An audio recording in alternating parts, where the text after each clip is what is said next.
Seiji took a serious tone as he explained the current situation to everyone. A giant bright red cherry blossom tree had appeared and covered the entire sky. Dense white mist was everywhere. The city is just like an Armageddon setting now. People in deep sleep collapsed everywhere. Even at my most conservative estimate, the number of people affected will be more than 1 million. More than 1 million victims. If this incident wasn't resolved quickly enough, then such a tremendous number of people would all die. Just imagining this tragedy sent chills down everybody's spines. Not to mention, everyone here had friends and relatives who were in such a state in the city right now. This incident absolutely must be resolved. Seiji looked at all his companions. We must give it our all. The issue now is what we should do. I believe that the most direct method is to head to that giant tree. That should be the root of everything. Something will definitely be there. However, that will be no different from heading directly into the strongest boss monster's nest. It might be suicidal. So, maybe we shouldn't be so reckless. We should think of what else we could do. At the very least, we need some more information. We could try going to Soul Society, Natsuya suggested. If you find any errors, ads pop up, ads redirect, broken links, non-standard content, etc., please let us know. Report chapter so we can fix it as soon as possible. Chapter 789 Yukushi. Chapter 789 Yukushi. Translator, Imperfect Luck Editor, Kurisu. Someone at Soul Society would definitely know what was going on. Or, at the very least, Yui knew. Otherwise, she wouldn't have sent him that message. The issue about going to Soul Society, more accurately, the Soul Society base that Natsuya knew about, was whether or not they could obtain the information they wanted there. While rescuing his companions, Seiji hadn't seen a single conscious person anywhere. Due to the pressure of the giant mystical red cherry blossom tree, even ordinary spiritual ability users and awakened had fallen unconscious. What was Soul Society's base currently like? Were there people that had managed to remain awake there? And if so, would those people know anything? All of this was unknown.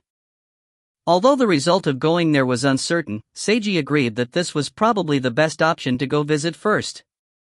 Right as Seiji made up his mind to go visit Soul Society, he suddenly heard a voice. Help me. The White Sakura Goddess. What could have happened for her to be calling out for help? While Seiji was still surprised, Chiaki suddenly went into a daze. As she had a stronger divine connection to the White Sakura Goddess, she immediately received a more detailed message from the goddess. Seiji, the White Sakura Goddess is in danger. Chiaki immediately told him this. Everyone looked at her in astonishment. You also heard her plea for help? Seiji asked. You were also able to hear it? Chiaki countered with her own question. Yeah, I heard her request for help, but that was all I could hear. Do you know more? Chiaki nodded. Just like last time when she gave us a trial, I suddenly recalled, no, I suddenly understood the situation. An even more powerful snake than the one from the trial is approaching her, together with enemies that are also more powerful than the new snake. She's in extreme danger right now. A more powerful snake, combined with even more powerful individuals. Seiji had a serious expression after hearing this. He would definitely help her. Not only had he signed a contract, he couldn't afford to lose her assistance right now. The enemy was quite strong.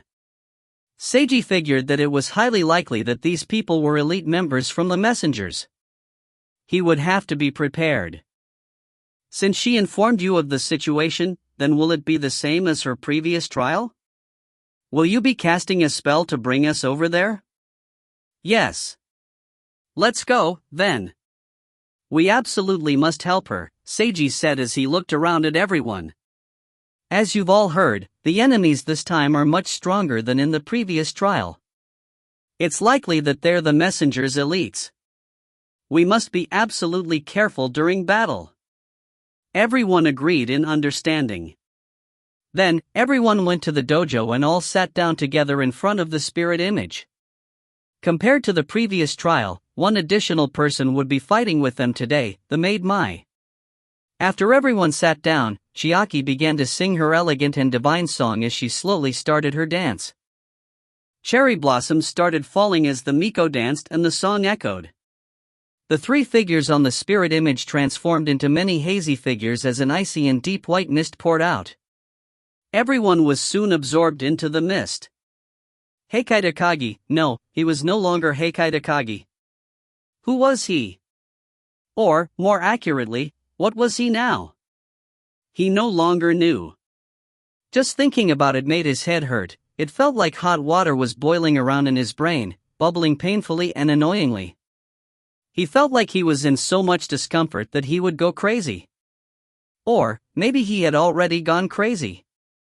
He was barely managing to hold on to some intelligence due to a powerful magical restraint upon him. The restraint came from a man who was currently standing on top of his head. This long-haired man wore a white doctor's coat, black pants, and gold-rimmed eyeglasses. This man addressed him as Snake Number 9. Takagi's head would always hurt whenever he tried to think about who he had been in the past. It was far more comfortable for him to accept being called with this name. And so, Takagi became Snake Number 9. Snake Number 9's current physical appearance was that of a tremendous snake monster with 7 heads. He was currently fiercely fighting against an equally large black-armored samurai demon. The samurai demon kept attacking with its great sword. Each attack contained such power that shockwaves were sent out with each swing. Snake Number 9 took great damage from this, and several of its heads were even cut off. Meanwhile, Snake Number 9's ability to damage the samurai demon was rather limited. Many of his attacks were even dodged, making the snake monster seem rather wretched. However, Snake Number 9 had incredibly strong regenerative abilities. He continued to fight no matter what, even if all his snake heads were cut off. Only several seconds would be required to regenerate every single head. The samurai demon was more powerful and had strong techniques. However, the damage it took gradually started accumulating until its body showed obvious signs of collapsing and slowing down. Finally, Snake Number 9 used all its heads to simultaneously bite the samurai demon everywhere. Snake Number 9 then viciously tore the latter to tiny pieces. To Snake Number 9, this had been a difficult battle that made him lose his heads dozens of times. However, the Dr. Coatman yawned, acting like he was quite bored. Too slow. He stomped on Snake Number 9's head. Snake Number 9 roared angrily, but was unable to resist. You should have killed it within 69 seconds, yet you spent 437 seconds, which was 5.3 times greater than calculated, the Dr. Coatman told him. Your combat efficiency is far lower than what I've expected. Although I never had high hopes for you to begin with, this low efficiency is far too unseemly. Asterisk hisses. Asterisk all of Snake Number 9's heads hissed angrily in unison. You're too noisy. Shut up. The Dr. Coatman forcefully stomped on Snake Number 9's head again. Snake Number 9's entire body shook all over as all of his snake heads instantly shut up. Continue going down this path, the Dr. Coatman commanded. The now silent Snake Number 9 slithered forward deep into the white mist. Not long later, he saw a red torii. This torii was far smaller than the giant snake monster. It was obvious that Snake Number 9 would be unable to pass through it. The Dr. Coatman gave another command. Destroy that. A snake head bit down on the torii and forcefully tore at it. Mist poured out and increased the chill of the surrounding air. However, this was unable to stop Snake Number 9. The torii gradually started shaking and turning black as if it was being corrupted by snake venom. After most of the torii had become black, the snake head tore it out of the ground and viciously crushed it to pieces. There was instantly a sound resembling a thunderclap as mist explosively poured everywhere together with flying cherry blossoms. Several seconds later, a shrine appeared in the mist. Meanwhile, a group of people were standing in front of the shrine. They all had different appearances and clothing. However, they were all wearing white masks with beautiful cherry blossom emblems. Something flashed in the Dr. Coat Man's eyes when he saw these people. He showed off an interested expression. Snake number 9. Do you remember anything when you see those people? Snake number 9 only replied with a low hissing sound. You're truly useless. Forget it, I'll just directly ask them. The Dr. Coat Man commanded the snake monster to go over. Seeing the giant 7-headed snake monster approach, Natsuya and the others all prepared for imminent combat. Don't move yet, Seiji said in a heavy tone while opening up his paper fan to reveal the words immovable mountain. He then walked by himself towards the enemy and shouted from a certain distance away, this is a divine location. Invaders are not welcome here. When the Dr. Coat Man heard this, he stomped snake number 9's head again to make the snake monster stop. May I ask who you all are? He inquired with interest in his voice. We are the guardians of this divine location. Invader, who might you be? Seiji looked at this Dr. Coat Man. Seiji could tell that this Dr. Coat Man wasn't the type who wanted to instantly rush into battle. So, Seiji wanted to talk to him and at least obtain some information first. The Dr. Coat Man narrowed his eyes as his lips arched upward. I am Yukushi. Yukushi?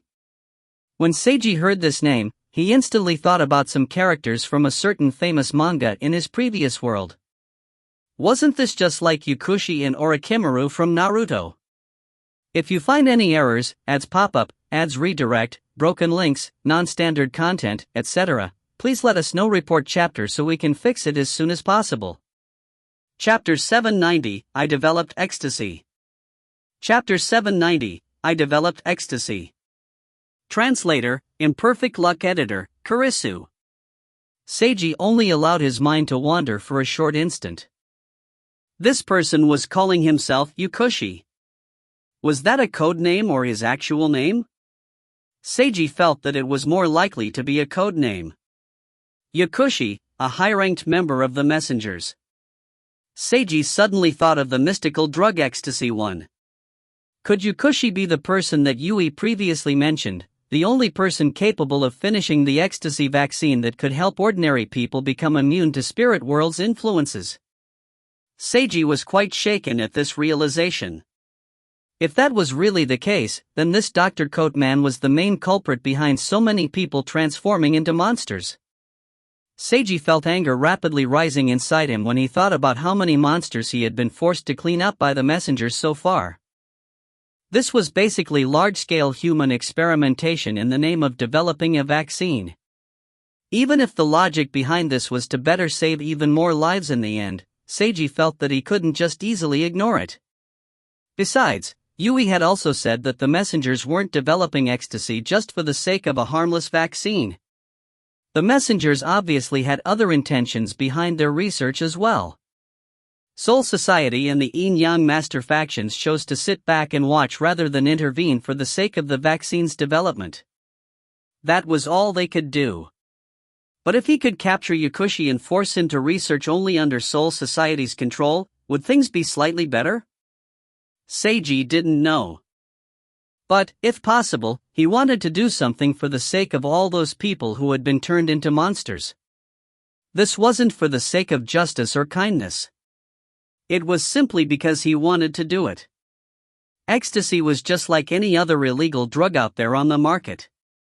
You could buy it if you had enough money, and the messengers weren't forcing anyone to take it. The users of this drug were all using it willingly, so they were also partly responsible. But, as the main source and inventor of the drug, Yukushi would surely be even more responsible. Even if the greater good was touted as a reason, evil was still evil. No matter how beautiful the clothing, it was still evil. Yukushi, are you the person who developed the ecstasy drug? Seiji stopped acting like he was a divine guardian and went with the direct approach. Ha, as expected, you're a real living human rather than a product of this place. Yukushi's lips arched even higher when he heard this. The people behind you are probably also all real. Answer my question. Seiji spoke in a serious tone while looking directly at Yukushi. You know about us messengers, and you know about the secret of ecstasy. Yet, you don't even know who I am. This means that your information is rather incomplete. Speaking to me like this means that you want more information, Yukushi continued speaking. Perfect, since I'd also like more information.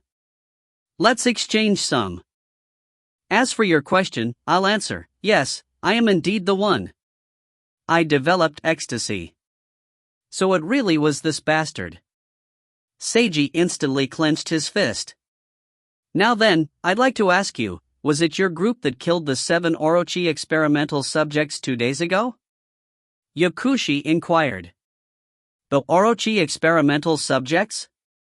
Did that refer to the 7 invaders from the God's trial? They were dead?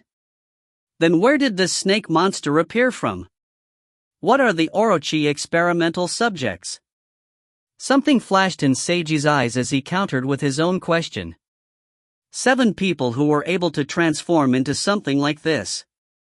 Yukushi stomped again on the snake head he was riding on to indicate. Hiss, snake number 9 made a sound of complaint. We have indeed previously defeated a monster similar to this one. Seiji glanced over at the 7-headed snake monster. How did you accomplish killing them? This was what Yukushi wanted to know more than anything. First, I want you to tell me what exactly these Orochi experimental subjects are. Seiji kept countering with his own questions. Yukushi fell silent for a moment as he mulled things over. To explain things simply, they're individuals who have been artificially awakened to have the power of Yamata no Orochi. Since this is a project that's still in its experimental phase, I referred to them as experimental subjects.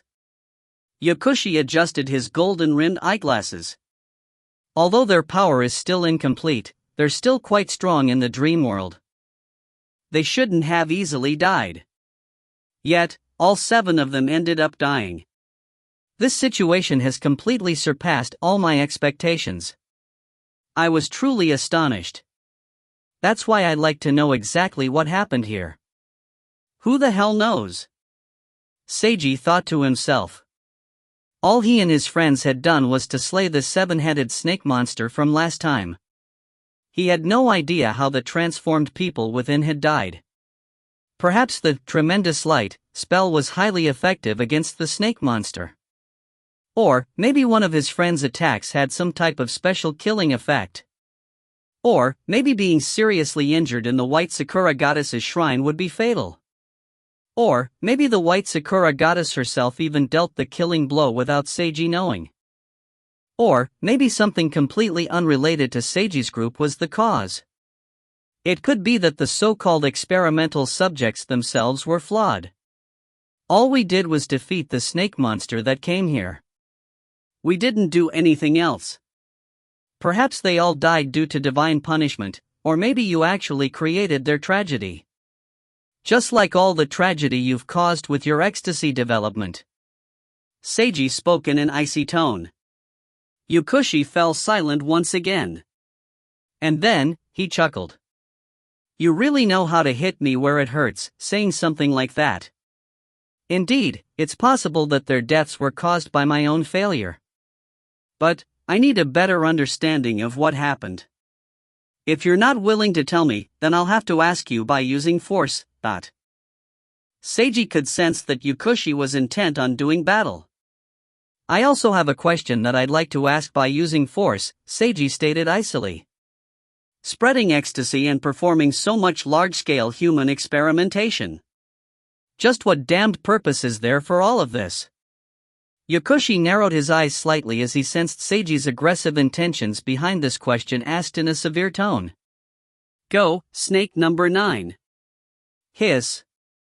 At his master's command, the 7-headed snake monster hissed loudly and started attacking Seiji's group. Tremendous light.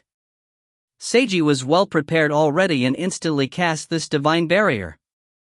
A loud bell sound covered the sound of snake hissing as a mystical layered spell formation appeared and holy golden light suppressed the monster. Natsuya and the others all fought together just like the last time. Everyone combined their powers with the assistance of the spell formation to fight against the giant snake monster. Keed flew while carrying Hisashi in the air. This sibling pair released an electricity-filled wind blast aimed straight at Yakushi, who was standing on one of the snake heads. Yakushi waved his hand at the black flashing twister which approached him rapidly. A dense number of small spell formations appeared around him like a beehive. The siblings' electric wind blast attack crashed into this barrier and was completely blocked. The snake head under Yakushi started spitting a dense black fog containing toxic liquid at Keed and Hisashi.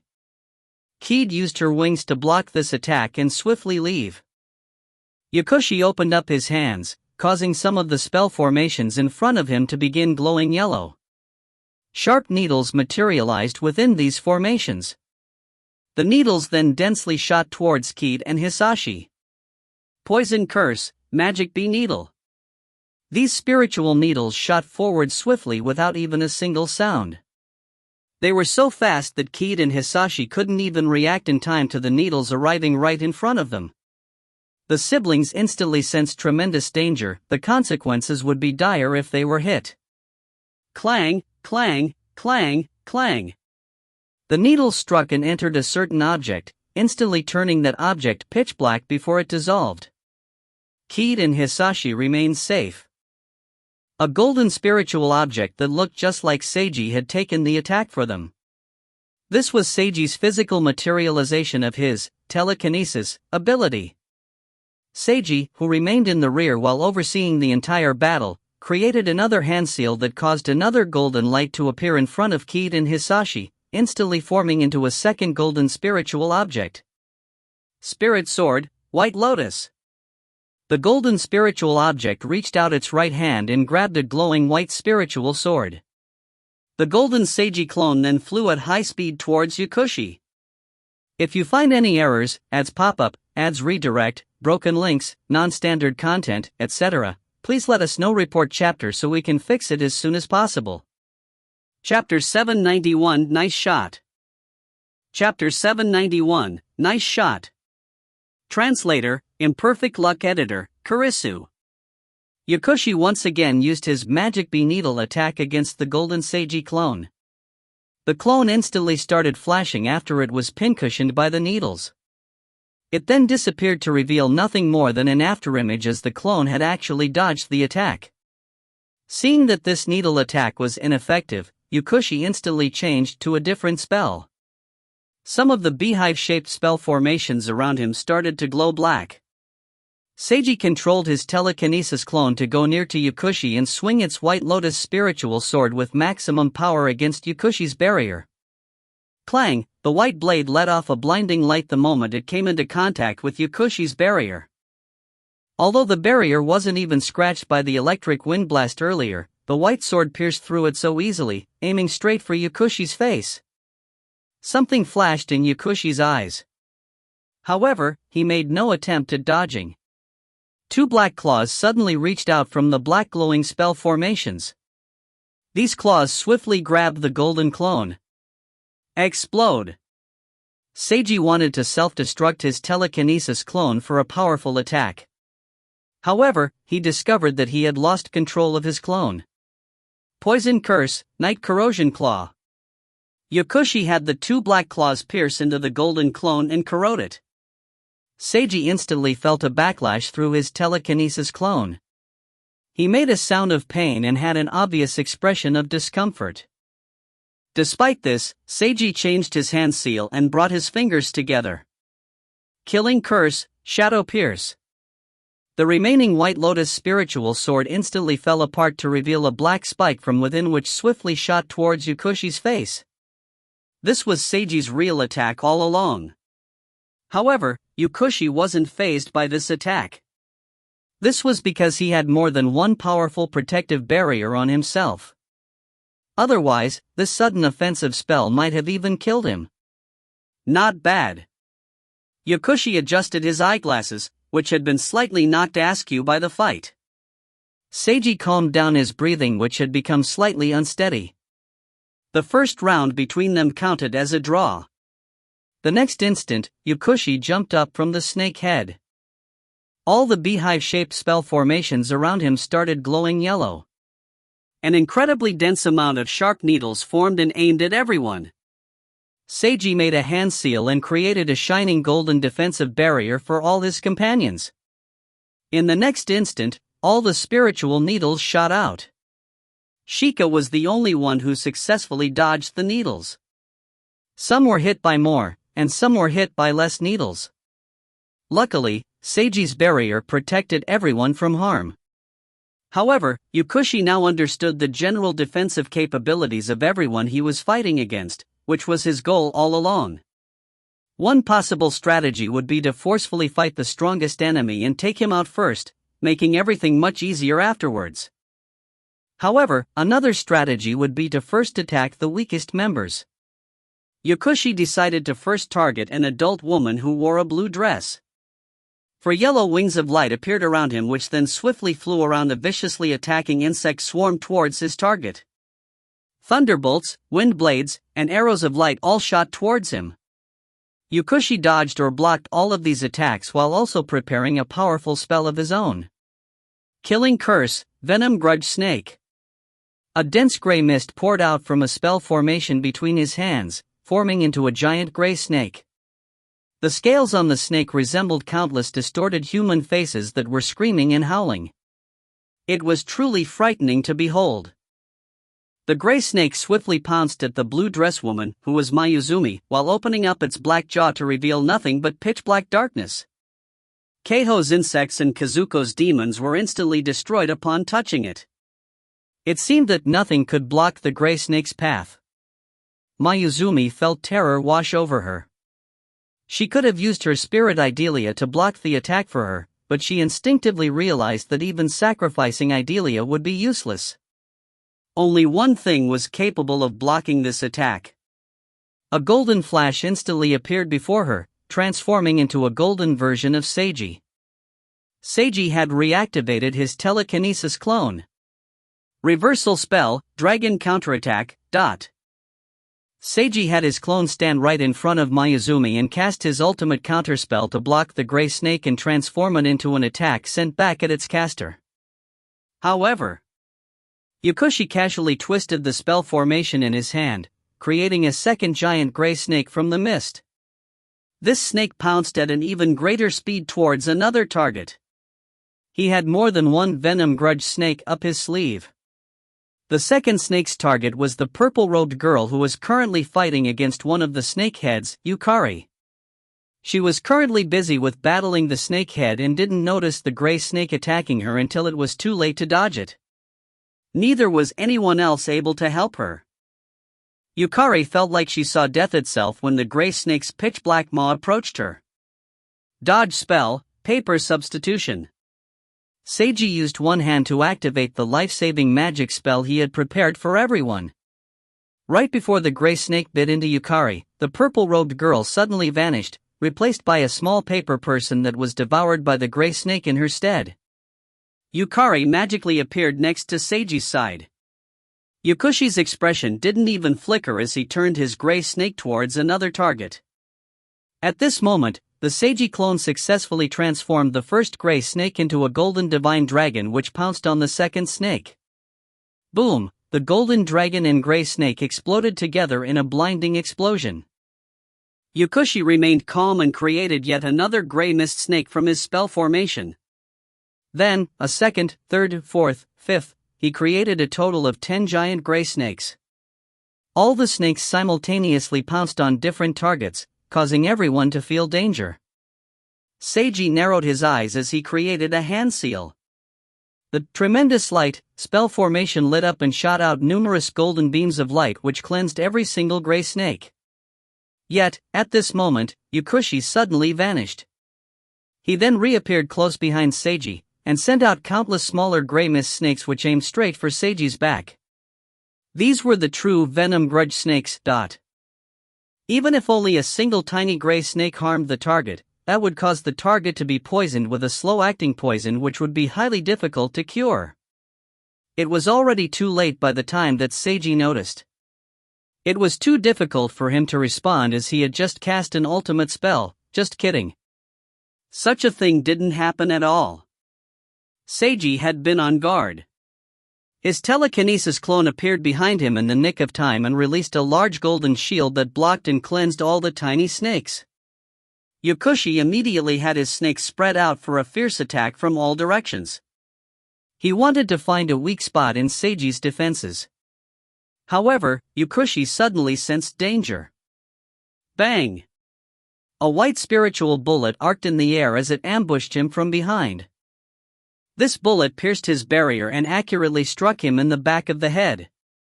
Then a second, third, and fourth bullet all struck him. This succession of powerful bullet attacks sent Yakushi's body flying and distorting in midair from the impact. Then, his entire body shattered in midair. Cough! Right before his body shattered, Yakushi appeared behind his snake monster. He coughed in obvious pain. Just now, rather than his true body, his own telekinesis clone had been defeated. Telekinesis was a common spiritual ability by which most users could create a clone of themselves by sending out a portion of their mana. Seiji was only capable of forming a basic clone. However, Yakushi's telekinesis clone was far more exact and exquisite, allowing the clone to wield much greater power almost equivalent to his. But, there was a price to be paid for this. If Yakushi's clone was defeated, his real body would receive a far more severe backlash compared to Seiji's backlash from losing a clone. Yakushi had suspected from the very beginning that the enemy group might have some members in hiding, and now he had proven his theory correct. This succeeded in helping him learn that the enemy had a powerful sniper, so it wasn't a waste. Yakushi created a new telekinesis clone. He cast a hand seal which caused a yellow glow to appear right in front of him, swiftly forming another clone which was identical to himself. The next moment, Yakushi's true body went invisible. At this same time.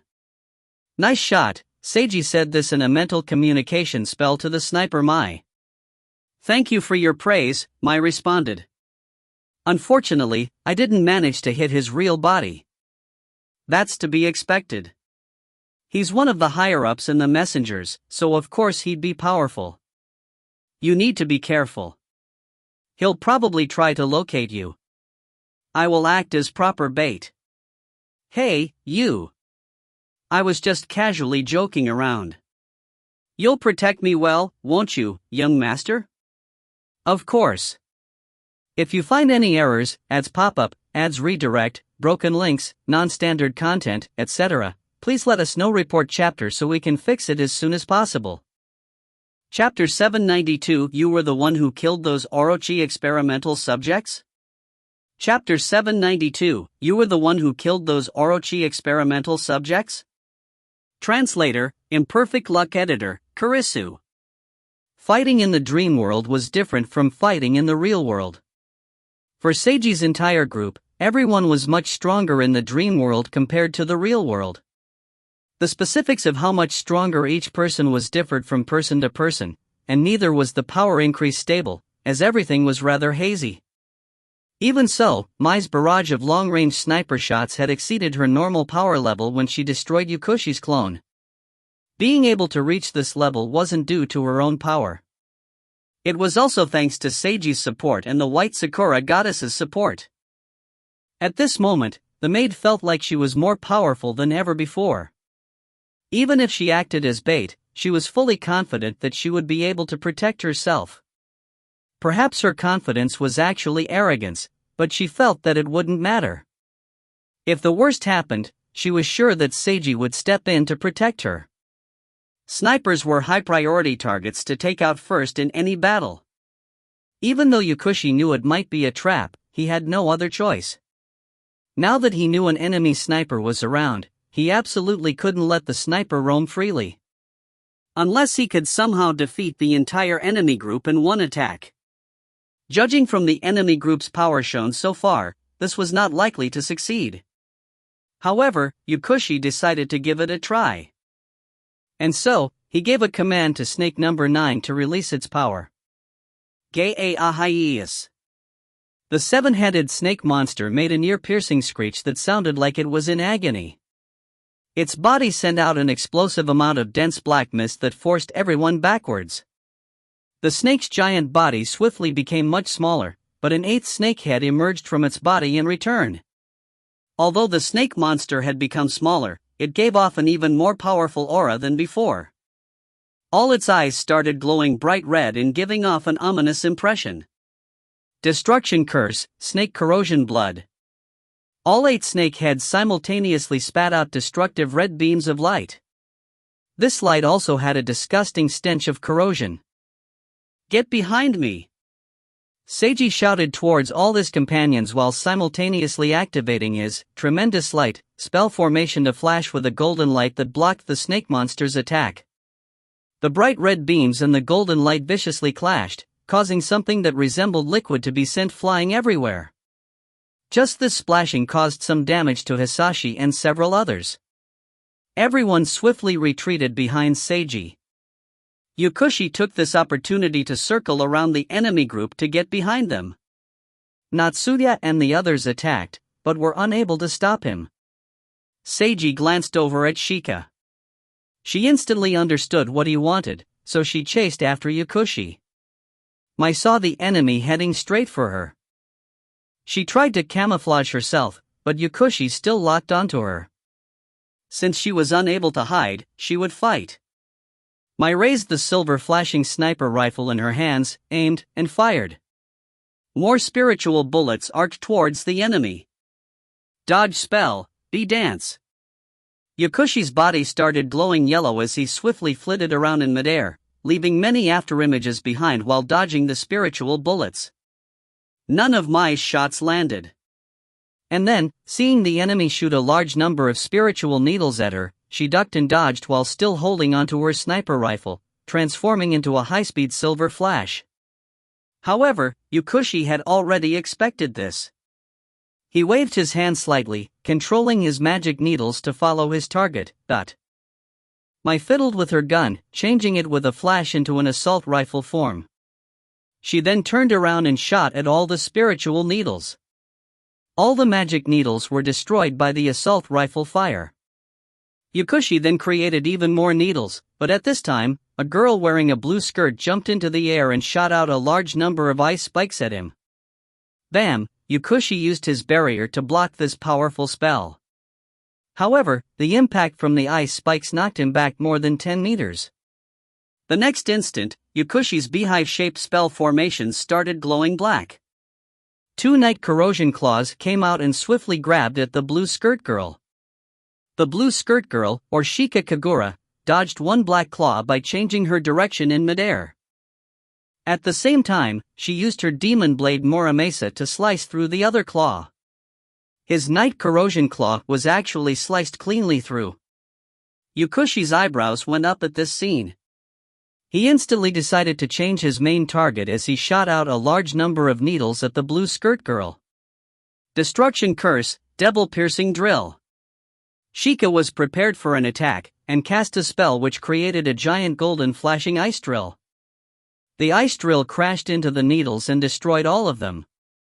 Not only that, the ice drill's momentum carried it onward, piercing right through Yukushi's beehive barrier and slamming into his body. Seeing this beautiful hit land, Mai, who was still on the ground, changed her gun back into a sniper rifle form. She aimed for Yukushi, who was sent flying backward, and shot out another round of spiritual bullets while he was still in midair. 2 of the bullets hit Yukushi directly. He barely managed to dodge the rest with his dance dodge skill. He was now heavily furrowing his eyebrows. The blue skirt girl's attacks seemed rather abnormal to him. Not only were they more powerful than the others' attacks, her attacks seemed to contain a special killing power. Could this be the answer that he was looking for? When he thought of how this girl was likely the person who had truly succeeded in killing his Orochi experimental subjects, Yukushi's expression actually became far more relaxed. He waved his right hand, instantly creating a large amount of dense black mist around himself. The black mist swirled into his hand and formed a black sword. Spirit sword, Amain. With this sword in hand, Yukushi suddenly gave off an aura that he had just increased his power level significantly. He then immediately pointed with his sword, shooting a black beam in Mai's direction. Mai's expression flickered as the beam approached, giving her a tremendous sense of danger. She attempted to dodge at full speed. Boom! After an explosion of light, a large patch of black mist arose and devoured her. Sheikah worried about Mai after seeing this, but she knew that she couldn't show any sign of distraction or weakness in front of such a powerful enemy. She could only continue attacking with her sword at full strength. Yukushi used his black sword to casually block the gigantic blade of ice that Sheikah had created. Once again, he felt that her attack contained a special power. "You were the one who killed those Orochi experimental subjects, am I right?" Yukushi asked this question. Sheikah didn't reply as she attacked yet again. Yukushi blocked and counterattacked. Every time he swung his sword, more dense black mist was produced. The two of them exchanged sword blows as ice and black mist violently clashed in midair. Several dozen blows were exchanged in just a short period of time. In terms of technique, Sheikah was superior. However, Yukushi was more powerful now that he'd brought out his spirit sword. He managed to forcefully suppress Sheikah, and finally sent her falling down to the ground with a mighty blow. Sheikah heavily crashed into the ground and rolled for a great distance before she finally managed to steady herself. Still in midair, Yukushi pointed his sword at Sheikah and shot out another beam of black light. Sheikah got up in time to dodge this beam as well as the black mist formed by the ensuing explosion. Yet, this was all within Yukushi's expectations. Boom. Boom. Boom, star. Yukushi kept blasting black beams and intentionally missing her by slight margin each time. He did this until a large amount of black mist was on the ground, and then he created a hand seal. Sealing curse, demon chain. A giant black spell formation appeared in midair. All the mist swiftly gathered together, forming thick chains that surrounded the blue skirt girl. The chains then started contracting, forming a barrier of pitch-black chains that were about to seal her inside. At this moment, spiritual bullets shot directly at Yukushi. He didn't even look as he blocked them all with his sword, and then he swiftly counterattacked with a sword beam aiming at the ambusher, the maid Mai. The maid was unable to dodge this attack. At the last moment, she vanished, replaced by a small paper figure that was torn apart by the sword beam. Sheikah gritted her teeth and resisted against the imprisonment. While sealed away inside these chains, she was unable to activate Seiji's paper substitution spell to escape. A golden Seiji clone appeared and swung its White Lotus spirit sword against the chain barrier. Yukushi flashed in front of the Seiji clone and blocked the White Lotus sword attack with his black sword. Yukushi then counterattacked with a sword swing that sent out a tremendous amount of black mist, crushing Seiji's telekinesis clone. Yukushi intended to capture this blue skirt girl. He would not allow anyone to interfere. He powered up his demon chain sealing spell to its utmost capability, then tossed out his black amane sword directly at the chains. The sword transformed into a black snake that opened its jaws wide, about to devour Sheikah together with the entire chain sealing spell. A powerful glint appeared in Sheikah's eyes as she sensed critical danger approaching her. A special aura slowly started emanating from her body. At this moment, Seiji, who was still on the front line, once again activated his tremendous light spell formation and cooperated with his companions to fully suppress the now 8-headed snake monster. Seiji created 8 blinding golden swords above the snake monster, and pierced through each one of the snake monster's heads. Snake number 9 wasn't even able to scream anymore as he felt tremendous pain. However, snake number 9 still hadn't died from this. Even after everything that Seiji and his companions had done to snake number 9, that still wasn't enough to destroy this troublesome monster. Still, it was enough for Seiji to finally have some free time to deal with Yukushi. Seiji left the snake monster to Natsuya and the others. He swiftly went to the rear, where Sheikah was. If anything happened to Sheikah, he would absolutely crush Yukushi and tear him apart to pieces. If you find any errors, ads pop up, ads redirect, broken links, non-standard content, etc. Please let us know. Report chapter so we can fix it as soon as possible. Chapter 793, He's actually a good person. Chapter 793, He's actually a good person. Translator, Imperfect Luck Editor, Kurisu. The Yamane Black Sword transformed snake devoured Shika together with the chain prison she was trapped in. Yakushi was about to make his next move. However, he couldn't sense anything.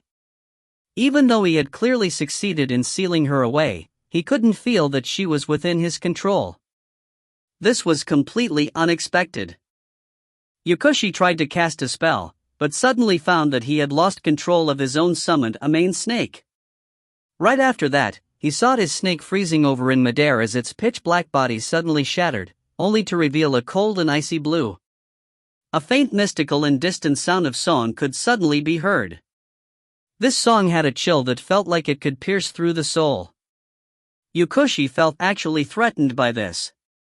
He decisively summoned a second Yamane spirit sword and unhesitatingly shot a powerful black beam at the collapsing giant snake. The spirit sword's beam pierced through the giant snake. Its collapsing body exploded with a giant boom, releasing a tremendous amount of black mist. Something blue glowed in the mist. The mystical song stopped. Yakushi instantly felt as if he was enveloped in an abnormal chill.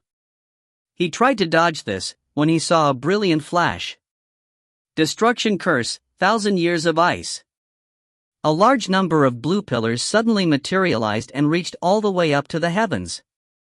These blue pillars seemed like humongous ocean waves that completely washed Yakushi's figure away. Cough, cough. Yakushi had just lost a second telekinesis clone due to this attack. His real body suffered another backlash yet again. And, this backlash was more serious than the first backlash. He figured that it was due to the special power contained within the spell which destroyed his second clone. However, he was still alright. The damage taken was within acceptable limits. Yakushi adjusted his eyeglasses. He became even more interested in the blue skirt girl. It seemed that he would have to resort to something more violent in order to capture her. Just as he was planning his next move, he suddenly sensed something behind him. Yakushi turned around and saw someone in yin-yang master hunting attire. "I found you," Seiji told Yakushi in an icy tone. The next instant, a giant golden bell materialized. Sealing spell, Demon Suppression Bell. Clang, together with a mighty rumble, the bell fell right on top of Yakushi, releasing a powerful light that extended into a pentagram spell formation. A golden pillar of light arose from each corner of the pentagram. These golden pillars connected with each other above the formation, creating countless mystical runes that filled the entire area. Suppress the demons of the world. Halt the evils of the world. Destroy the evil spirits of the world. In the name of the divine, my will shall break your spell.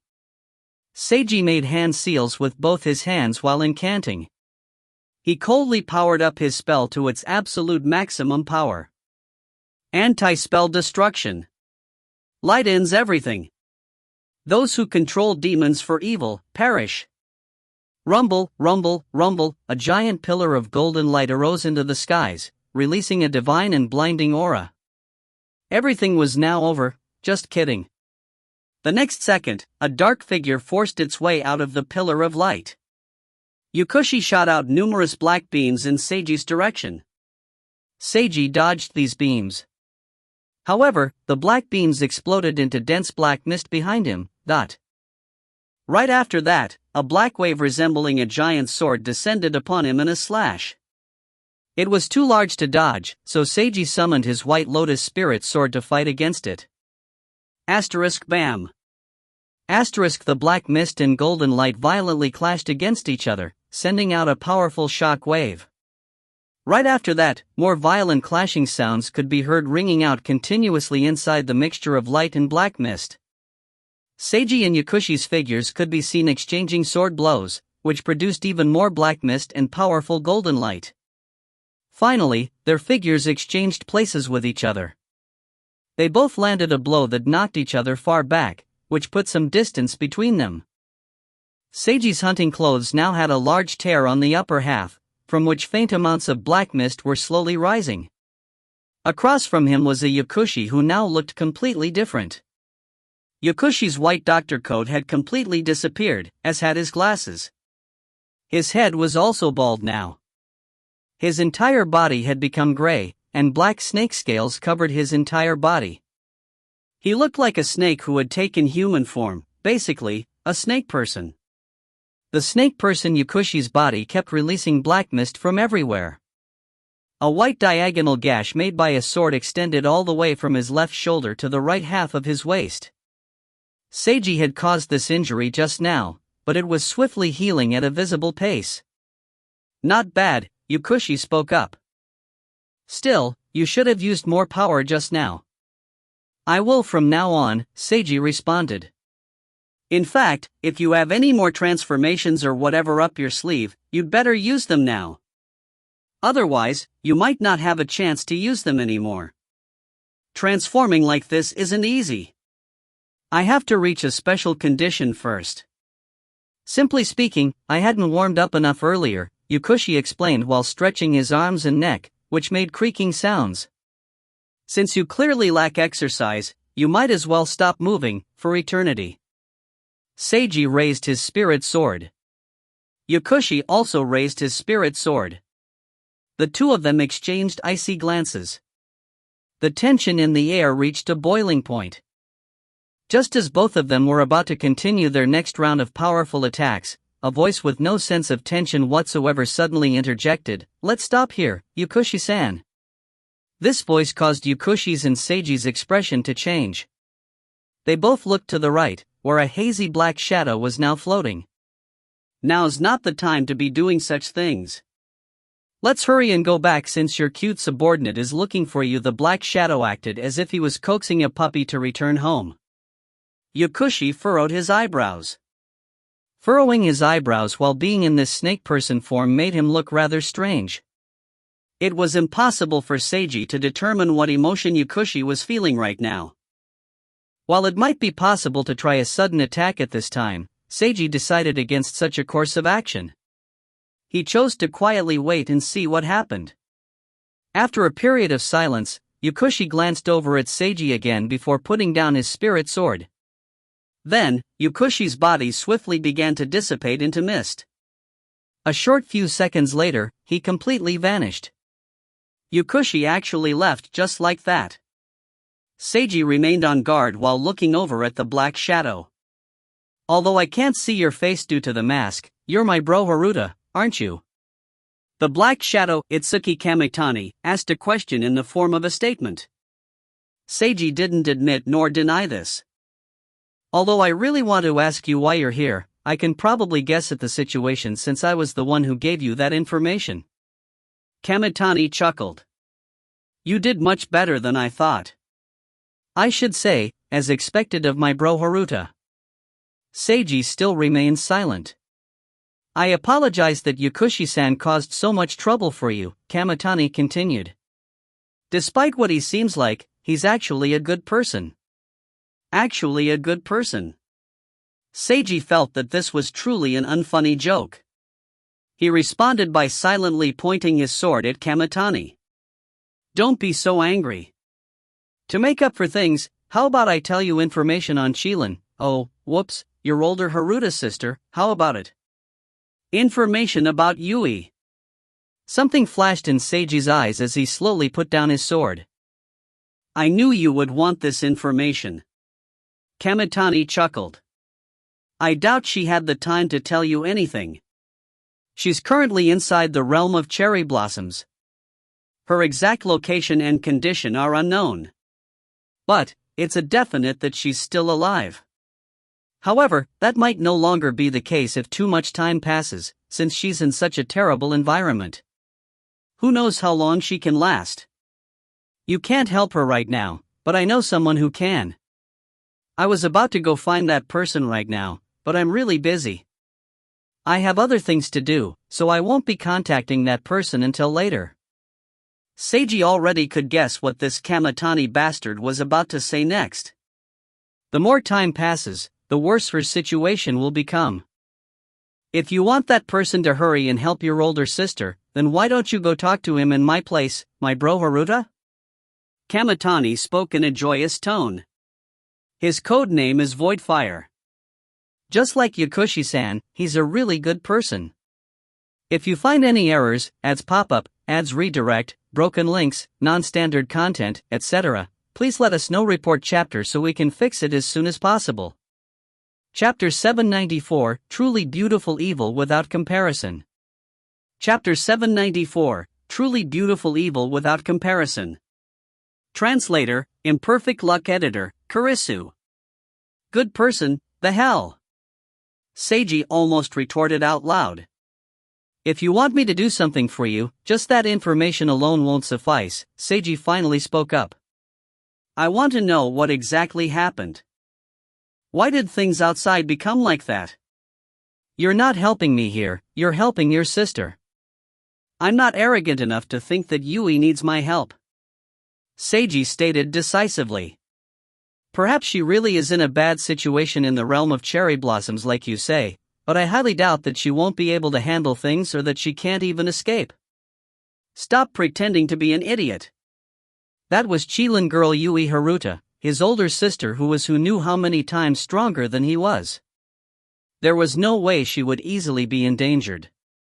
And even if she was in the middle of a crisis, she would surely be able to pull through. If Seiji confirmed that Yui truly did need help, he would unhesitatingly help her. But, since things weren't certain right now, he would first think about whether or not his older sister truly needed his assistance. He felt that it was unlikely, as Yui was truly strong, unmistakably strong. Going to help her without even knowing what was going on would not only be foolish, it would also be arrogant of him.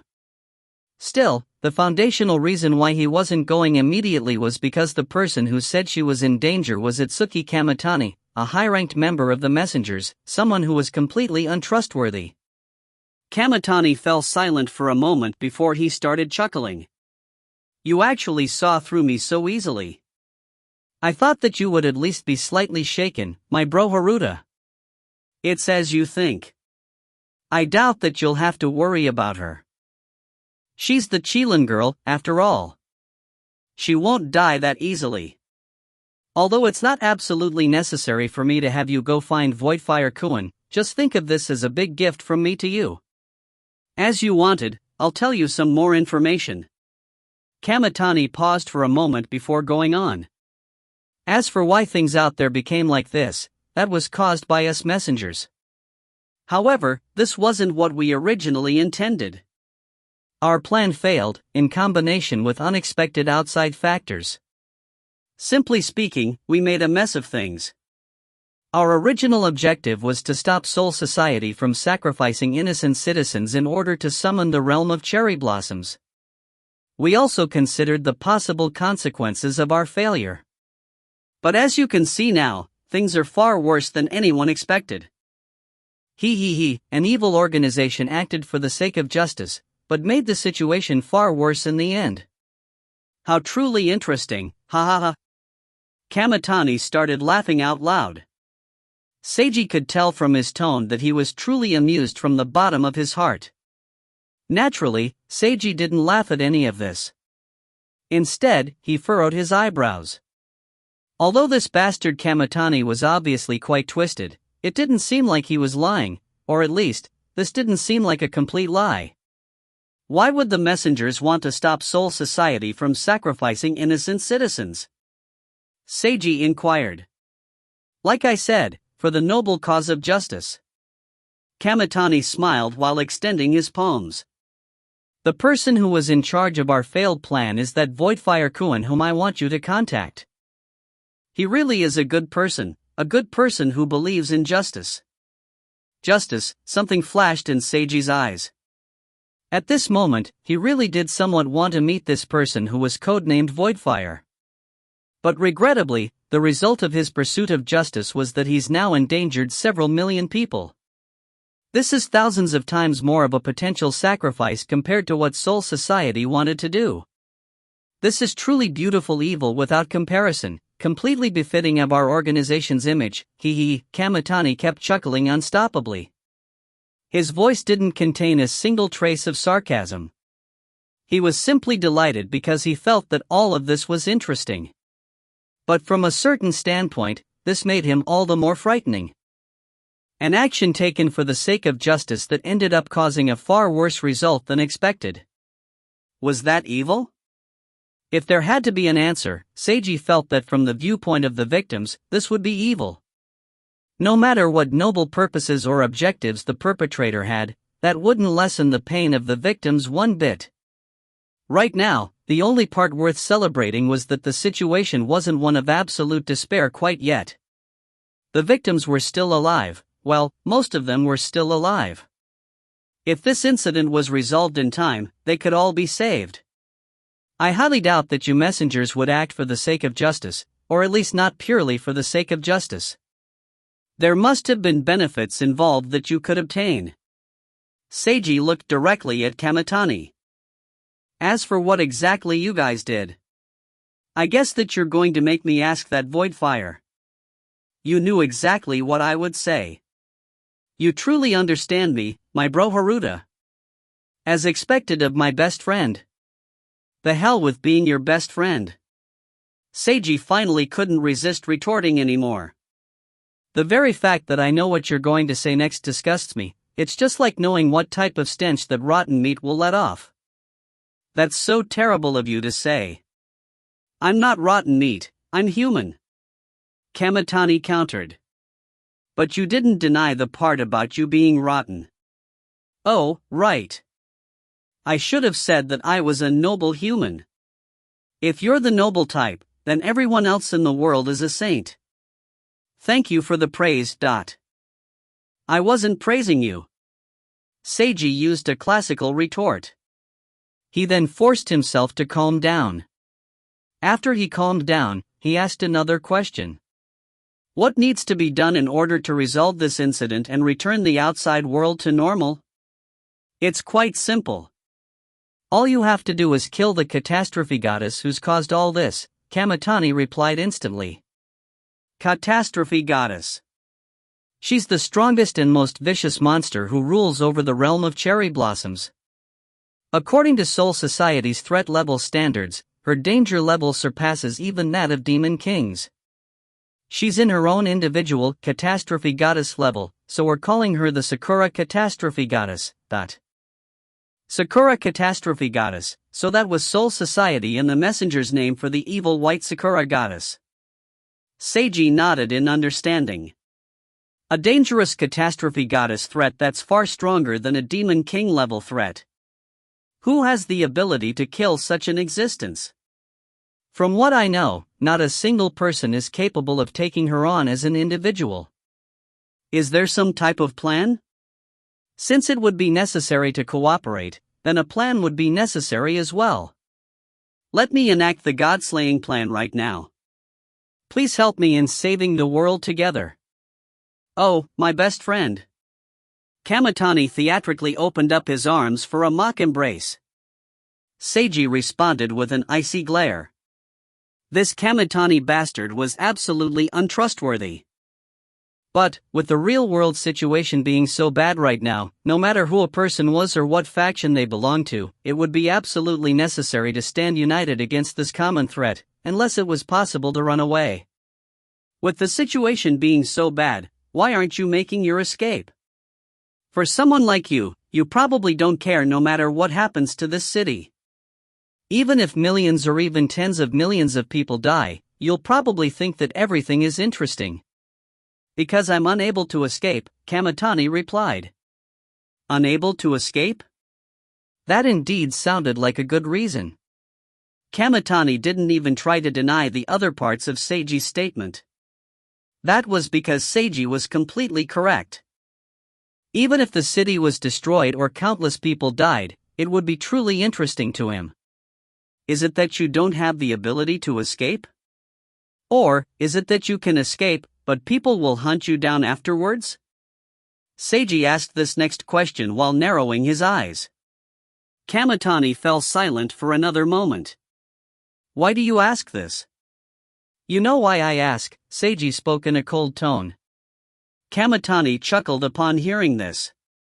As expected of my best friend, my bro Haruta. You've seen through me yet again.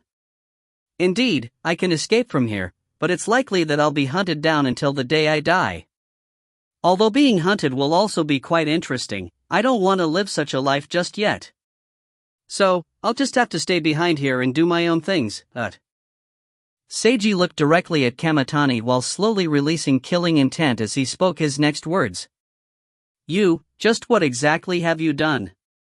If you find any errors, ads pop up, ads redirect, broken links, non-standard content, etc., please let us know. Report chapter so we can fix it as soon as possible. Chapter 795, You'll lose me one day. Chapter 795, You'll lose me one day. Translator, Imperfect Luck Editor, Kurisu. Kamitani would be hunted down until he died if he escaped from here? This basically meant he was admitting that he was also partly responsible for causing this entire incident. If it was possible, Seiji would definitely kill this bastard without any hesitation. Don't be so scary like that. I've already self-reflected on my mistakes. I'm now working to save things. Kamitani shrugged. You don't even know what the term self-reflect means, Seiji spoke icily. If this bastard truly knew how to self-reflect, then he wouldn't be Atsuki Kamitani. What exactly is the specific god-slaying plan?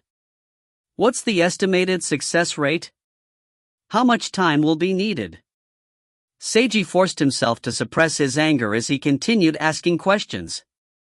That information isn't freely available, so I'm sorry to say that I can't tell you.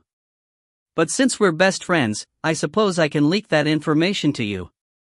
Kamitani chuckled. The plan is for all the remaining combat strength of all the factions to ally together and break into the realm of cherry blossoms to slay the catastrophe goddess. The success rate is estimated to be less than 50%, and it will probably take about 1 day. What will happen if this fails? Then we'll send a message to outside and have outside spiritual ability users deal with this. I'm asking about what will happen to everyone in the city if this god-slaying plan fails. Of course, they'll all die. Seiji frowned even more at hearing Kamitani answer this so naturally. If this god-slaying plan fails, then all the ordinary citizens will basically die. No matter what outside reinforcements come to do later, the several million citizens of this city will all die, Kamitani explained. You won't be able to live either since you've caused this entire tragedy. Seiji glared at him. Hey, I'm working hard right now to fix things in order to prevent that from happening to me. So help me out. My bro Haruta. Kamitani acted as if he was being spoiled. And then, his black shadow was instantly sliced in half by Seiji's white lotus sword which suddenly appeared. You're so terrible. 1 second later, the black shadow reconstructed itself while complaining. What does Yukushi have to do with all this? Seiji changed the topic. Why did he attack this place? That information truly isn't something I can freely give out. Don't be so greedy. Kamitani sighed. I don't have the time to stay here and chat anymore. Will you help me out or not? I could have captured Yukushi, but you intervened and let him go. In exchange, you must tell more information. Seiji tried to obtain more information for himself. Greedy boys won't become popular. I never cared about being popular with you in the first place. If you keep being like this, you'll lose me one day. If I could truly do this, I hope that I could lose you forever. After they finished their lines that seemed right out of a comedy skit, both fell silent for a moment. It's truly interesting to chat with you. Unfortunately, I don't have any more time. Kamitani chuckled. Voidfire-kun should be at Kojui Park right now. Feel free to go chat with him.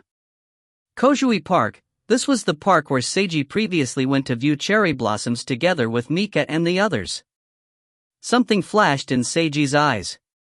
He wanted to ask more questions, but Kamitani's black shadow vanished. After Seiji confirmed that Kamitani had truly left, he finally relaxed his guard and unsummoned his spirit sword. "Shika-chan, are you alright?" Seiji turned to look at his adopted younger sister. "I'm fine," Shika answered. Her clothes were slightly tattered, but she was uninjured. When Seiji rushed over, he saw already at the time that Shika appeared to be alright. That was how he was able to calmly plan an ambush attack against Yukushi's true body and then discuss things with Kamitani. The snake monster had also disappeared. Natsuya and the others all walked over to meet up with Seiji. It turned out that everybody was alright. Thus, the fighting here had ended. Everyone returned to the real world. "Why did you get in my way?" Yukushi asked Kamitani. "I wasn't getting in your way. Rather, I was saving you." "You believed that I would lose?" "That's right. His true power is far beyond what you can imagine, especially when he's in the dream world." "Just who was that person?" "You should be able to guess his identity as well. He is Seiji Haruta." "I see. It's good that you understand. You should give up on your god-devouring plan and do other things that you're supposed to do. As payment for saving you, I'm going to take this new Orochi experimental subject that you've created, Yukushi-san." Kamitani chuckled gleefully. However, a dark shadow extended behind him while giving off an aura of terror. Something flashed in Yukushi's eyes as he adjusted his gold-rimmed eyeglasses. When everyone returned from their state of visualization, they all experienced a much stronger sensation of headache and dizziness compared to last time. After they all woke up completely, they also felt strong levels of fatigue. Seiji had everyone rest for a while before he held a meeting to summarize the events of the battle. First of all, regarding Yukushi and the snake monster who had appeared. There wasn't much information obtained about Yukushi since he had left so suddenly in the end. All that Seiji learned was that Yukushi was the person who developed ecstasy, along with being the person who developed the Yamada no Orochi Artificial Awakening project. That snake monster was evidently another Orochi experimental subject, just like the previous 7 people that Seiji's group had fought at the White Sakura Goddess's temple. However, this snake monster seemed much stronger than before. If the experimental subject could use such great power already in the dream world, it was likely that it would also be able to wield great power in the real world, even if it was slightly less. Yamada no Orochi. In legends, it was rumored to be the most famous evil and vicious monster in Sakura Island. This 8-headed snake often acted as a boss monster or even final boss in many anime, manga, and video games. It was an extremely well-known monster. Artificially awakening people to have the power of the Orochi? Or, in other words, intentionally creating such a monster? Anyone could imagine just how frightening this would be.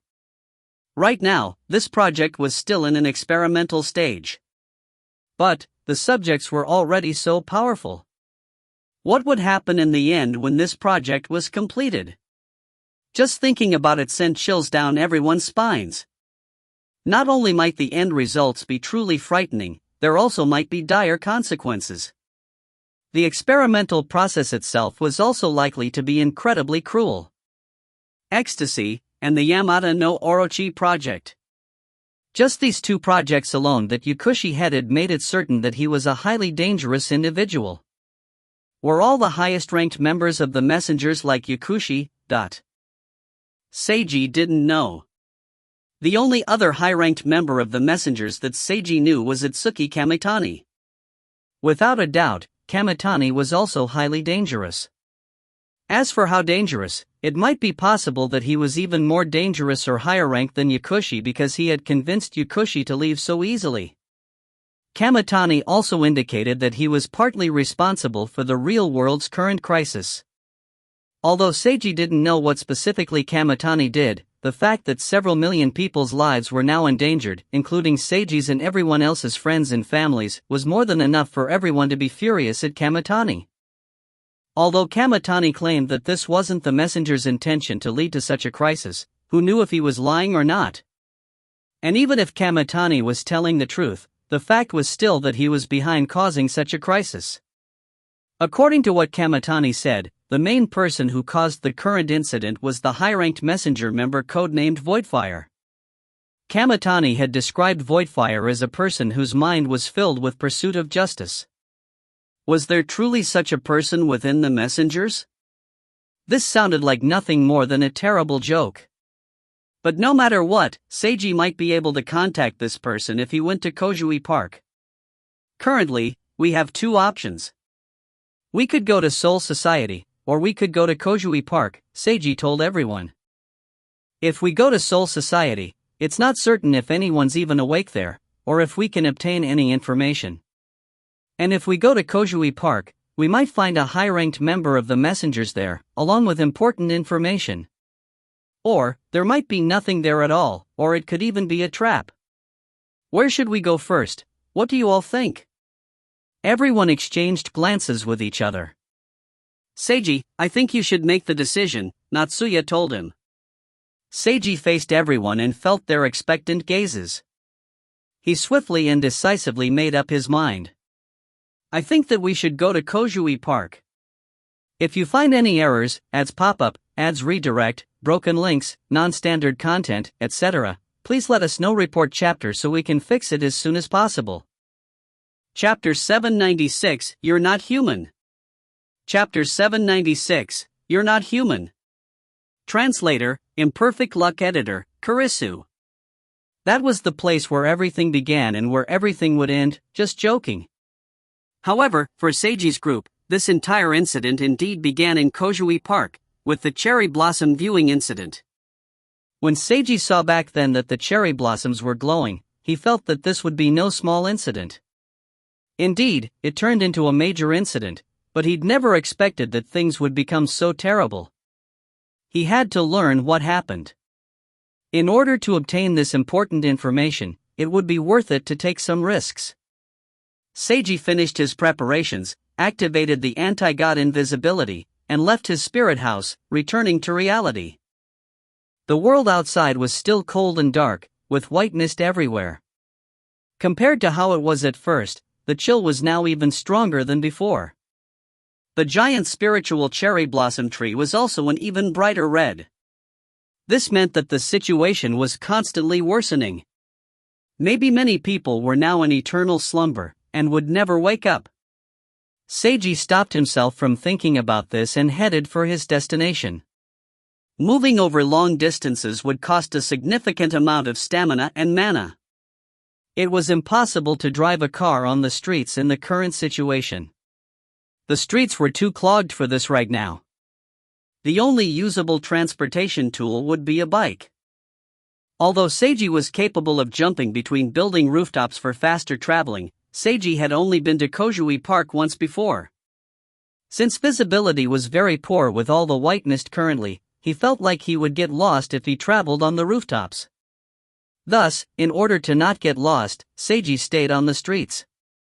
Since biking would save him a significant amount of time and energy, Seiji decided to borrow a bike. Well, let's not go into the small details of how he borrowed a bike. Seiji sped as fast as he could on the bike and finally arrived at Kojui Park. This park was rather large. Kamitani had only said Kojui Park without mentioning a more specific location. Seiji thought that he would have to search around the whole park, but he soon sensed something abnormal right after entering the park. Heat. Feeling heat in this dark and cold environment was just like suddenly encountering flames in the middle of a land filled with snow and ice. Void Fire. Seiji figured that this code name was similar to Yakushi's, a name that represented the individual's abilities. Judging from this, the person named Voidfire was likely highly skilled at using fire magic. Seiji cautiously walked over towards the source of the heat. The closer he got, the hotter he felt. It was as if winter had transformed into summer in this high-temperature area. And then, Seiji saw burn marks on the ground. The more he proceeded forward, the more he felt like he was nearing an active volcano. Seiji increased the strength of his personal barrier to resist against the high heat as he continued onward. Then, he saw a black cherry blossom tree. Seiji tried to walk up and touch it. However, the entire tree collapsed and revealed that it was nothing more than ash. It seemed that the entire cherry blossom tree had been burned completely, leaving only its original shape behind. Seiji saw many similar cherry blossom trees as he continued onward. Judging from the scorch marks on the ground, all of this was caused by a single very large-scale AoE fire magic spell. Finally, Seiji saw a huge pit in the ground. This pit was truly deep. Seiji estimated that it was more than 30 meters deep. There was no more white mist around this gigantic pit. Seiji could clearly see that there was something large and red in the middle of the bottom of the pit. That something resembled a burning flame. However, it wasn't moving.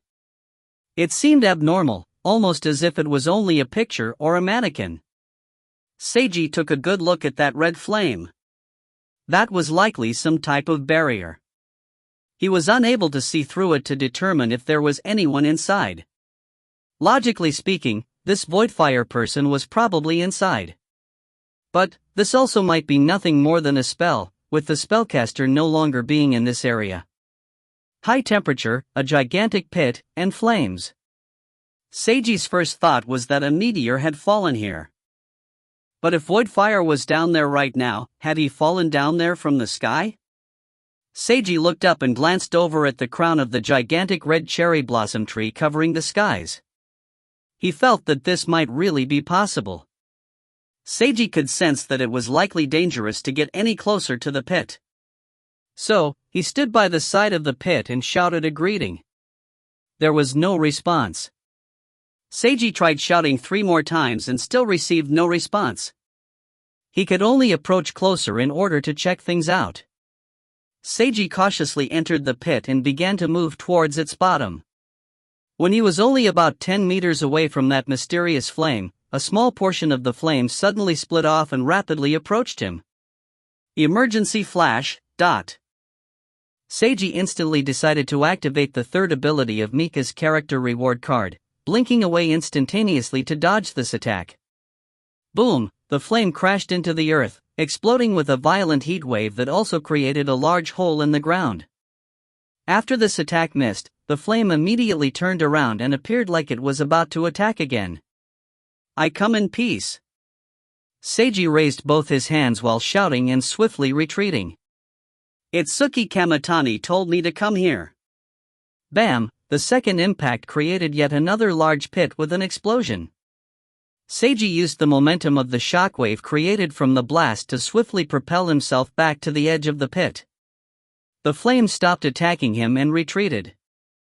Was this something that the spellcaster personally controlled, or was this a completely automated magical defense system? Seiji furrowed his eyebrows as he tried to figure this out. Voidfire-san, my name is Seiji Haruta. I just learned about you recently from Itsuki Kamitani. After a period of silence, Seiji decided to shout this towards the flame. I heard that you were a person filled with a sense of justice, and that you tried to stop Soul Society from sacrificing innocent citizens, but you failed. I want to know what exactly happened, and if possible, I would like to help resolve the current situation. I truly do come in peace. Please come out and talk to me. After he shouted this, Seiji waited around. Approximately 1 minute later, the flame started moving again. The flame kept contracting and becoming lighter until a humanoid figure was revealed within. Seiji Haruta, what are you? A raspy voice came from the hazy white figure. Seiji paused in surprise when he heard this question. He thought that perhaps he might have misheard. You're asking me what I am?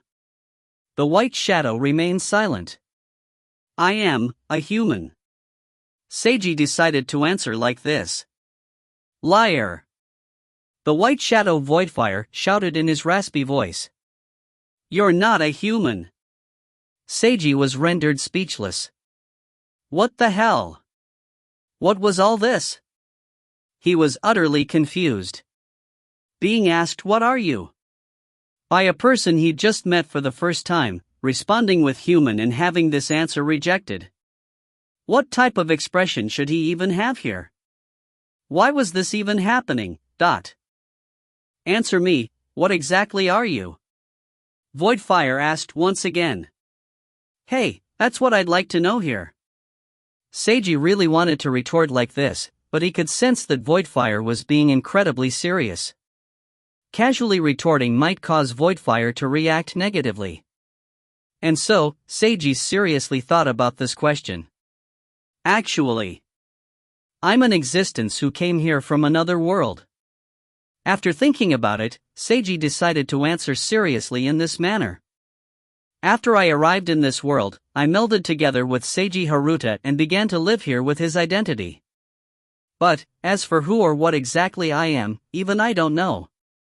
Since you asked me so sincerely, in such a Chinibu fashion, I'll be kind enough to reply seriously, in the same Chinibu fashion, but... Voidfire fell silent once again.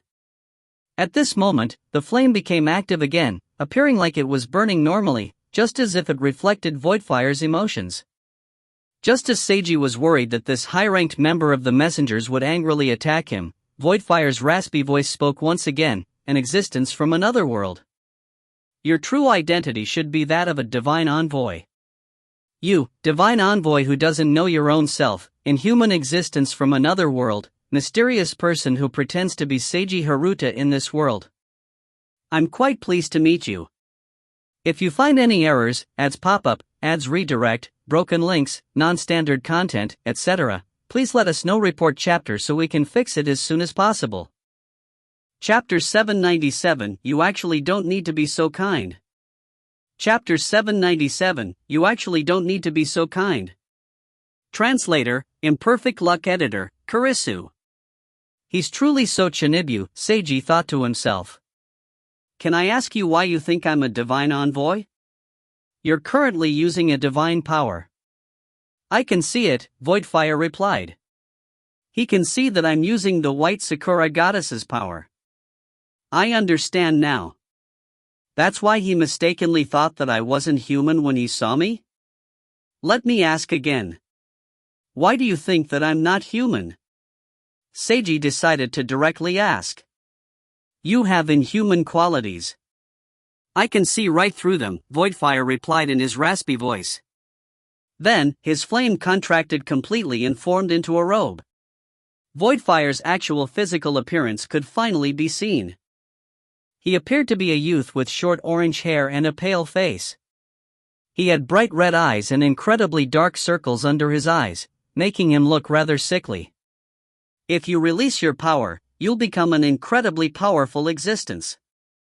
Yet, you've restrained yourself instead of doing so, giving you your current form. Voidfire continued talking while beginning to float in midair towards Seiji.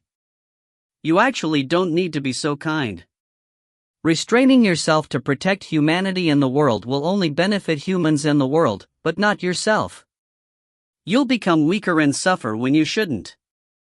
But precisely because of this, I can tell that you're foundationally the pure type, someone far too holy for this wicked world with its ugly humans. That's why I'm quite happy to meet you, Seiji felt somewhat affected by Voidfire's words as he watched Voidfire land in front of him. Although Voidfire's words were indeed quite Chinibu, it also sounded somewhat like Voidfire had seen through the nature of the world, making it difficult to determine if he was simply insane or not. Voidfire was a high-ranked member of the Messengers. How likely was it that he had a case of absolutely delusional Chinibu? Seiji felt that would be relatively unlikely. Maybe Voidfire indeed suffered from delusional Chinibu, but he would still be no simple person. And what he said about Seiji holding himself back, it was indeed quite true that Seiji had always been restraining himself. However, I'm restraining myself in order to protect myself, not to protect humanity or the world, Seiji stated sincerely. Protecting humanity or the world? That was far too serious a topic for him. Rather than saying it was for humanity or the world, Seiji was restraining himself for his own sake. Voidfire looked directly at him. This way of thinking also proves your holy purity. Seiji was rendered speechless. He wanted to comment on this somehow, but didn't even know what to say. What did you want from me, divine envoy? Voidfire asked him a question. As I said earlier, I would like to know what exactly happened. Seiji paused for a moment and then clarified, about what you did, and why the world out there became like this. Foolish humans have always been making mistakes. I was trying to prevent them from making yet another huge mistake. However, their foolishness plus the wickedness of the world was too much of an obstacle for me to overcome, so I failed, Voidfire replied in his raspy voice. There's nothing much to say about the process. The world becoming like this is because of my mistake plus failure creating an even bigger mistake. But, perhaps this will actually be the correct development for the world. Correct development for the world? Seiji furrowed his eyebrows. You mean that even without this current incident, such a catastrophe would eventually happen? Voidfire remained silent as he lifted his head to look at the spiritual cherry blossom tree in the sky. Was that tacit admittance? It felt like Voidfire's words contained much information, but also like he was trying to shift blame onto others. Seiji didn't really understand. According to Kamitani, eliminating the Sakura catastrophe goddess will resolve this incident and return the world to normal, Seiji stated. There's apparently a plan to combine all the remaining factions' combat strength to slay the goddess, although the success rate might be rather low. Will you be participating in this plan? Even if the goddess is slain, the mistake still won't be fixed, Voidfire told him. Seiji was rather surprised to hear this. Even if the catastrophe goddess is killed, the world still won't be returned to normal.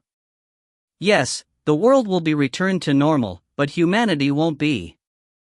At the very least, several 100,000 people in this city will have died because of this mistake, Voidfire said in a light tone. Several 100,000 people. Seiji deeply furrowed his brows. He had known that there might end up being a tremendous number of deaths, but he hadn't thought about the specific numbers before, because he didn't want to think about it. The catastrophe had already happened. Even if the catastrophe goddess was slain, there would still be countless people that had died already. Unless. What should be done if it's possible to prevent this catastrophe before it started? Seiji reflexively asked such a question. Something flashed in Voidfire's eyes when he heard this question. Are you able to return to the past, Divine Envoy? Seiji instantly knew that he probably made a mistake right after saying that question out loud. He now felt complex emotions within himself when he heard Voidfire asking this question back. It's just an if it was possible, what could have been done to prevent all this? Voidfire took a long look at Seiji. Seiji felt rather tense as he faced this high-ranked member of the messengers. Seiji himself didn't understand why he had suddenly exposed his own ability to go back into the past. Was he simply not careful enough? Or was it because he had been moved by Voidfire's words? If the Divine Envoy can truly return to the past, before this mistake occurred, then you should go look for me, Voidfire said raspily. Tell me about the future mistake that's about to occur, and change my action. That's all? That's all. Then how would I find you? And how would I have you believe me? Call my phone number and tell me the password. Password? Voidfire nodded and told Seiji his phone number, along with a password that was a long series of numbers and letters. Seiji recorded both of these down. That's all? Yeah. I'll believe you when I meet you. This could all be resolved so easily? No, this wouldn't be simple at all. Going back to the past was no simple matter. Not only that, he would need to contact a high-ranked member of the messengers and talk to him about the future. That would expose Seiji's secret power all over again, but rather than contacting Voidfire, which would likely expose Seiji's ability to travel back in time, maybe it would be better to contact someone else, such as Yui. I solemnly swear to protect your secret. It seemed as if Voidfire saw right through what Seiji was thinking. You can also request this of the past version of myself. I find it quite difficult to trust you so easily, Seiji said directly to Voidfire. That is indeed the case if you insist on maintaining your current form. Voidfire also looked directly at him. Both remained completely silent for a while. And then, both sensed something simultaneously as they both turned to look towards the right.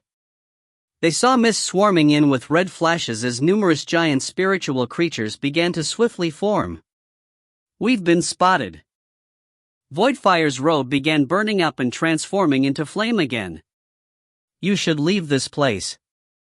"What are you going to do?" Seiji inquired. Voidfire didn't reply. The flames around his body started floating upward, forming numerous fireballs that shot towards the Sakura samurai mist demons that appeared. Seiji detected a tremendous amount of danger, as if a giant invisible presence was watching him. He could sense that remaining here would be dangerous. Voidfire flew up and began a fierce battle against all the mist demons. Flames and lights exploded everywhere. Snake demons and samurai demons also began appearing as monsters started swarming from every direction. Seiji speedily broke out of the encirclement and left this area. Many monsters were chasing after him, and even more were materializing around him. Seiji didn't slow down as he ran at top speed. He also channeled even more mana into the white Sakura goddess's invisibility power to try and go invisible as quickly as possible. He felt that he was likely discovered by the catastrophe goddess because she considered Voidfire an important existence. Seiji didn't know how Voidfire was going to escape this, but he figured that a high-ranked member of the messengers likely wouldn't die so easily. Asterisk boom. Star.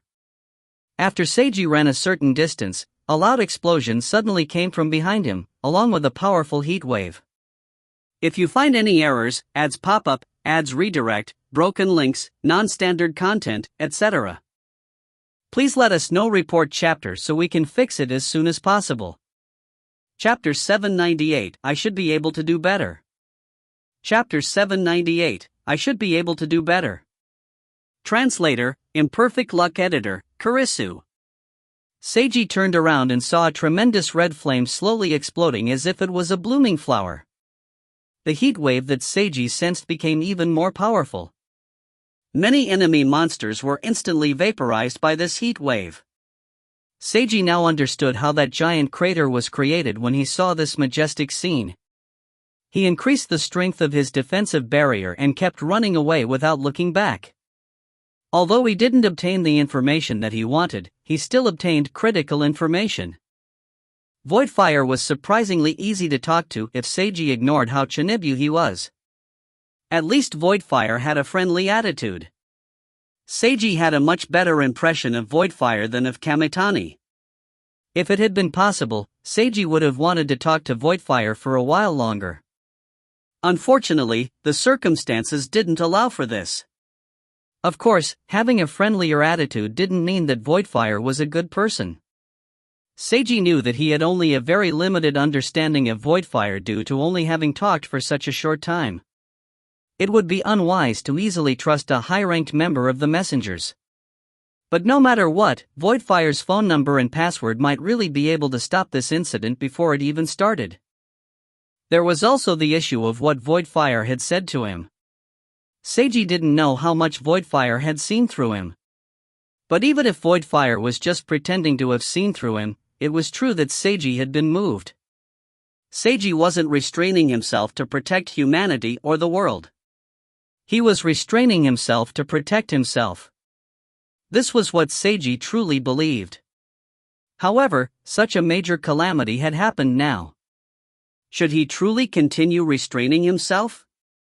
Seiji destroyed all the remaining monsters chasing after him and successfully entered invisibility. However, he didn't immediately return to his spirit house. Instead, he stood on the rooftop of a random building while facing the mist and the gigantic cherry blossom tree. He entered a state of deep contemplation here. To be honest, he really was incredibly strong. More accurately, he was incredibly strong because of his system that he self-named as the dating sim system. As long as he stopped restraining himself, or as Voidfire put it, released his power, it was a definite that he could be far stronger than he was now. No, it should be said that if he abandoned all inhibitions and used his system to its maximum potential, even Seiji himself didn't know how much he could power up by. Yet, that was also the problem. If he became too strong, the power he possessed would even make himself afraid. Maybe undoing the seal would end up destroying the world. Such a Chinibyo phrase might really come true with him. Maybe this was all just his own arrogance, his own shallow self-righteousness and pride. But, since his full power potential was unknown, it indeed seemed possible.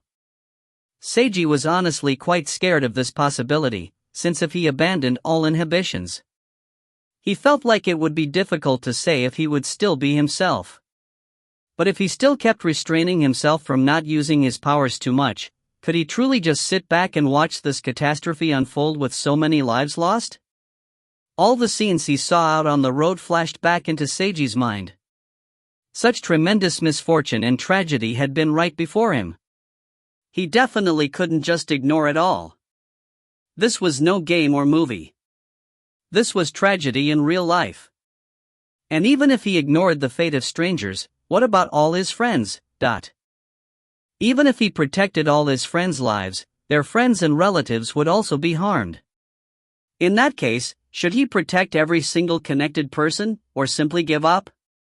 Protecting more connected people seemed reasonable, but as long as he went down this path, this would only endlessly expand to him needing to protect more and more people who were all connected. In the end, he would still have to take the so-called path of saving the world. So if that was the case, shouldn't he just stop restraining himself and do everything that he could to protect everyone? Wouldn't that be far more efficient? The only obstacle was his own way of thinking, or, more accurately, his own fear. In the end, his own fear was just his worry about what could potentially happen. Things might not develop towards the worst-case scenario that he feared.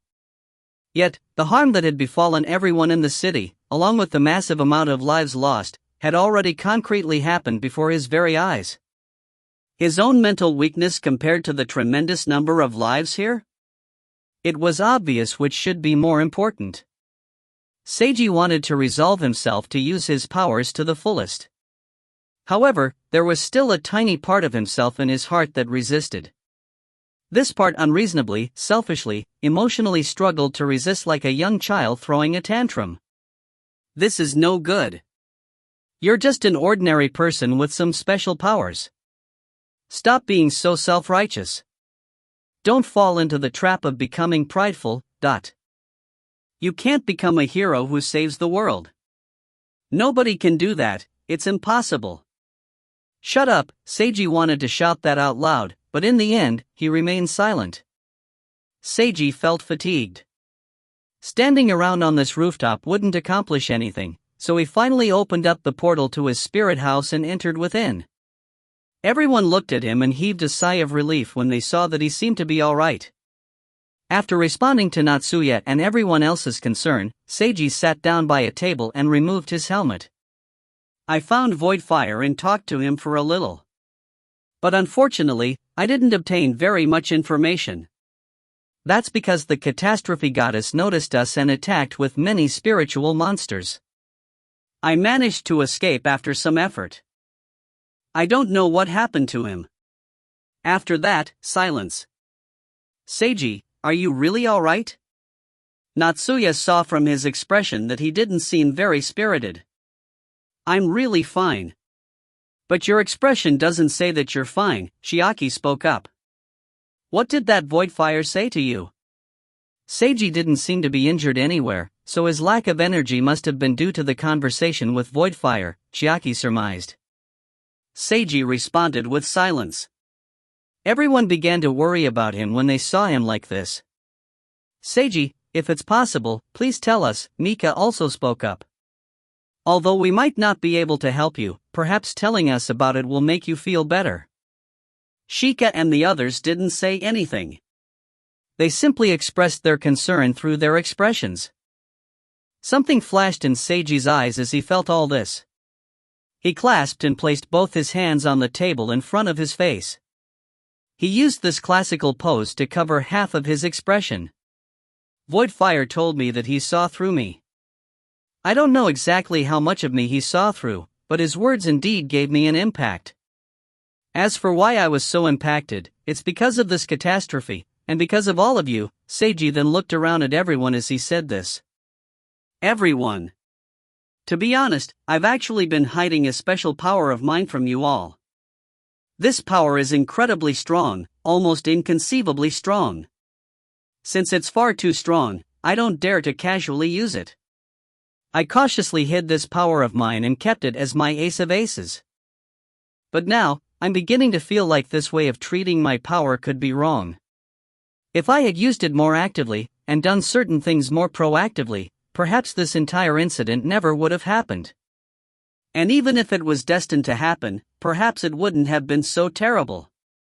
In summary, if it wasn't for me being afraid of my own power, if only I had used it more properly, perhaps many people could be saved, or maybe they wouldn't have been hurt at all. And now that such a catastrophe has happened, even if we slay the catastrophe goddess in the end and resolve the situation, there will still be several 100,000 people that died.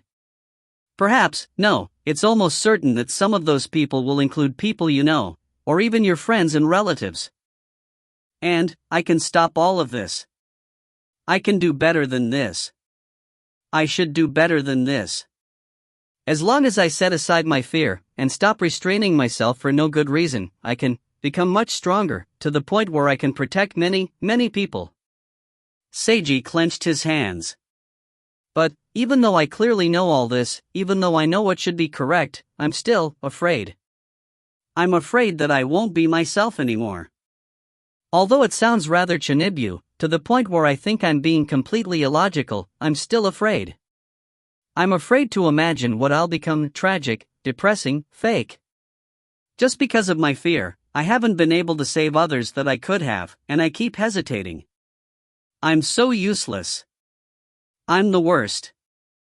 Seiji then laughed out loud. He had no idea what emotions his laugh contained. Everyone, please tell me. Just what should I do?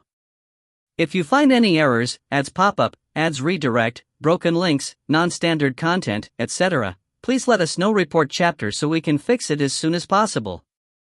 Chapter 799, Brother Seiji has the right to be selfish. Chapter 799, Brother Seiji has the right to be selfish. Translator, Imperfect Luck Editor, Kurisu. Silence. Nobody spoke for a long while after Seiji asked his question. Such a question, how were they supposed to answer it? Ryo and Nozomi were the only ones present who didn't really know what was going on. Everyone else felt greatly pressured, with Natsuya feeling the most pressure. Natsuya knew better than anyone else present just how powerful Seiji was. This was why she felt an immense amount of pressure from his question. It was no exaggeration to say that Natsuya currently felt like she was at a fateful turning point in history. She felt like her and everyone else's answer to Seiji would determine the very future of the world. Although Seiji was behaving somewhat Chinibu, she could tell that he was being quite serious. There was absolutely nothing theatrical about what he was saying.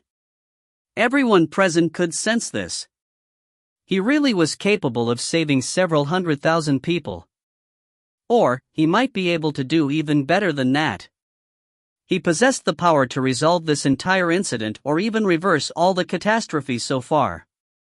He was as powerful as a god. No, saying that he was as powerful as a god might not be accurate. It was like he was a god himself. By now, Natsuya would be able to accept it even if it really did turn out that Seiji was a god, or if he was the reincarnation of the legendary strongest yin-yang master. Just what type of power was he talking about? Natsuya was curious about this, but she couldn't bring herself to ask. Perhaps she unconsciously didn't dare to ask. If she asked, maybe it would still be alright if he didn't answer. But if he really told her what his power was. Natsuya was worried that how she viewed Seiji would change if she learned what his power that he was so afraid of was. She didn't want to change. She wanted to continue liking him, loving him. She didn't want to treat him as an ascendant existence. That was probably what Seiji thought as well. He didn't want to change. He didn't want to stop restraining himself. He didn't want to casually use his great power as he pleased, because that might make him leave the realm of humanity. But right now, with the current catastrophe, it would be impossible to save others without using his greatest amount of power. Nobody was counting on him to save everyone out there, although this could be said, just thinking about all the victims outside that might include everyone's friends and relatives. Natsuya was unable to say anything out loud. Natsuya definitely had some complaints about her family. However, this absolutely didn't mean that she wanted her family to die, although the Yorihana family members were likely powerful enough to survive this catastrophe, there was also the matter of all the ordinary people that she knew, such as the other members of the student council, as well as her classmates. Even if she wasn't well acquainted enough with all of them to say that they were her friends, Natsuya definitely didn't want to see these people die.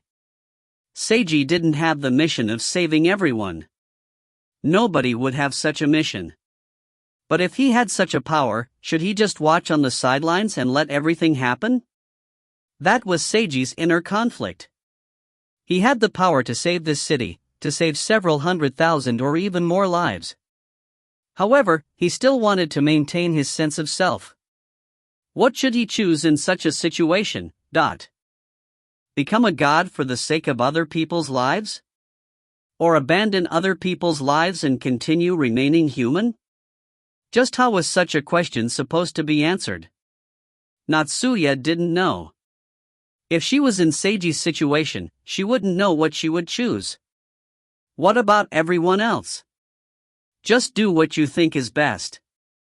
Mai was the first person to break the silence. The maid had a calm expression as she looked directly at Seiji. This is your own problem. Only you can make the decision. Asking for help from others is just acting spoiled. Something instantly subtly changed in the atmosphere. Seiji laughed out loud once again. Saying that I'm acting spoiled seems too harsh, senpai. Then what do you think it is, young Master Haruta? I don't think that now is a good time to be calling me young master. My apologies, oh great god Haruta. I'm not a god. You could become a god as long as you wanted. Isn't that exactly what you meant with your earlier words? No. You could become someone above a divine existence, Kamijo-sama. Seiji was rendered speechless. He didn't know what type of expression he should have right now. But since someone had finally spoken up, the atmosphere was no longer so tense that nobody could say anything. I also think that you should do what you want to, Seiji.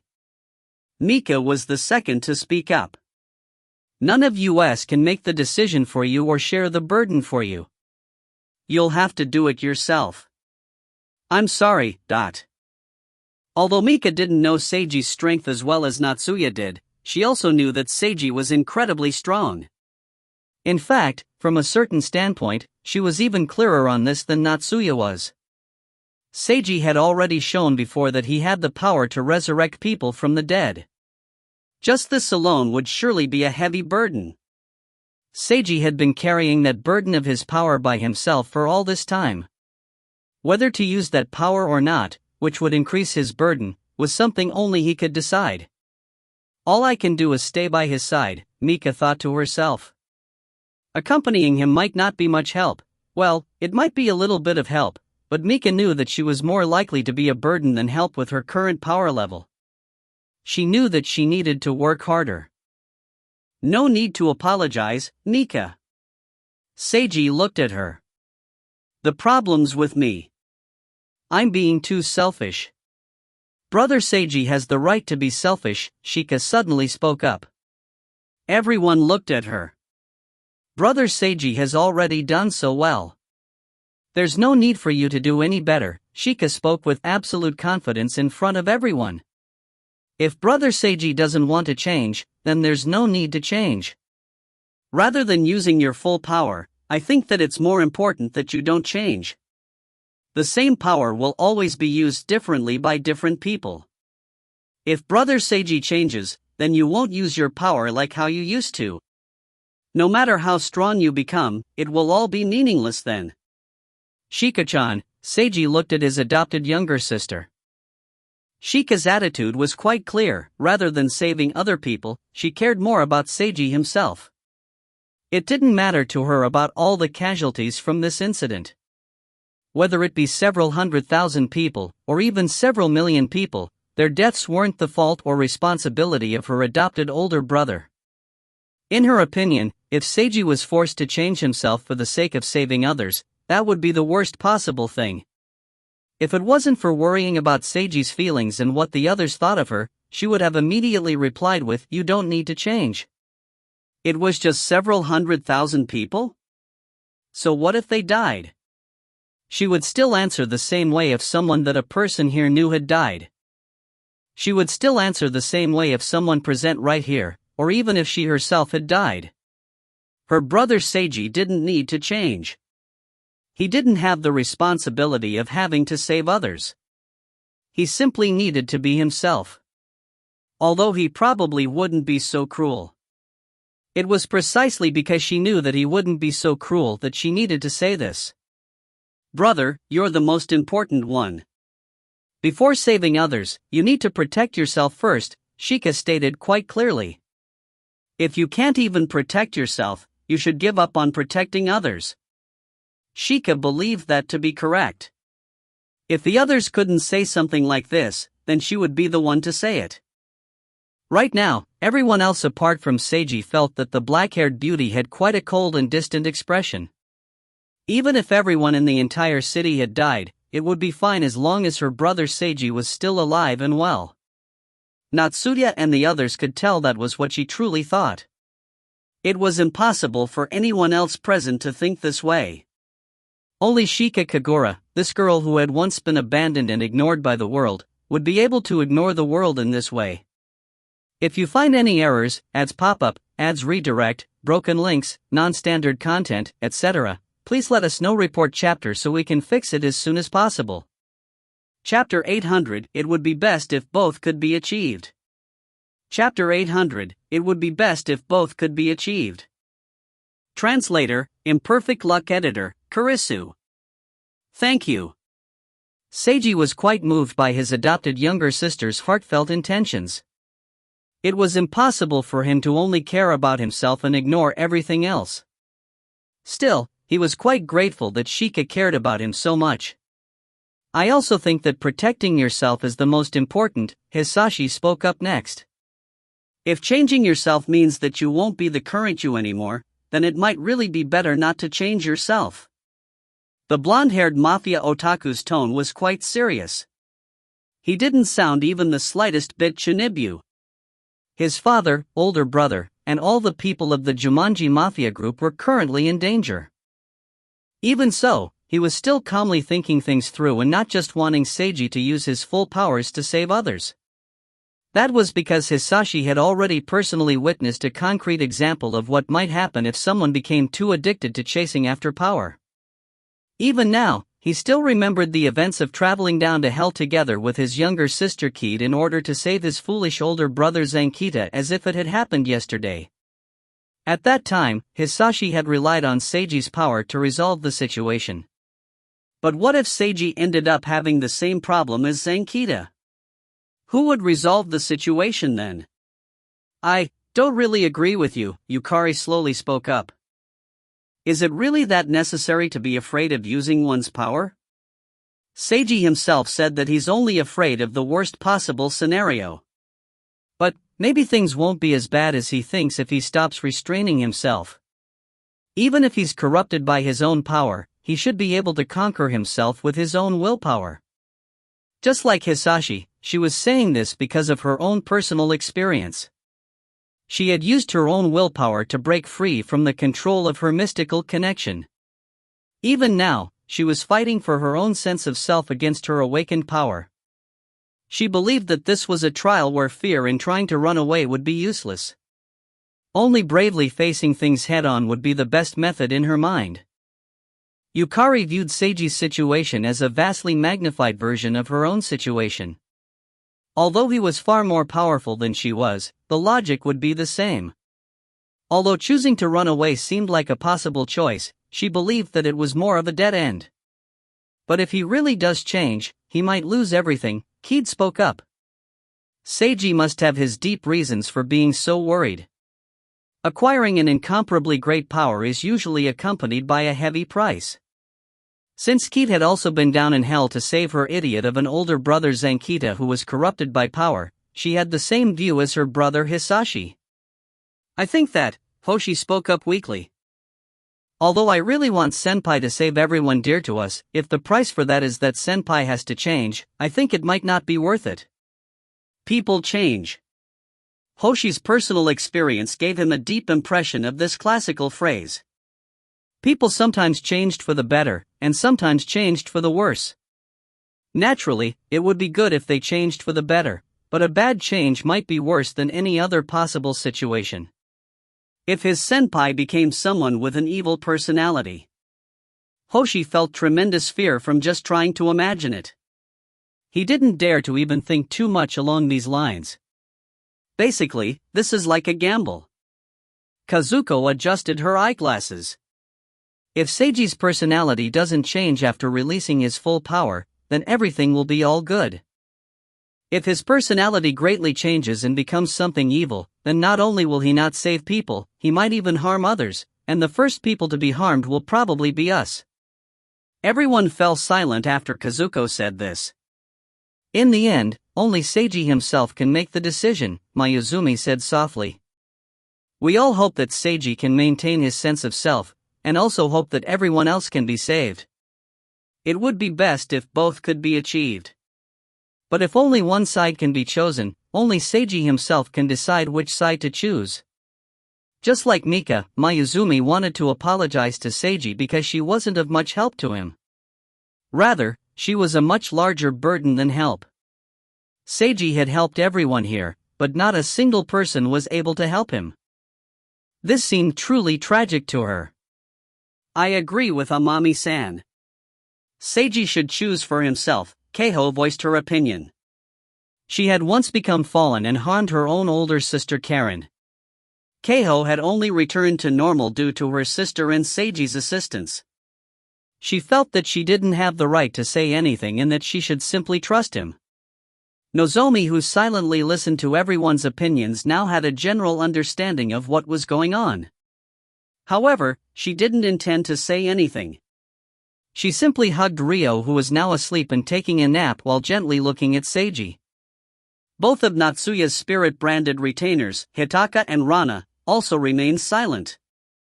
Hitaka stood still with her arms folded, while Rana blinked innocently. Chiaki took a long look at Seiji's face. She opened her mouth and wanted to say something, but in the end, didn't. She simply showed an expression of complete trust in Seiji. She felt that there was nothing to say. Natsuya also felt the same way. She smiled at Seiji and expressed her feelings in this manner. Seiji slowly looked around at everyone and sensed their opinions before he closed his eyes. In the end, the best answer he could arrive at was the most cliché one: it would be best if both could be achieved. He should save everyone in the city, but he also needed to maintain his sense of self. In the end, this was all because he was mentally too weak. Because he deeply realized that he was foundationally still an ordinary person, he lacked confidence. He didn't have the confidence to maintain his sense of self if he casually used his greatest power of saving and loading as he pleased. That was why he asked for help from all his companions. He felt that Mai had been correct. He was acting spoiled. The problem was with himself. The choice was also his to make. He had to take the responsibility of making the decision. After much frustration, contemplation, and inner conflict. In the end, Seiji's final decision was to take things slowly. He would start to use his save and load ability more proactively and more often. However, he wouldn't be increasing his usage too much at first. It would be a gradual process for him. He would carefully and cautiously begin using his power more often. Since he had to use it in order to save everyone, but he was also worried about himself, this was all he could do. Of course, this was quite a roundabout and unbecoming way of doing things. He was just like a young child who was afraid of walking in the dark. But for Seiji, this was the best possible method he could come up with which would achieve both purposes. So what if this is roundabout and unbecoming? I was simply an ordinary otaku in my past life, not some major personage, Seiji sardonically thought to himself. He had his limits. Seiji was quite clear on this. It would be too difficult for him to precisely control his save and load ability, which seemed to have absolutely zero limitations or cost. But no matter what, he could only carry this burden as he moved forward. No matter how slowly he progressed. No matter how much more he needed to think about it with frustration and inner conflict. He would still need to move forward. After making up his mind, Seiji slowly opened his eyes to reveal a fiercely determined look. Thank you, everyone. Although I don't dare to say that I won't have any more confusion in the future, I'll definitely try my very best. I won't change my current self. Or at least, I won't change most of who I am, but I'll also go and save everyone that I should save. I shall do my best to use my power appropriately, rather than being controlled by my own power. Everyone else heaved a sigh of relief when they saw his current expression and heard his words. They were all sincerely happy for him. Although no fight had occurred, everyone felt like they had just overcome a major obstacle. If anyone had said something wrong or unnecessary, maybe something would have changed the future for far worse. Such pressure of the unknown was far too much. Perhaps a life and death battle might really have been easier. Thankfully, this all finished without a hitch. Now, I'd like to go visit Soul Society, Seiji told everyone. I want to see if I can find anyone there and obtain more information, but he was now absolutely certain that he would load back into the past in order to save the lives of the several 100,000 people who had already perished when the Sakura catastrophe goddess descended and froze everyone. However, before he left this timeline, he would first do everything he could to obtain more information first. Every time he loaded felt like he was abandoning an entire world to him. He would have to face his feelings of guilt directly and shoulder this burden. Since he had now resolved himself, he would have to carry this burden properly. Perhaps I'm not even saving anything. Maybe I'm just arrogantly thinking that I'm saving others, Seiji thought to himself. But even so, he was still going to take this path. Even if he was only saving himself, he would persist down this path. If you find any errors, ads pop up, ads redirect, broken links, non-standard content, etc., please let us know. Report chapter so we can fix it as soon as possible. Volume 9. Chapter 801, Having Humans Always Be Reasonable. Chapter 801, Having Humans Always Be Reasonable. Translator, Imperfect Luck Editor, Kurisu. Hoping that humans would always be reasonable was something far too foolish to hope for. This was a maxim of the world, as well as something that was useless to say. Or, perhaps it was something useless to say that was close to a maxim of the world.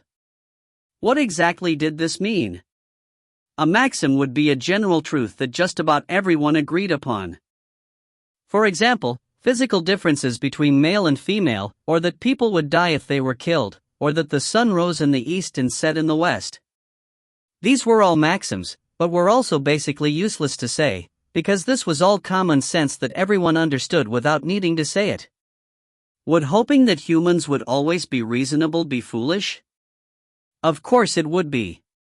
Anyone that had any type of emotions or feelings at all would never be able to say that they would forever be able to remain logical and reasonable.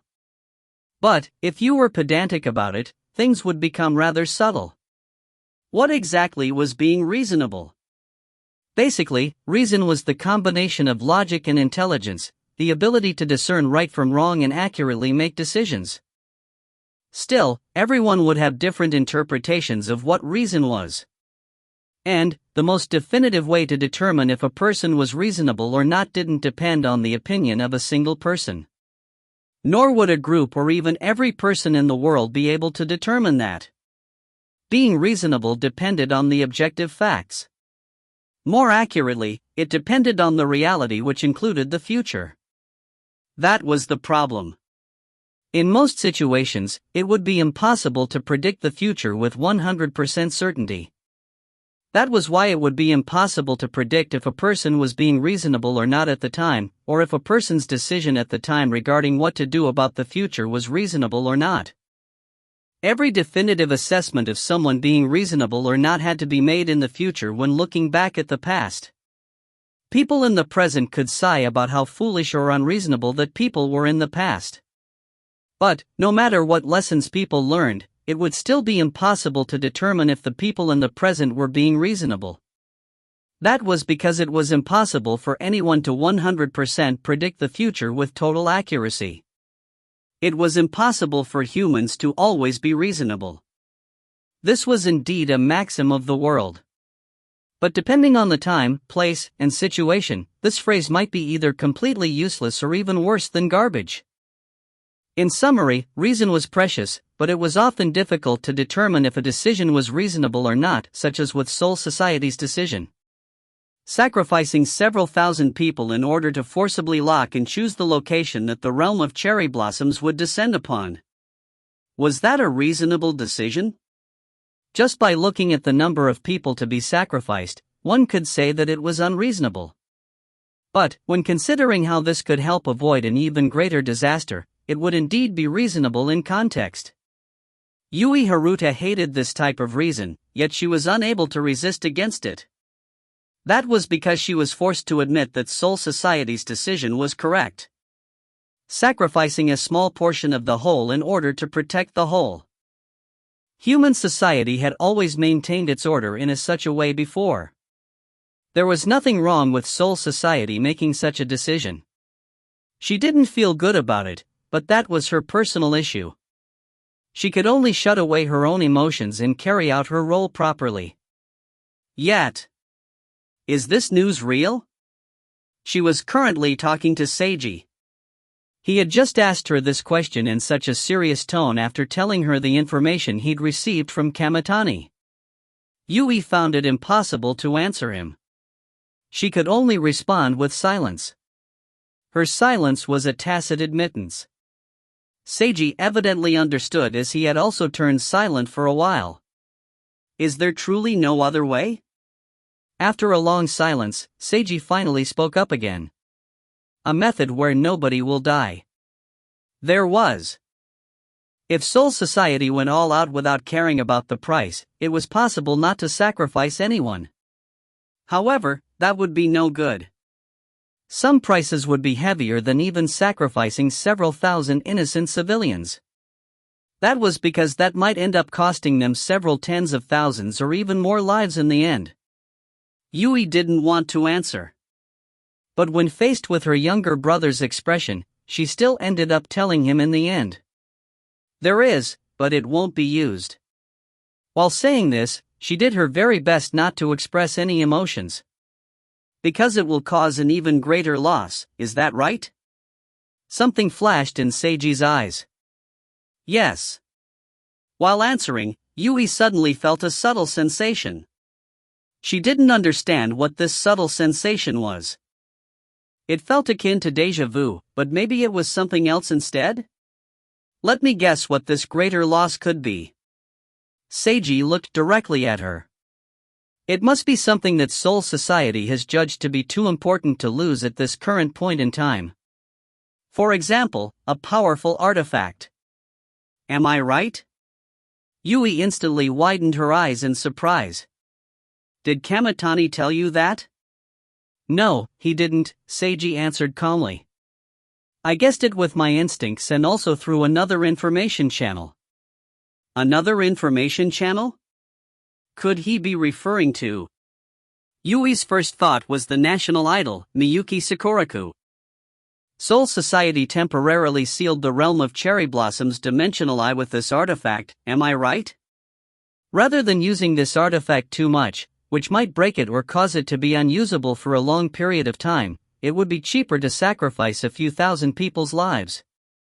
Am I right? Seiji continued asking questions. Although he was asking as if he didn't know, everything he said had been exactly on the mark. Yui nodded in confirmation. That's exactly what it is. What exactly is this powerful artifact? Seiji inquired. The Yasukani no Magatama. Yui decided to directly tell him. The three major mystical artifacts of Sakura Island were household names that everybody knew. These three artifacts were the Kusanagi sword, the Yada no Kagami mirror, and the Yasukani no Magatama jewel. Naturally, these three artifacts often appeared in anime and manga. TL note, these three artifacts are known as the Imperial Regalia of Japan, or the Three Sacred Treasures of Japan. https://en.wikipedia.org/wiki/imperial_regalia_of_Japan if you want to know more. In the spiritual society, these three artifacts were the most powerful spiritual artifacts around. Currently, these three artifacts were in the possession of the 7 major yin-yang master families. This was also one of the reasons why the 7 major families were at the very top in the current spiritual society. It would be no exaggeration to say that these three artifacts were the pinnacle of Sakura Island's spiritual world. What they represented, along with their actual power, would be incredibly important. Anyone who possessed all three spiritual artifacts simultaneously would be able to conquer the entire world. Okay, that was an exaggeration. But, if anyone managed to obtain all three spiritual artifacts which were currently in the 7 major families' possession, then that person's power level would definitely reach the rank of number 1 in all of Sakura Island. One of the 3 major spiritual artifacts versus the lives of a few thousand ordinary civilians. It was likely that most spiritual ability users wouldn't even need to think about which would be more important to them. Soul Society's decision was correct. At least, on the surface. If sacrificing a few thousand lives can protect the Yasukani no Magatama and the city, then maybe that will be worth it, Seiji continued, speaking in a calm tone. But will things really happen that way? Yui blinked in surprise. What do you mean? Will Soul Society's plan be obstructed by any outside parties? For instance, won't the messengers do anything? We're already prepared to deal with the messengers. Your preparations are absolutely infallible? There's no such thing as anything that's absolutely infallible. I know that. I just wanted to know whether Soul Society was confident or not in being able to stop them if the messengers tried anything at this time. I want to know if there's any guarantee of the situation not becoming far worse. Seiji looked directly at Yui's face. Yui felt that subtle sensation returning again. She couldn't help but avert her gaze. You don't need to worry about such things. I don't want to pry into stuff that isn't my business. However, I have an ominous premonition. Seiji's tone became heavier. Kamitani went to the trouble of telling me the information that Soul Society intends to sacrifice a few thousand people. Why exactly did he do that? Was he hinting at something? Or did he want to lure me into doing something? I feel like he's plotting something, and I might be one factor in his plan. Or, maybe I'm just an insignificant disturbance to him. But no matter what, I really do have an ominous premonition. Yui-ne-san, are you certain that Soul Society's preparations haven't missed anything? For instance, something that might have been missed, or a certain person that might have been missed. After hearing Seiji's words, Yui swiftly went over Soul Society's full plan in her mind. She went through all the relevant information, events, and people. Soul Society's plan couldn't be said to be perfect. Still, she felt that Soul Society's plan was relatively complete. Unless... She suddenly thought of a youth with orange short hair, a pale face, red eyes with a distant look, and heavy dark circles under his eyes. If he was released. Yui suddenly felt uneasy when she thought of this possibility. It didn't seem likely, but Kamitani just might. The more she thought about it, the more uneasy she became. A deep light flashed in Seiji's eyes as he quietly watched Yui's expression flicker. If you find any errors, ads pop up, ads redirect, broken links, non-standard content, etc., please let us know. Report chapter so we can fix it as soon as possible. Chapter 802, Is it no good even if I hug your leg and beg you? Chapter 802, Is it no good even if I hug your leg and beg you? Translator, Imperfect Luck Editor, Kurisu.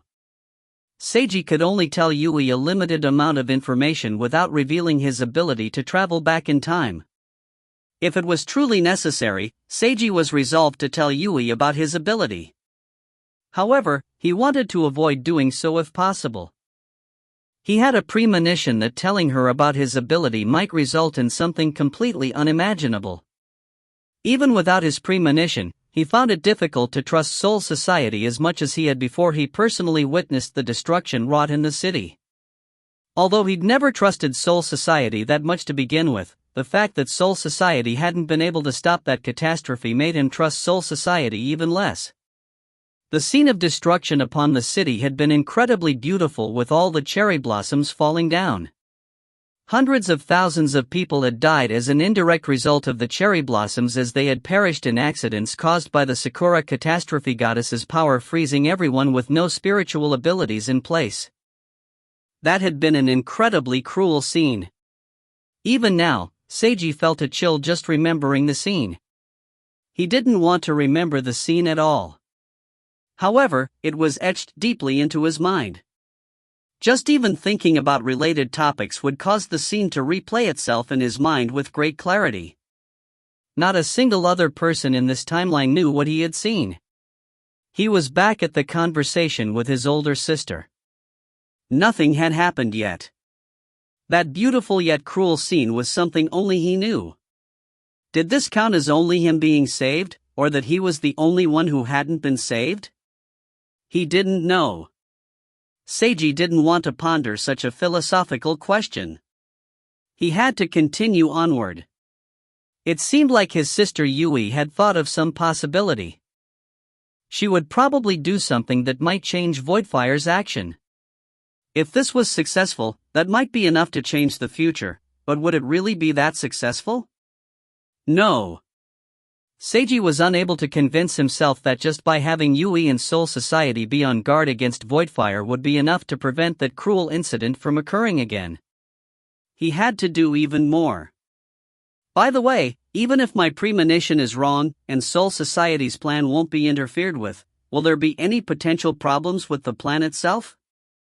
Seiji continued asking questions. I know that this is a different situation from the Bloodwine Ritual Tournament incident.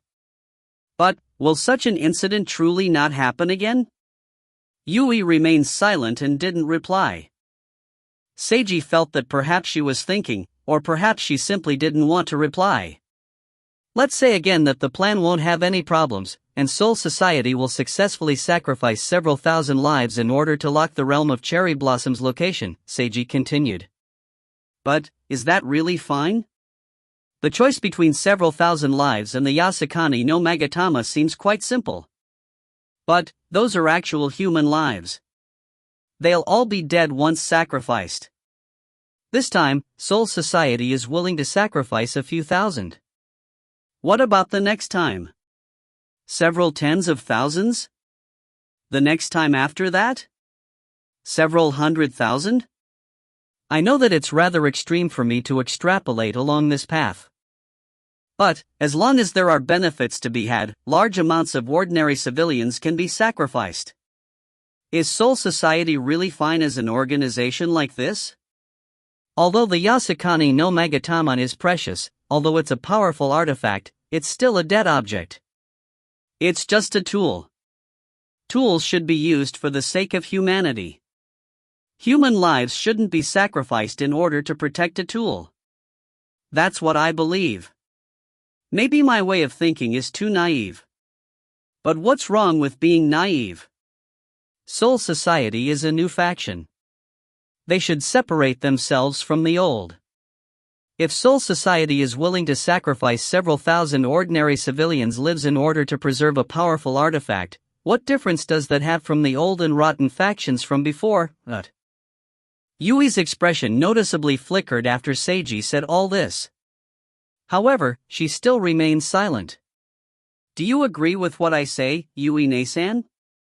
Seiji asked her with utmost directness. Whether I agree or not is meaningless, Yui said in a soft voice. Soul Society had already made its decision. She was powerless to stop it. It is meaningful. Something flashed in Seiji's eyes.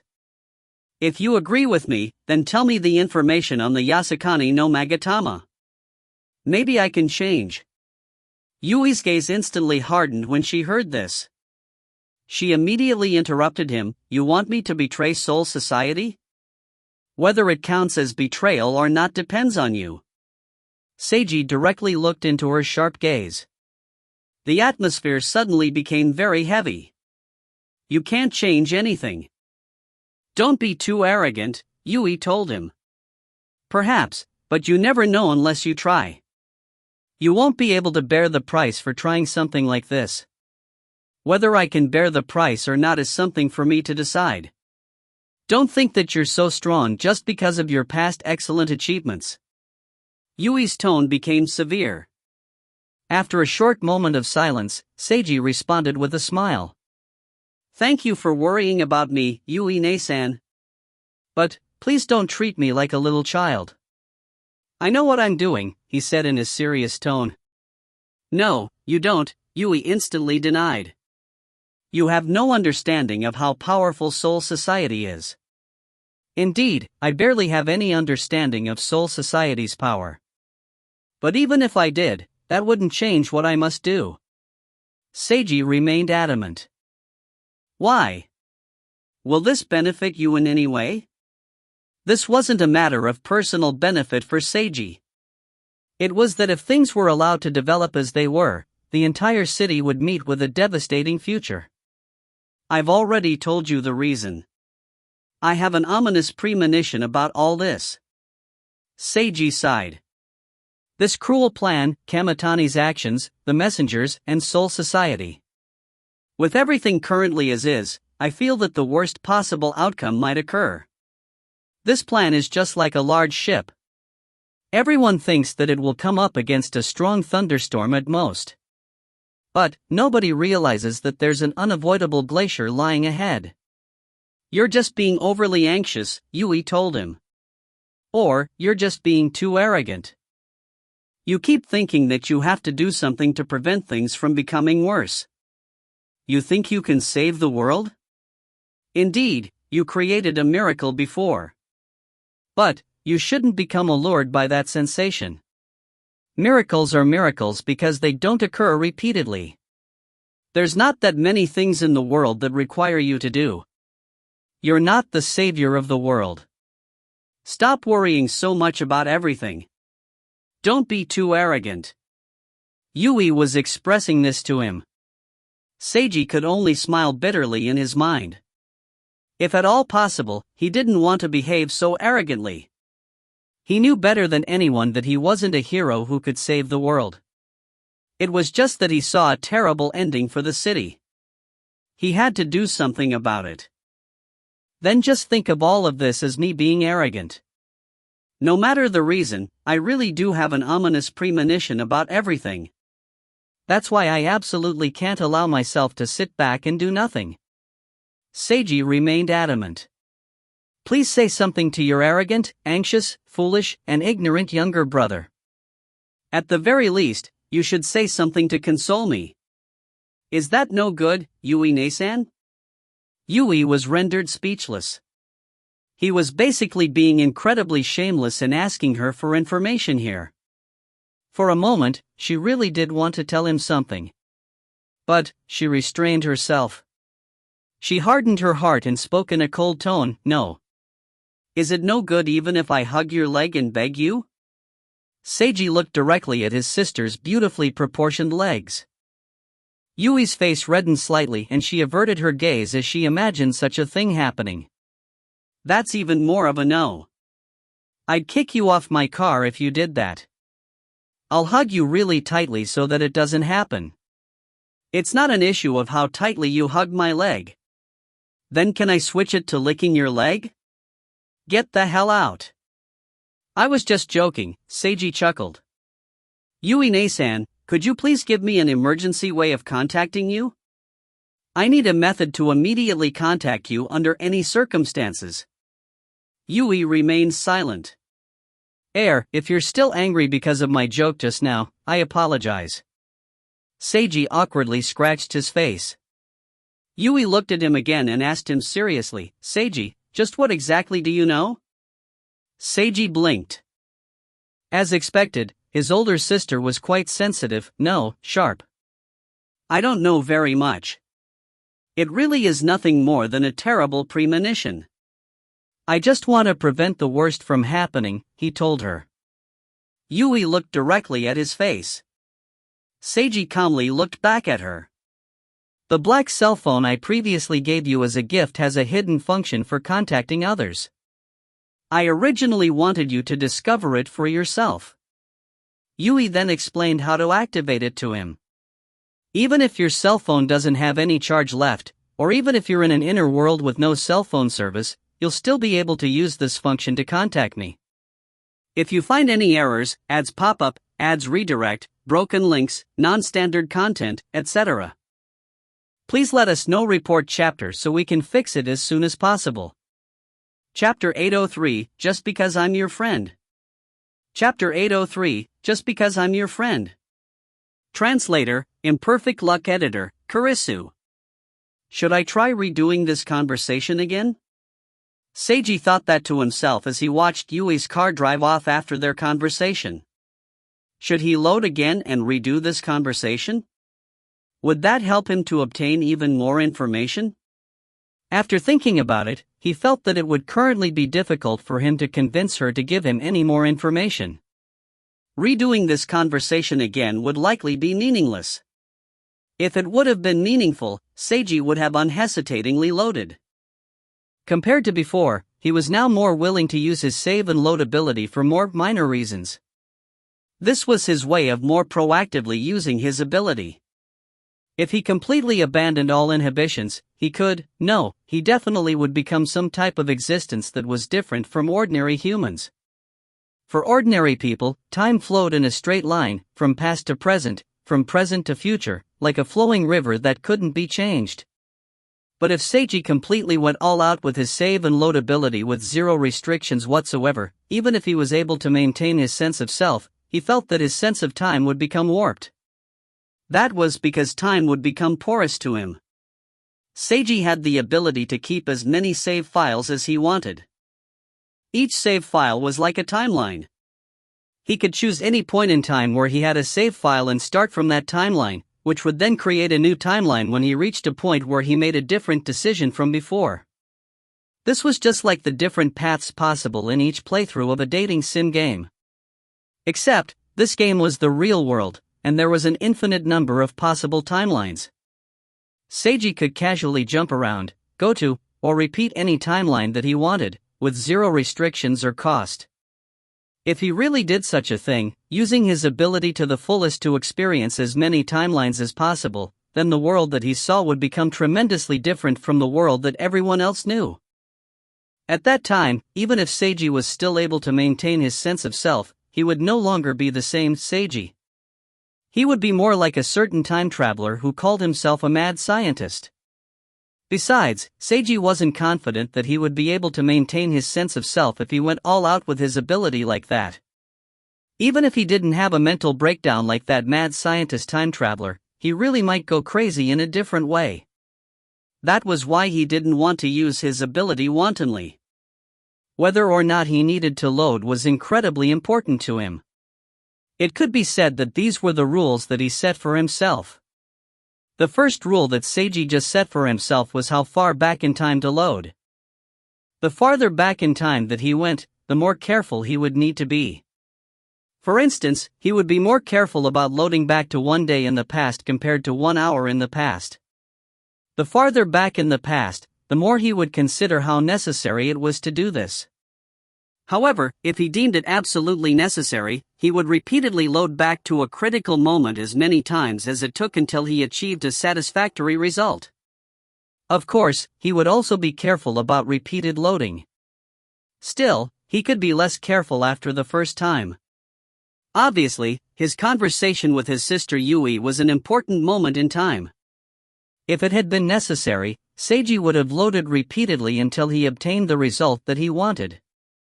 But since he judged that it was difficult for him to currently obtain any more information from her, he decided against it. Seiji still wasn't quite used to this way of thinking. No, this way of thinking was more akin to different ways by which he could choose to play a dating sim game. It wasn't a matter of getting used to it or not. It was more of whether he accepted it or not. Seiji hoped that he would never have to get used to it. He returned to his apartment and went to his study. He then sat down in his chair and took out his cell phone to make a call. The call connected. "Hey, my bro Haruta," Kamitani's voice replied on the other end of the phone. "Good evening, Kamitani-kun. Are you free now?" Seiji asked calmly. "I'm actually rather busy. But since my bro Haruta is calling me, I do have some time to at least chat. Are you busy with preparing to attack Soul Society and trying to steal the Yasukani no Magatama?" Kamitani instantly fell silent for a while. And then, he laughed. You're right. How did you know, my bro Haruta? You were the one who told me about it. I did? You went out of your way to give me so many hints. I would be rather stupid if I still couldn't guess what you, or maybe I should say the messengers, intended to do. Kamitani laughed even more uproariously this time. Seiji laughed as well, letting Kamitani hear his laughter loud and clear. The two of them both laughed into their phones for a while. They then simultaneously stopped. Should I say that you satisfied my expectations, or that you didn't? Kamitani's tone became rather deep. What do you want to do, my bro Haruta? Of course, it's to stop you guys. I've already told my guest to Yui. She's probably having Soul Society increase their vigilance level right now. Your attack will become highly difficult. Did you really think that you would stop me by saying that? No, but I have something else to tell you. Seiji paused for a moment as he switched to his most severe tone possible. You guys will fail in stealing the artifact. And if you forcefully try to steal it regardless, it might cause a horrific consequence that you can't even imagine. Kamitani fell silent for a moment. Why do you say all this? He asked in a soft voice. Because I think it will happen, Seiji stated in an adamant tone. Kamitani fell silent for an even longer while. I can believe you, my bro Haruta. Kamitani chuckled lightly. But that won't do anything. The messenger's plan is already set in stone. No matter what attitude I have about it, the plan will still be carried out. I don't need your belief in me. I need you to do something for me. You want me to betray the messengers? Although that will also be really interesting, I don't have any intentions of doing so currently. Besides, just what makes you think you can request that of me? Just because I'm your friend, Seiji told him calmly. Kamitani fell silent once more, followed by uproarious laughter which was almost like loud guffawing. Ha ha ha ha ha. Well said. Kamitani laughed loudly. You said it so very nicely, my bro Haruta. He sounded incredibly happy. Still, this still isn't enough, friend. Just this alone won't be enough to make me betray the messengers. Can you give me even more than that? Don't be so greedy, Kamitani-kun, Seiji spoke softly. My friendship is far more valuable than you think. For someone like you, this is the only chance I'll ever make in my entire lifetime to offer you my friendship. If you refuse me here, you'll never have the chance to obtain my friendship ever again. Itsuki Kamitani felt chilled when he heard this. Even though they were speaking across cell phones, he could still sense a bone-piercing chill pervade him. He instinctively sensed great danger in Seiji's words. However, this didn't make him afraid. Rather, he became excited. Interesting. Truly interesting. Seiji Haruta was incredibly interesting. Itsuki Kamitani really wanted to reject Seiji. He wanted to know what would happen if he rejected Seiji. However, he forced himself to restrain himself from acting on this impulse. It still wasn't time yet. Things could become even more interesting. This was only the beginning. He couldn't just follow his urge and act however he wanted. He needed to be patient if he wanted to see everything become more interesting. "Alright, I accept, my bro Haruta," Kamitani spoke in a joyful tone. "I'm willing to betray the messengers for the sake of your friendship. Still, I'm going to need to be careful in just how much I betray them by. I have to guarantee my own safety, after all. You wouldn't want your friend to be immediately dealt with by his organization, now would you? If the messengers were able to instantly deal with you so easily, I bet they would have done so long ago already," Seiji said calmly. "Thank you for your praise, I'm quite happy right now, friend." Kamitani chuckled. "Now then, what exactly do you need me to do? If you find any errors, ads pop up, ads redirect, broken links, non-standard content, etc., please let us know. Report chapter so we can fix it as soon as possible." Chapter 804, My Bro Haruta, You're Truly a Demon. Chapter 804, My Bro Haruta, You're Truly a Demon. Translator, Imperfect Luck Editor, Kurisu. Convincing Kamitani was easier than Seiji had expected. Kamitani had a misunderstanding about Seiji being special. Seiji intended to use this to convince him to help out, even though there was no guarantee that Kamitani would agree. Seiji had already mentally prepared himself to save and load this conversation many times if necessary. Luckily, he succeeded on the first try. So, what Seiji said next was, "I want to personally meet the person who's leading the attack against Soul Society." Kamitani fell silent for a moment. "That will be rather difficult. Must you meet him in person? It will be much easier for me to put you in contact with him if it's only by phone." "I must meet him in person." "Why?" Kamitani asked. "Because Voidfire will only believe me if he meets me in person," Seiji thought to himself. Of course, he wasn't going to say that to Kamitani. It will be easier to talk face to face. You don't need to worry about anything else. Just help me arrange a meeting with him. You've truly given me a nice task, my bro Haruta." Kamitani chuckled. "This exactly happens to be something that I can help you with that barely won't cross the line. Haha, I really want to know just how much of everything is within your calculations." "I'd also love to know how much of everything is within your calculations," Seiji responded in a copycat manner. "I'm willing to tell you everything I'm planning right now. In exchange, you tell me everything that you're planning. How about it?" "An interesting suggestion, but it will actually become boring if we do this, that." "If you think it's boring, then shut up and go to work. Don't be so violent. I'll do it properly for you. I just need some time to put you in contact with him. Do it for me within 3 hours. That will be a little tough. Let's go with 1 hour then. That's even harder. My bro Haruta, you're truly a demon. I can't compare to you," Seiji stated icily. "Stop wasting time and go to work already. No tricks allowed, Kamitani-kun." Seiji then immediately hung up on him. If at all possible, Seiji would instantly kill Kamitani for the sake of world peace. But, it was difficult for him to accomplish that right now, so he might as well make use of Kamitani instead. As long as Seiji could achieve his objective, he was even willing to make use of enemies. Although Seiji had offered Kamitani his friendship, there were many types of friendship. His friendship with Kamitani would obviously be different from his friendship with all his companions. Both Seiji and Kamitani naturally knew this without needing to say it.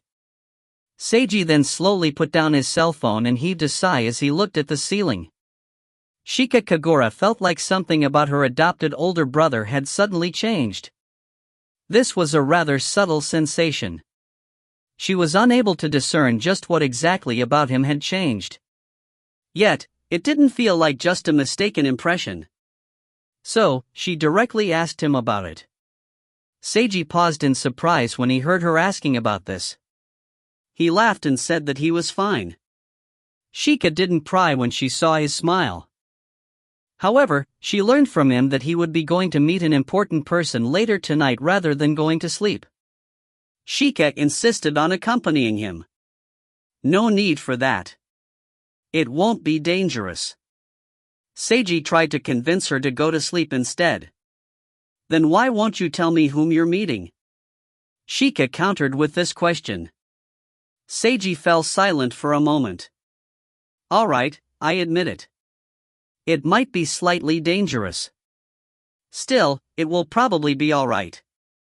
There's no need to worry. Seiji sighed. Shika silently looked at him. Seiji wanted to try and convince her some more. However, he was unable to say anything when faced with her expression. After he loaded back into the past, all other experiences for other people were basically erased, including when he acted spoiled to Shika. That was a very important memory for him, but Shika no longer remembered it. This was unavoidable and gave Seiji a feeling of loneliness. Seiji didn't intend on reenacting that scene, because for him, his acting spoiled memory had happened already. It would be impossible for him to behave and feel the exact same way again. If he really did the same thing in this timeline, it would mean that he hadn't matured at all. This was the loneliness of a time traveler that he knew he had to accept. However, even though he accepted it, that didn't mean he could hide it completely. He knew that he must have unknowingly revealed his loneliness in his expression, which must have caught Shika's attention. Both adopted siblings remained silent for a while before Seiji finally spoke up again. There's an 80% chance that nothing will happen during my meeting with that person. But, things will be different if I take someone else with me. It will become more dangerous. Then I'll at least see you out the door. Shika remained adamant on this. I would prefer that you properly rest. I want to accompany you to the door. Both adopted siblings fell silent once again. Seiji could only give up on trying to convince her to go to sleep. But at the same time, he found that he actually felt rather relieved inside. Only then did he notice that he actually wanted Shika to accompany him. I suppose there's still a part of me that wants to act spoiled to her, Seiji smiled wryly in his mind. Thank you, Shika-chan. Not only for accompanying him late at night, but also for what she said in the previous timeline. No need for thanks, brother.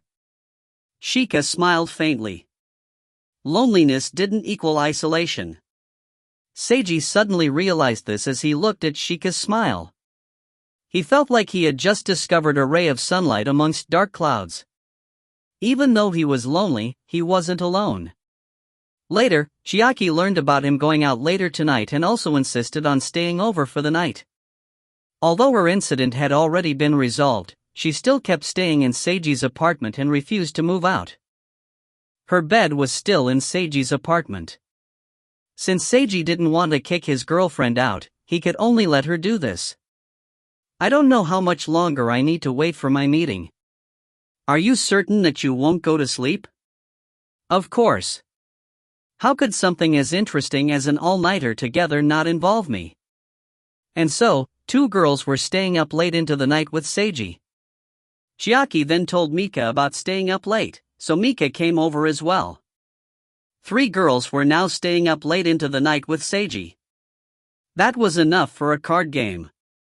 Originally, Seiji was waiting for his meeting with Voidfire, the high-ranking member of the Messengers. However, this now became something of a sleepover. Seiji didn't know whether to laugh or cry. Seiji and the 3 girls sat around a table and remained silent for a while. Let's play a game. Chiaki raised her hands. Mika silently took out a deck of poker cards. Let's not play this yet. Let's play something more interesting. Chiaki pushed the cards away. What do you want to play? Seiji rested his head on one hand while looking at her. Let's pick a person to become the demon. The demon can move freely, while the others aren't allowed to move or make a sound. If the demon makes any single person make a sound, the demon wins. The person who makes a sound first will lose and undergo a punishment game. Chiaki explained the rules of the game. Seiji felt like there was a problem with this game. The demon's actions had no restrictions whatsoever. However, both Shika and Mika's eyes instantly lit up. They instantly understood what was so good about this game. Those who agree to play this game, please raise your hand. Before Seiji could even voice his doubts, Chiaki immediately started a vote and raised her hand.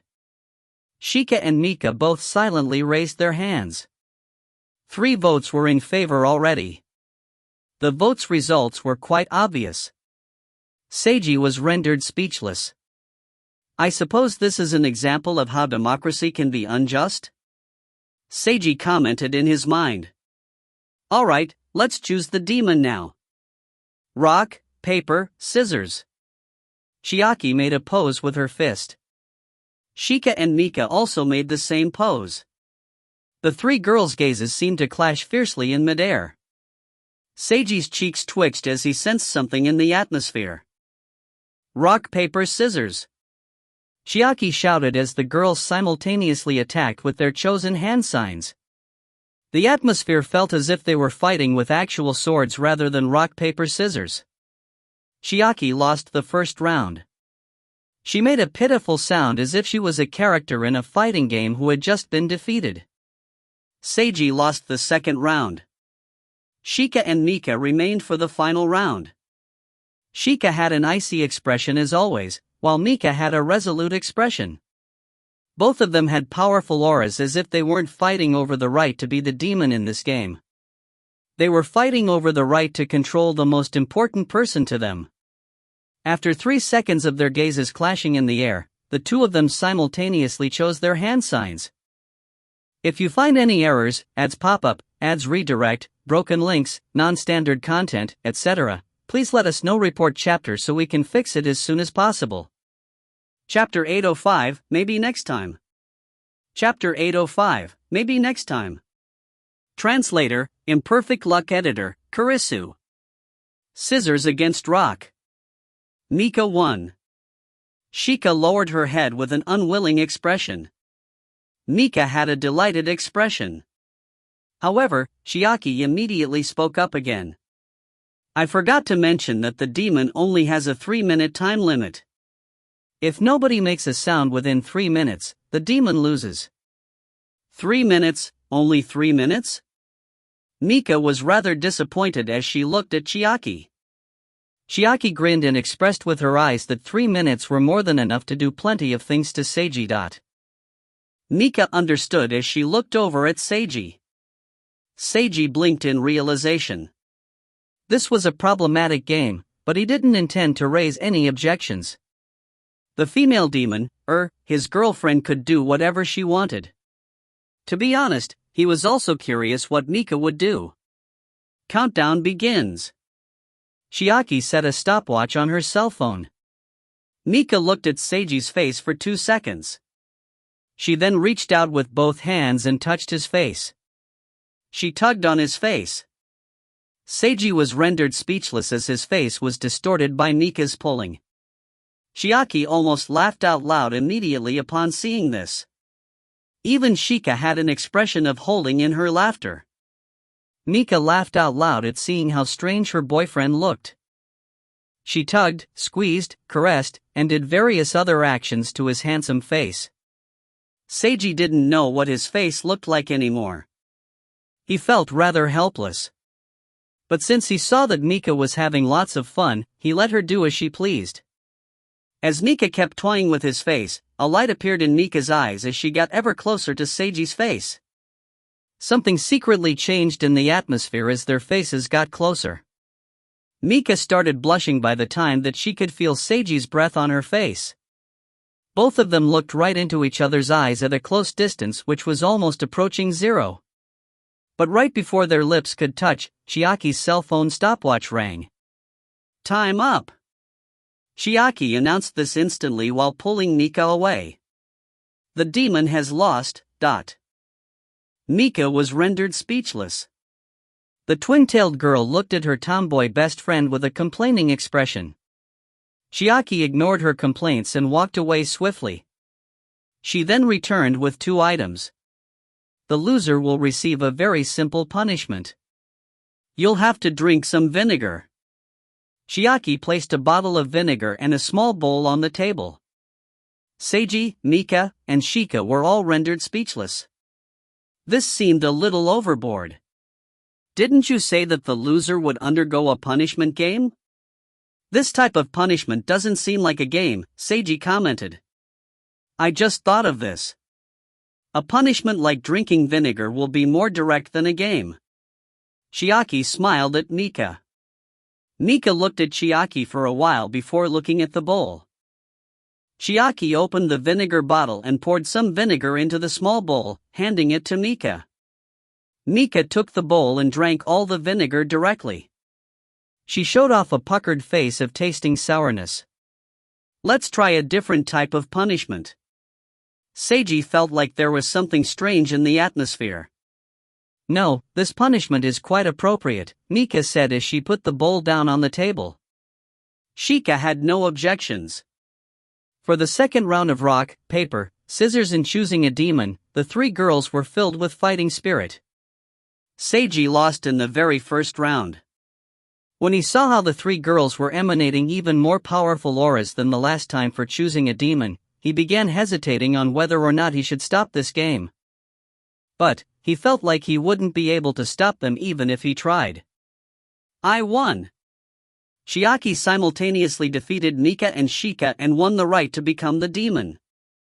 Her eyes immediately lit up as she looked over towards Seiji. Right when the timer began ticking, she charged at and hugged him. Seiji felt her body's warmth pressed up right against him. While he enjoyed the feeling of hugging her, he was worried about Shika and Mika. He glanced over in their direction. As he expected, both of them appeared to be expressionless. Chiaki didn't care one bit about the other 2 girls' expressions. Not only did she hug Seiji even tighter, she kept rubbing against him and making sounds like a happy kitten. Hey, aren't you going overboard? Seiji pushed Chiaki slightly as a hint, but she only hugged him even tighter. 3 minutes was quite short. Although Seiji was feeling physically quite comfortable, he also felt like it was torturous with his adopted younger sister and other girlfriends' gazes upon him. How about I admit defeat? Seiji suddenly had this idea. All he would have to do was drink some vinegar. But right as he thought this, Chiaki suddenly blew softly into his ear. Seiji. His ear suddenly felt numb as if a jolt of electricity had gone through it. He almost made a sound. No, I should make a sound, shouldn't I? I was just thinking about admitting defeat, Seiji was just about to intentionally make a sound, when Chiaki gently bit into and started licking his ear. Yeah, Seiji made this sound unintentionally as he couldn't bear the feeling. Shika and Mika's expressions became even icier upon witnessing this. Both of them were faintly giving off dark auras. I lost. Stop, please stop. Seiji tried to stop this. Your punishment will be that the demon can play with you for 3 minutes. Chiaki wouldn't let go of him and continued hugging him tightly.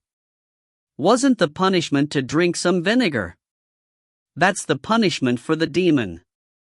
How could this be? Seiji looked over at Shika and Mika, thinking that they would stop Chiaki. However, it seemed that neither girl had any intention of doing anything. At this moment, he sensed that the 3 girls must have arrived at some type of secret agreement amongst themselves beforehand. And so, for the next 3 minutes, he became Chiaki's toy, sort of. Although Chiaki said the demon could play with the loser, she didn't do anything that was too overboard. She just kept hugging him, rubbing up against him, touching his face, holding his hand, interlocking her fingers with his. Just normally acting spoiled to him. This was still all right. Seiji heaved a sigh of relief. If Chiaki kept doing things like licking his ear or even more, Seiji himself wouldn't be able to bear it anymore even if Shika and Mika were still able to tolerate it. The consequences might be disastrous if Chiaki had continued along those lines. For the third round of selecting a demon, Seiji felt like the end result had been predetermined beforehand. Shika won the rock, paper, scissors contest to become the demon. The black-haired beauty silently hugged her adopted older brother and looked right into his face. Seiji exchanged glances with her. A moment later, he felt like he was being drawn into her beautiful eyes. He had to forcefully restrain himself and maintain a clear mind. He wanted to avert his gaze, but felt that he shouldn't do that to Shika. The adopted siblings thus hugged each other while exchanging looks in complete silence. However, Mika and Chiaki felt something incredibly hot sizzling in the air. They felt like the adopted siblings were passionately kissing each other rather than simply exchanging glances. Time passed silently just like this with nothing else happening until the final 3 seconds. Shika suddenly bit Seiji's neck. Seiji made a sound of astonishment. Thus, he was punished to become the demon's toy for another 3 minutes. For the next 3 minutes, Shika hugged him tightly while gently licking the bite mark on his neck. As expected of Shika Kagura, Mika and Chiaki exchanged glances and could tell that both of them were thinking the same thing. Then, this demon game continued for a 4th, 5th, and 6th round. The girls took turns either teasing or being intimate and flirting with Seiji. Finally, Seiji managed to win in rock, paper, scissors and become the demon in the 7th round. He chose death, to give up.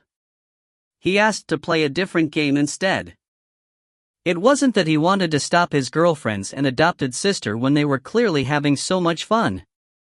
It was that if they continued playing like this, his desire would explode soon. The girls also realized that things might go overboard if they continued playing this. Although they didn't want to give up on such a rare chance to play with Seiji like this, they could only agree to play cards instead. Ordinarily playing cards is so boring. How about we play strip poker instead? The loser needs to take off an article of clothing, Chiaki suggested. Denied. Then let's have the loser make arrow poses instead. Chiaki jutted out her chest and made a sexy pose as if she was a fashion model. Seiji's heart skipped a beat at seeing this. He used his full willpower to restrain his desires and blocked his view with some poker cards. No, maybe next time. If you find any errors, ads pop up, ads redirect, broken links, non-standard content, etc., please let us know. Report chapter so we can fix it as soon as possible. Chapter 806, My True Name is Far Too Ugly. Chapter 806, My True Name is Far Too Ugly. Translator, Imperfect Luck Editor, Kurisu. His own half-hearted refusal seemed far too shameless to Seiji. He was immediately embarrassed after saying it. But then, he felt, why not? I'm a scumbag man who started a harem anyways. Well, he decided against saying anything else and played some cards. 1 hour later, Seiji's cell phone rang. Seiji was currently shuffling cards, but his expression instantly changed. He put away the cards and then answered the call. It really was so difficult. Kamitani sighed. I used just about every favor I could in order to arrange this face-to-face meeting for you. My bro Haruta, you'd better use this opportunity well. Don't waste all of my hard work. Not only that, he's not in a good mood right now. If what you say doesn't satisfy him, it's highly likely that he'll directly attack you. He's strong, really strong. You might even die. Stop saying such useless things, Seiji stated coldly. What time and what place? I've already worked so hard, so as my friend, you won't even console me a little? Kamitani acted like he was complaining. You've worked hard. I'll invite you to some tea. Only tea? I can change it to coffee. I prefer beer, along with some food that goes well with beer. Sure. Give me a mailing address and I'll send you some beer. You won't drink together with me. I'm still underage and can't drink alcohol yet. Seiji acted all serious. Kamitani was rendered speechless. Even for someone as sly as him, he couldn't think of a comeback to this. Time and place? Hurry and tell me already. Seiji didn't care one bit about what expression Kamitani had right now. He kept urging Kamitani to get to the point. The time is in half an hour. The place is, Kamitani told him a location, then paused for a moment. You'd better not betray us, my bro Haruta. Of course I won't. You'd better not set a trap for me, Kamitani-kun. After that, Seiji hung up and looked at Shika and the others. I'm going out now. Please be careful, brother, Shika told him.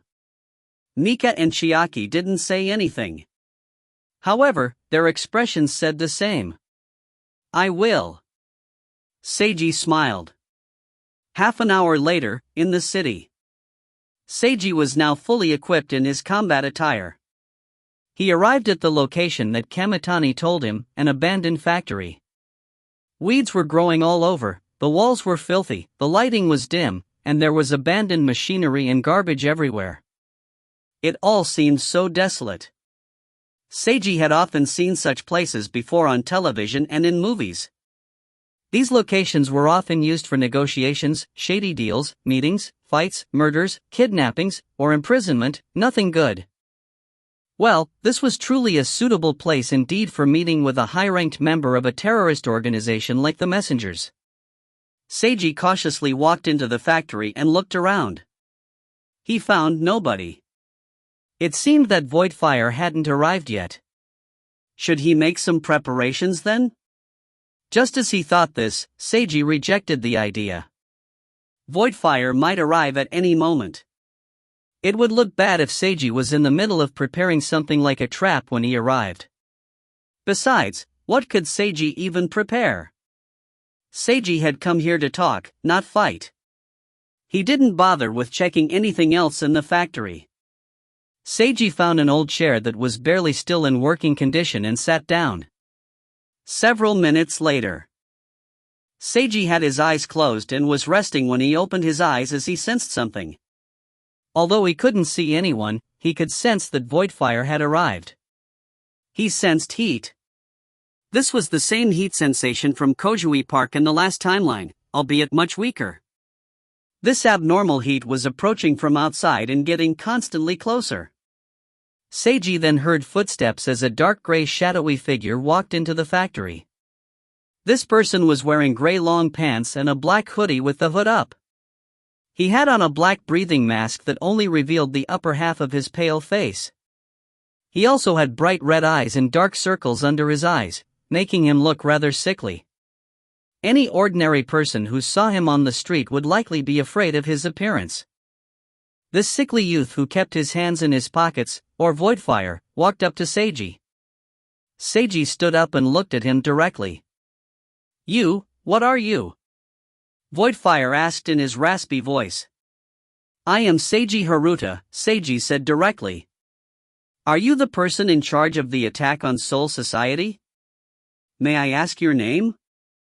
I know your name already, but that wasn't what I was asking. Voidfire looked at him. Seiji Haruta, just what are you? Before asking someone else this type of question, shouldn't you at least introduce yourself? Seiji spoke calmly. The hoodie-wearing youth fell silent for a moment before speaking again. My code name is Voidfire. Hello then, Voidfire-san. Seiji had no hopes that he would be able to instantly find out Voidfire's real name with that question. As for your question, my answer is, I don't know. If you insist on me giving an answer, I can only tell you that I am human. However, I'm sure that you don't want such an answer, Voidfire-san. You probably saw something in me that caused you to ask such a question. Unless you tell me what you saw, I won't know how to explain it to you. Something deep flashed in Voidfire's eyes as he fell silent again. I can see through that there's something foundationally different from humans in you, he spoke raspily. If you release your full power, you'll become an incredibly powerful existence. Yet, you haven't. You're restraining yourself and taking this current form instead. Indeed. Seiji nodded and admitted this. I do have an incredible power. If I casually used it as I please, it would make even myself afraid. That's why I'm choosing to restrain myself instead. But even so, I still believe that I am human. As for what I truly am objectively, I really don't know. Voidfire took a deep look at him. You're foundationally pure and holy. You're far too divine for this wicked world and ugly humanity, that's why you're definitely not human. Although you're not human, you believe yourself to be human. You're restraining yourself in order to protect humanity and the world. That's evidence of your purity. That's why I'm quite happy to meet you, Seiji Haruta. If you're that happy to meet you, could you tell me your real name? Seiji asked. My true name is far too ugly. It is the most hypocritical family name in this hypocritical country.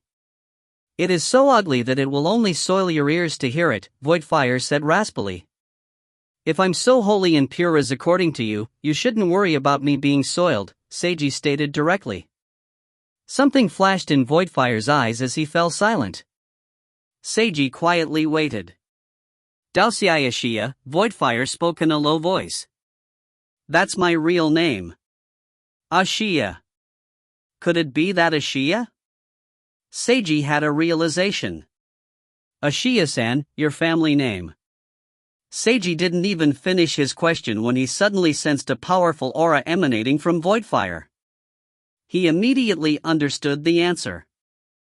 If Voidfire's family name was Ashia, then he was likely the descendant of the legendary Yin-Yang Master who was the only person that rivaled the strongest Yin-Yang Master Seimai Kamiju in strength. That would be the most evil Yin-Yang Master in Sakura Island's history, Dumon Ashia. According to legend, Dumon Ashia and Seimai Kamiju were mortal enemies.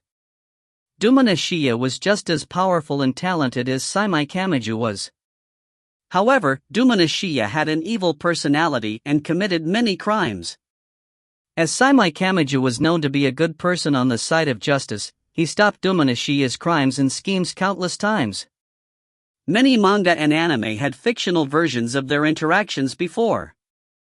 That was why most people in Sakura Island already knew the legends and stereotypes. Dumon Ashia was Seimai Kamiju's greatest rival and most powerful antagonist. Of course, there were also all sorts of stories about how their rivalry bordered on frenemy level, or that they were more like star-crossed lovers, or the best of friends, etc., etc. These stories fleshed out Dumon's personality. But fundamentally, all stories kept the same trait of Dumon Ashia being the most evil Yin-Yang master in history. But actually, the truth of history was: if you find any errors, ads pop up, ads redirect, broken links, non-standard content, etc., please let us know. Report chapter so we can fix it as soon as possible. Chapter 807, Because I Saw the Future. Chapter 807, Because I Saw the Future. Translator, Imperfect Luck Editor, Kurisu.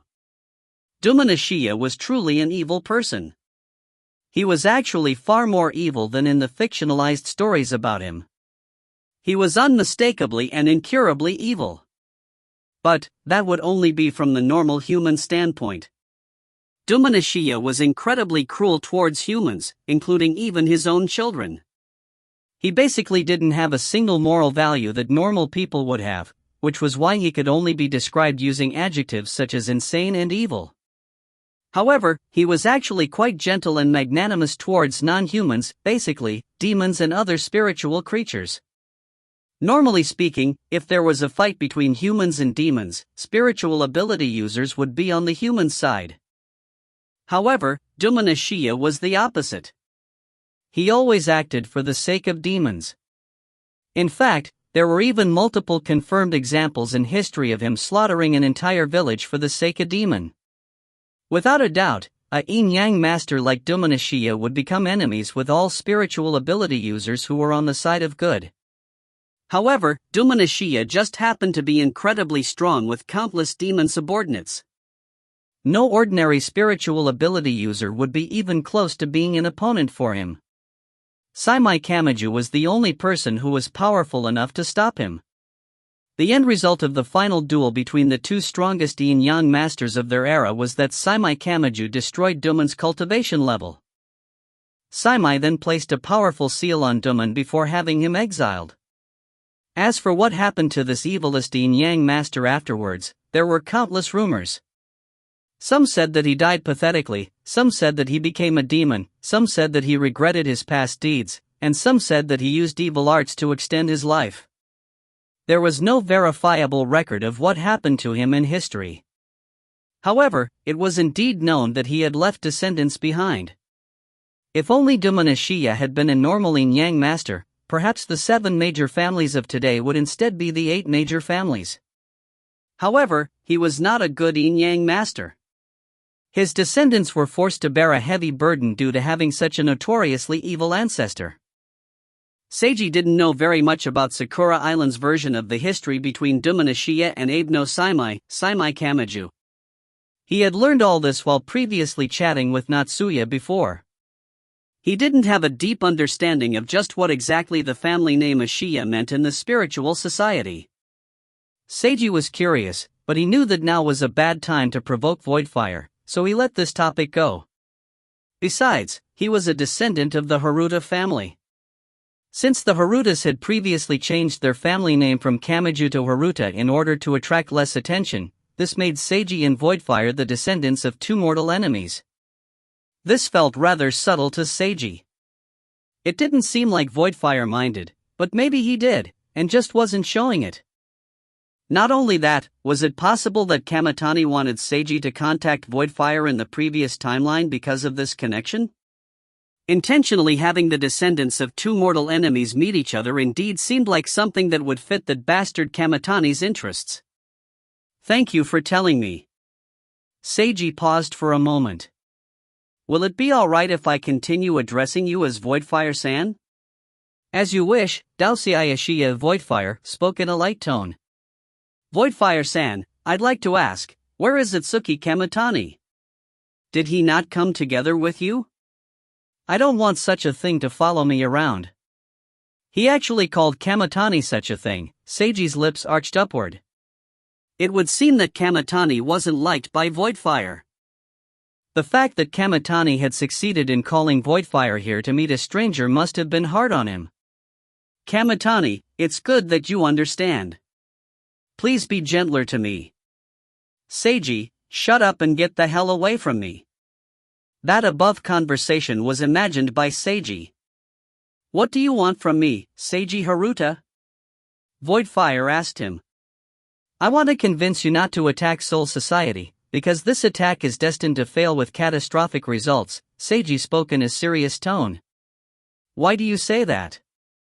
Because I saw the future. Voidfire fell silent for a moment. Is your prophecy 100% accurate? Voidfire questioned. It is, Seiji unhesitatingly agreed. This was as much as he could afford to explain. Making prophecies was an important role for spiritual ability users in ancient times. There were prophecy spells for major national affairs or simple daily life questions. Alternatively, this was also known as fortune-telling. But as time passed, more and more evidence proved that prophecies were largely ineffective. Relying too much on prophecies would often have the opposite effect from intended. That was why prophecy magic gradually died out. Fate was unpredictable. The future was impossible to know. Prophecy magic was unreliable. These were what modern-day spiritual ability users believed. Ordinary people were far more interested in fortunes, prophecies, horoscopes, and so on. In comparison, spiritual ability users believed in such things far less. Although there were some that still worked in these professions, those spiritual ability users themselves often didn't really believe what they told ordinary people. The more honest ones would tell their customers the probability rate of their prophecies. As for those who claimed to have 100% accurate prophecies, they were either idiots or scammers. Yet, Seiji was now claiming to have a 100% accurate prophecy. Something flashed in Voidfire's eyes as he fell silent. Seiji quietly waited for Voidfire's next response. If Voidfire walked away or absolutely insisted on knowing more about how he could know such a prophecy, Seiji would have to load and do this conversation over again. Telling Voidfire his future self's password was something Seiji would only do as a last resort.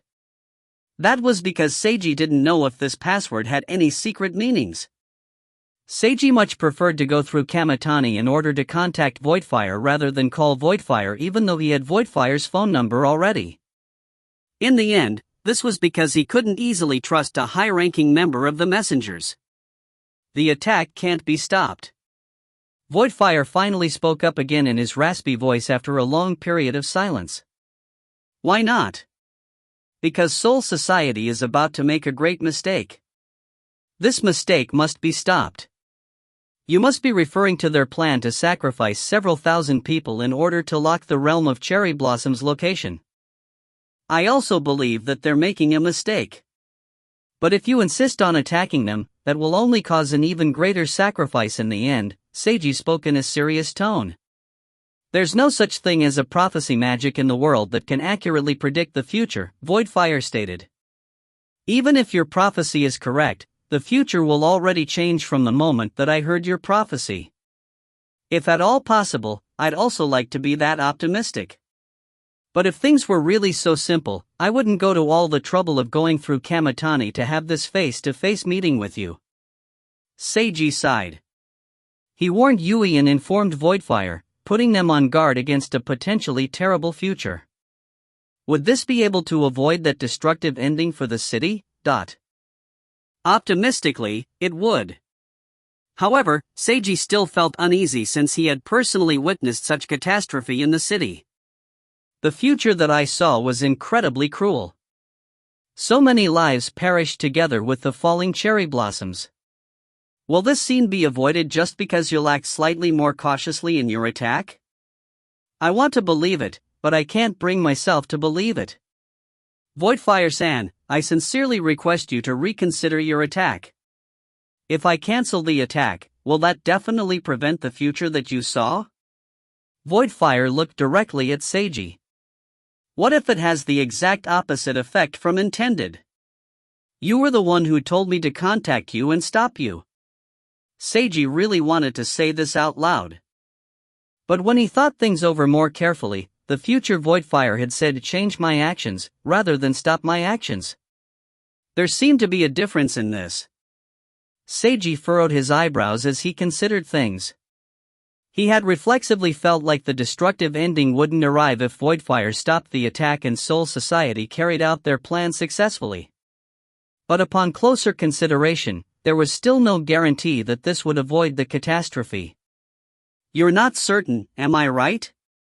Voidfire spoke after seeing Seiji's silence. The destructive future that you saw is related to me.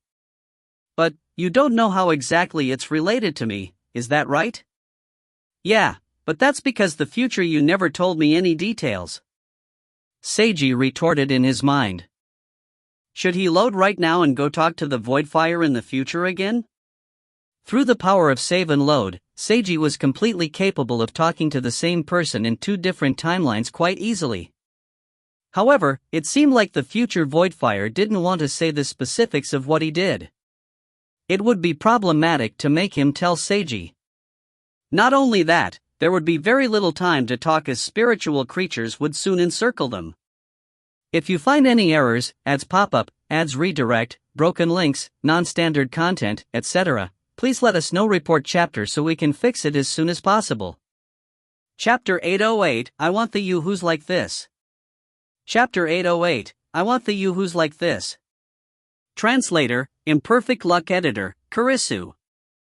As a way to organize his thoughts, Seiji decided to call the previous timeline with so many people dying the destruction timeline.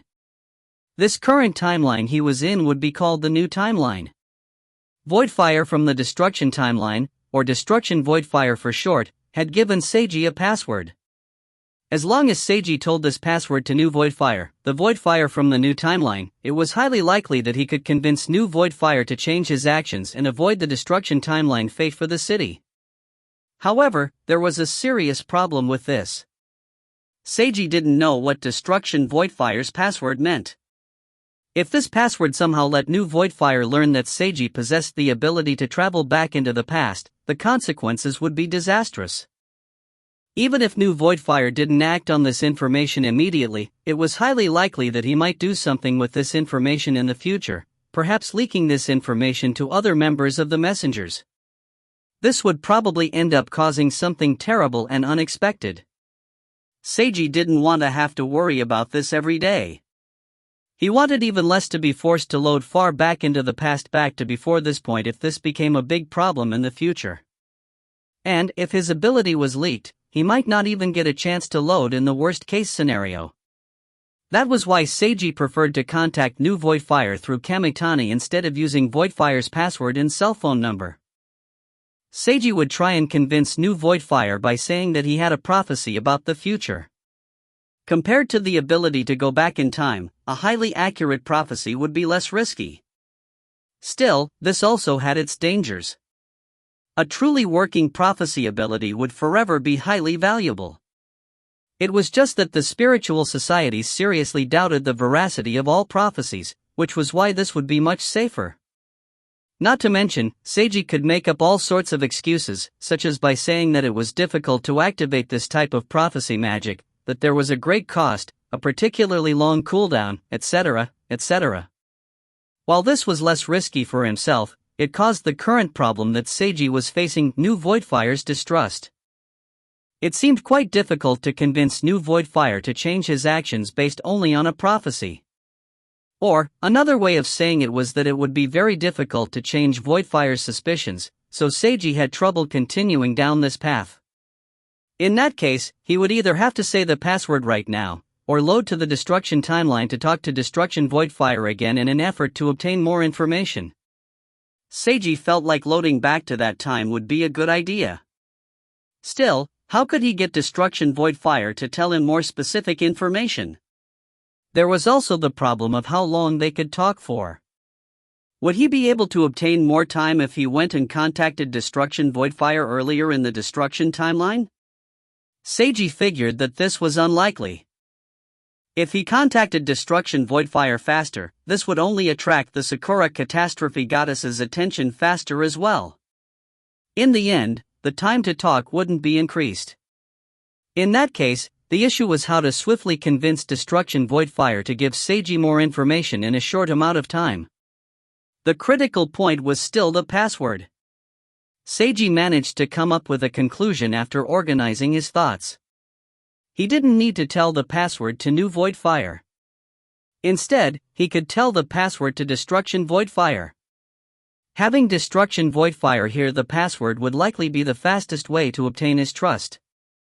After all, he was the one who told Seiji about the password. And even if it didn't work, there would be no harm in trying, since Seiji had already decided to give up on the Destruction timeline. No matter what the password meant, Seiji wouldn't have to worry about any potential future consequences. Seiji made up his mind. Indeed, I don't know the specific connection between your actions and the destruction that I saw, Seiji admitted after his long period of silence. Even if you stop your attack on Soul Society, it might be true that the destruction won't be avoided. I probably thought of things too simply and naively. So, just do as you like, Voidfire-san. Seiji then pretended to be disappointed as he started to leave. Wait a moment. Voidfire stopped him. That's all. Are you willing to leave things like this, Seiji Haruta? Seiji stopped walking away. What else can I do even if I'm unwilling? I believe too much in my own prophecy, so I tried to change the future like an idiot. All I can do is to notify you of the potential danger, Voidfire-san. You can do far more, Voidfire stated. Your power should be much stronger. That's right, immediately after I finish talking to you, I'm going to jump back into a future timeline to obtain more information from your future self, and then come back here to talk to you again, Seiji thought to himself. Seiji didn't want to use his save and load ability right in front of Voidfire. Maybe he was being overly cautious, but Seiji felt it would be safer to say goodbye and leave first. However, Voidfire seemed to have a different idea. What do you want to from me, Voidfire-san? Seiji asked Voidfire the same question that Voidfire started out with. You can help me. We can act together, Voidfire said raspily. Now this was a truly incredible suggestion. I don't wish to become enemies with Soul Society. Seiji rejected this proposal. You believe that their plan is wrong. Yet, you don't want to stop them from making this mistake? I would if I could. However, I don't have the power to fight against Soul Society. You will if you come along with me, Voidfire insisted. Seiji fell silent for a moment before replying, This is only our first meeting, Voidfire-san. You said that you were happy to meet me, and you even told me your real name. I'm grateful for that. However, this doesn't mean that I'll instantly trust you, just like how you can't completely trust me. Even if we can't completely trust each other, cooperation is still possible. Voidfire continued insisting. Yes, I also realize that it's possible to cooperate without complete trust. But, even cooperation requires both parties to know a decent amount about each other. That's not the case with us. Seiji turned around and looked at Voidfire again. Kamitani told me that you were really strong. I also agree now that I've met you. You're indeed strong enough to attack Soul Society all by yourself. So, why does someone like you want to recruit someone like me that you've only met for the first time? All I've done is tell you about a shallow prophecy that I have which says your attack will be a mistake. Although you seem to like me, you don't really need me to join your side, do you? Voidfire fell silent this time for a while. Because I think that perhaps you might be able to become my companion, Voidfire spoke in a low voice. Seiji Haruta, I don't have a single companion. Not even one. Nor have I ever met a single person that I've ever wanted to become my companion. You're a high-ranked member of the Messengers. So what? Don't you treat the Messengers as your companions? Seiji furrowed his eyebrows. I don't. They aren't my companions at all. They're only using me, and I'm using them in turn. That's just how my relationship with the Messengers is. Since you don't agree with the Messengers, then why don't you leave them? Because I have nowhere else to go, Voidfire stated raspily. I have nowhere to go, nowhere I should go, and nowhere that I want to go. The Messengers use me, and I use the Messengers. There's nothing else apart from that. I don't need anything else. I thought that this was fine, until I met you. When I met you, I felt for the first time that maybe even I can have a companion. Perhaps you'll become my companion, or perhaps you won't. It's only a possibility. But, it's exactly this possibility that makes me want to invite you to join my side. That's all it is. Seiji felt like he could hear Voidfire saying this. He felt that Voidfire was telling the complete truth here. Voidfire didn't need his assistance in attacking Soul Society. His invitation was simply because he had gotten interested in Seiji. However, even this interest was apparently incredibly rare. His interest also seemed to include a certain type of need. A subtle yet concrete and mysterious need. Seiji sensed all of these emotions coming from Voidfire. Suddenly, Seiji felt like he understood why Daoxiaishiya had chosen the codename Voidfire. Fire obviously represented the magic that he was most skilled at. And Void, that represented his foundational essence. Voidfire, Daoxiaishiya, was incredibly strong, but he lacked a soul, or at least he lacked a soul like the one normal people would have. Seiji felt that this was all incredibly subtle as he thought about Voidfire's words and notorious family history. Because I'm not human. I'm not human, yet I'm like a human, or maybe I should say that I'm human yet inhuman. Is that why you want me to become your companion? Something flashed in Voidfire's eyes as he nodded rapidly. Yes. I want the you who's like this, Seiji Haruta.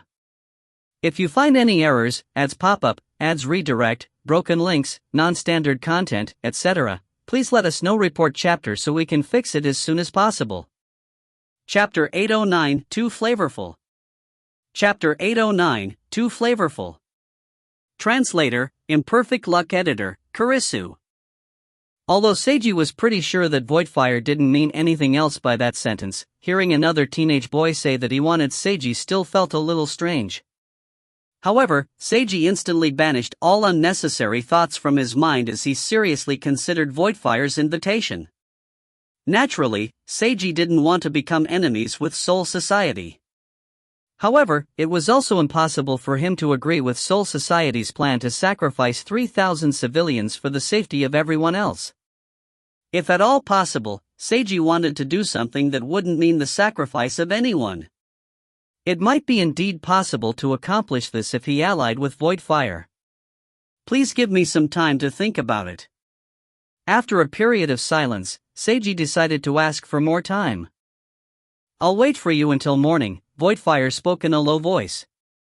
Call me after you make your decision. Voidfire then told Seiji his cell phone number. Seiji already knew the cell phone number. Still, he made a show of recording it before he left. With something deep flashing in his eyes, Voidfire silently watched Seiji leave. Seiji got as far away from the abandoned factory as he could before he opened up his system and loaded. The entire world around him darkened as he went forward in time to another save file. Destruction Timeline, Kojui Park. Seiji had previously saved a file right before entering the park to meet with Voidfire. He passed through the heat and the burned trees that he previously passed by last time. He arrived at the edge of the giant pit and looked at the still flames in the center of the pit. Seiji mentally prepared himself and then shouted out Voidfire's number and letter combination password in a clear voice. There was no response. Seiji blinked as he cautiously entered the pit and got closer before saying the password. This time, the flame started moving and slowly receding. A pale youth wearing a robe emerged from the flames. With his bright red eyes, he took a deep glance at Seiji for several seconds before speaking. What exactly is this? This is my third time meeting you, Voidfire-san, Seiji replied in this way. I should have told that password to you in the past. However, I find it difficult to trust you as you're a high-ranked member of the messengers. That's why I haven't done so. Instead, I'm telling this password to the current you so that you can trust me. And, I'm here in front of you again to ask for more information. Soon, the Sakura catastrophe goddess will notice us. We don't have much time to talk. Please tell me the specifics of your attack on Soul Society. Just why exactly did the city become like this? What connection did your actions have with the current situation? Just what exactly are you? Voidfire looked directly at him. I am Seiji Haruta, a time traveler, Seiji answered honestly as he would be leaving this timeline. Voidfire fell silent. I didn't trust you, yet I'm asking you to trust me. I know that maybe it's too much to ask for. I ask for you understanding. I really need to know this information, Seiji told him. Only by knowing what exactly happened will I be able to prevent the mistake that brought about this current catastrophe. Voidfire took a deep glance at Seiji. Time traveling, a truly inconceivable power, he spoke in a low voice. I believe you, is what I should say, but I can't. Something flashed in Seiji's eyes. Why can't you believe me? Because I need evidence that you have such a power. Both fell silent. Both exchanged glances with each other. Only a few seconds passed, but it seemed like an eternity. It would seem that I was correct to be on guard against you, Ashiya-san. Seiji sighed. Voidfire, or Daosei Ashiya, had his expression darkened from suddenly hearing his real name unexpectedly. You should believe in me, Seiji Haruta, he spoke raspily. I want to do so, but the facts show me that I shouldn't. Seiji shook his head. Yes, I want to take advantage of you, but you can also take advantage of me. We can become companions. Ashiya's voice began to increase in volume and sharpen. Companions. Seiji didn't know what to feel after hearing this same word from Destruction Voidfire in New Voidfire. These two were the same person with the same request. Yet, the two made him feel differently. "What do you want to use me for?" Seiji asked.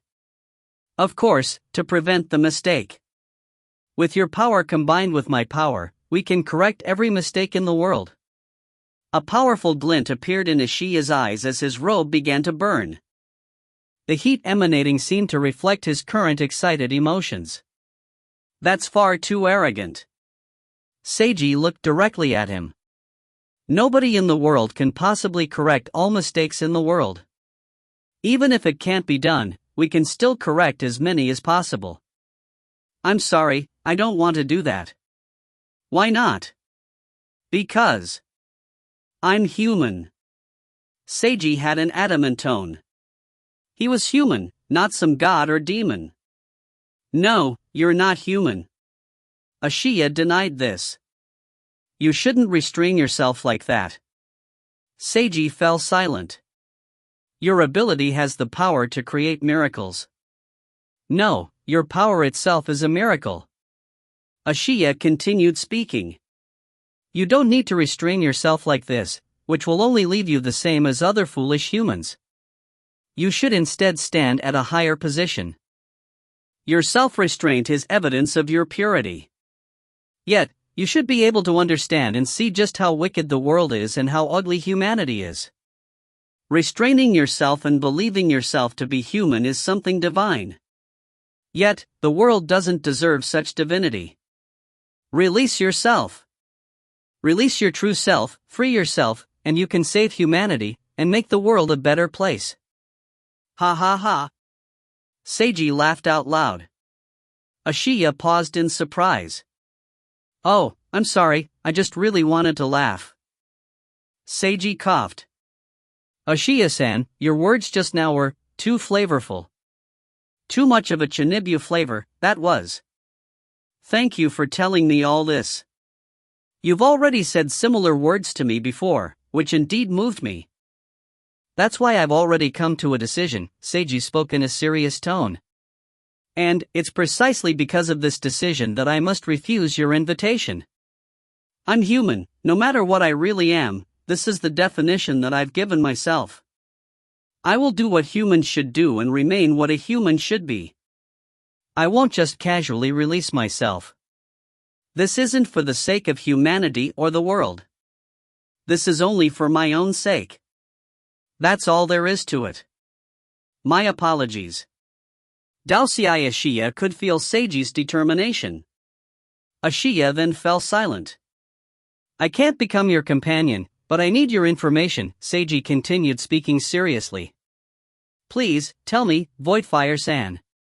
Seiji changed to referring to him as Voidfire again as a way of re-expressing respect. Yet Ishiya. Voidfire still remained silent. Seiji furrowed his eyebrows after seeing that Voidfire apparently didn't intend to tell him anything. It seemed like this conversation had been a failure. What should he do now that he couldn't obtain any information? Redo this conversation again? That would be no good.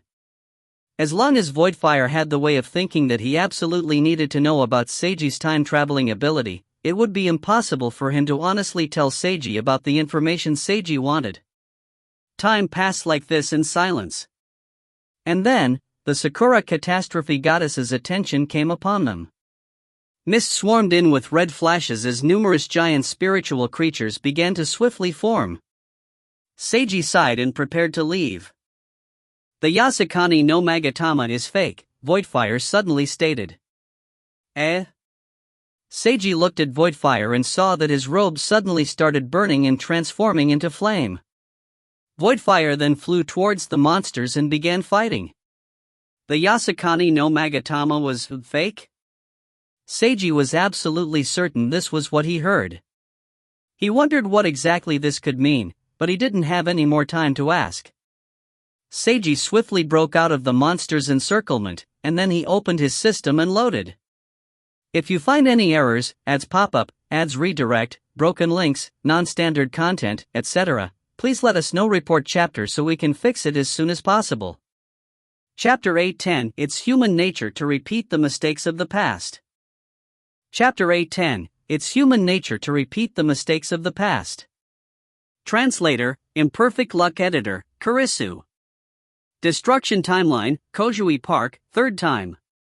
Seiji tried once again to talk to Destruction Voidfire.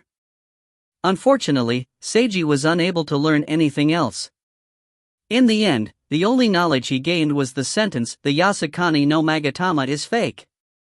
To interpret this sentence in the most basic and literal meaning, it seemed that Voidfire must have discovered that the Yasukani no Magatama was fake when he tried to steal it. This fake artifact, was it a fake that Soul Society intentionally prepared in order to confuse their enemies, or was there really something wrong with the Yasukani no Magatama itself? If it was the latter, Seiji felt like he could understand how the destructive ending for the city's residents came about. The more he thought about it, the more Seiji felt like this was the case. Logically speaking, Voidfire's attack on Soul Society must have failed in the end if he got nothing but a fake Yasukani no Magatama. This meant that Soul Society had succeeded in their defense. Yet, despite Soul Society's successful defense, that destructive ending had still come about. Something was obviously wrong. Either there was a problem with the artifact that Soul Society was using to seal the realm of cherry blossoms, or another person must have intentionally created the destruction timeline.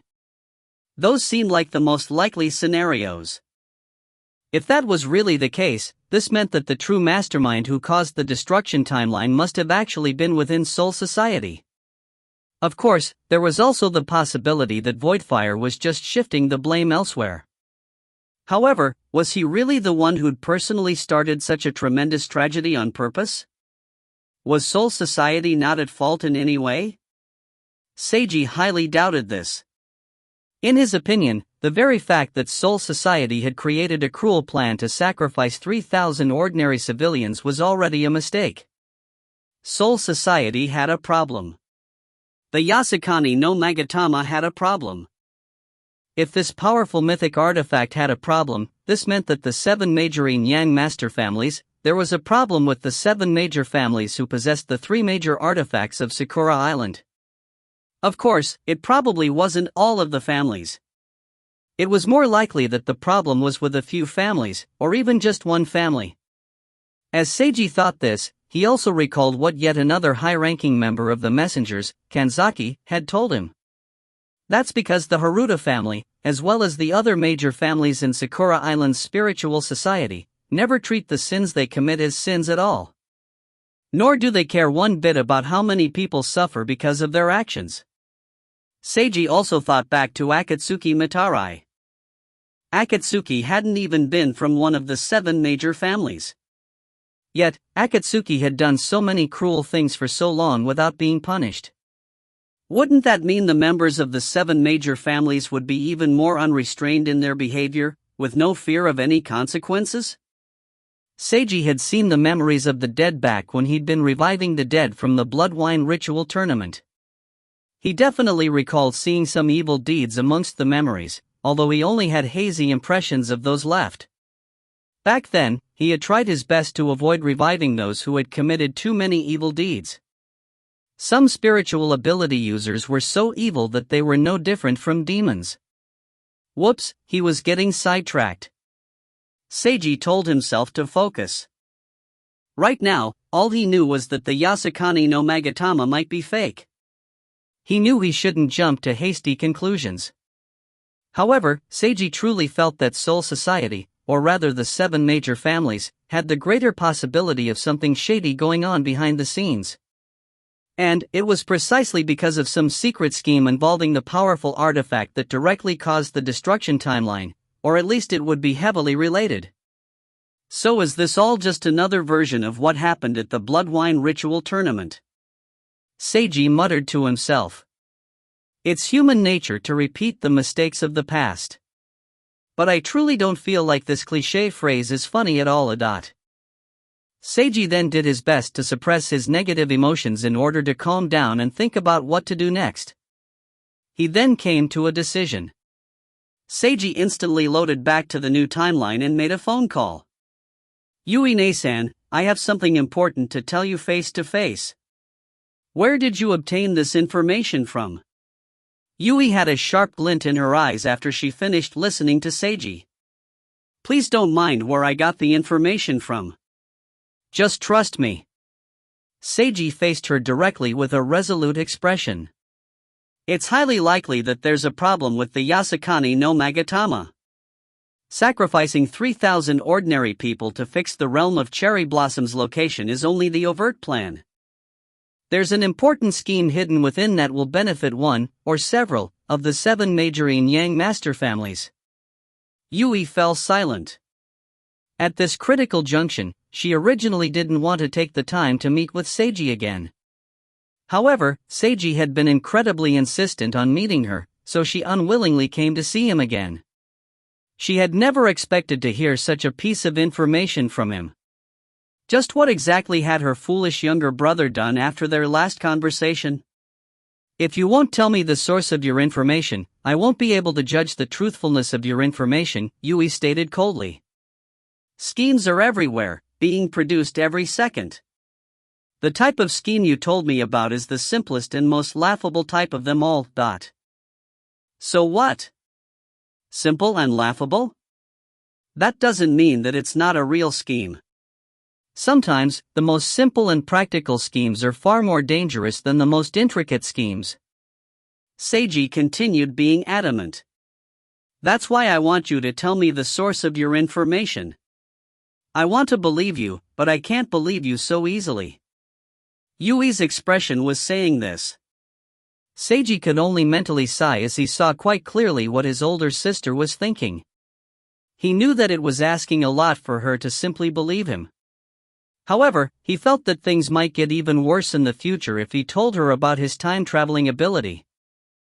Now that he had loosened his own restrictions on himself, Seiji understood even better just how overly powerful time travel could be after seeing Voidfire's reaction. His time travel ability was far too convenient and it had 0 drawbacks. This was almost no different from a curse. Just knowing about it would cause others to be affected. To think of things pessimistically, Seiji didn't want to expose his time travel ability. On the positive side, he also didn't want others to carry this heavy burden together with him. Maybe he was being arrogant, selfish, or prideful.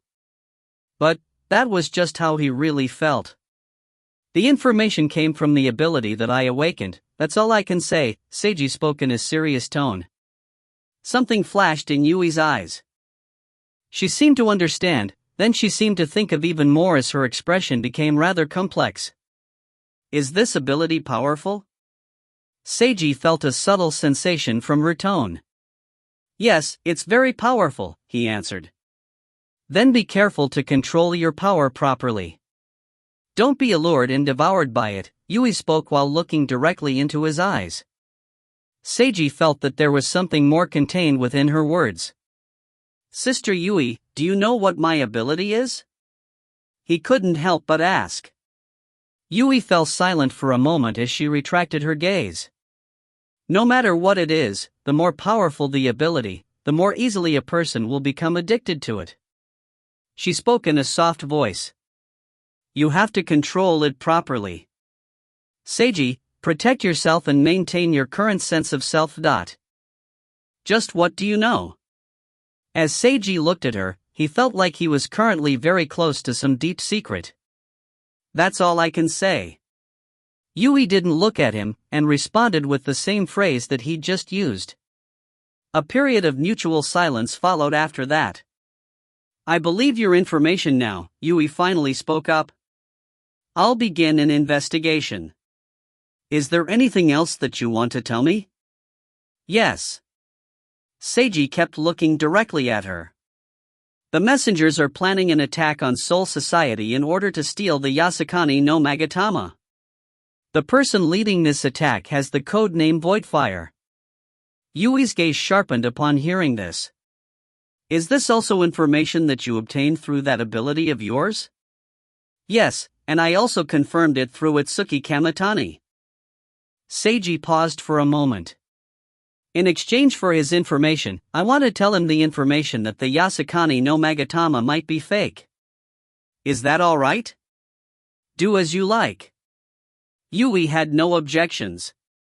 Actually, Seiji intended to first tell New Voidfire before telling Kamitani.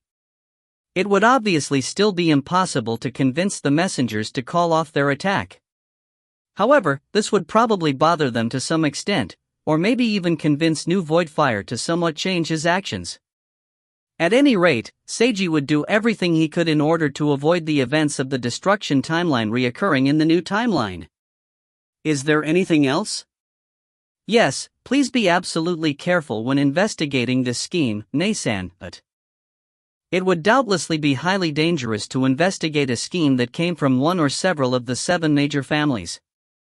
Even if Yui was the genius of the Haruta family, that still wouldn't lower the risk.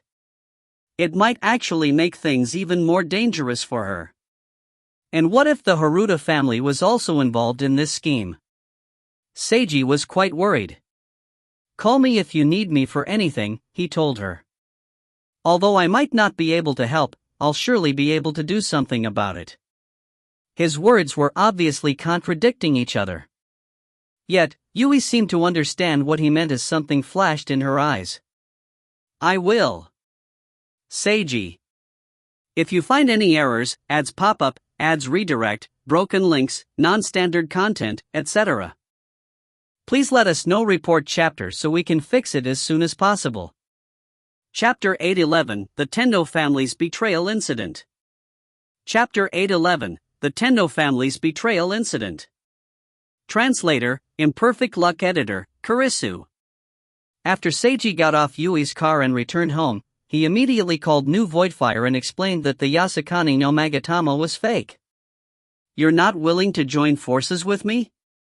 Voidfire didn't immediately react to the news that the mythic artifact was fake. Instead, this was his first question. That's right. No matter what.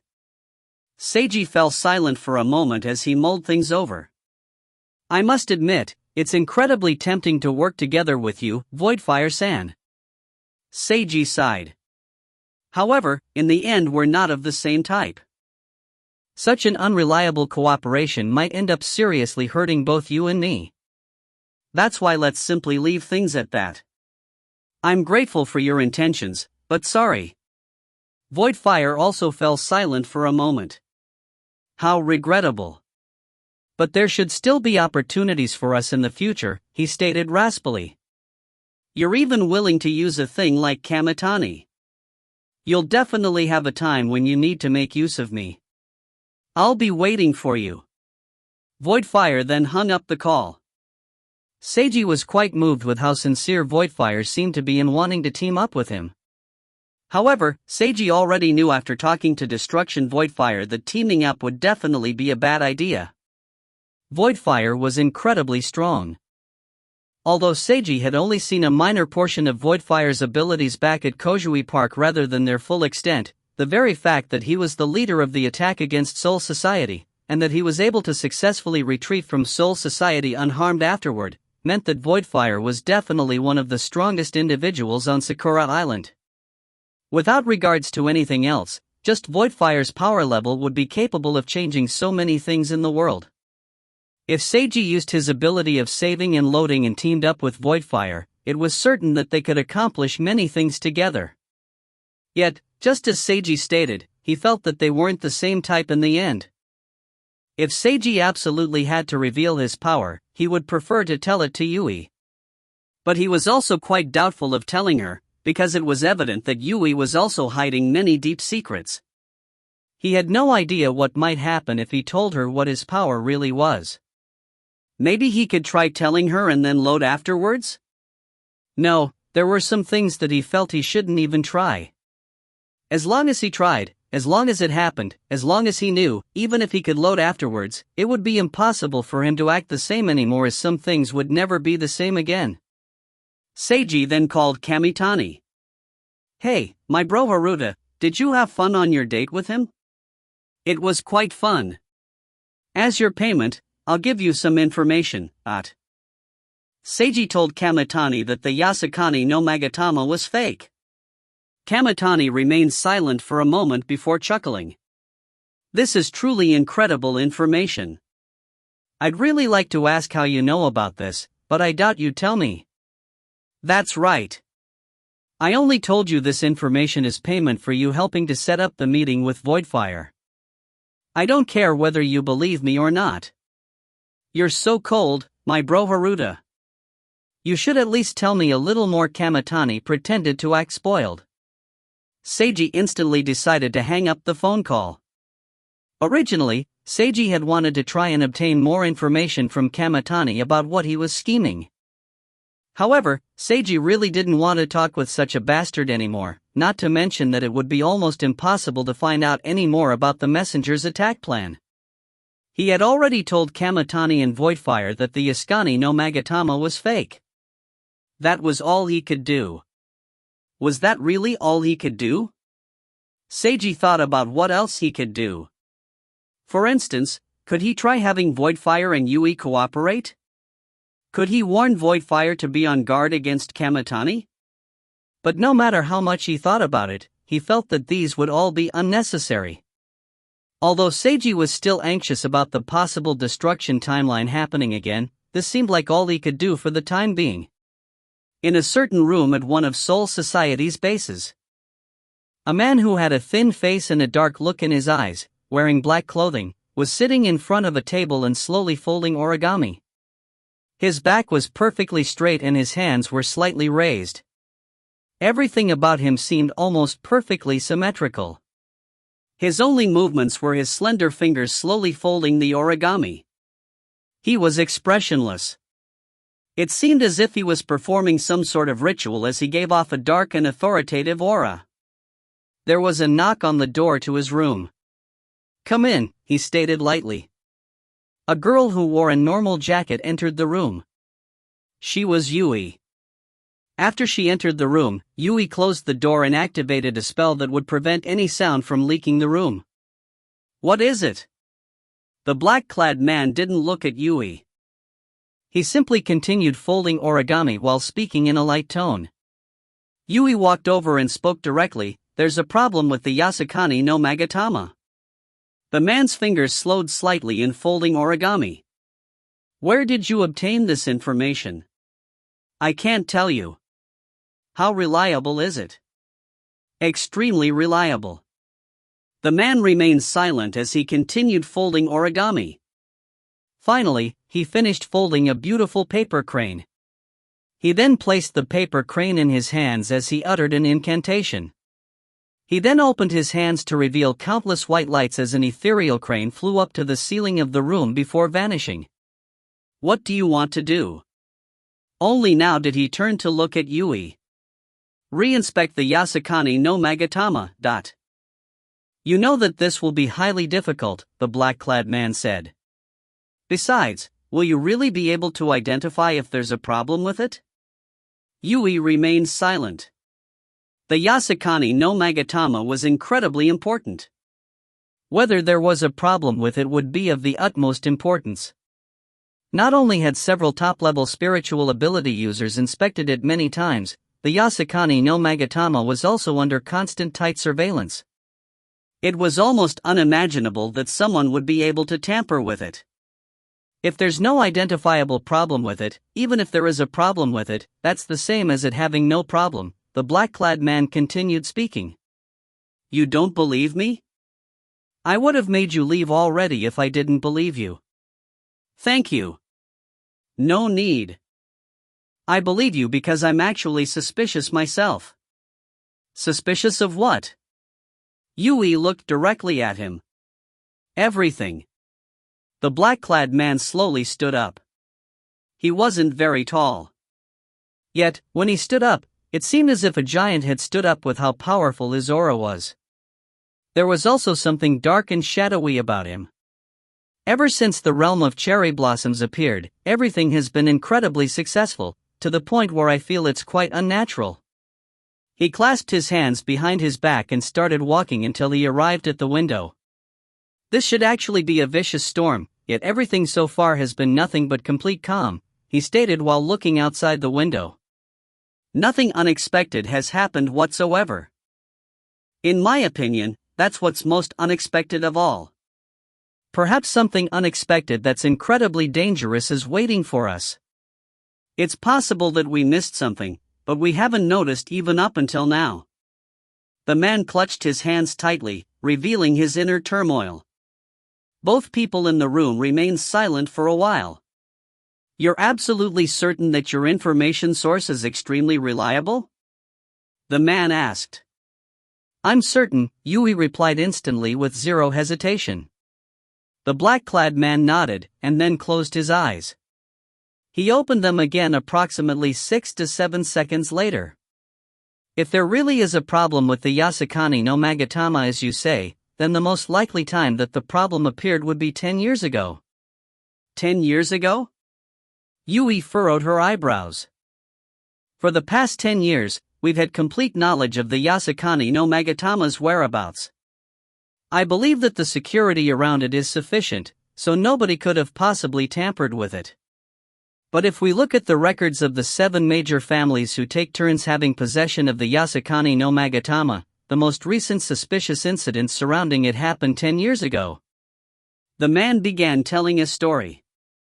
A certain member of the Tendo family schemed together with outsiders in an attempt to steal the Yasukani no Magatama while the Tendo family was in charge of protecting the artifact. This outrageous betrayal failed in the end, and that member of the Tendo family was executed by his family. The outsiders that he allied with were all killed off by the Tendo family. Nothing happened to the Yasukani no Magatama. It was perfectly fine, just as we can currently see. Yet, everything about it was too unnatural. The Tendo family reacted far too quickly.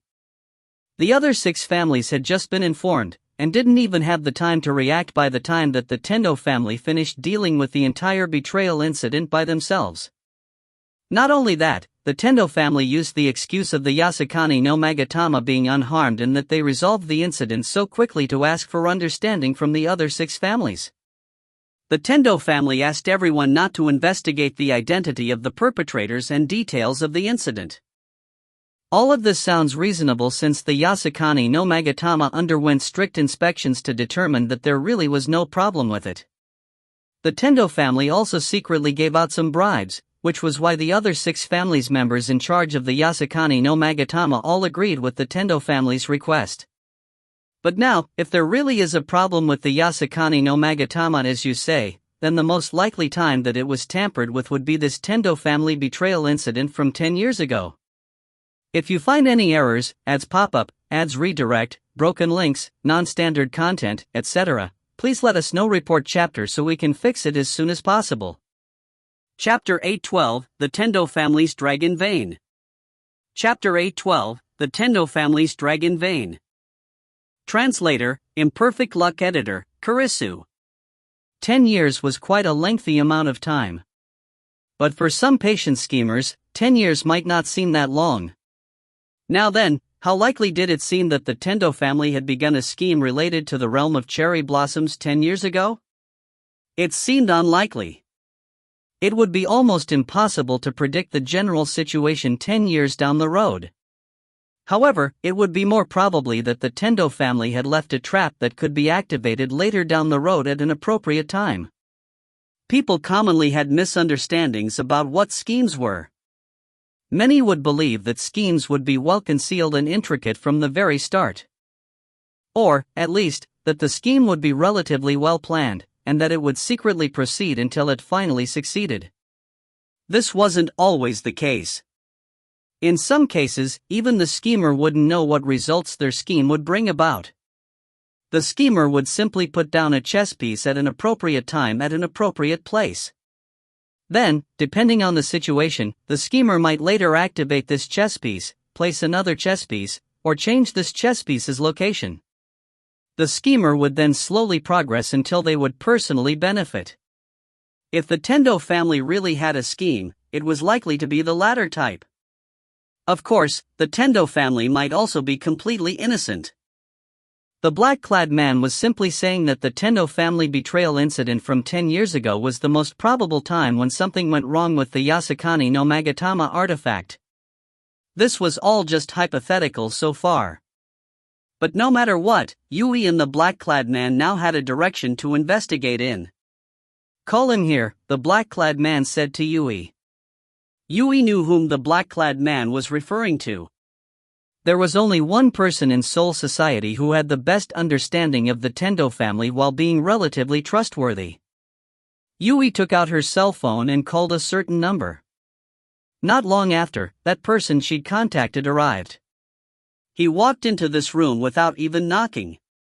He was wearing a gray combat outfit with an angry minotaur mask on his head. This made him seem rather strange and comical.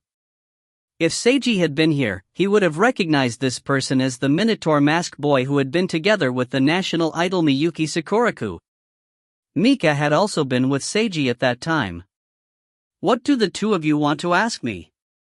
the Minotaur mask boy asked in a low voice. "It's about the incident from 10 years ago, when a member of the Tendo family tried to steal the Yasukani no Magatama," Yui explained. After she finished explaining, the Minotaur mask boy fell silent for a moment.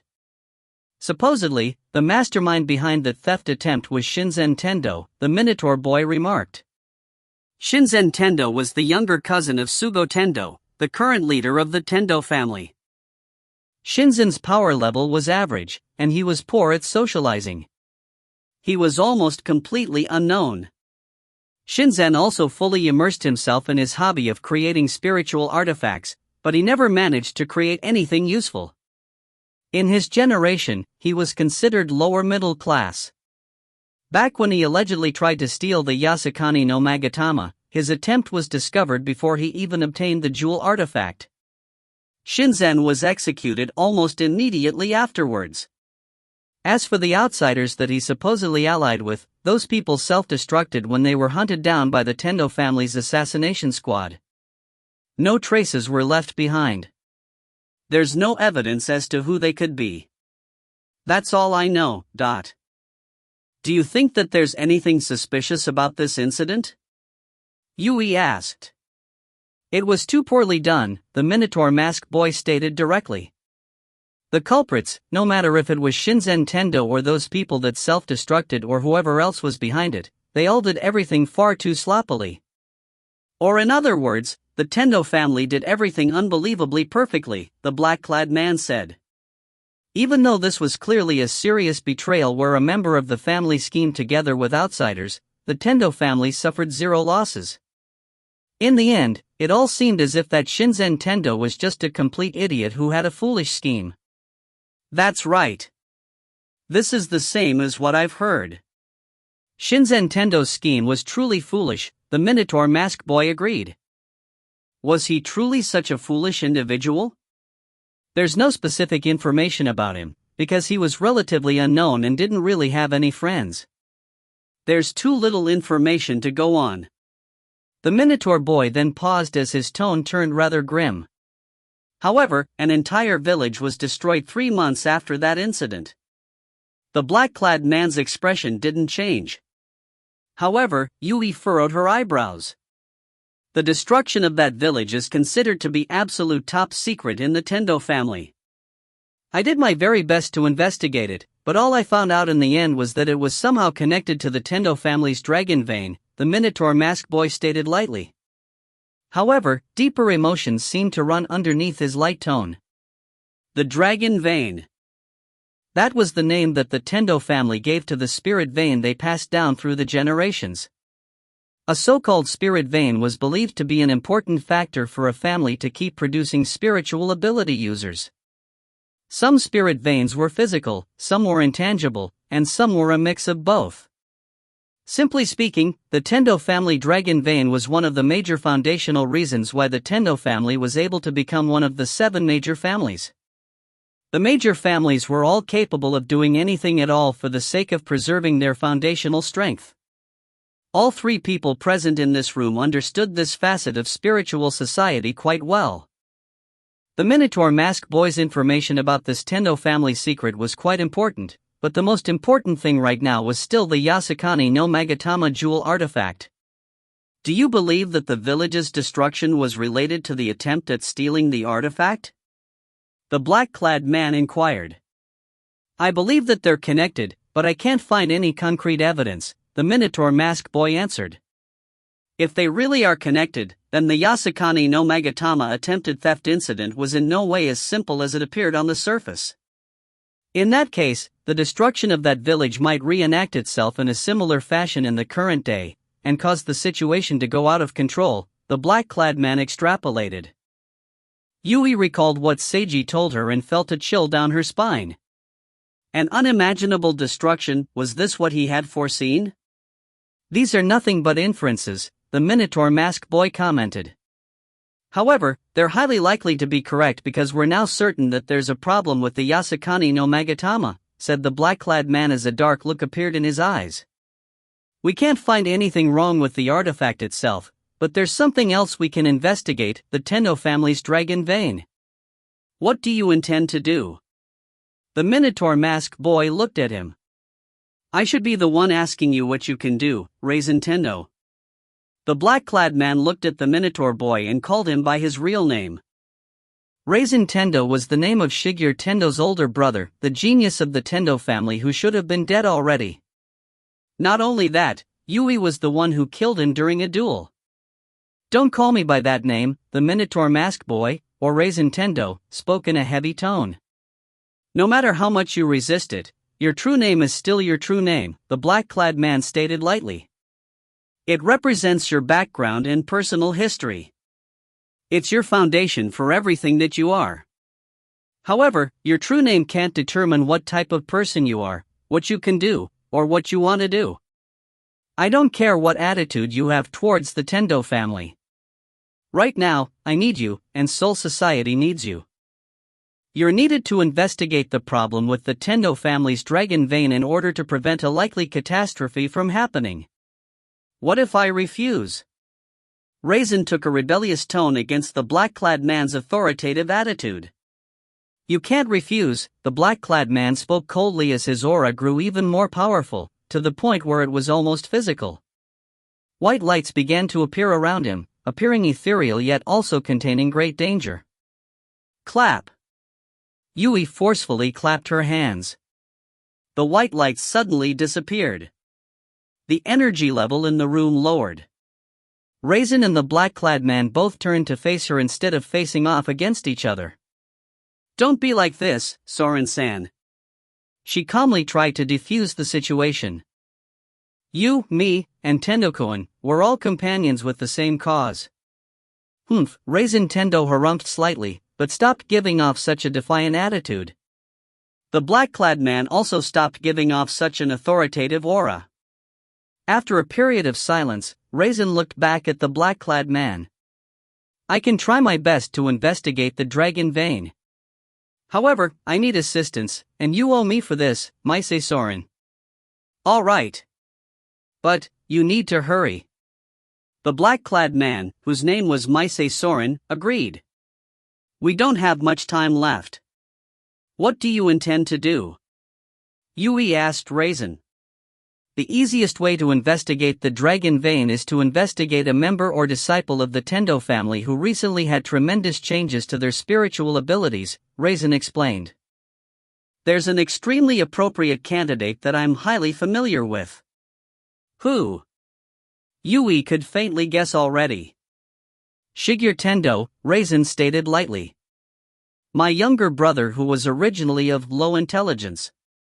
If you find any errors, ads pop-up, ads redirect, broken links, non-standard content, etc., please let us know. Report chapter so we can fix it as soon as possible. Chapter 813 A warrior who obtained the power of the evil white Sakura goddess? Chapter 813 A warrior who obtained the power of the evil white Sakura goddess? Translator, Imperfect Luck Editor, Kurisu. Will this be dangerous for your younger brother? Of course it will be, but it should be fine. And even if something happens, aren't younger brothers supposed to be used just like this? Yui fell silent as she felt like she sensed sharp sarcasm in Raisin's question aimed directly at her. Raisin looked directly at her while laughing under his minotaur mask. I'm not making fun of you. In fact, it's the opposite. I think that you're not taking enough advantage of that little brat. You're still too kind. Protecting your younger brother like this is no different from spoiling him too much. It won't be good for either you or him. Not only that, there's also your younger sister. Just how long do you intend to allow her to continue being a useless NET? You don't really think that allowing things to continue as they are will be fine, do you? My family affairs are none of your business, Yui replied icily. I'm just reminding you for your own good. We are companions with the same cause, isn't that right? Raisin spoke in a light tone. Yui remained silent. Let's just get to the main point already. Say what assistance you require. Maisei Soren wanted to get back on topic. The next morning was dark and cloudy, making people's mood unhappy with the weather. Everyone went about yet another seemingly normal day under this cloudy sky. Seiji told all his friends to tell their friends and relatives to leave the city before tonight if at all possible. He said that he just received bad news yesterday night that something terrible might happen tonight. If the destruction timeline ending occurred yet again, with countless people in the city dying because of the Sakura catastrophe goddess's arrival, Seiji would definitely load again.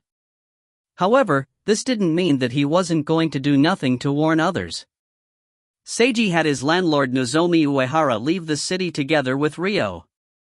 He also convinced Chiaki's father Shingo Wakaba and editor Yoshizawa to leave the city as well, traveling together with Nozomi. Originally, Ryo's uncle Shohei Hirai should have also left together in the same group. However, something unexpected happened in a good way. Shohei had already left the hospital. He had already taken a long time off from work due to staying in the hospital for so long. He had to work his very hardest in order to get back in good graces with his company. That was when he met a woman at work whom he got along really well with. He was hopeful that things could develop between them romantically. Since Shohei was busy with both work and trying to get a girlfriend, it was quite difficult for him to take care of Ryo. Plus, Ryo was having a good time and was being taken care of properly at Seiji's place, mostly because of Keed babysitting all the time, so Shohei agreed to have Seiji continue taking care of Ryo for the time being. Taking even more time off work would be no small matter for Shohei, since he had just returned recently. He was quite hesitant to do so despite how serious Seiji made the matter sound. However, Shohei finally decided to work up the courage to explain the situation to the woman he liked. She seemed to believe him and was willing to take some company vacation time off to leave the city together with him. So, Shohei went on a vacation together with that woman. They were basically an official couple now. It seemed likely that they would be doing adult things together, which was why it was inconvenient for Shohei to travel together with his niece. It was fairly simple to convince Nozomi and Shingo to leave the city as they both previously already knew about spiritual abilities because of Seiji. It was more troublesome to convince everyone else's friends and family as they didn't know about spiritual abilities. Still, if things really became dangerous, Seiji felt that there was no need to hide the spiritual abilities and that his friends could all just display their own powers. That afternoon, Seiji and his friends all gathered at Natsuya's mansion. Seiji asked everyone how successful they were at convincing their friends and family to leave. He learned that almost everyone was successful in the end, so that was one small burden off his mind. He then began the party that he had promised everyone for passing the White Sakura Goddess's trial. Cheers for us passing the god's trial. Cheers! Just like the party that he hosted during the destruction timeline, everyone ate together and chatted. However, the atmosphere this time was rather subdued. This was unavoidable. Back during the destruction timeline, nobody knew that such a calamity would befall the city, which was why everyone had great fun at the party. But this time, Seiji told everyone the information he received that great danger might befall the city tonight, and even had everyone evacuate their friends and family. This made everyone highly tense about what might happen tonight. Although everyone was tense, they were all socially apt enough not to talk about anything so serious. Everyone only talked about casual topics during the party. Chiaki then stood up and was about to begin her same performance from the destruction timeline. However, she suddenly paused in her movements as she went into a daze. "What's the matter, Chiaki?" Mika was the first to notice that something was off with her best friend. Seiji and the others also immediately noticed. Chiaki soon returned to her senses. "Seiji, the white Sakura goddess is in danger." Everyone was surprised to hear this. Seiji was the only one who furrowed his eyebrows. The white Sakura goddess was requesting assistance. Had Yukushi's attack against her happened earlier than in the destruction timeline? What's going on?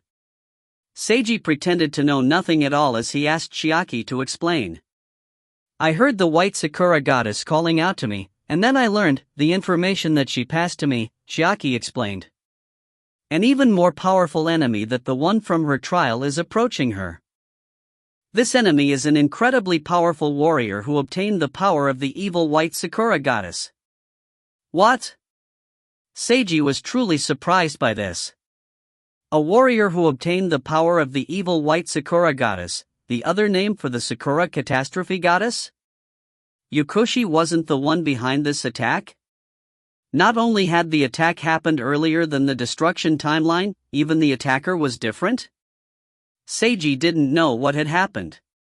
He could only assume that his actions had caused some sort of butterfly effect.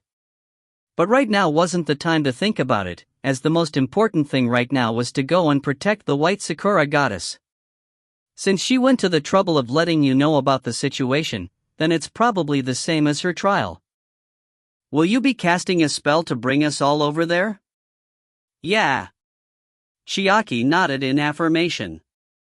"Let's go, then. We must help her." Seiji stood up and looked at everyone else. "You all heard that this enemy will be even stronger than the ones from the previous god's trial. No matter who the enemy is, we must be cautious while fighting." Everyone agreed to this. Seiji then opened up his spirit house and everyone entered the dojo to begin visualization in front of the spirit image. Chiaki began to dance, causing cherry blossoms to appear as dense white mist began to pour out from the spirit image. Several large black armored samurai demons currently had a much smaller human surrounded. This person was wearing white samurai garb and a black mask on his face. 3 blood-red rune swirls were located on the eyes and forehead of the mask. They were rotating and giving off an eerie glow. This person didn't have a left hand. He held a sword in his right hand, and his samurai garb was covered in chaotic blood-red runes. A black flame was burning on his sword, and dark red light flowed all around his body. He gave off a powerful demonic aura. 2 samurai demons viciously slashed with their swords directly at him while releasing powerful shock waves. However, this person didn't even try to dodge. He responded with his own sword, which easily knocked away the samurai demons' much larger swords with 2 clear clangs. Flames explosively shot forward as the swords were repelled. The 2 samurai demons whose attacks were stopped had their bodies slow down. It was obvious that they were off balance. The next instant, the one-armed warrior suddenly vanished. He reappeared above one of the samurai demons who was off balance. He used a single slice to pierce through the samurai demon's head, slicing all the way down and cutting the gigantic demon in half. The other samurai demons attacked him in unison. This person still didn't dodge. He blocked everything with his long sword. The one-armed warrior's sword appeared far more fragile and thinner compared to the samurai demon's greatswords. Yet, his sword contained such power that not only could he block every blow, he was even able to knock every sword away, leading each samurai demon to lose their balance. He then slew all the samurai demons while they were off balance with just 1 sword attack each. After a fierce fight, all the samurai demons were vanquished. The warrior didn't have a single injury. Suddenly, the flowing light around him became agitated as it suddenly expanded. A large amount of dense red mist started pouring out at a furious rate. The runes on his body began to flash a bright scarlet red. The black flames on his sword also started burning all the way to his arm. Arga! The warrior shook all over as he screamed in pain. The demonic mist around him became even more agitated. With him at the center, the mist whirled towards the sky, seeming like a black dragon that wanted to roar against the heavens. In his extreme pain, the warrior seemed to strenuously try his very best to move his right hand. He slowly aimed his own sword at himself. And then, he sliced right at his own neck. If you find any errors, ads pop-up, ads redirect, broken links, non-standard content, etc., please let us know. Report chapter so we can fix it as soon as possible. Chapter 814 Shigeru Tendo, is that you? Chapter 814 Shigeru Tendo, is that you? Translator, Imperfect Luck Editor, Kurisu. The warrior cut off his own head. His entire body collapsed and then vanished, leaving behind nothing but the sword covered in black flames which floated in midair. The next second, some of the demonic mist gathered and constricted as it created a new human form. The one-armed warrior's body was recreated. The remaining demonic mist calmed down and condensed back into the dark red glowing light. The warrior continued onward as if nothing had happened. He walked into the dense white mist. A red torii stood before him. The warrior walked over. The torii immediately started shaking as it swiftly went from red to black. The warrior passed through the torii right as it turned completely black. Icy cold white mist swarmed all around him, yet this was unable to impede him in any way. Some cherry blossoms fell as a shrine appeared from within the mist. Seiji and his friends were standing guard in front of the shrine. They saw this one-armed warrior who arrived by himself. Seiji instantly was reminded of Shigeru Tendo's berserk state that forced him to load back at the blood wine ritual tournament. Shigeru Tendo? This one-armed warrior greatly resembled the berserk Shigeru Tendo from back then. Was this him again? While Seiji had his doubts, the warrior continued walking over as if he hadn't seen anyone in his path. Shigeru Tendo, is that you? Seiji asked in a loud voice. The warrior paused for a slight moment. He didn't respond. The warrior continued walking forward. Just the simple action of him walking forward was giving Seiji and his friends a tremendous sense of pressure. Everyone, back away, Seiji told his companions. No matter if this one-armed warrior was Shigeru Tendo or not, it was evident that he was quite strong. Seiji felt that it was likely that only he would be able to directly fight against this warrior. Natsuya and the others all listened and immediately retreated. They could all sense that this warrior was incredibly dangerous. He appeared to be human, but it also seemed like some tremendous and terrifying existence was hidden within him. Although he was similar to the boss monsters in the domain, this warrior was far stronger. Seiji went up to the warrior while his friends retreated. The warrior raised his sword covered in black flames. The next moment, he suddenly vanished as he attacked with lightning speed that left after images. He aimed his sword directly at Seiji's chest. Yanagi family sword technique, New Moon style, Heartseeker sword. Telekinesis clone constructed. Spirit sword, White Lotus. Seiji instantly cast his spells and created a golden clone in front of himself. A white spirit sword formed in Seiji's hand as he counterattacked. Boom! The black flame sword sliced through the telekinesis clone, sending out shock waves that traveled more than 10 meters. Meanwhile, the white spirit sword was destroyed by the warrior. This was within Seiji's expectations. Killing Curse, Shadow Pierce. The shattered spirit sword revealed a fatal black needle that shot out from within, aiming directly for the warrior's mask. Whoosh, the warrior dodged successfully. He only needed to slightly adjust his body to dodge this real attack hidden in the white spirit sword. The warrior twisted around and swept with his long sword, directly attacking Seiji's real body. Yanagi family sword technique, New Moon style, slicing through water. There was a loud rumble as the black flames expanded rapidly like a tidal wave. Seiji managed to jump up into the air in time to dodge this. He created another White Lotus Spirit Sword as well as reconstructed another telekinesis clone. Seiji and his clone then both attacked the warrior from midair. The warrior didn't attempt to dodge as he sliced upwards with his sword. The warrior's sword exploded with flames as it clashed against both White Lotus swords and repulsed them. He then followed up with an ultimate sword technique.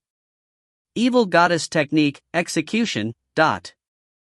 Black flames instantly shot forth as the golden telekinesis clone was slain for a second time. Seiji barely managed to block this powerful attack, which knocked him back 7 to 8 meters. Seiji was now absolutely certain that he was fighting against Shigeru Tendo. Seiji was familiar with Shigeru's sword techniques from previously fighting against and together with him during the Blood Wine Ritual tournament. Seiji felt that there was a more than 90% probability that this warrior was Shigeru Tendo. The less than 10% was that this warrior was someone else who knew the same sword techniques. Why would Shigeru appear here in such a state? Had he joined the messengers? Or were the messengers taking advantage of him? Seiji felt that the latter was more likely. Although Seiji didn't know Shigeru very well, Seiji felt that Shigeru was the type of person who would be very easy to take advantage of and used by others. It was unknown what butterfly effect had caused Shigeru to attack the White Sakura Goddess, differing from the destruction timeline. But no matter what, it was certain that it was due to Seiji's loading and changing the timeline that this situation arose. From a certain standpoint, he was responsible for Shigeru becoming like this. Seiji was willing to take this responsibility. Demon Suppression Bell. A golden bell appeared and covered the evil White Sakura Goddess's warrior. However, the warrior broke through the bell in a mere 2 seconds. Seiji created a telekinesis clone for the third time. He no longer tried to fight directly in melee range. Instead, he started putting distance between them while using long-range magic attacks. Although Seiji's telekinesis clone was in no way weak, the clone seemed as fragile as a sheet of paper in front of the warrior's sword. The clone was slain over and over again. Yet, due to Seiji's clever manipulations, his constant clone onslaught was able to successfully stall the warrior. If this had been Natsuya or anyone else from Seiji's group attempting this, they would have been courting death. It was unlikely that even all of them combined would have a fighting chance. This one-armed warrior was just about undefeatable in melee. At the very least, not a single person present was capable of facing him directly in melee. Not even Seiji Kamiju would be able to accomplish this. Although the warrior's other attacks and techniques could still be blocked or dodged, his ultimate evil goddess technique was ridiculously powerful. It was unmistakable that this technique possessed the evil White Sakura Goddess's power. The dark red light around the warrior dimmed slightly after he received several successive spell attacks. Arf! He suddenly started trembling all over while making a scream of pain. The runes on his body shone with bright scarlet as the light around him became agitated. This light transformed into a dense dark red mist that then expanded into a gigantic umbrella-shaped barrier. Seiji shot out a sword of light that was completely absorbed by the umbrella-shaped barrier. His attack seemed to do no damage. This seemed like a second stage of a boss battle where the boss was undergoing a transformation. Everyone, attack! Seiji immediately decided to have all his friends in the distance launch their attacks. Natsuya and the others had all prepared their attack techniques and spells already. They immediately cast their abilities simultaneously. Lightning, wind blades, sharp icicles, spiritual blades, mana bullets, insects, and demons, all sorts of high-powered long-range attacks were aimed directly at the one-armed warrior. Asterisk boom, boom, boom, boom, boom. Asterisk a deafening noise could be heard. The warrior's umbrella-shaped barrier blocked the torrential tide of attacks. However, there was still clear evidence that he'd expended a decent amount of energy in forcefully having his barrier absorb all these blows, since his umbrella-shaped barrier became a bit smaller. Evil Goddess Technique, Destruction Slash. The one-armed warrior raised his sword, creating a pillar of flames around it that shot up towards the skies.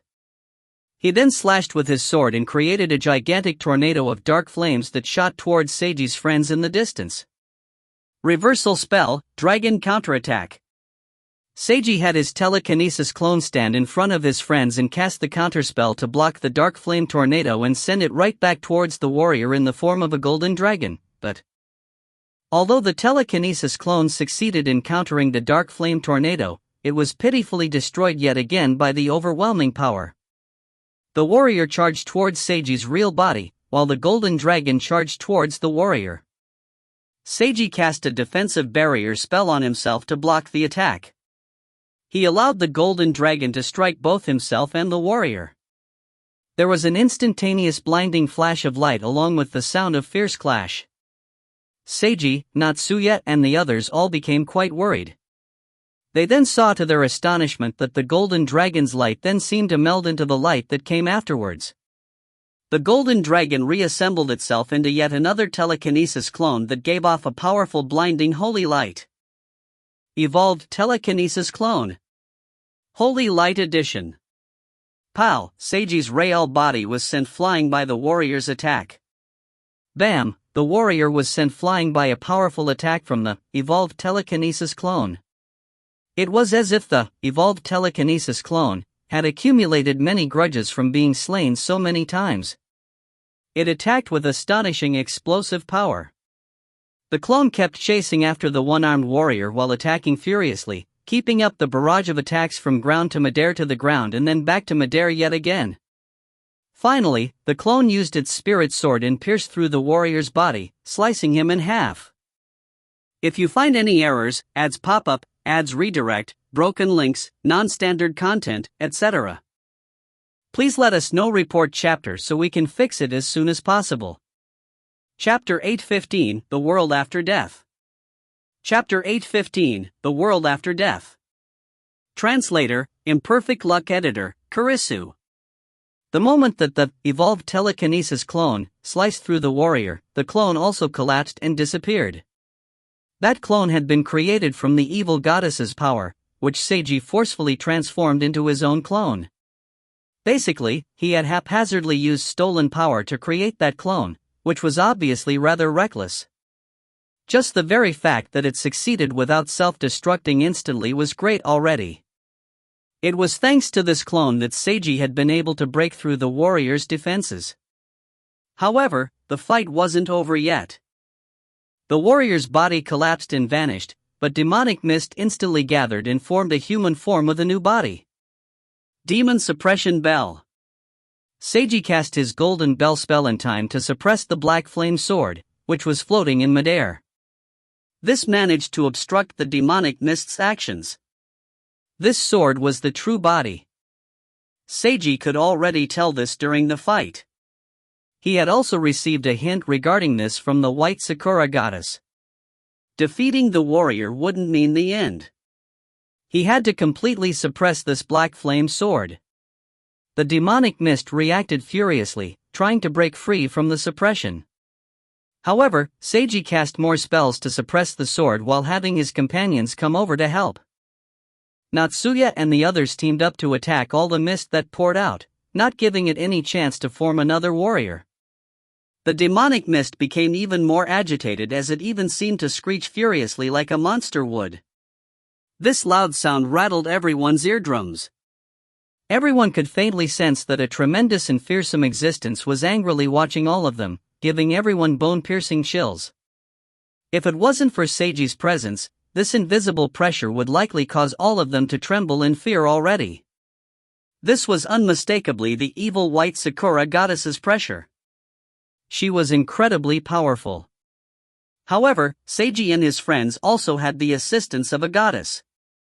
With the white Sakura goddess's assistance, Seiji slowly managed to seal the evil goddess's sword. Although the white Sakura goddess was much weaker than the evil goddess, this was still the white Sakura goddess's home territory. Suppressing a sword was still doable for her. The problem was with Chiaki, the catalyst for her divine power. Chiaki was unable to handle the goddess's power for too long. Seiji needed to increase the speed of sealing the sword. Yet if he increased the speed, there was the risk that a mistake would be made, allowing the evil goddess's sword to break free. This was a difficult choice to make. However, Seiji decided to take this risk as he would load if things went wrong. I'm going to increase my power now to seal this sword as quickly as possible. However, this process might be dangerous. All of you, be careful. Seiji created a save file at this moment in time as he warned everyone. Understood. Everyone agreed. After making sure that all his companions were on guard, Seiji took a deep breath before swiftly creating many hand seals. A powerful golden light instantly released. Demon Suppression Formation. A large pentagram spell formation expanded with a pillar of light rising up from each of the 5 corners. The beams of light connected at the top and released countless mystical runes. Suppress the demons of the world. Stop the evils of the world. Destroy the evil spirits of the world. In the name of the gods, my will shall seal you. Seiji solemnly incanted as he cast his spell. He swiftly powered this spell up to its maximum. Absolute suppression. Seal of light. Demon sword of the evil goddess, be sealed away.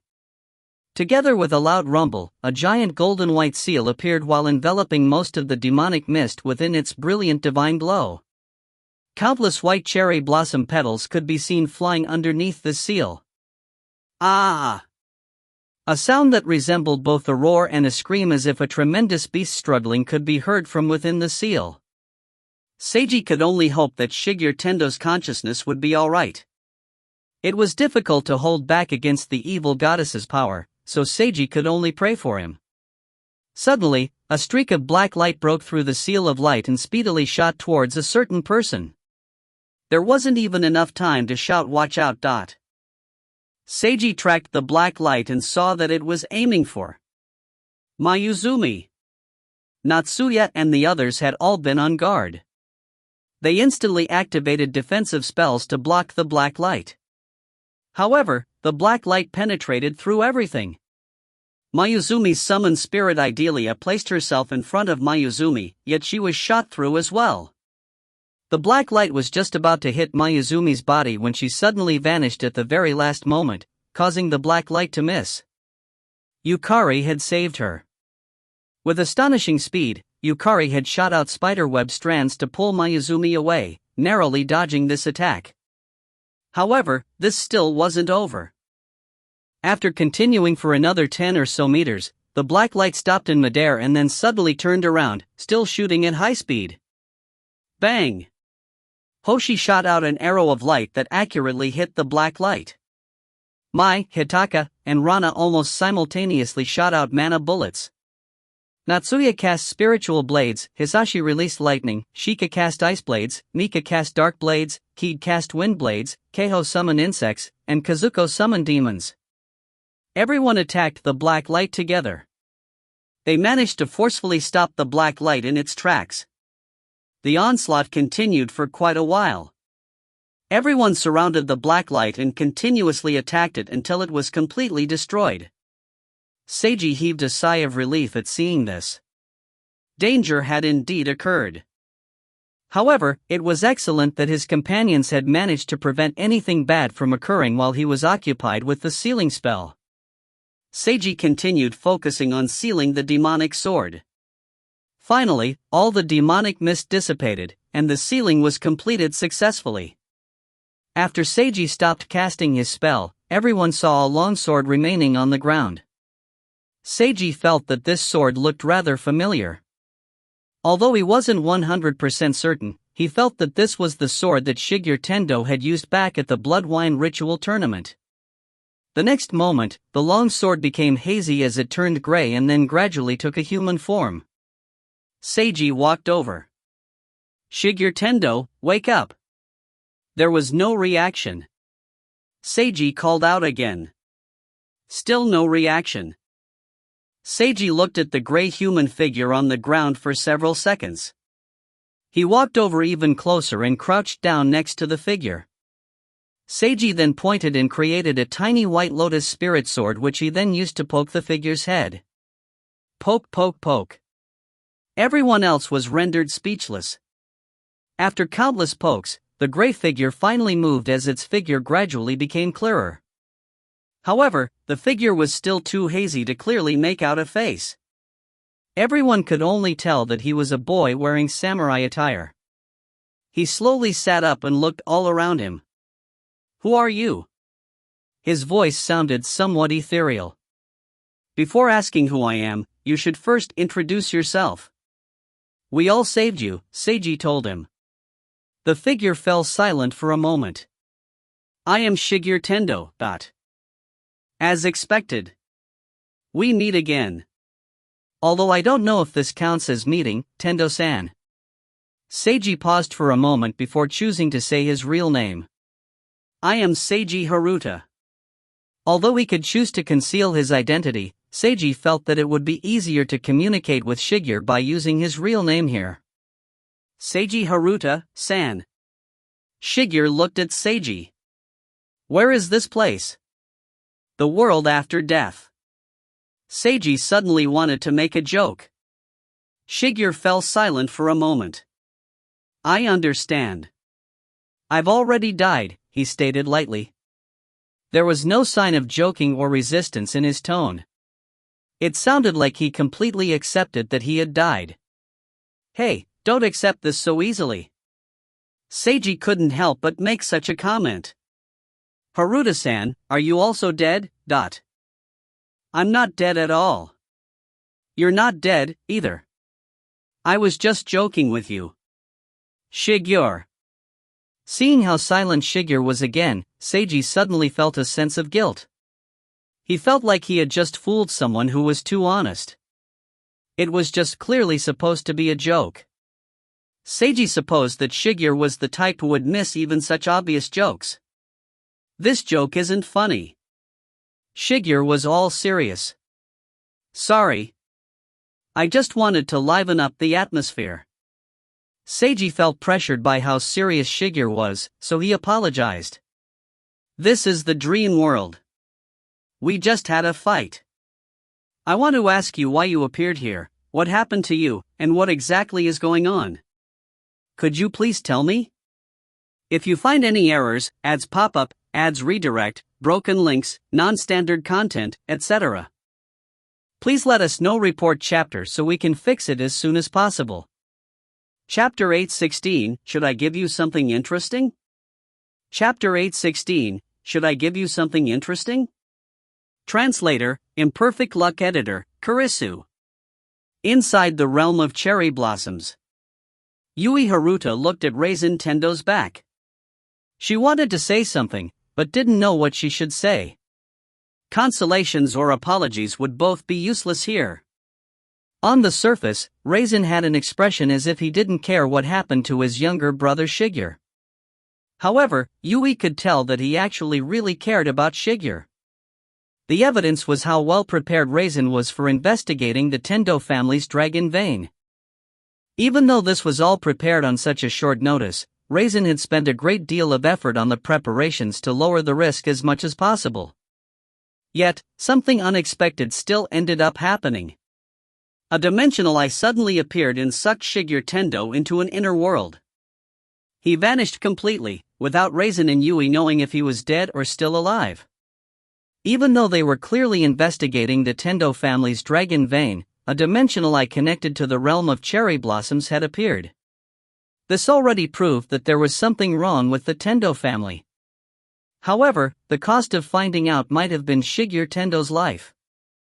Maybe Shigeru was still alive, however, his odds of survival would be immensely low as he was teleported somewhere deep inside the realm of cherry blossoms. Yui was unable to see Raisin's expression right now. Nor did she want to. As silence permeated all around them, the sound of footsteps approached. Maisei Soren walked over. "I truly apologize about what happened to Shigeru Tendo," he spoke in a light tone that didn't sound even one bit apologetic. "Thanks to his sacrifice, we can now confirm that the Tendo family's dragon vein is secretly connected to the realm of cherry blossoms.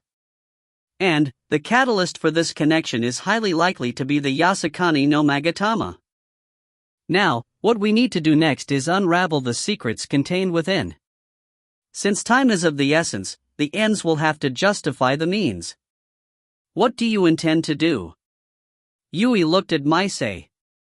Kuran Tendo, Maisei Soren stated, giving a single name in a heavy tone. Yui understood what Maisei intended to do from his expression and tone of voice. She furrowed her eyebrows. Are you certain? I'm certain. Although targeting Kuran Tendo will be rather troublesome, that's no longer an issue with how serious the problem has become. The important thing right now is to take care of the problem. Maisei looked over at Raisin, who was currently standing completely still. I'll have to trouble you again for this, Raisin Tendo. Shut up! Raisin shouted at the top of his lungs. The scene fell completely silent. Only by finding out what exactly the Tendo family did will Shigeru Tendo's sacrifice not be wasted, Maisei continued in the same light tone. I can understand your feelings of regret, but now's not the time for such emotions. There's too little time left, so you shouldn't be wasting time on these emotions. Boom. A streak of purple lightning instantly struck Maisei Soren. Maisei's figure was devoured and shattered by the purple lightning. However, he instantly reappeared at another location with no signs of apparent injury. If you want to regret, or if you want to vent, there's plenty of time for you to do that after all of this is resolved. Now's not the time. That's enough. Soren-san, please stop talking for a while. Yui was unable to watch this anymore as she intervened. Yui then turned towards Raisin. Tendo-kun, I also truly am sorry about what happened to your younger brother. But Soren-san is also correct. The most important thing right now is to find out the truth. Otherwise, something absolutely catastrophic could happen, and it won't do right by Shigeru Tendo. Raisin didn't say a single word. He silently took out a black spiritual artifact that released a red light. He tossed this artifact onto the ground, where it created a bright red circular swirl. Raisin stepped on this red circle, which teleported him back to the real world. Maisei Soren also left the realm of cherry blossoms after Raisin. Yui was the last to leave. Right when she returned to the real world, her cell phone began to ring. Shigeru Tendo had no idea what had happened to himself. All he knew was that he had been on his way to visit the Yanagi samurai family and suddenly ambushed. He didn't know who had attacked him, because he had been knocked unconscious without getting the chance to resist. After that, he could faintly sense something as he tried to break free from his restraints, but he didn't succeed. He faintly felt like he was sinking deeper and deeper down somewhere, finally entering a strange state where he was no longer himself. Shigeru had only very hazy sensations of acting in that form and fighting against Seiji and his friends. It all felt like waking up from a dream. Shigeru only had vague impressions, and couldn't remember anything specific. This was only the dream world. Shigeru also had no idea where his real body was located, or what condition his body was in. Seiji felt like Shigeru's words were all believable.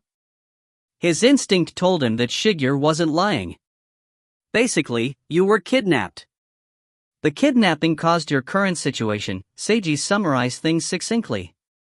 Shigeru looked at Seiji. Although you were ambushed, the kidnapper must be incredibly strong to have knocked you unconscious in a single attack. Seiji suddenly brought out a paper fan and revealed the words "unexpected trouble" on the fan. And then, the kidnapper or the organization behind the kidnapping did something to you that caused you to enter the dream world and become the evil goddess's subordinate. Currently, I've sealed away this portion of the evil goddess's power. However, your real body is still in the kidnapper's control. Even if I help your mind to return to your body in the real world right now, it will be meaningless. We have to rescue your real body first. I can help to notify your family so that they can help to save you, but my guess is that your family already knows that something happened to you. I doubt I need to do this. Your family should be able to help you return your mind to the real world after they rescue your body. So until then, I suppose you'll have to wait in the dream world. I hope that you won't tell anyone about meeting me and fighting against me here in the dream world once you return. Is that all right? Shigeru slowly nodded. Very good, let's just leave things at that, then. Seiji closed his paper fan. It will be quite boring to stay here in the dream world by yourself. Should I give you something interesting? Something interesting? Shigeru was rather curious what this could be as he nodded. Seiji raised his hand, creating a golden flash as a novel with a beautiful cover appeared on his hand. The cover seemed romantic yet mystical. A beautiful girl held a demon mask in her hand, while a handsome youth who wore a jacket while keeping both his hands in his pockets looked back in her direction. The cover was beautifully drawn, instantly attracting Shigeru's attention. This novel was titled Brother Monogatari. This is a light novel that I really like in the real world. You've probably never read it before. Seiji handed Shigeru the light novel that he personally wrote. It's really interesting. Why don't you try giving it a read? Shigeru took the light novel with both hands. He took a long look at the cover and felt that it was drawn quite excellently, making him want to read the contents. Thank you, Haruta-san. No need for thanks. See you later. Seiji waved his hand and left the dream world after leaving Shigeru with his light novel.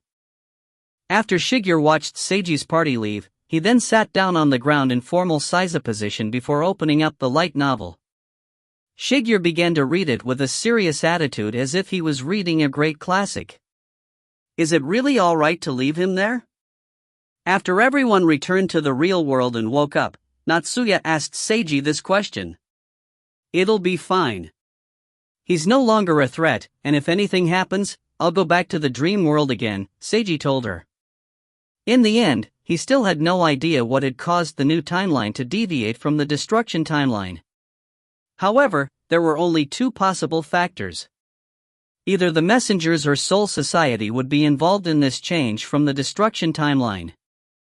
As for the messengers, Seiji could contact either Kamitani or Voidfire to ask.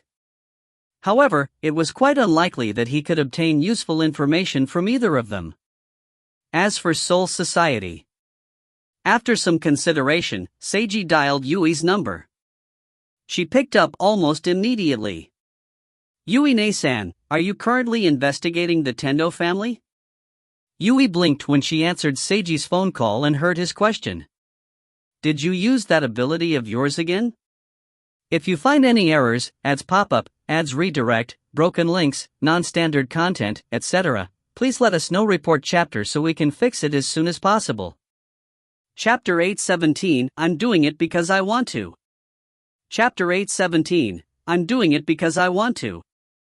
Translator, Imperfect Luck Editor, Kurisu. Use the special method to contact me instead, Yui told Seiji without even waiting for his answer to her question as she hung up immediately. Seiji thus used the magical method to activate his cell phone with mana instead to call Yui. I didn't use my ability. All of this was just a coincidence. Seiji summarized the situation of how he came to meet Shigeru Tendo in the dream world. Yui fell silent for a long while. Yui-ne-san? I'm still here. Yui did her best to restrain her emotions. What Seiji told her was far beyond what she expected to hear. She needed some time to calm her emotions. Basically, she was absolutely astonished. First of all, it was definitely good news that Shigeru Tendo was still alive. No matter what had happened to Shigeru's physical body and where it was right now, there would still be hope as long as he was alive. This news would definitely reinvigorate Raisin's spirits once she told him about it. And the most importantly, Seiji and his companions had apparently somehow come into contact with the evil white Sakura goddess, which was their name for the Sakura catastrophe goddess. He and his companions had also somehow managed to resist and win against the catastrophe goddess's power. Chiaki Wakaba. Yui never expected that this priest's descendant would be able to accomplish so much. Had the messengers or Kamitani done something to activate her powers? Or was this purely because of Seiji's influence? Or maybe both? Yui didn't know. Perhaps she would be able to find more if she performed a deeper investigation on Chiaki, but she didn't have the time for this right now. Not to mention, she was certain that Seiji would almost certainly not agree to this. The fact that he told her about such an important companion of his was because he trusted her, but Yui knew that perhaps he was also testing her. Ever since the first time that she met her younger brother again after he mysteriously changed so much from his previous depraved ways, Yui had viewed her younger brother Seiji with great importance. Ever since his change, he had become quite obedient to her. However, Yui felt like maybe this was all just an act to curry her favor, that maybe he was completely faking everything. Of course, she knew that it might also be possible that he had truly changed. But with her position and how terrible a person his past self had been, it was very difficult for her to completely trust Seiji. There was a frightening type of balance between trust and distrust of Seiji in her heart. This seemingly good brother-sister relationship was really one where both hid dark secrets from each other. Yui got rid of all her idle thoughts and swiftly refocused on the main topic at hand. Yes, we are indeed currently investigating the Tendo family, Yui told Seiji. What happened to Shigeru Tendo was an accident that occurred during our investigation. It's very good news that he's still alive. Thank you for telling me this, Seiji. Sure thing. Can I ask what you're currently investigating? Seiji inquired. The Tendo family seems to be secretly connected to the realm of cherry blossoms. This is something that we've already confirmed, Yui replied. This connection was likely achieved by using the Yasukani no Magatama artifact as a catalyst. It's most likely that the Tendo family tampered with the artifact somehow. As for the specifics, that's what we of Soul Society will investigate next. Seiji fell silent for a moment as he considered things. The Tendo family, are they the culprit behind everything? Seiji spoke in a heavy tone. Yui could sense that powerful emotions were contained within his words. You don't need to mind this. Soul Society will investigate properly and then resolve the problem, she told him. That's good, then. Seiji paused for a moment. After resolving the issue with the Tendo family, will the cruel plan from previously be cancelled? Something flashed in Yui's eyes. However, she didn't respond. I see. This and that are two different things. Is that right? Seiji continued speaking. Even if the Tendo family is dealt with, that doesn't mean that the plan to sacrifice 3,000 people will be cancelled, unless it's proven that this plan is also part of the Tendo family's scheme. But, this plan was created by Soul Society, not the Tendo family. If the Tendo family had created this plan, Soul Society should have noticed something wrong with it long ago, but Yui still remains silent as a way of tacit confirmation. Seiji fell silent yet again before finally speaking up. I won't waste any more of your time, Yui-ne-san. Thank you for telling me about the Tendo family being behind this. Seiji was about to hang up the call. Just what exactly are you intending to do, Seiji? Yui suddenly spoke up. Seiji stopped himself from hanging up the call.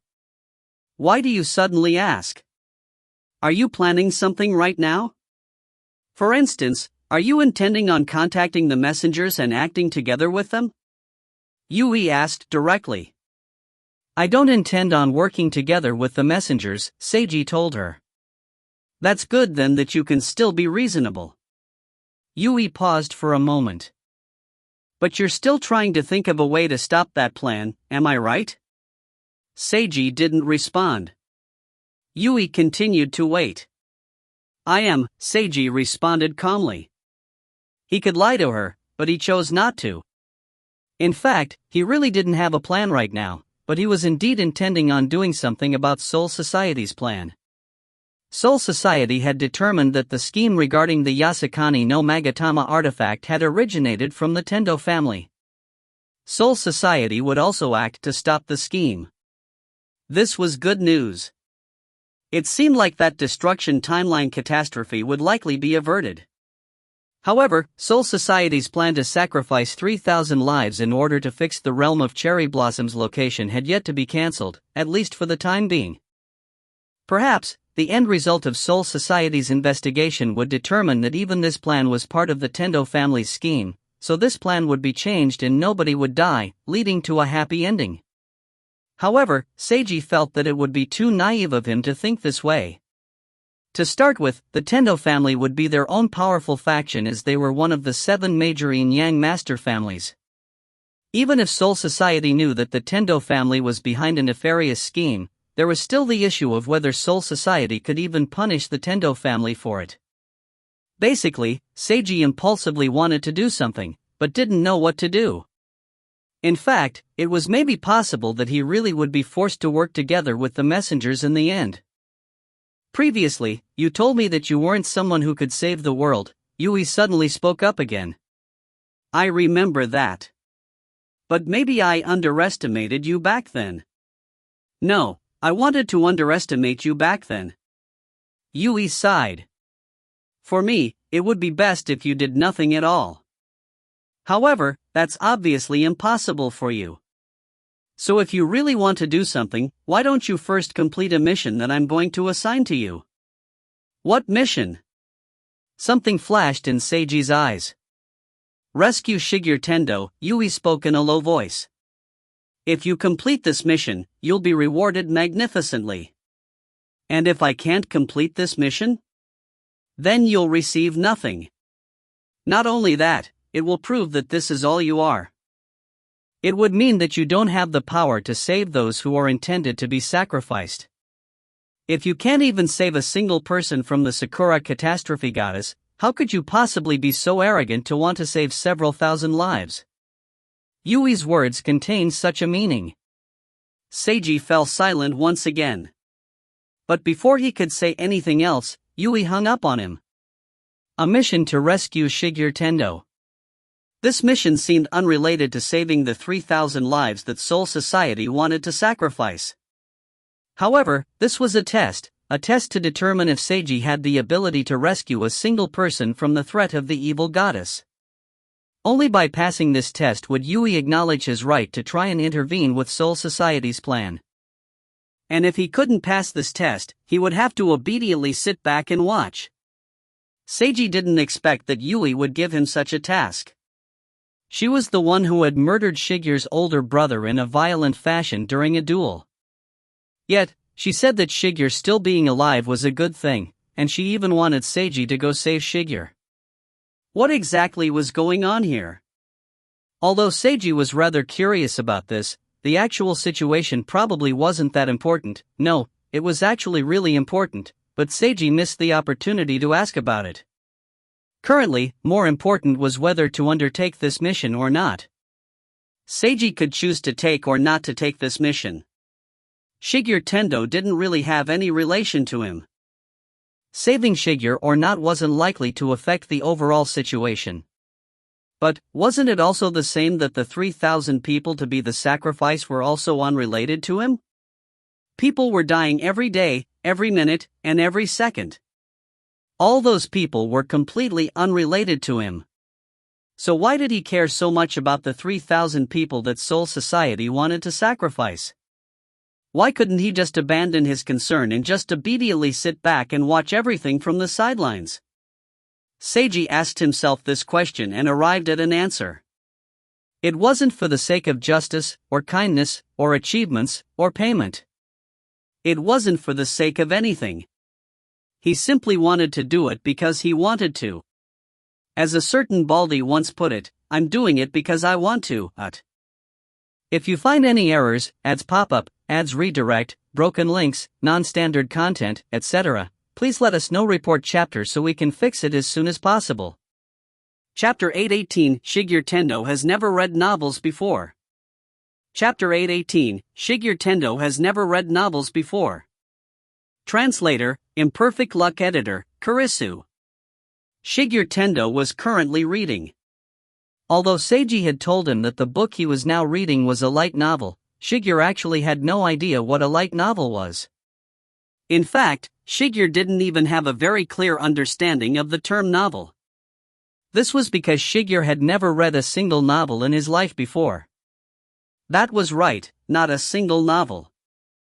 Shigeru had never read a single novel, whether it be a great classic or the most popular trending novels. Nor did he have any understanding of novels. The only books Shigeru had ever read before were either about cultivation or related to his studies. With his low intelligence, just reading and understanding these texts took up all of his reading time. He had no free time to read anything else. So, not only was Brother Monogatari the first light novel that Shigeru had ever encountered, it was in fact the very first novel that he had ever read. Without a doubt, this opened the doors to a brand new world for him. The story, characters, scenes, and drawings. Everything about the story fully sucked him in. The story wasn't trying to teach him any knowledge like everything else he had read before. Instead, it was simply a story about an adopted older brother from the viewpoint of an adopted younger sister. Shigeru felt like he was mysteriously personally experiencing the adopted older brother main character's experiences.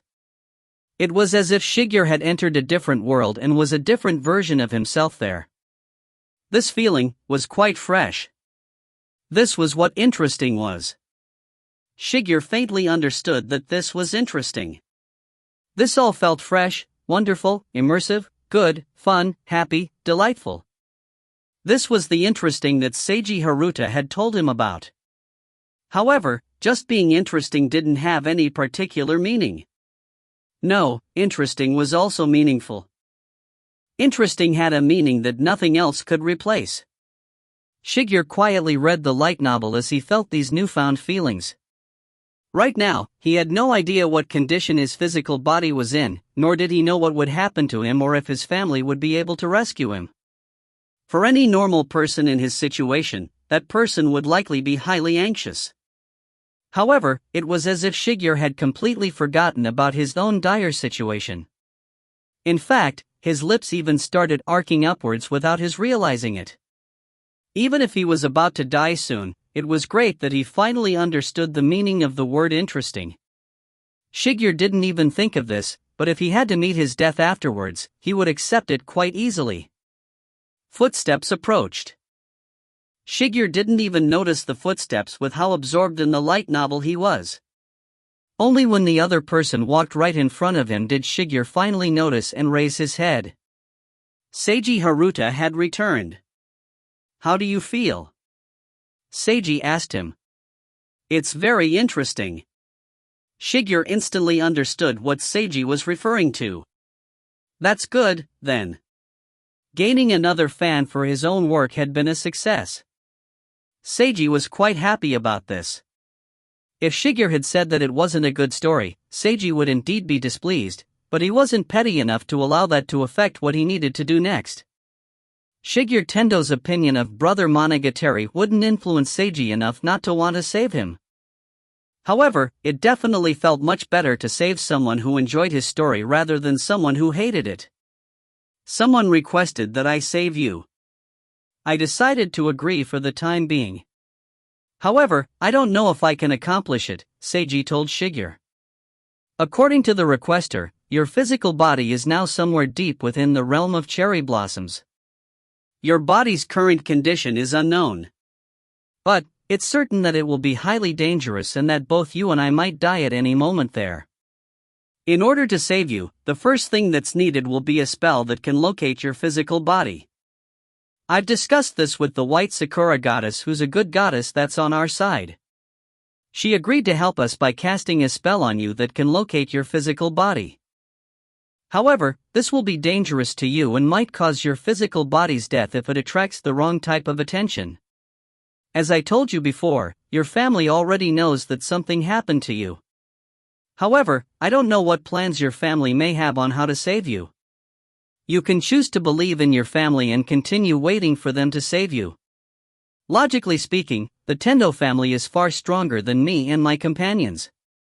That would be the logical thing to do. However, if you believe in me and are willing to cooperate with the spell to locate your physical body, I will promise to do my very best to save you." Shigeru fell silent. Seiji waited for Shigeru's reply. "Haruta-san, who is the person that requested you save me?" Shigeru asked this question first after his silence. "I can't tell you." Seiji thought back to his conversation with Yui from not long ago. After he'd made up his mind to accept the mission to rescue Shigeru Tendo, Seiji called Yui again. She had only told him that Shigeru Tendo's physical body was currently somewhere deep within the realm of cherry blossoms. Yui also told him that she was giving him this mission in order to make up for Soul Society's mistake in getting Shigeru Tendo involved, along with other factors. However, she didn't explain what those other factors might be. She also forbade Seiji to tell Shigeru anything about her. "Haruta-san, why do you want to save me?" Shigeru asked a second question. Although the two of them had cooperated before during the blood wine ritual tournament against Kanzaki, a common enemy, that was only because of the circumstances. Currently, neither owed the other any favors. No, if Shigeru wanted to be pedantic, he owed Seiji because Seiji had gone easy on him without killing him in their previous battle. And Seiji had also given him such an interesting book. Thus, he owed Seiji two favors. Not only had Seiji previously gone easy on him when they should have been mortal enemies, Seiji was even willing to enter deep into the realm of cherry blossoms to save himself. This would obviously be greatly dangerous. Shigeru felt that there was no need for Seiji to take such risks for himself. He didn't understand why Seiji would want to do this. In fact, if Shigeru had the chance, he would kill this Seiji Haruta who was right in front of him. That was because this was an order from his father to take revenge for his deceased older brother. Although Shigeru didn't really care about this order, an order was still an order. If he really had the opportunity, he would indeed attack Seiji. Shigeru didn't have any feelings of hatred for Seiji. So, they didn't count as true mortal enemies. But because Seiji's older sister had killed Shigeru's older brother, Shigeru and Seiji were indeed mortal enemies. Shigeru figured that Seiji would understand all of this. That was why Shigeru didn't understand why Seiji would want to save him. "Because the requester offered me great rewards, is the excuse that I wanted to tell you, but I want to tell you the truth," Seiji explained as he understood why Shigeru wouldn't understand. "The real reason why I agreed to save you is actually quite simple. I don't think that you are a bad person. You helped me during the blood wine ritual tournament. Although you were forced to help me due to the circumstances, you indeed helped me to the best of your abilities, and kept everything about your promise to me, helping me to win that tournament in the end. Your actions back then made me feel friendly toward you as I felt like you were a good person. Of course, this is a very subjective opinion and I still know very little about you. However, the fact that the requester wants to save you is more circumstantial evidence that you're probably not a bad person. If you were an evil person, not only would the requester probably not ask me to save you, that person would likely request for me to kill you. Still, even I don't know why the requester wants to save you. Maybe that person isn't considering your moral character. Maybe there's some specific reason that you need to be saved. However, I want to believe that you really aren't a bad person." At this moment, Seiji then glanced over at the Brother Monogatari book in Shigeru's hands. "This novel that I really like is something that you also think is interesting. Perhaps we can even become friends." Friends, this was a very unfamiliar word to Shigeru. Of course, he knew what the word friend meant. However, he had never personally experienced having any friends. But at this moment, Shigeru felt like he faintly understood what the word friend meant. "Your older sister killed my older brother. We're mortal enemies." Shigeru ended up saying this out loud before he even realized it. He didn't even know why he said this. It was as if his own mouth wasn't under his own control. "I know that. Still, it doesn't seem like you hate me because of that." Seiji smiled. "I won't apologize for that incident, because I can't represent my older sister. But as myself, I'm sorry for your loss. We are indeed supposed to be mortal enemies. However, you don't hate me, and I don't hate you. We even have common interests like this novel. That's why I think we have the potential to become friends. In novels, this type of situation is usually known as a mutual understanding. Oftentimes I think that this type of understanding isn't very realistic in real life, but it can still indeed happen. I don't know why it seems like you don't hate me. But since you don't act like I'm your so-called mortal enemy, I'm willing to reach out to you. As for whether you're willing to take my hand or not, that's your decision to make, Shigeru Tendo. If you find any errors, ads pop up, ads redirect, broken links, non-standard content, etc., please let us know. Report chapter so we can fix it as soon as possible.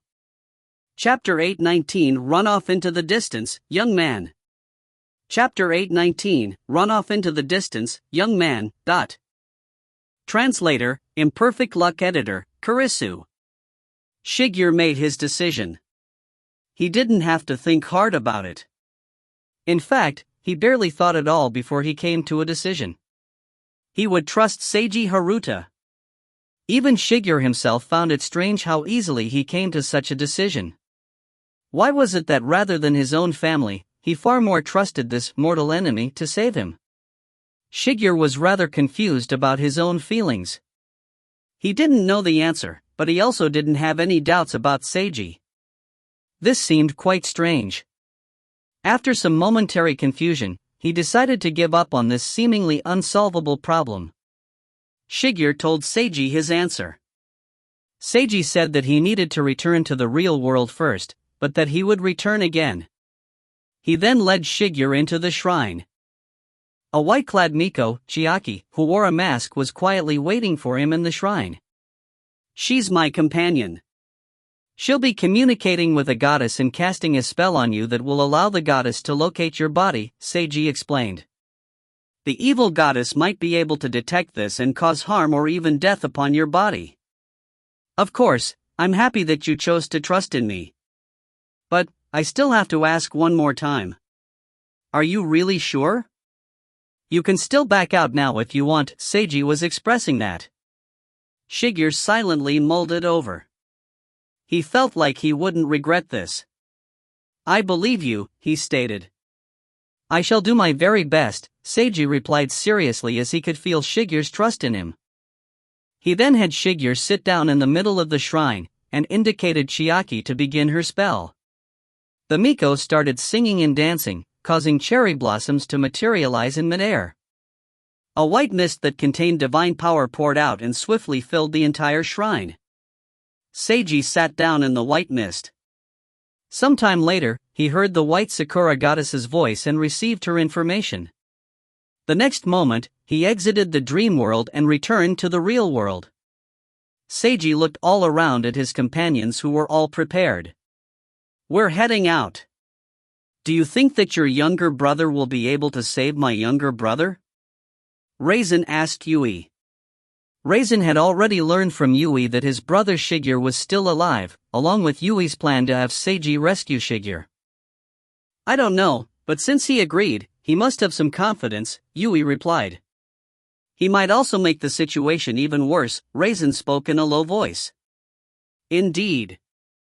But no matter what he does, it wouldn't be worse than what a certain older brother did to his younger brother, am I right? Raisin fell silent. I'm not trying to make a sarcastic jab at you.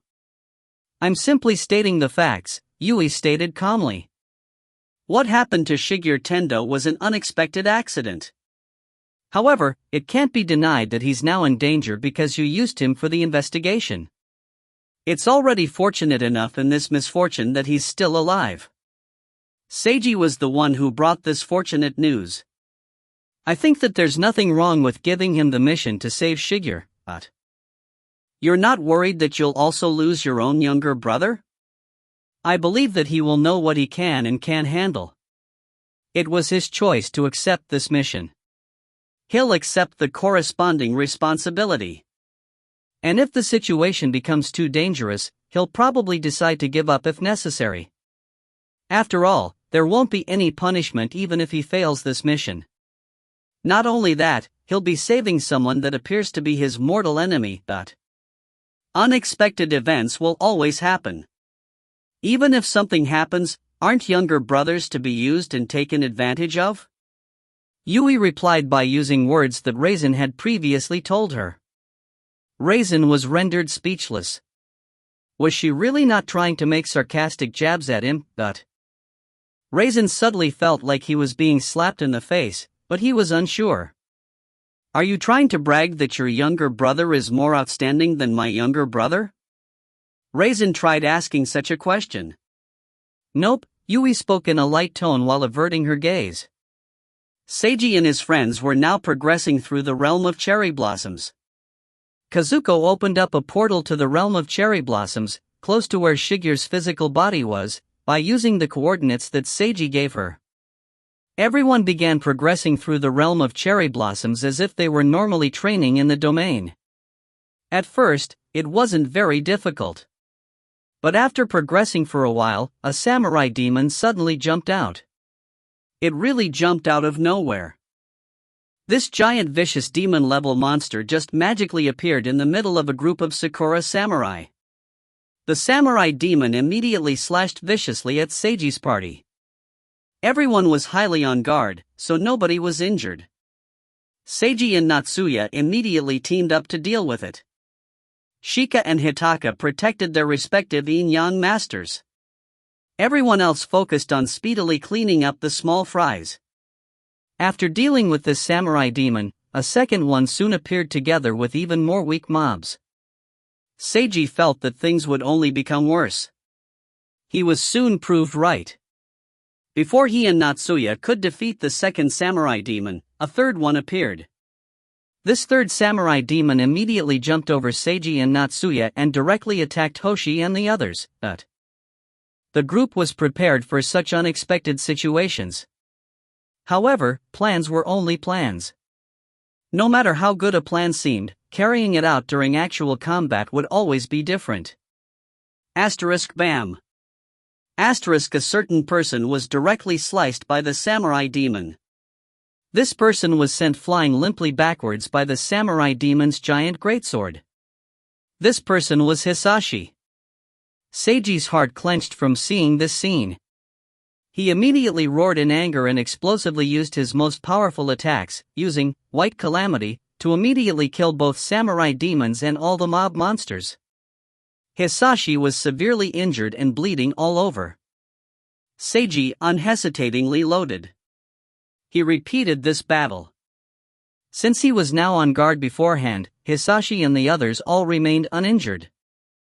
These two samurai demons were successfully dealt with. As everyone kept progressing, the number of small fry mob monsters kept increasing more and more. The mob monster's power level was also evidently increasing. Two more samurai demons also suddenly appeared together with a snake demon. The samurai demons attacked in unison, while the snake demon, which was several dozen meters long, opened its mouth to shoot a tremendous wave of mana bullets. That was when Seiji loaded for the second time today. After successfully going through this battle with 0 injuries, Seiji had everyone stop. We've barely started progressing through here, but we've already met 3 waves of samurai demons already. There will likely be only more and more as we go on. It will become too risky for everyone to keep going as a group, Seiji told everyone. It was too risky, so everyone else would have to retreat, apart from Seiji and Kazuko. This was Seiji's backup plan that he established before taking everyone into the realm of cherry blossoms. If it became too dangerous, he would give up on having everyone come together with him, and he would do all the fighting by himself.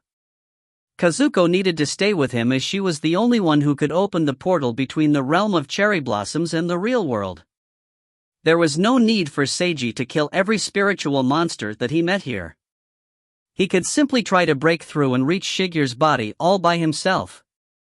Of course, this would also be highly dangerous. It was also possible that Seiji would have to fight some sort of boss monster upon reaching Shigeru's body. Kazuko didn't know whether this would be the case. Yukari and the others objected to having them go back. they felt that they could continue onward. However, Seiji adamantly refused. Shika wanted to stay behind with him, but Seiji also persuaded her otherwise. Seiji didn't want to see his companions being hurt anymore. If he was the only one he needed to worry about, it didn't matter how many times or how severely he was injured. He could cure any injuries to his physical body by loading as long as he didn't die instantly. You have to be careful, Seiji. Natsuya took a long look at her boyfriend. I will be. Seiji smiled. Relax. I definitely won't die at that. As long as he had the time to load, he was confident that he wouldn't die. Kazuko opened a portal for Natsuya and the others to leave. Seiji cast the most powerful buff spells possible on himself along with the most powerful barrier. After finishing these preparations, he rushed forward at high speed towards the group of monsters that appeared. This was unmistakably a dangerous run. Seiji ran through all the mob monsters and dodged most of their attacks while taking a few attacks. He did his best to avoid all samurai demons and snake demons. It was as if he was playing an extremely difficult action game while trying to do a speedrun. However, there were no places where he could rest in this level. Run! Run! Run! Run off into the distance, young man. The samurai demons and snake demons became ever more numerous along the way. With all their combined powerful attacks, dodging eventually became impossible. Bam! Seiji was knocked into the air by a snake-tail swipe. All around him, numerous samurai demons raised their swords in unison. The snake demons in the air also prepared their mana bullets, aiming directly at Seiji. Kazuko screamed in terror at seeing this. Seiji's Night Order was now completely silent. Their leader was fighting his hardest by himself. Yet, they could all only wait back in the real world on the sidelines for him. This made everyone feel somewhat dissatisfied. They all trusted Seiji's judgment as well as his abilities. However, this still didn't feel right. Everyone could only handle their dissatisfaction in their own ways. As they digested these emotions, they waited. Perhaps the very next instant, Seiji would have Kazuko open a portal and summon them to help him in battle. That was why they needed to be constantly prepared for battle. If you find any errors, ads pop up, ads redirect, broken links, non-standard content, etc., please let us know. Report chapter so we can fix it as soon as possible. Chapter 820, I am a Ronin who is lost. Chapter 820, I am a Ronin who is lost. Translator, Imperfect Luck Editor, Kurisu. Seiji basically had to load every time that he took a serious attack. The most dangerous part about single-handedly trying to break past so many monsters was that if he took a single serious attack, he would soon be swarmed, which would obviously result in death if it wasn't for his save and load ability. Seiji abused his save and load ability to the fullest in order to progress. He once more personally experienced just how truly powerful this ability was. Even though he already had this realization before, it still gave him an impact when he personally experienced it yet again. This impact wasn't the type that affected his knowledge. It was an impact that touched upon something deeper within him. If he had to use an analogy, it would be the difference between reading a harem manga and personally establishing a harem in real life. Cough, maybe that wasn't such a good analogy. Seiji was just trying to understand his own feelings. Seiji now clearly understood just how powerful saving and loading could be. But even with his ability, it was still difficult to break through so many monsters. This powerful ability protected his life, but he still needed to slowly progress through all the monsters. Meanwhile, his only spectator Kazuko was already completely stunned by Seiji's dangerous run with so many close calls. Seiji was surrounded by countless spiritual monsters, big and small. He trudged onward all by himself, several times, continuously surpassing every situation that seemed incredibly dangerous. Kazuko couldn't even begin to imagine how this was possible. Kazuko had felt countless times already that Seiji was about to die.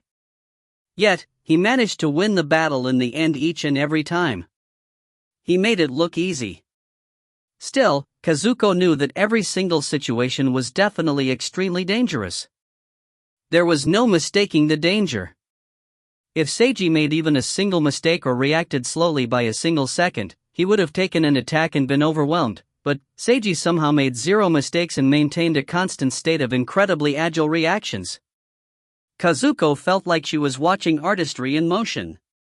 Right, artistry. Kazuko felt that the leader of the Night Order's abilities had already reached the realm of artistry. She didn't know how to clearly explain it. Regardless, she was absolutely stunned.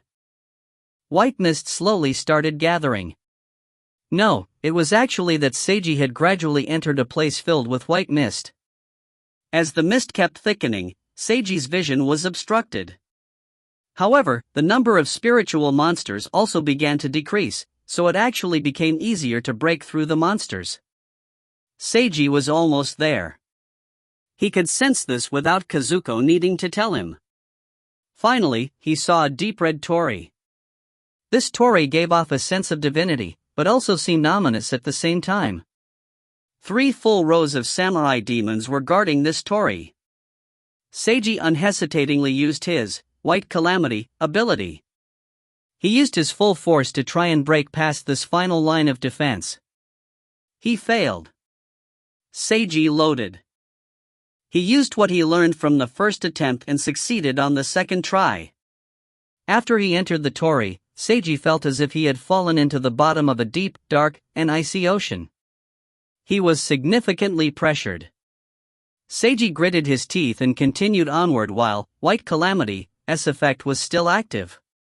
With the protection of the White Sakura Goddess, he was able to resist the pressure and continue onward. Kazuko seemed to say something to him, but he couldn't hear her clearly. It was already an ordeal to maintain his consciousness in close proximity to the evil goddess's power. White Calamity's effect then wore off. He suddenly felt a much greater pressure upon him. It was as painful as if he was being crushed. But he could still go on. Since he had promised to try his very best, he absolutely couldn't retreat at this critical junction. Yet, there seemed to be no end to the darkness. Just as Seiji felt like he was truly reaching his limit, a warmth suddenly welled up within him, giving him the strength to go on. This strength came from Yomi, as well as Shinobu. He was never alone to begin with. Oh ha! Seiji roared while spitting blood. He stubbornly persisted onward despite the pressure of the darkness that threatened to tear him into pieces. Snow kept fluttering everywhere in this frigid land. This was obviously not good weather. But for the coal seller Kotaro, this counted as good weather because coal would be easier to sell in such weather. His father had passed away due to an illness long ago. Kotaro, who was the oldest son, became the main support of the family. He wanted to earn more money so that his mother and younger siblings could eat their fill. Since the snow wasn't too large today, Kotaro wanted to go into town to sell some coal.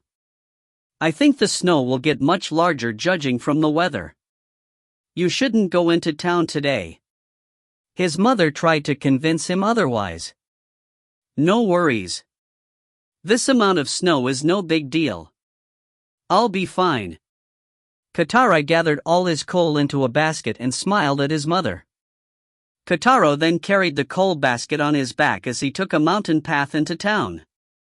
After he walked for a while, he saw a dense white mist before him. Why was there mist here? Kotaro found this rather strange, but he didn't think too much about it. He simply concentrated more so that he wouldn't slip on the mountain path. Unexpectedly, Kotaro encountered a person who wore strange clothing and a strange helmet. This strange person was collapsed on the mountain path. There was some blood near his face, and he was holding a sharp longsword. Kotaro was scared by the scene to the point where his entire body tensed up. Who is that? Was that person dead? Why had he collapsed here? Kotaro was highly nervous. After looking at this person for a while, Katara gathered his courage and slowly walked over. "Hey, are you still alive?" There was no response. "Hey!" Katara walked closer and shouted out in a louder voice. That person suddenly lifted his head and turned to look at Kotaro. Kotaro was scared yet again to the point of shouting loudly. He took 2 steps back, and painfully fell butt-first on the ground. That person slowly stood up while facing him by using his longsword as a support. The long sword had a powerful glint. Only then did Kotaro notice that some strange words were carved into that sword. These words gave the sword a mystical impression. A strange sword, along with strange clothes. Just who exactly is this completely strange individual? Kotaro wondered as he instinctively felt fear that made him want to run away. However, he was unable to move his body. "Hello." He was greeted gently. "Eh?" Kotaro was surprised by this. He then saw the strange person taking off his helmet, only to reveal an incredibly handsome face. Kotaro was stunned. This was the first time in his life that he had seen someone so handsome. He received a huge impact from learning that a man could actually be so handsome. "May I ask where this is?" The handsome young man, or Seiji, inquired. There was no reaction. The other person only looked at Seiji in stunned silence. Seiji furrowed his eyebrows slightly as he repeated his question. Kotaro finally regained his senses, and answered, "Oh, we're on the mountain." "A mountain? What mountain?" "The mountain is the mountain. I'm asking about the name of this mountain." "Name? I don't know." Kotaro shook his head. Kotaro had been born on this mountain. To him, the mountain was simply the mountain. He never knew, or even considered, that this mountain might have a name. "I see. May I ask your name then?" Seiji asked this question next. "My name is Kotaro." "Kotaro, what about your family name?"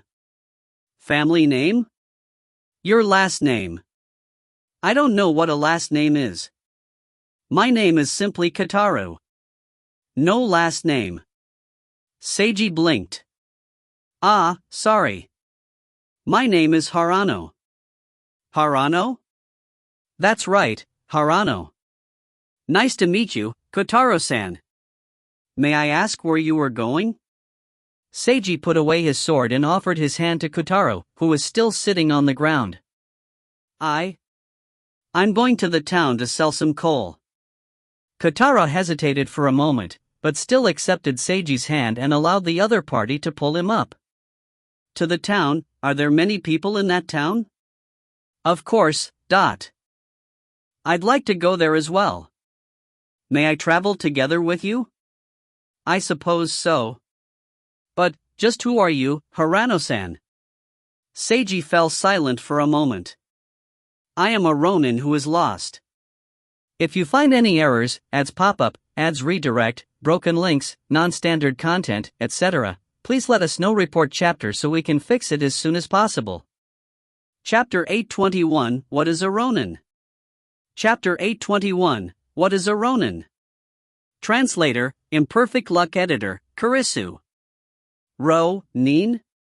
Katara had a confused expression as this was the first time he had ever heard such a word. What is a Ronin? You can understand it as a wandering swordsman, Seiji explained while wiping away the blood at his mouth. Oh, Katara glanced over at Seiji's longsword. A samurai, is that right? It's fine if that's how you look at it. Samurai-sama, why were you collapsed here? Because I was fatigued and injured. Injuries are no good. Should I take you to an apothecary? No need. Seiji paused for a moment. Could you please tell me more about the town? About the town? Information about the town, such as how many people live there, who's in charge, how long this town has been around for, and so on. Why would this person want to know such things? Kotaro was rather confused. This samurai named Harano was truly strange in every way. Although he was really handsome, his clothes were strange, and his words were also strange. Everything about him was strange. Would it really be alright to travel together with such a person? As a low-born coal seller, Kotaro had never spoken to a samurai before. In his mind, samurai were authoritative upper-class individuals. One would have to be very careful when even approaching them. You might come to a pitiful end if you accidentally enraged a samurai. That was why samurai were to be respected from afar. But even though Kotaro should have been nervous when talking to a samurai, this samurai was just far too strange. Kotaro was confused to the point of forgetting about his nervousness. But the foundational reason was probably because Harano seemed so friendly and warm. Although he had a sword and claimed to be a samurai, he seemed quite different from the samurai in town. This was something else strange about him. While Kotaro kept commenting about Seiji in his mind, Seiji was also observing Kotaro. There was no mistaking it. Kotaro was a spiritual creature. This coal seller named Kotaro was no human at all. Seiji could tell that he was a spiritual creature. A spiritual creature that could talk and had his own will, believing himself to be human. And, apparently, there was even a town here with many similar people. Seiji was truly astonished about this, although he didn't allow it to show on his face. He felt like he had transmigrated yet again. This was deep within the realm of cherry blossoms, close to the evil goddess's personal domain.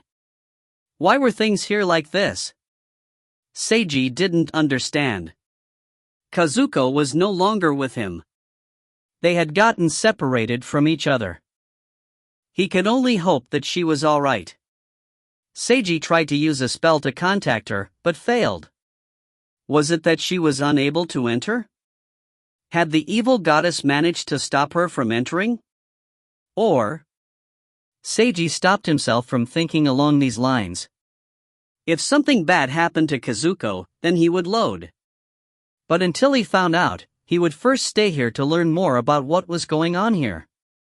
Seiji didn't encounter a single other person on the mountain path towards the town. Only when they reached the town did Seiji see other people.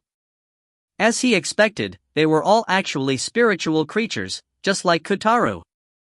As for the entire town and all the buildings, they were the same as Kotaro's clothes, basket, and coal. Everything was spiritual, not physical. This was a completely spiritual town filled with only spiritual creatures. According to Kotaro, he had no idea how many people lived in this town, or how long this town's history was. The samurai were in charge of this town. Apart from this town, Kotaro didn't know of any other towns. He had never met a single other person from another town before. Neither had he even heard of such a person. Nor had he ever heard of anyone leaving this town. A completely isolated town. Seiji asked Kotaro, "Do you think that anything is wrong with this?" Kotaro answered, "No, not at all." It turned out that Kotaro had never even considered the existence of other towns before.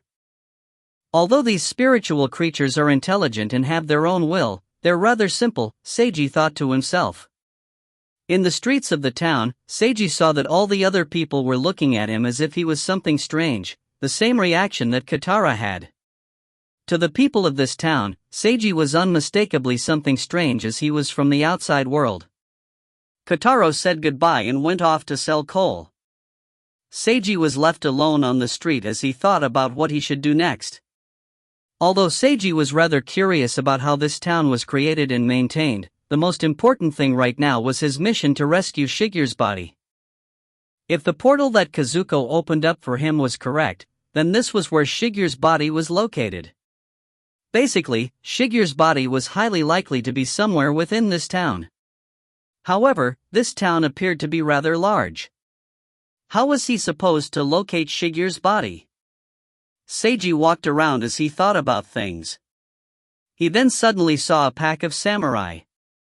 These samurai were wearing traditional samurai garb with swords at their waists. All of them had classical bald samurai hairstyles. They all had icy expressions and icy auras as if they had all come out together from some samurai-era television drama. Seiji paused in surprise when he saw them. The samurais also paused in surprise when they saw Seiji. Seiji and the samurais all stood perfectly still on the street as snowflakes fell. This scene appeared quite ethereal. "Hey, who are you?" The samurai in the lead shouted loudly while placing his hand on his sword. "I'm just a ronin," Seiji answered. "A ronin, what is that?" The lead samurai stared at the strange person while slowly approaching. "What should I do?" Seiji swiftly thought about the matter. It would become troublesome if he was surrounded. Judging from the samurai's attitude, it didn't seem like they would simply allow him to explain. It might also cause something unexpected to happen if he explained. It would be the same if he fought with them. Something unexpected might happen. So, the only remaining choice was to. Seiji suddenly turned around and ran. "Stop, Dot." The samurais immediately started chasing after him. They were all astonished by how fast the strange person was at running away. Although the samurais chased him at top speed, they suddenly lost his figure after passing through several streets and alleyways.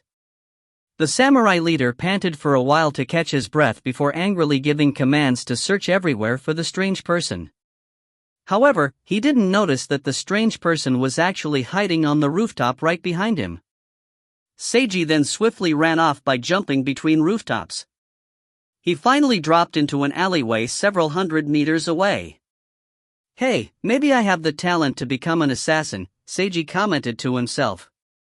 The next moment, he suddenly felt unwell as he began to violently cough. What's going on?" Seiji frowned after he finished with his coughing fit. He had already used healing magic to cure himself. His injuries shouldn't have been so serious anymore. Yet, he was now feeling unwell. "You've been affected by the ripples in the environment," Yomi suddenly spoke up in his mind. "By the ripples in the environment?" The laws of time and space in this place are rather unique. Originally, this place has been self-sustained. However, your intrusion caused a breakdown in the status quo, causing a ripple in the environment, his bonded female spirit explained. "Just like throwing a stone into a pond, then?" "Yes, that's a good analogy. You are the stone that's breaking the original environment here, as well as a leaf that will be affected by the ripples. This effect is like the backlash that you will suffer as the cost for breaking the environment here." "What should I do, then?" Seiji inquired. "How can I prevent myself from receiving this backlash?" "It's impossible for the current you to stop it," Yomi answered. "If you find any errors, ads pop up, ads redirect, broken links, non-standard content, etc., please let us know. Report chapter so we can fix it as soon as possible." Chapter 822 Don't leave a matter of life and death up to someone else to decide. Chapter 822 Don't leave a matter of life and death up to someone else to decide. Translator, Imperfect Luck Editor, Kurisu. "You can only tolerate and bear it or leave," Yomi continued. Seiji frowned upon hearing this. It was so difficult to reach this far already. "I can't leave until I find Shigeru's body," Seiji replied. "How much time do I have left?" It's difficult to say. If this environment continues collapsing at the current rate, you should be able to tolerate it until this place completely collapses. But if the environment starts collapsing quicker, you might not be able to handle the pressure for very long. What will happen if this environment completely collapses? It will return to the form it originally should have had. What would that form be? I don't know, either. I'm guessing you also don't know how this place was created? Indeed. Such a useless bonded spirit.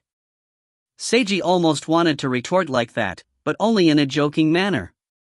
He knew already that Yomi was incredible. It would have been impossible for Seiji to make it all the way here alone. Basically, he interpreted the situation as there being a permanent debuff and time limit imposed upon him. The longer he stayed here, the more he would be affected by the debuff, until finally this place collapsed or he was no longer able to bear the pressure. He would need to complete his mission before the time limit was up. But, just how was he supposed to find Shigur's body here? Seiji was unable to come up with a good idea even after thinking for a while. All he could do was look around the town. As long as he was patient enough, he could continuously load and eventually search every single nook and cranny of this town. Although this was a simple and perhaps dumb method, that was all he had. Seiji used a spell to make himself invisible before exiting the alleyway and beginning to search along the street.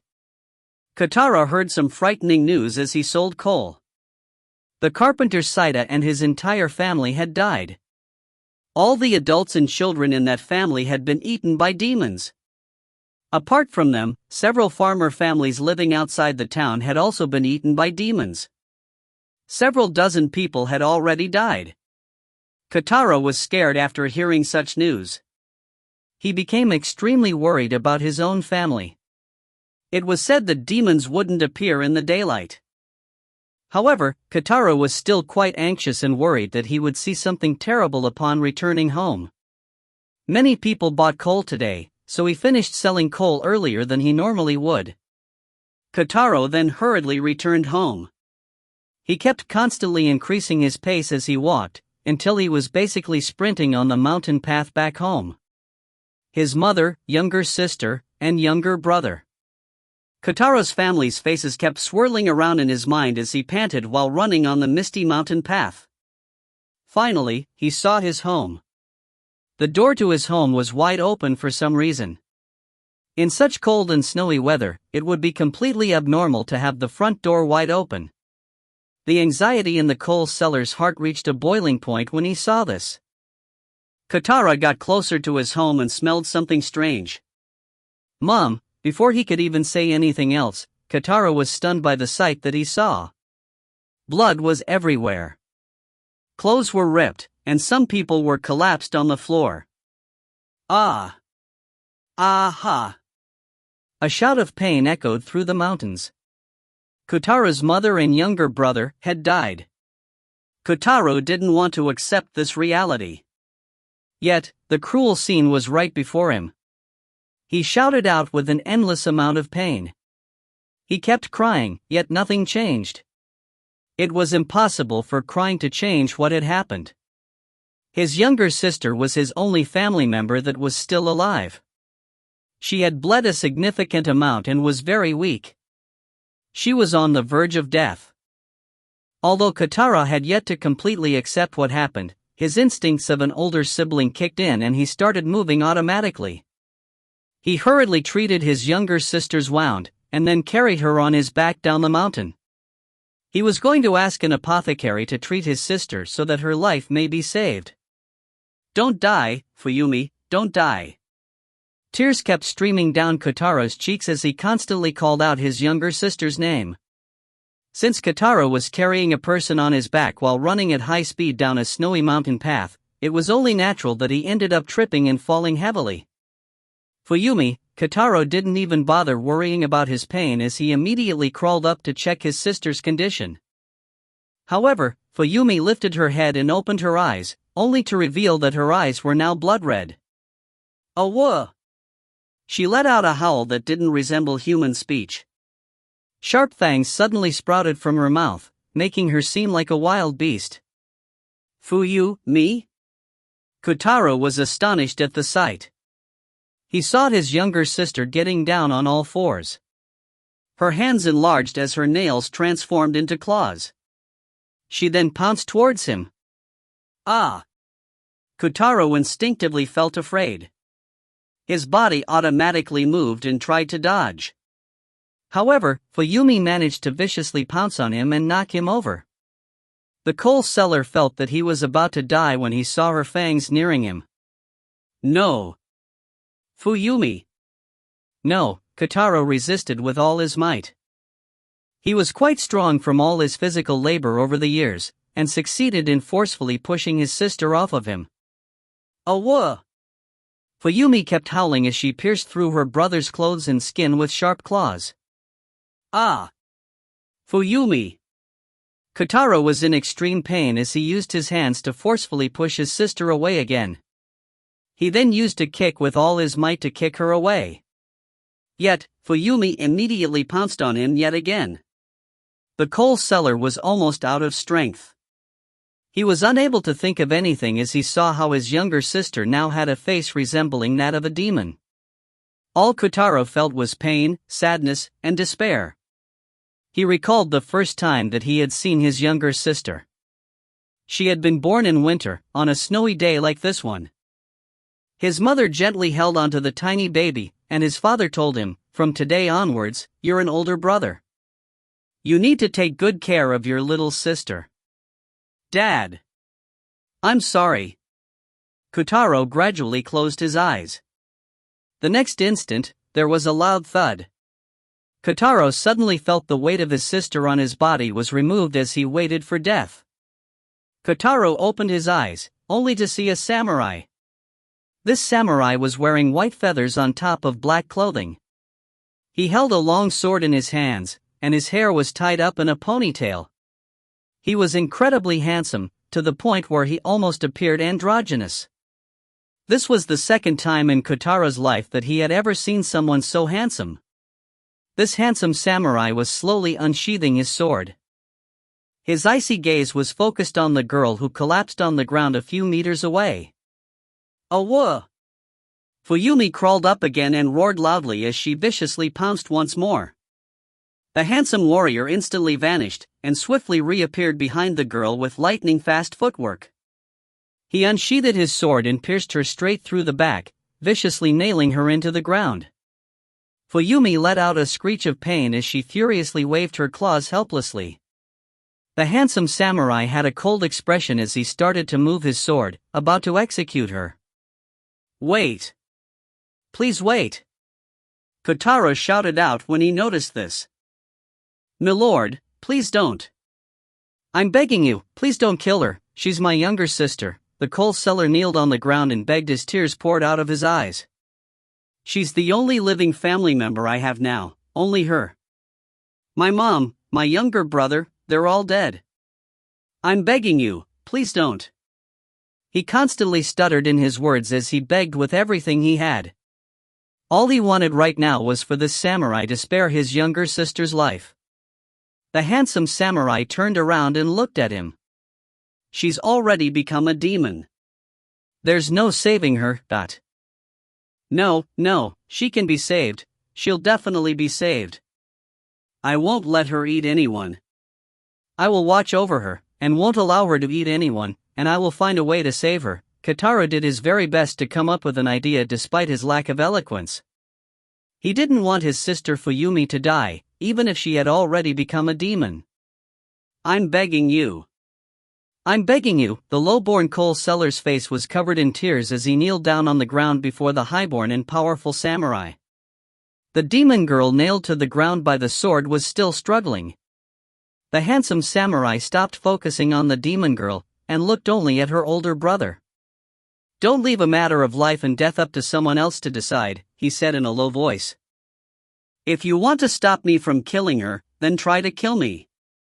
If you find any errors, ads pop up, ads redirect, broken links, non-standard content, etc., please let us know. Report chapter so we can fix it as soon as possible." Chapter 823, You've all done really well. Chapter 823, You've all done really well. Translator, Imperfect Luck Editor, Kurisu. He would have to kill the samurai if he didn't want Fuyumi to die? Kotaro paused in surprise, and didn't know how to react. The handsome samurai observed him for a while before turning around. The samurai then suddenly pulled out the sword, pinning the demon girl to the ground, causing a large amount of blood to spurt out as she screamed in pain. But the samurai then immediately pointed the sword downward, and was about to slice off the demon girl's head. Ah! Kotaro's body automatically reacted before his mind could work. He suddenly jumped towards the samurai. The sword suddenly changed direction before it sliced down. Smack. The coal seller was sent flying back by an impact with the sword's other, dull edge. The struggling demon girl was now solidly pinned on the ground again by the samurai's foot. Kotaro crawled up again and shouted once more while jumping towards the samurai like the last time. And just like the previous time, he was sent flying back. This scene was repeated an additional 2 times.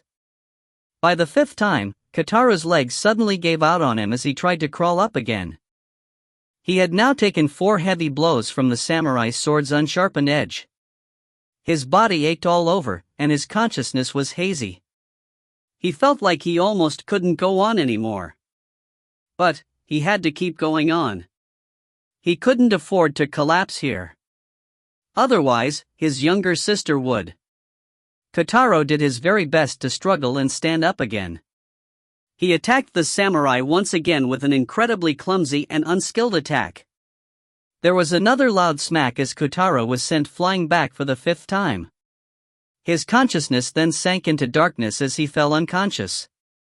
Meanwhile, the dense white mist was spreading. This was the evidence that the environment here was collapsing. Seiji didn't know what would happen to this place in the end, but he figured that this town would end up being destroyed. Basically, this town with so many people in it that was formed so mysteriously through unknown means at an unknown time was about to be completely destroyed soon.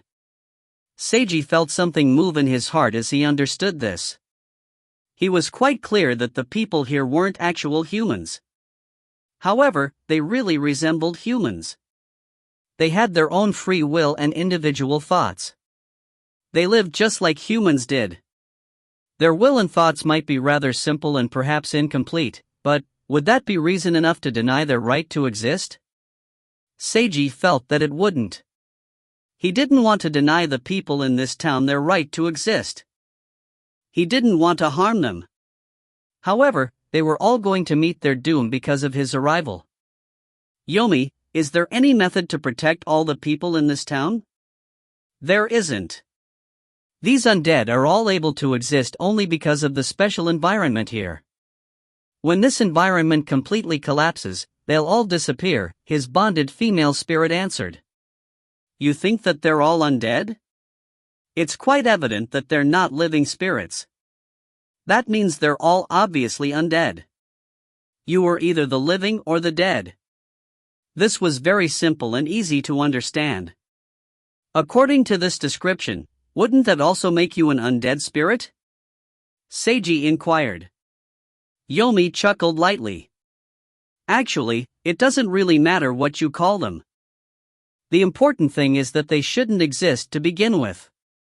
It's their destiny to disappear together with this unnatural environment that also shouldn't exist.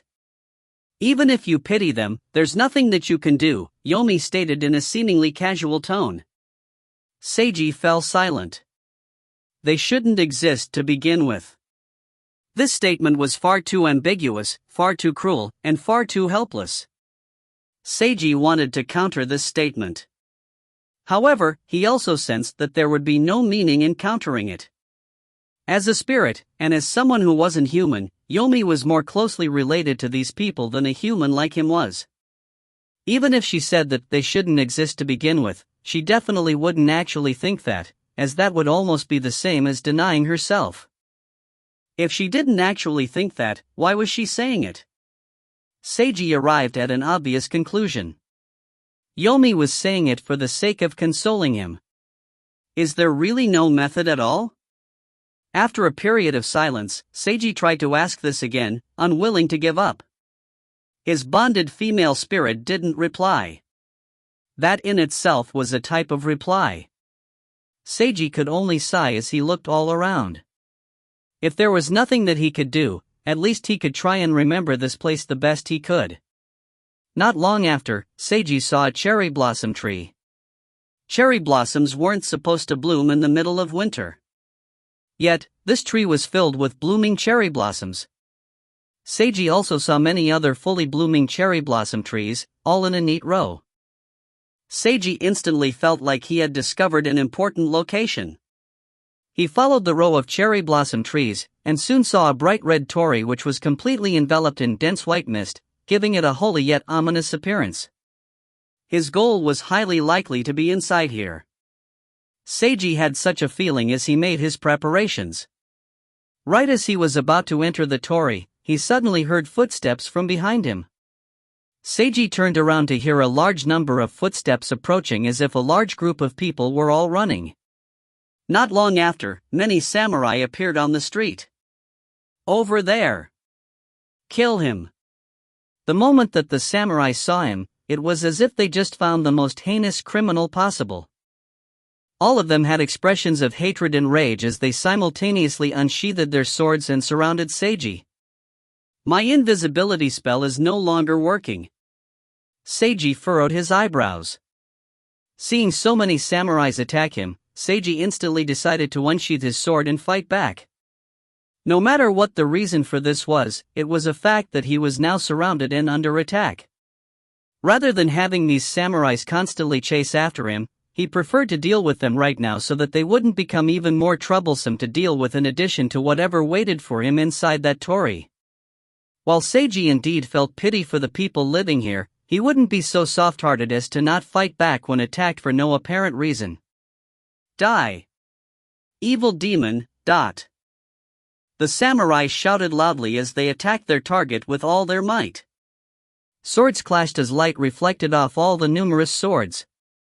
A figure kept dancing in and out as blood splashed everywhere.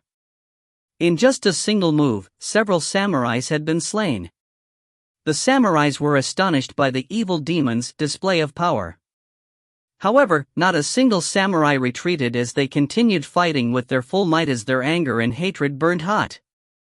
Seiji kept retreating as he fought and continuously slew the samurai.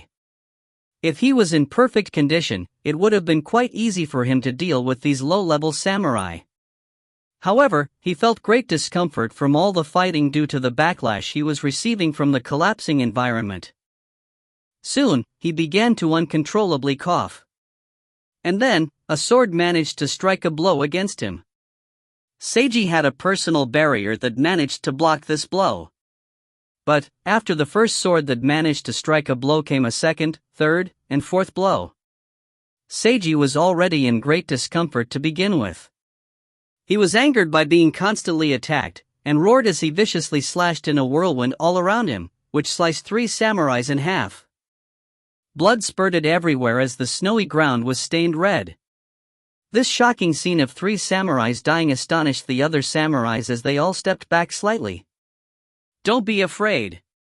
The evil demon is becoming weaker. He's just struggling in his last throes now. Continue killing him." A samurai suddenly roared loudly.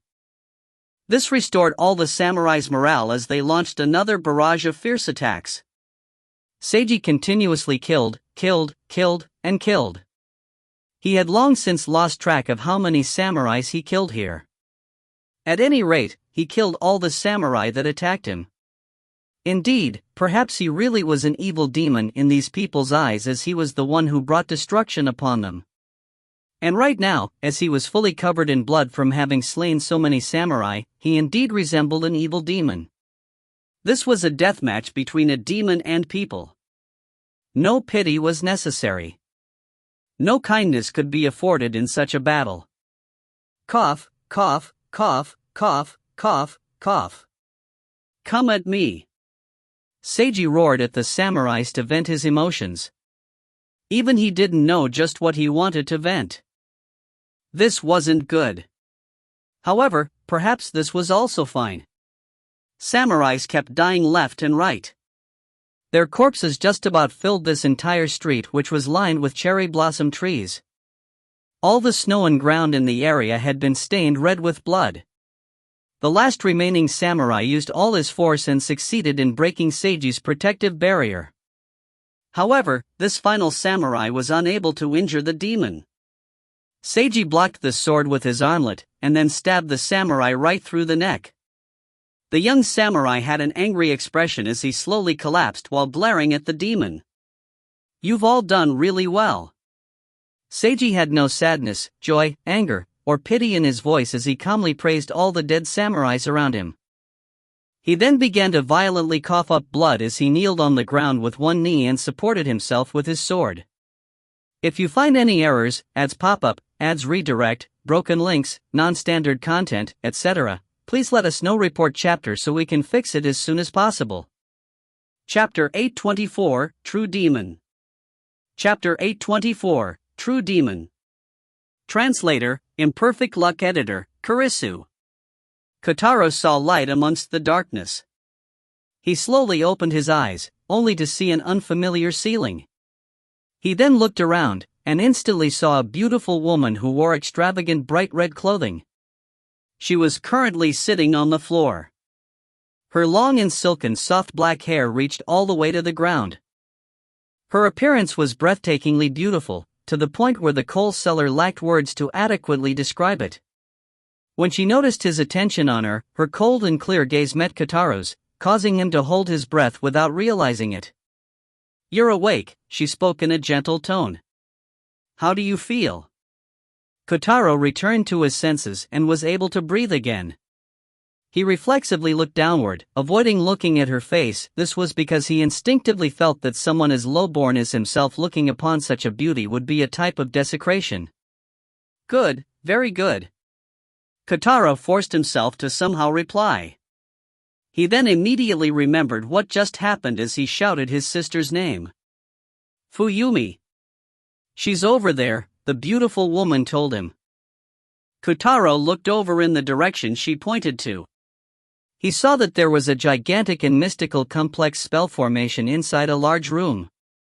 Strange dark red mist was gathered within this spell formation, and his sister Fuyumi was lying silently in the middle of this spell formation.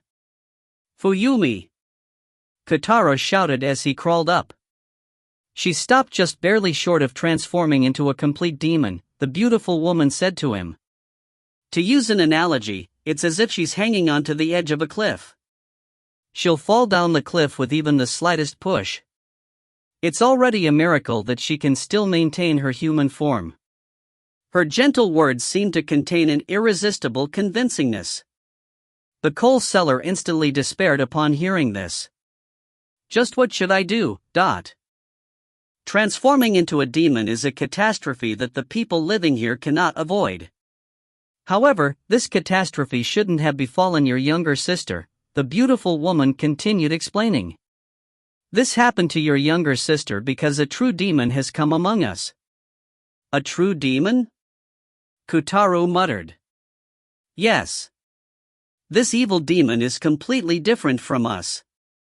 He comes from another world. Although he appears similar to us, and his words and actions are also similar to ours to the point where he even knows how to speak our language, he's actually something completely different." The beautiful woman looked directly at him. "Did you meet such an existence?" An existence that seemed human but was actually something different. Kotaro instantly thought about that strange person he'd met earlier. "I saw a strange person who collapsed on the mountain path. He was wearing strange clothes, and he had a sword." Kotaro told her about his meeting with the samurai named Harano. "That's the evil demon," the beautiful woman said with conviction. "He's the one who caused your younger sister to turn into a demon." Kotaro had a stunned expression as if he had just been struck by thunder. How could that be?" Kotaro was unwilling to believe it. Although that person was rather strange, he had been so friendly. That person was actually an evil demon. That person had caused Fuyumi to transform into a demon. That person had caused Kotaro's mother and younger brother to die. Although it's difficult to believe, it's still a fact. This evil demon may look similar to us, but he's completely different inside, the beautiful woman stated calmly. He is an existence from the outside world, an existence that isn't permitted here. He will only bring calamity and destruction. Unless he is killed, everybody in the town will die. Kotaro dazedly stared at his sister, who was enveloped in that strange mist. He found it difficult to think right now. If that evil demon is slain, can Fuyumi be saved? Maybe, but there's only a tiny sliver of hope, the beautiful woman spoke in a gentle tone. The evil demon is incredibly strong to the point where it's likely that all the samurais in the town combined will be unable to slay him. Only the same type of demonic power will be able to slay him. If you are willing to slay the evil demon, I can help you to obtain such power. But, no matter if you succeed in slaying him or not, the end result will be that you will die. Kotaro felt like his mind was in a mess right now. Who was this beautiful woman? Were her words trustworthy? How could he obtain demonic power?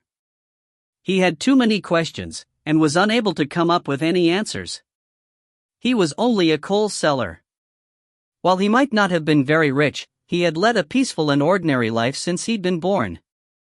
He had always had a job that only required physical labor, and he hardly ever had to use his brain. Nor had anyone ever taught him before how to use his brain. The things he knew and his logical reasoning abilities were quite limited.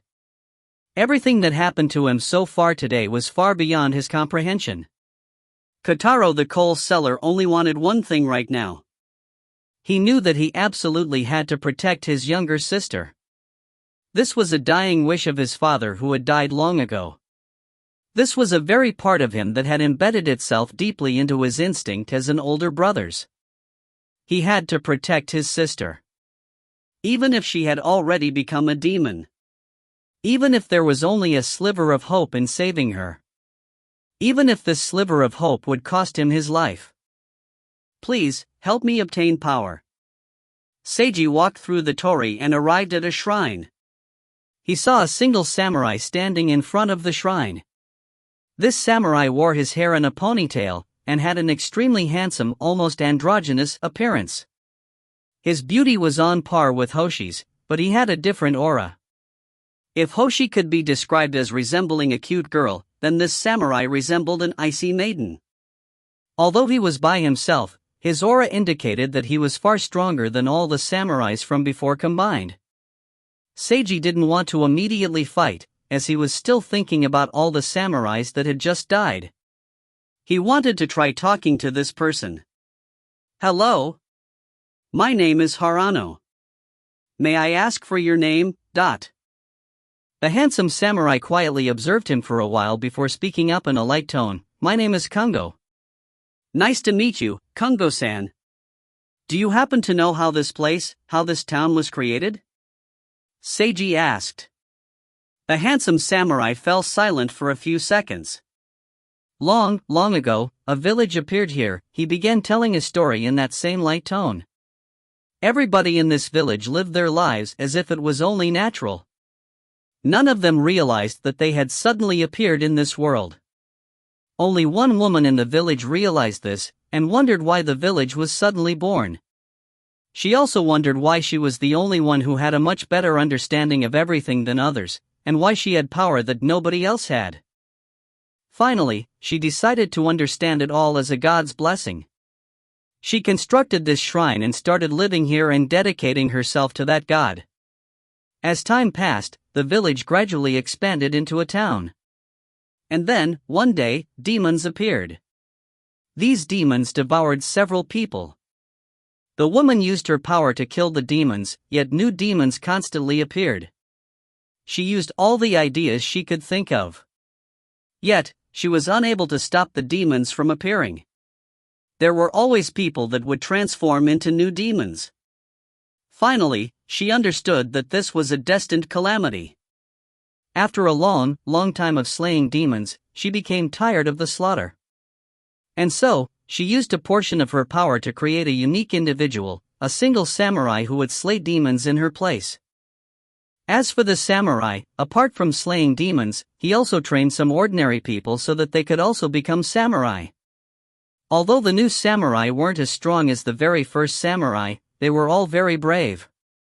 They courageously sacrificed themselves while fighting against demons, all in order to protect the people important to them. They protected this town, until today. Kungo took a long glance at Seiji's face.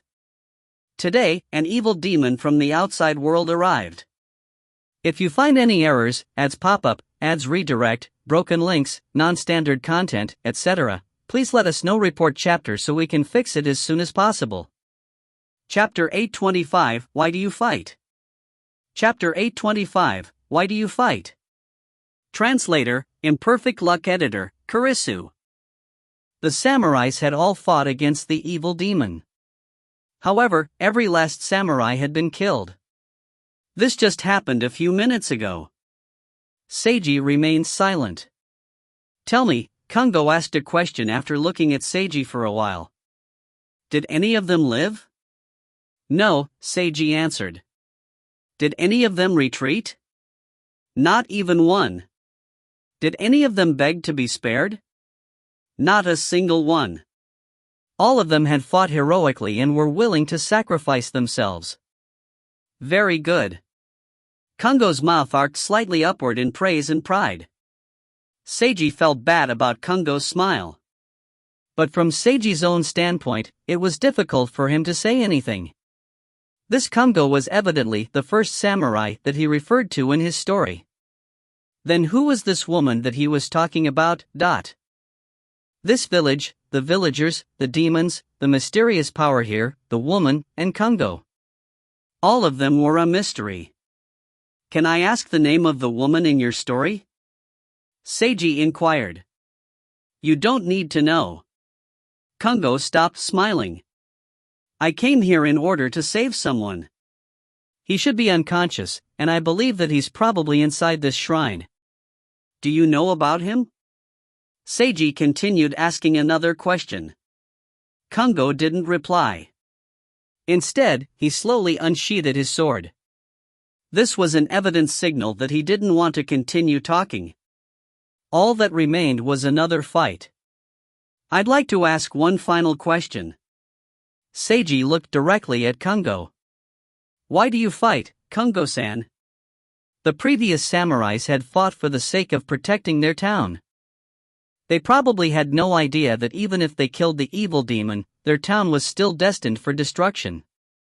However, this first samurai was evidently different. Seiji felt it was likely that Kungo knew the truth.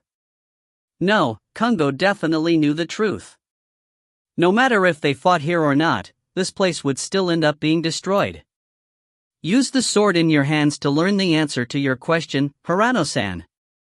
Kungo got into a combat stance. Seiji could only mentally sigh as he also prepared himself for a battle. The snow, which had previously stopped for a while, now began to fall again.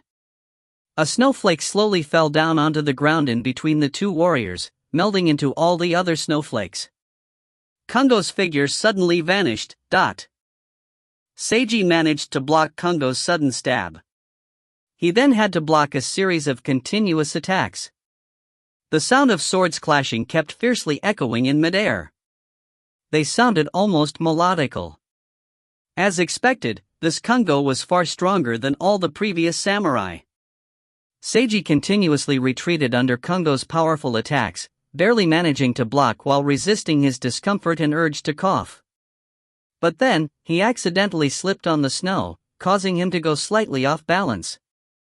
Kungo used his sword to aim for Seiji's neck, suddenly stabbing incredibly swiftly. However, Seiji had intentionally feigned weakness. Body strengthening technique, wind element. Sword technique, shadow pierce. Right as Kungo's sword reached him, Seiji activated his spells as planned, and narrowly dodged the attack. He also countered with a powerful technique of his own. Right when his sword was about to slice into Kungo's body, a bright red light suddenly flashed and blocked Seiji's attack. Not only that, the bright red light enveloped Seiji's sword as if it was fluid, which slowed Seiji's movements. This is bad. Seiji instantly had an ominous premonition. Smack. Star. Kungo suddenly kicked while being buffed by the bright red light. This kick's power was so strong that Seiji was sent flying backwards, and his defensive barrier instantly shattered. Seiji adjusted his position in midair so that he could land feet first on the ground. However, he was no longer able to withstand the urge to cough as he started coughing up blood. Damn it, this permanent debuff on him was so uncomfortable to bear.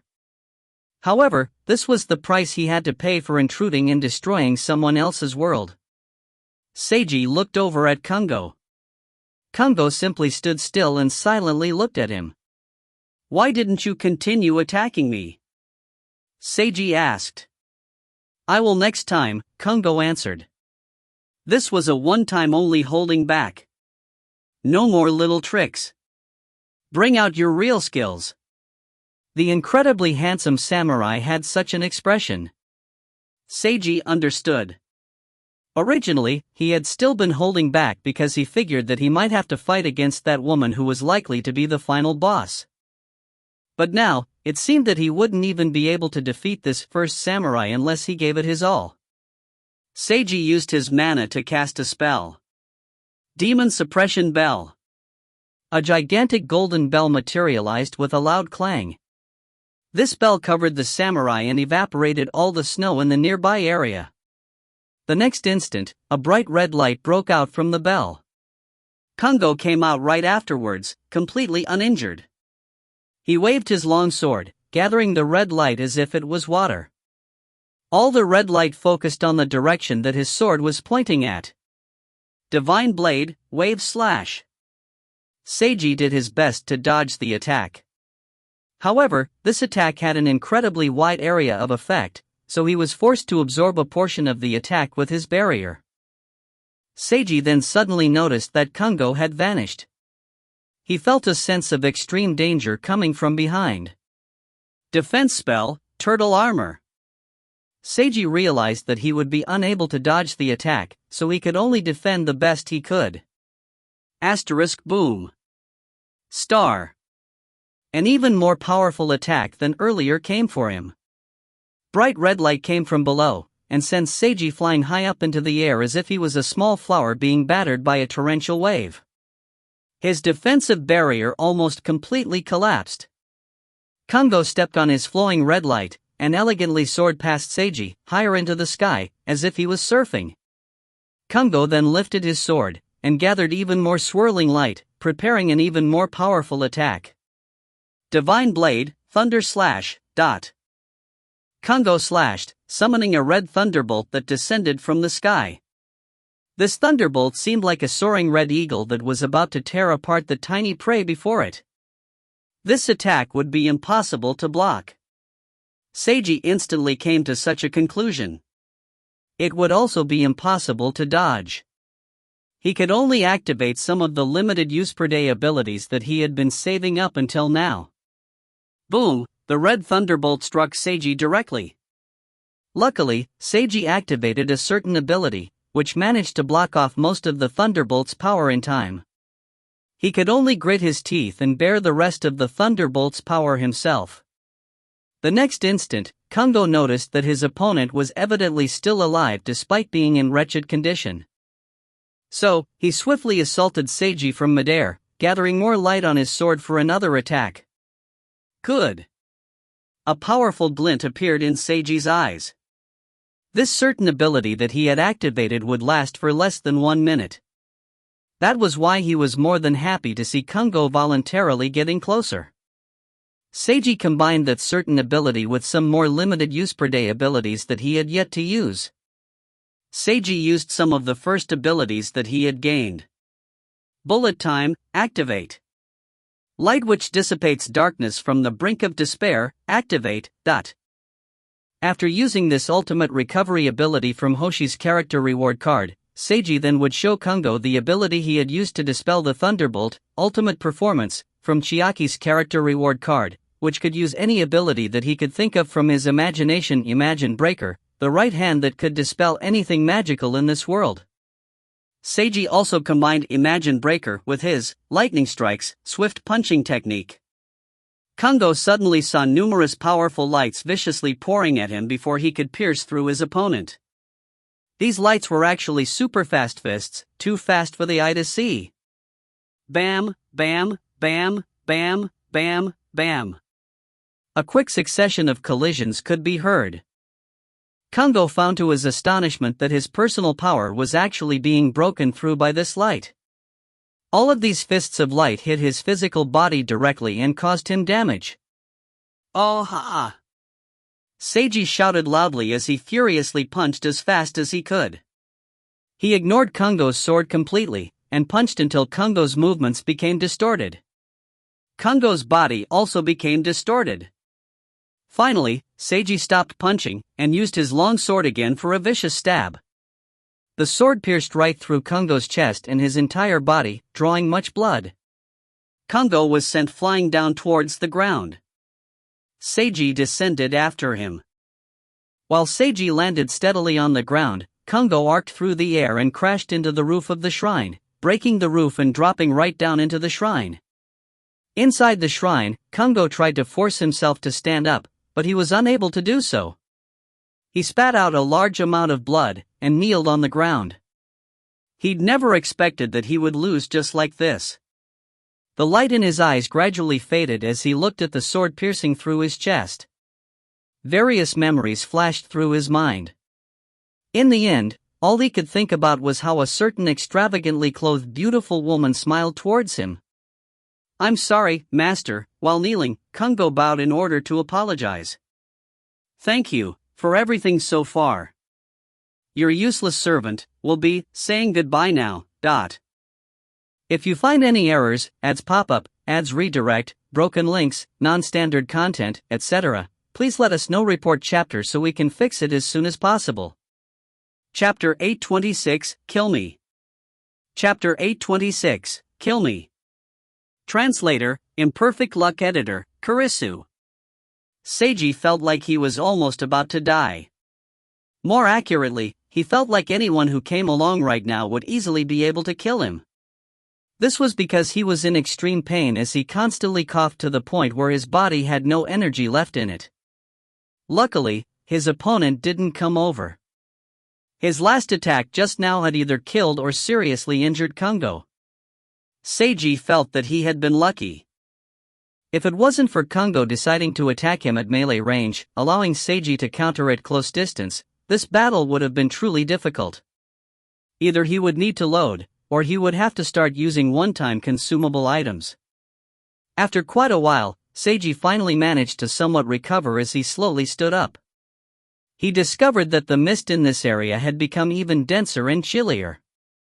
Seiji remained highly on guard as he walked over to the shrine and opened its front door. He saw that the handsome samurai was kneeling within with his head lowered and blood pooled everywhere. Kungo no longer made any sounds or movements.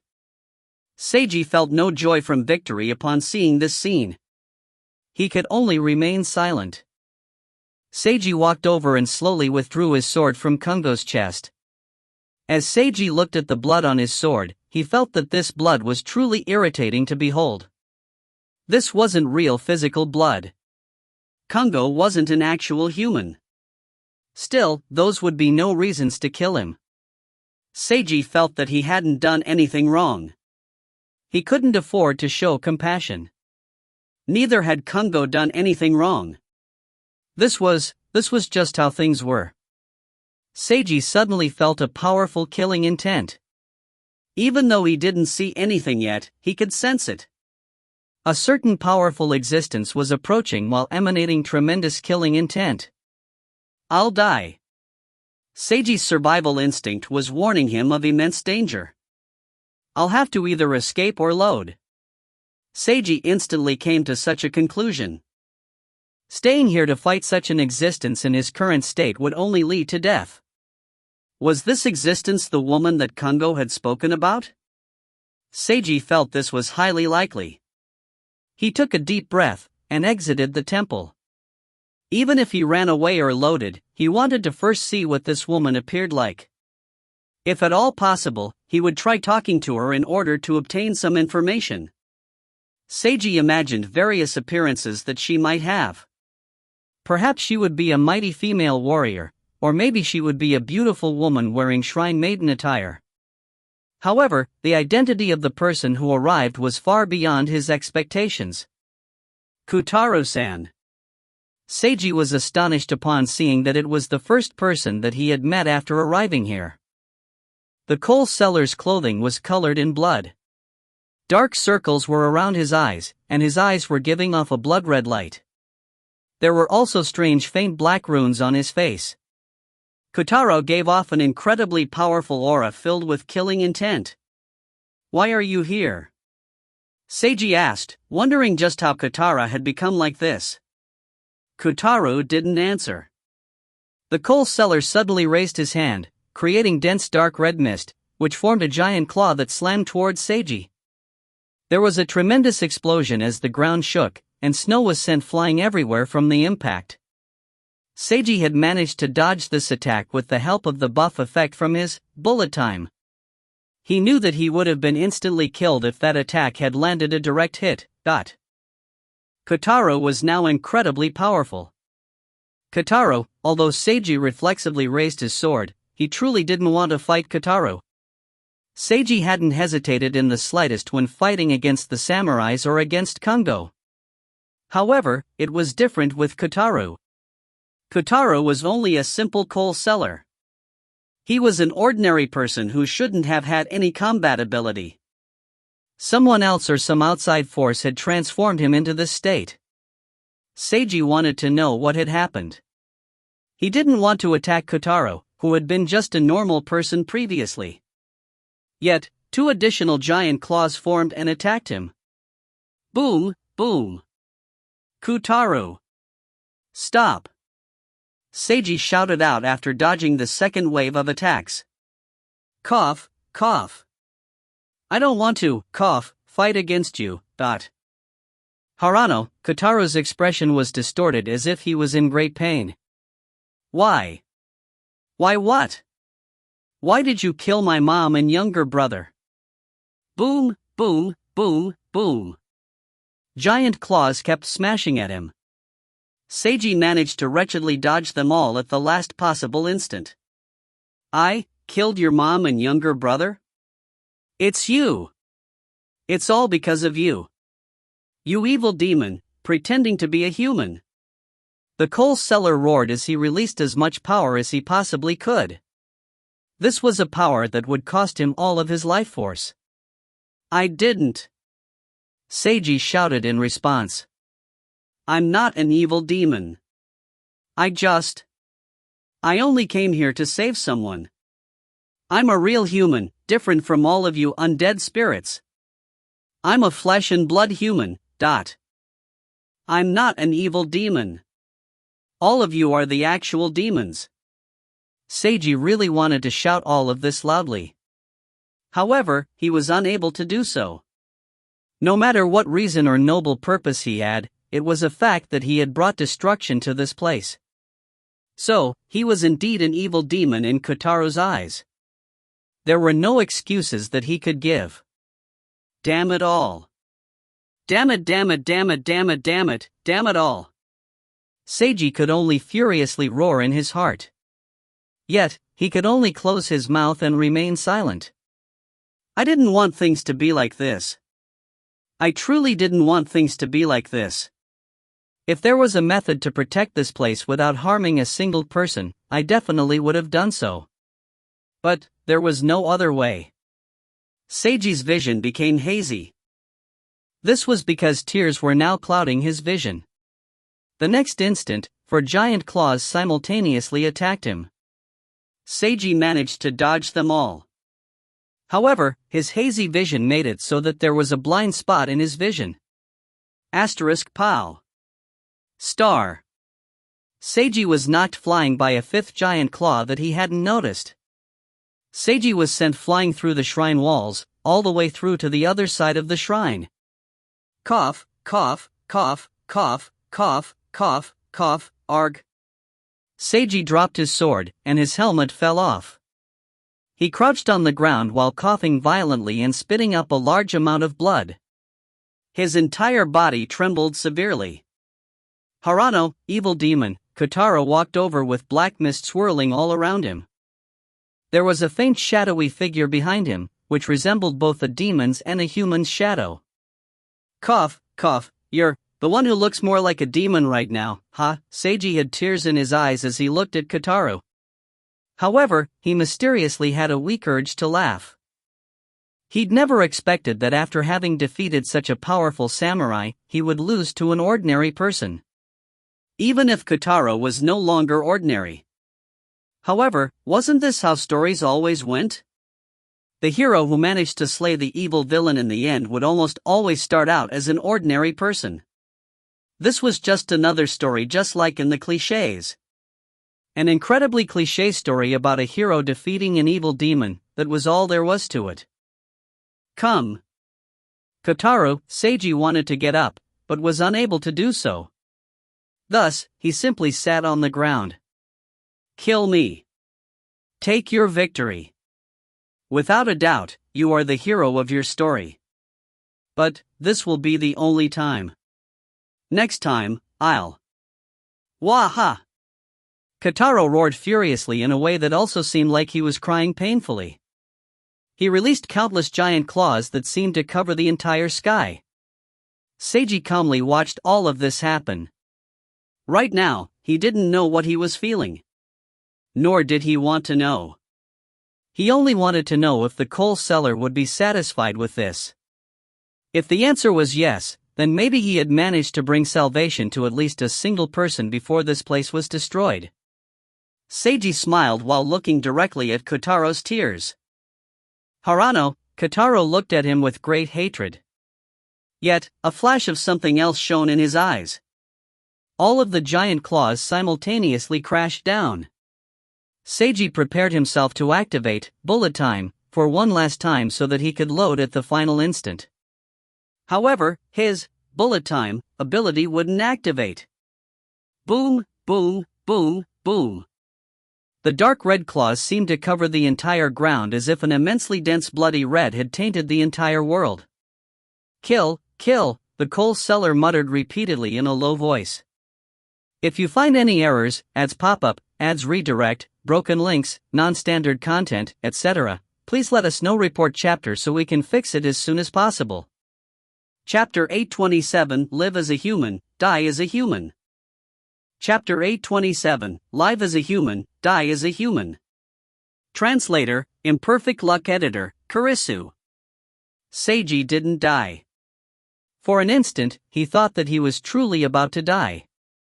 Only after everything settled down did he figure out why his life-saving ability hadn't activated. That was because the giant claws had precisely managed to avoid him. Bullet time would only automatically activate when he was in danger. Kotaro. Seiji didn't feel that this was an accident. Such an accident would be impossible. In that case, there was only one possible answer. Why didn't you kill me? Seiji asked the coal seller. Kotaro still had a look of hatred on his face. His face was distorted, and he was filled with killing intent. Yet, blood-red tears ran down from his eyes. And then he clutched at his head, beginning to roar, no, cry. The demonic figure behind him became furiously agitated. Seiji could only quietly watch.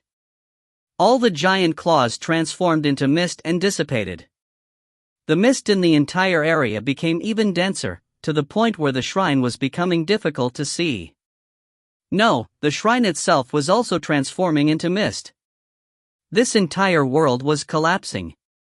Apart from Seiji and the demonic Kotaro, it appeared to Seiji that not a single other existence was left in this world anymore.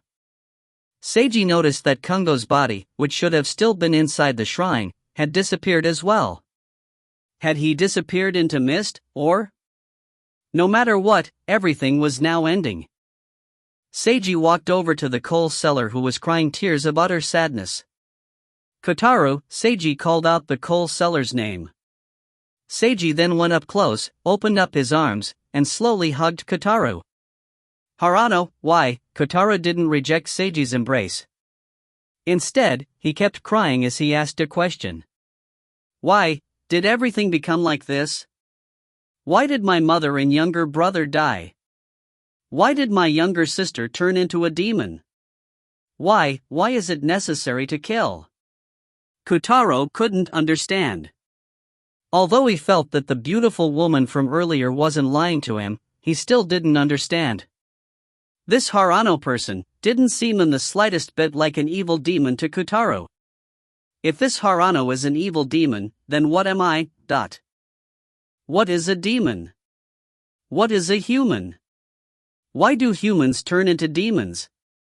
Why would a demon seem so much like a human? Kotaro couldn't understand. All he wanted was to protect and save his younger sister, yet he couldn't bring himself to kill anyone. "I'm sorry," Seiji could only respond this way. "I'm truly so sorry." Wah-ha! Bloody tears poured out from Kotaro's eyes, covering his cheeks. Right now, he greatly resembled a demon physically. However, Seiji felt that Kotaro's behavior was more human than anyone. "I'm sorry that I was unable to save you. If there had been any way to, I definitely would have done it. But there was no other way. That's why, all I can do is say sorry. I'm sorry. I'm so sorry, . I'm so sorry," Seiji muttered this out loud as tears also began to stream down his cheeks. It was impossible to save everyone. This was logic that he understood already. However, the bitterness from facing such logic directly would still hit him with full impact. Even though he had the supremely powerful ability of saving and loading, there would still be things that he couldn't accomplish. Even if he had an even more powerful ability than saving and loading, there would still be things that he would be even more helpless about. So, all he could do at the very least would be, "I will remember you. Kotaro. I will remember your name for the rest of my life. I will remember that you were a kind coal seller. I will never forget you, until I die." That was all he could do for Kotaro. This truly was all he could do. Harano. Kotaro was not consoled by this. It was impossible for him to be consoled right now. However, maybe just a tiny bit, but he did feel a tiny amount of warmth. He didn't want to die. He still wanted to save his younger sister. Kotaro absolutely didn't want to die. He felt incredibly pained about the helpless dead-end situation he was in. But, if this was the only ending possible, if he had to leave the world like this, if at least one person could still remember him, perhaps, that would count as evidence as him having once lived. "I don't want to die."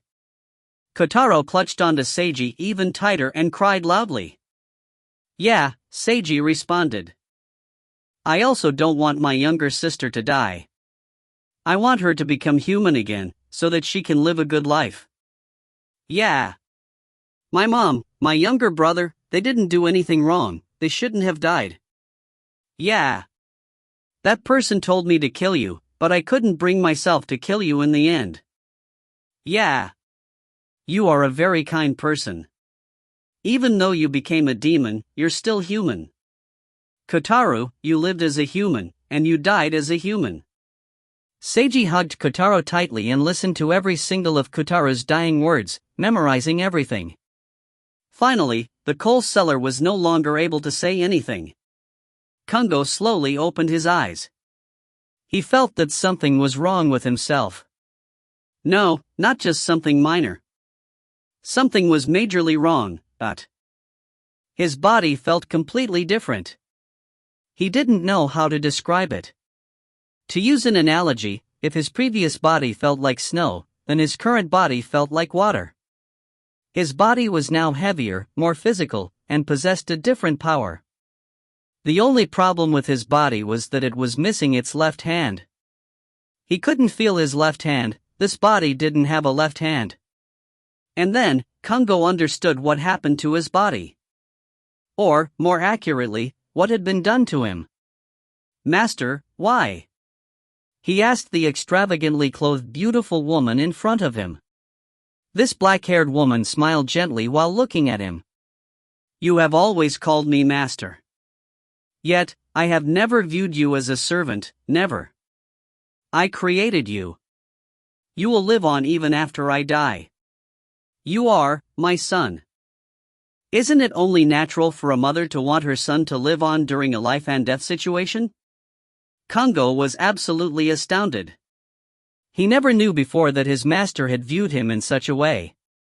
Kungo thought that he was only a servant, a tool to slay demons for his master's sake. That was enough.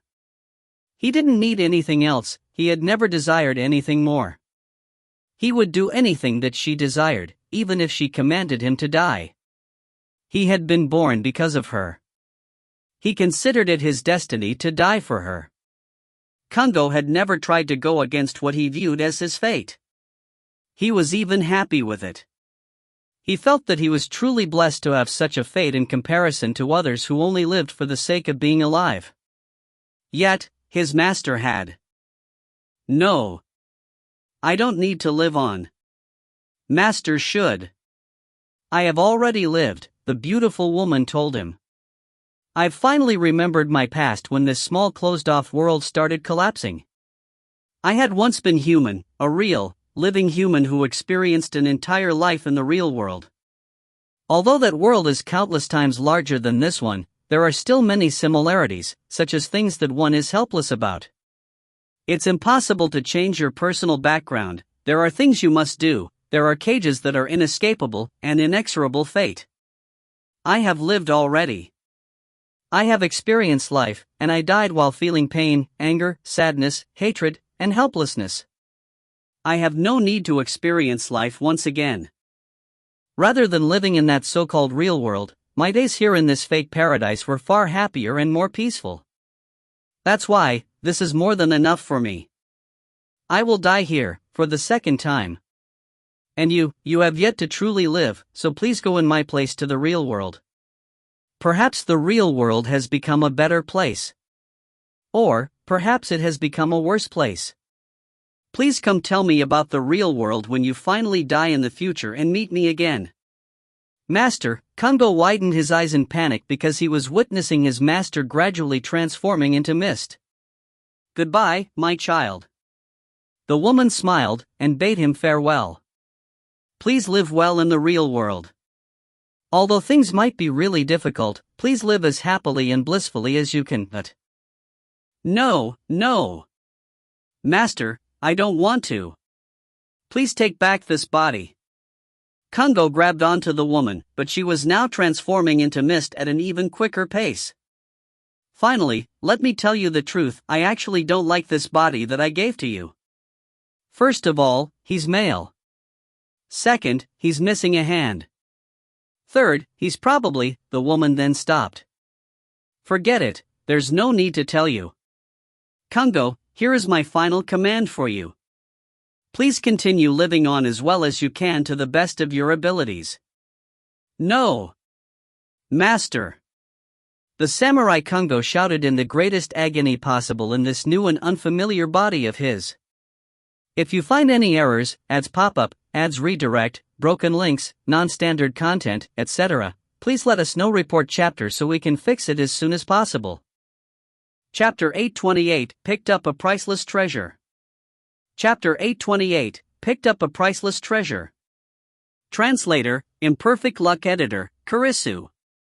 The mist was now everywhere, dense and icy cold. Seiji was greatly fatigued both physically and mentally as he forced himself to trudge onward. Although he could previously hear some sounds, he was uncertain if he was heading in the right direction with how the environment was now. He could only numbly continue trudging forward. And then, he saw a figure standing before him. This person wore rather tattered samurai garb, and he was also missing his left hand. He seemed to be looking off into the distance. He was Shigeru Tendo. However, it was also impossible for this person to be Shigeru Tendo, for Shigeru's consciousness was still in the dream world, reading Seiji's light novel. Who are you? Seiji asked. The youth slowly turned around. His handsome face had a downcast expression, but there was also a sharp glint in his eyes. Harano, why couldn't you have died? He spoke in an icy tone. Seiji immediately furrowed his eyebrows. If only you had died, there would have been 2 available bodies, and my master wouldn't have. The youth stopped speaking halfway through his sentence. You're Kungo? Seiji asked. The youth, or, more accurately, the existence which took over Shigeru's body, didn't reply. Seiji took this as tacit admittance. Kungo was now inside Shigeru Tendo's body. How had this been accomplished? Had the woman accomplished this? Where was she right now? Seiji looked all around, but saw nobody else. Kungo turned around, and started walking away. It seemed like he was about to leave. Wait! Seiji stopped him. That body doesn't belong to you. Kungo stopped for a moment. No matter who he was in the past, I am now him, he stated with his back still facing Seiji. Kungo then began to walk away again. Stop! Seiji chased after Kungo, and blocked him with his sword.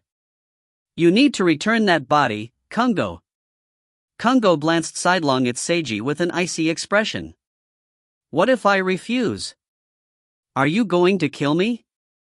Seiji was rendered speechless. Of course Seiji couldn't kill Shigure's physical body. He needed to think of some method to force Kungo out from Shigure's body, but how would he even do that? And if he forcefully tried to do something, what would happen to Shigure's body? Get out of my way. If you try to stop me, I'll kill this body completely, Kungo stated icily. Although I might have lost most of my power for the time being, it will still be easy enough for me to kill myself instantly. That was how things were now. Shigure's body that he was now in had basically become a hostage. Seiji didn't know what to do. What do you want to do now that you have this body which doesn't belong to you? Continue to live. Kungo had a downcast expression again. That was the final order that my master gave to me, but... To be honest, he didn't really want to live anymore without his master. But, since his master wanted him to live, he could only follow the command. How do you intend to live? Seiji slowly put away his sword. First of all, do you even know how to leave this place? Kungo was rendered speechless. All he could see everywhere was nothing but thick mist. Where was he even supposed to go? He indeed wanted to leave this place and go to the real world that his master had mentioned. But now that he was asked such a question, Kungo noticed for the first time that he had no idea how to leave here. I will keep walking until I find something. It's likely that you'll die before you can find anything here, Seiji told him in a serious tone. Right after he said this, he suddenly sensed something. Kungo sensed the same something simultaneously. Both of them turned around. Gigantic figures appeared in the mist. There were samurai demons approaching. Seiji immediately pulled Kungo after him when he saw these powerful spiritual monsters approaching. Run! Kungo could also tell that these monsters definitely had hostile intentions. He didn't try to resist when Seiji pulled him along. Both of them swiftly ran away together. They then saw more spiritual monsters appearing from other directions. A snake demon suddenly sprayed a wave of mana bullets at them. Seiji managed to grab Kungo in time to dodge this wave of attacks. He then carried Kungo on his back and started running at full speed. At this moment, he suddenly heard someone shouting out to him, Seiji. It was Kazuko. Kazuko, are you alright? I'm fine. Seiji noticed that Kazuko was holding something that appeared to be a broken sword. However, he didn't have the time to ask about that right now. Run! Run! Run away at full speed. As Seiji used all his remaining energy to gain as much distance between him and the monsters as possible, Kazuko was able to safely open up a portal back to the real world. In the end, Seiji's night order never received a summons to join him. He had returned first instead. Although Seiji appeared rather wretched, it seemed that he wasn't seriously injured, so everyone heaved a sigh of relief. As for Shigure Tendo's body, Seiji had indeed brought back Shigure's body, but something seemed to be off. First of all, Shigure's body was now missing its left hand. And then, most importantly, someone else had taken over his body. Seiji told everyone about all his experiences and who Kungo was, right in front of Kungo. Everyone remained silent afterward. Nobody said anything for quite a while. Everyone was now looking at Kungo, the samurai who had taken over Shigure's body. Kungo was calmly facing all of them. He no longer had the power to resist. However, he was fully confident that he could at least commit suicide before anyone present could do anything to him. Kungo was in fact even hoping that they would try to do something to him. This way, he could finally have a reason to accompany his master in death. Seiji had a big headache regarding what to do with Kungo. He looked towards Natsuya, but she shook her head. It seemed that she also didn't have any good ideas. So, the issue of Kungo would have to be set aside for the short time being. Apart from Kungo, there was also one other important matter. Kazuko, what's that item you brought back with you? Kazuko was still holding onto the something which resembled a broken sword. I picked this up. Picked it up? Yeah. Kazuko then told everyone about her experiences. After she followed Seiji through the torii, she was unable to enter the mysterious town that Seiji had. Instead, she got lost in the darkness. Then, she could sense a mysterious something in a certain direction, so she cautiously approached it. She then discovered a broken sword. She placed the broken sword on the table for everyone to see. This part of the broken sword included the entire bright red sword hilt and part of a golden sword. The entire sword blade and hilt were covered all over with intricate runes that seemed rather mystical. Could this be? Natsuya picked up the broken sword and gently touched the runes, identifying the runes and the sword's material. Tatsuka no Tsurugi? Tatsuka no Tsurugi? That famous Tatsuka no Tsurugi. The legendary weapon owned by a god. Just about everyone present widened their eyes in surprise. Everyone here was familiar with Sakura Island's myths. The Tatsuka no Tsurugi, also known as the Sword of 10 Handbreadths, would often appear in many myths and legends. Its most famous achievement was having slain the Yamata no Orochi. That was why this sword would often appear in many manga and anime. Any story which involved the famous Yamata no Orochi would often see this sword show up as well, appearing as the weapon destined to slay the evil snake.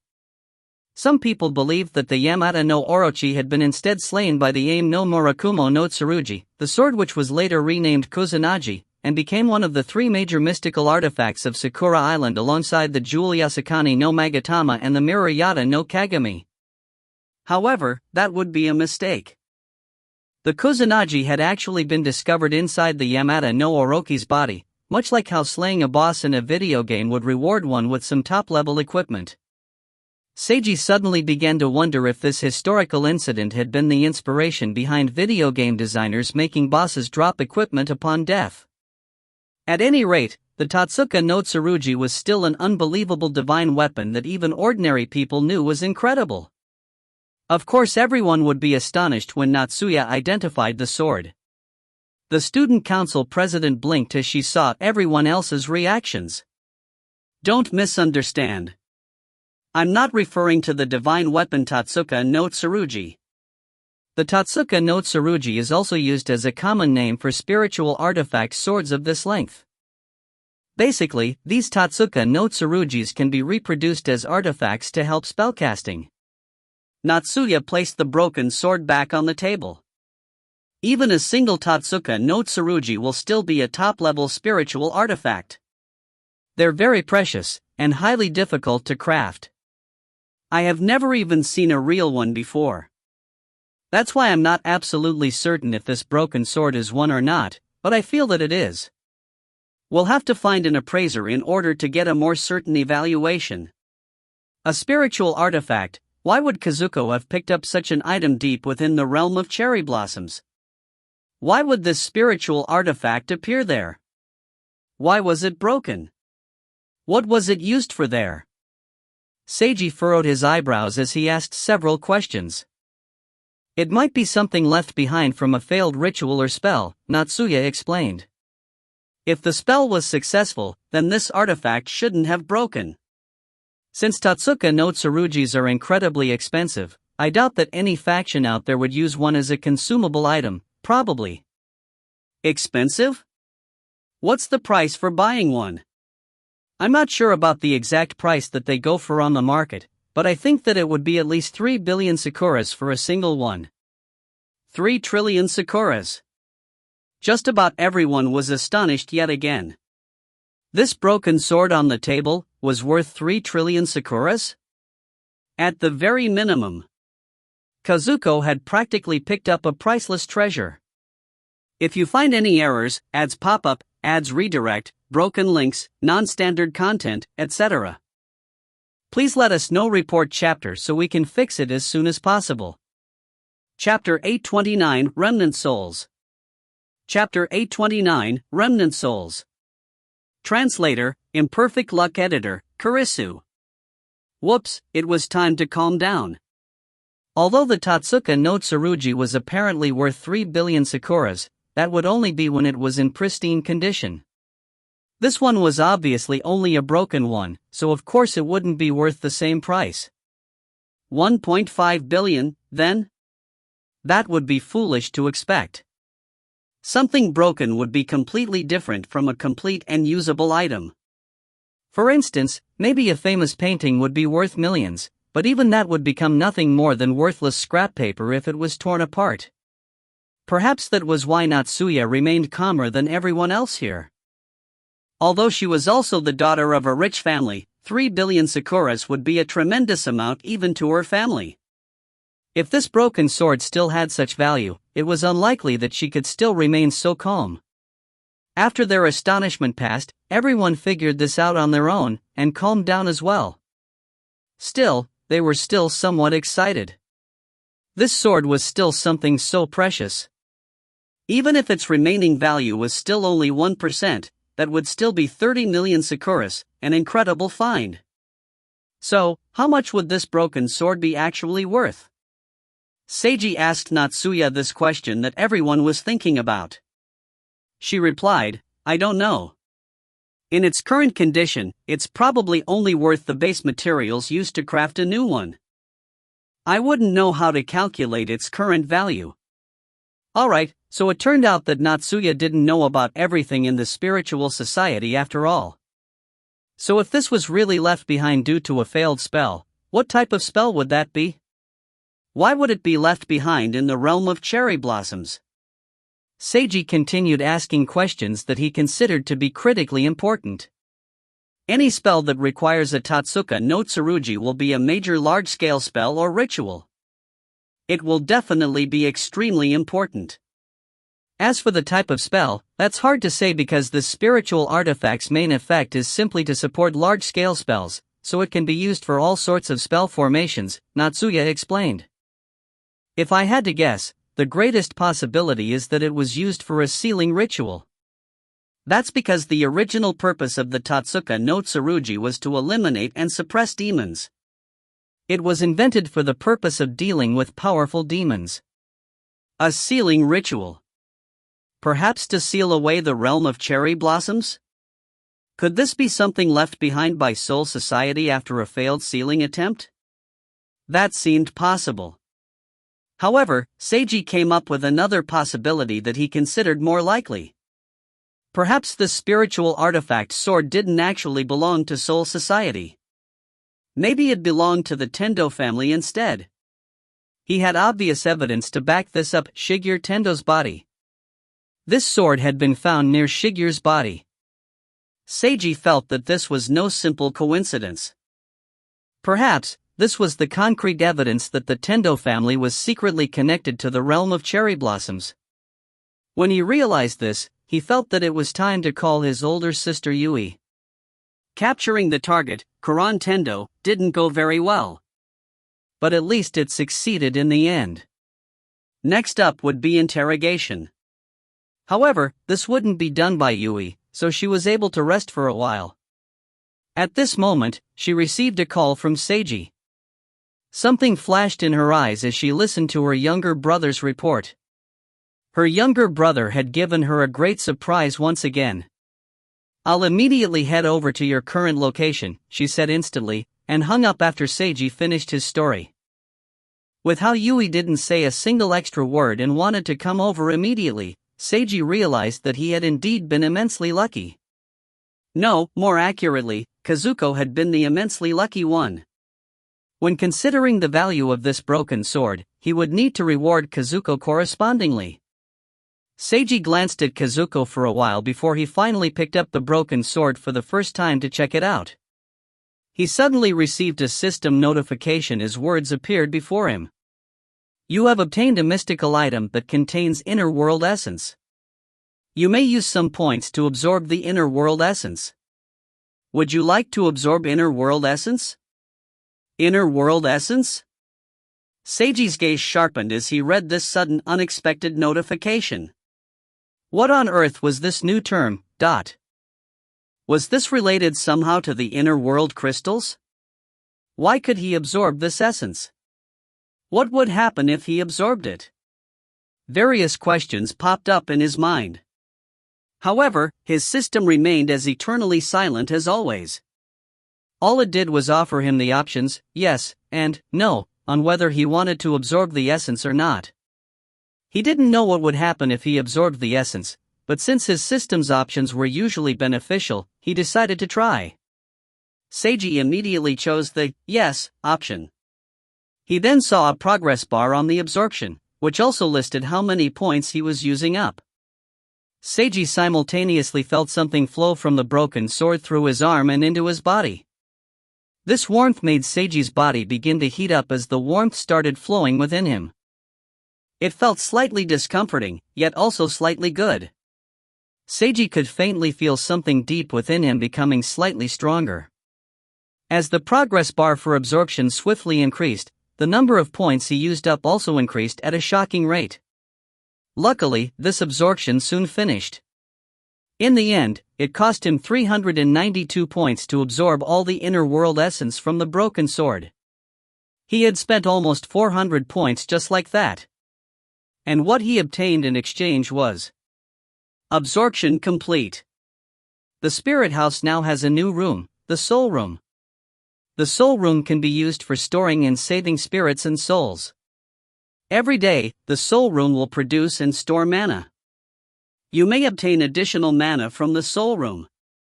Seiji widened his eyes in surprise. He actually gained an entire new room for his spirit house, and this room could be used to store spirits and produce mana. He immediately wanted to check it out. Seiji, what's the matter? Natsuya noticed that he seemed to be behaving strangely. I just absorbed some energy from this sword, Seiji explained. I'm not sure what this energy is. After I absorbed this energy, I gained a new room in my spirit house that's capable of storing spirits and producing mana. What? Natsuya widened her eyes in surprise. Absorbing energy led to a new room appearing in the spirit house. Was building a personal dimension that easy? Not only that, she hadn't noticed that the broken sword contained any type of energy at all. Just what the heck was that energy supposed to be? Compared to Natsuya's shock, the others didn't really react that much. This was because the spirit house already seemed miraculous enough to them, so they felt that there was no need to be astonished over a new room appearing. Although they were surprised, they didn't feel like this was such a big deal. I'm going in to check it out. Seiji opened the door to his spirit house and entered. He didn't have Natsuya or anyone else come with him, since there was no need. Besides, the now one-handed Kungo still needed someone to keep guard on him. When Seiji went to the living room in his spirit house, he saw that a new door had appeared along with a sign that said Soul Room. Seiji opened the door and instantly felt chilled. Inside this room, it was snowing, but to his surprise, the environment inside the Soul Room was filled with snow. The ground was covered in snow, and snow was also coming down from the sky. That was right, the sky. This room had a tremendous area. It was impossible to see any of its walls. Seiji could only see a dense mist for a few meters. And everything above was also gray and hazy. Yet, the environment wasn't the most important part. What attracted Seiji's attention the most was a group of different orbs of light that floated on top of the snow at differing heights. These orbs of light had many different colors, including red, yellow, blue, orange, and green. They seemed like burning flames, as well as water flowing in a zero-gravity location. Some orbs were large, and some orbs were small. Some floated up high, and some were low next to the ground. Some were almost completely still, while some were moving slowly. Some had nothing on their surface, while some were flashing. This all seemed quite wondrous. "What are these?" Seiji muttered to himself while looking at an orb of light close to him. "These are remnant souls," Yomi spoke up to answer him. "These are souls left behind by dead humans. You could call them soul shards." "Soul shards, whom do they belong to?" "I don't know." Seiji fell silent as he contemplated.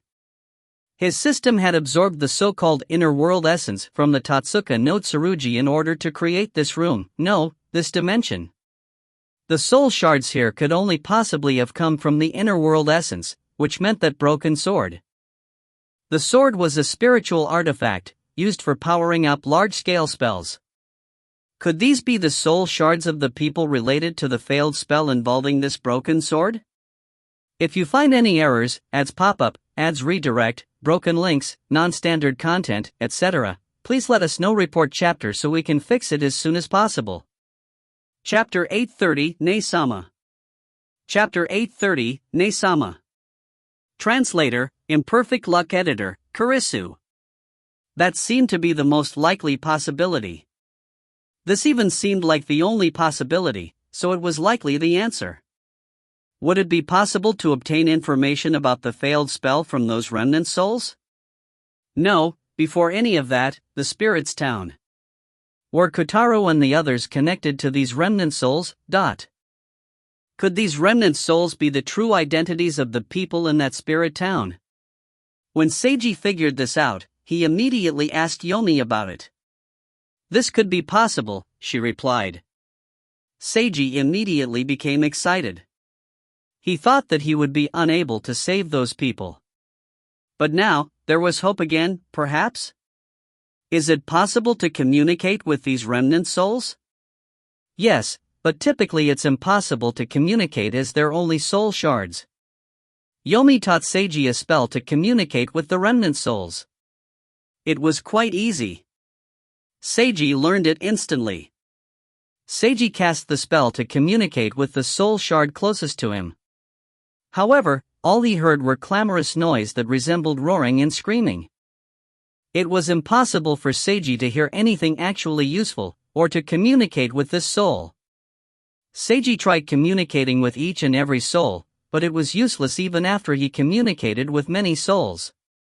He almost wanted to give up, but immediately rejected this.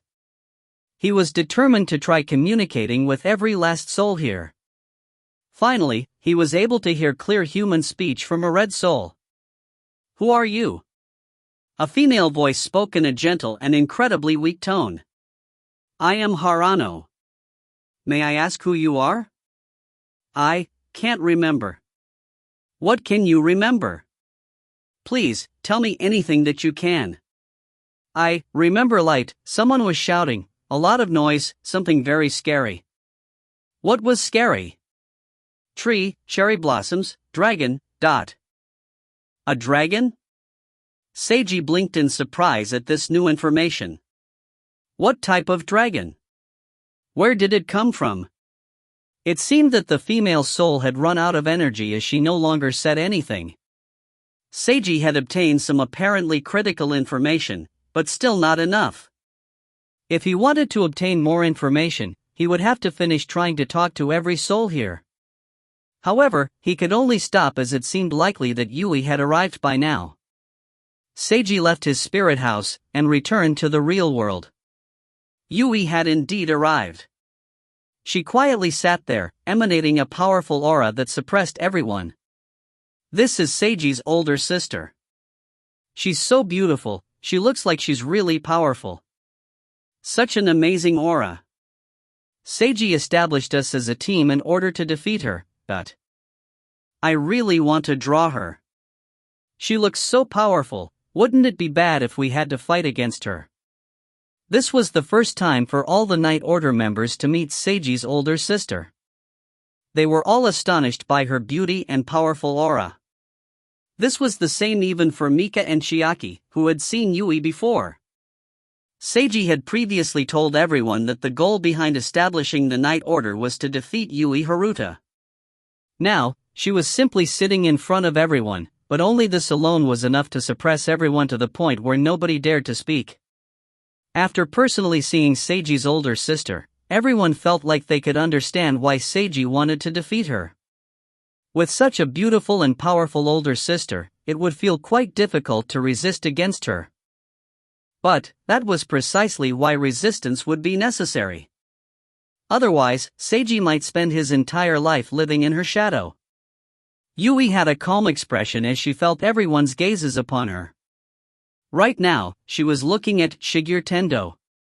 Kungo and Shigeru's body also had a calm expression, but only on the surface. This woman who just arrived gave him a feeling of incredible danger. She was more dangerous than Harano, and far more dangerous than anyone else in this room. Although this was only his instinct, he believed in his own instincts. Kungo secretly placed himself highly on guard. All of this was what Seiji saw when he returned. Yui-ne-san, you've arrived. Yeah. Yui glanced at Seiji before glancing at Kungo again. This is a bit troublesome, but it can be dealt with.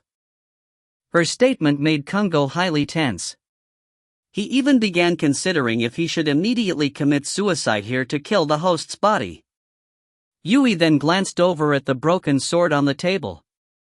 Could I take a closer look at that? Of course. Only upon receiving Seiji's agreement did she walk over and pick up the broken sword.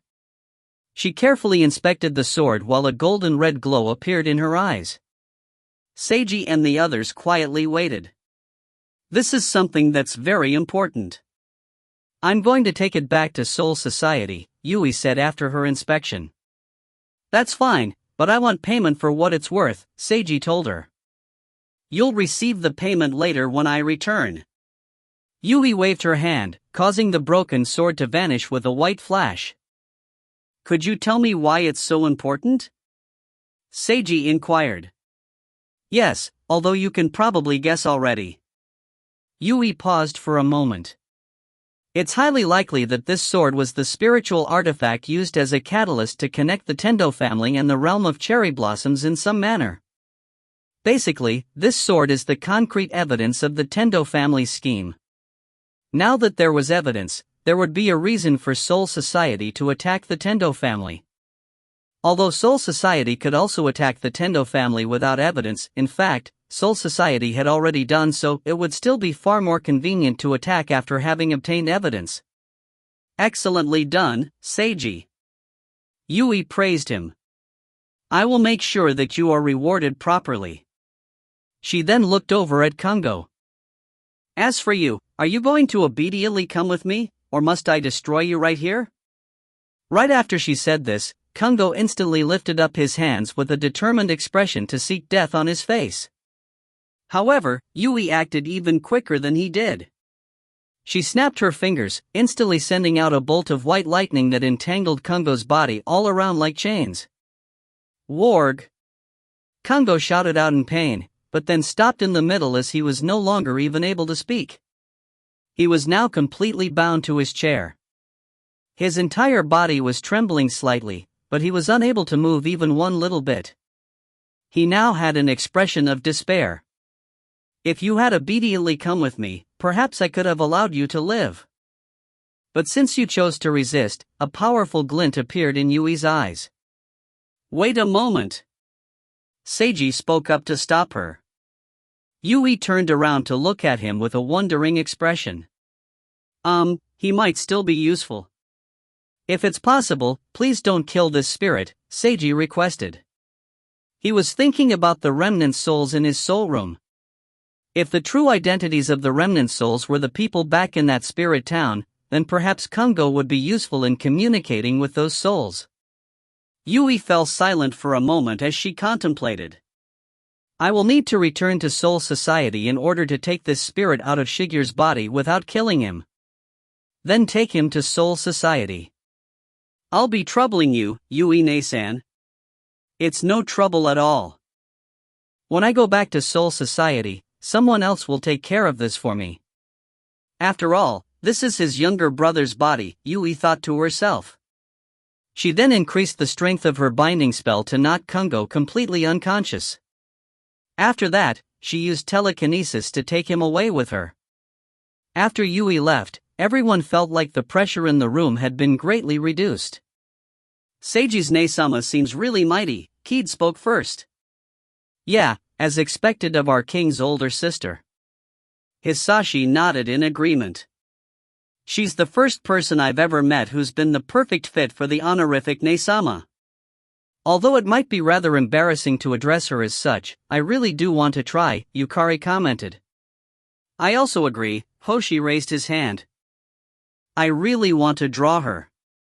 Oh, could I start drawing right here and now? Mayuzumi had sparkles in her eyes.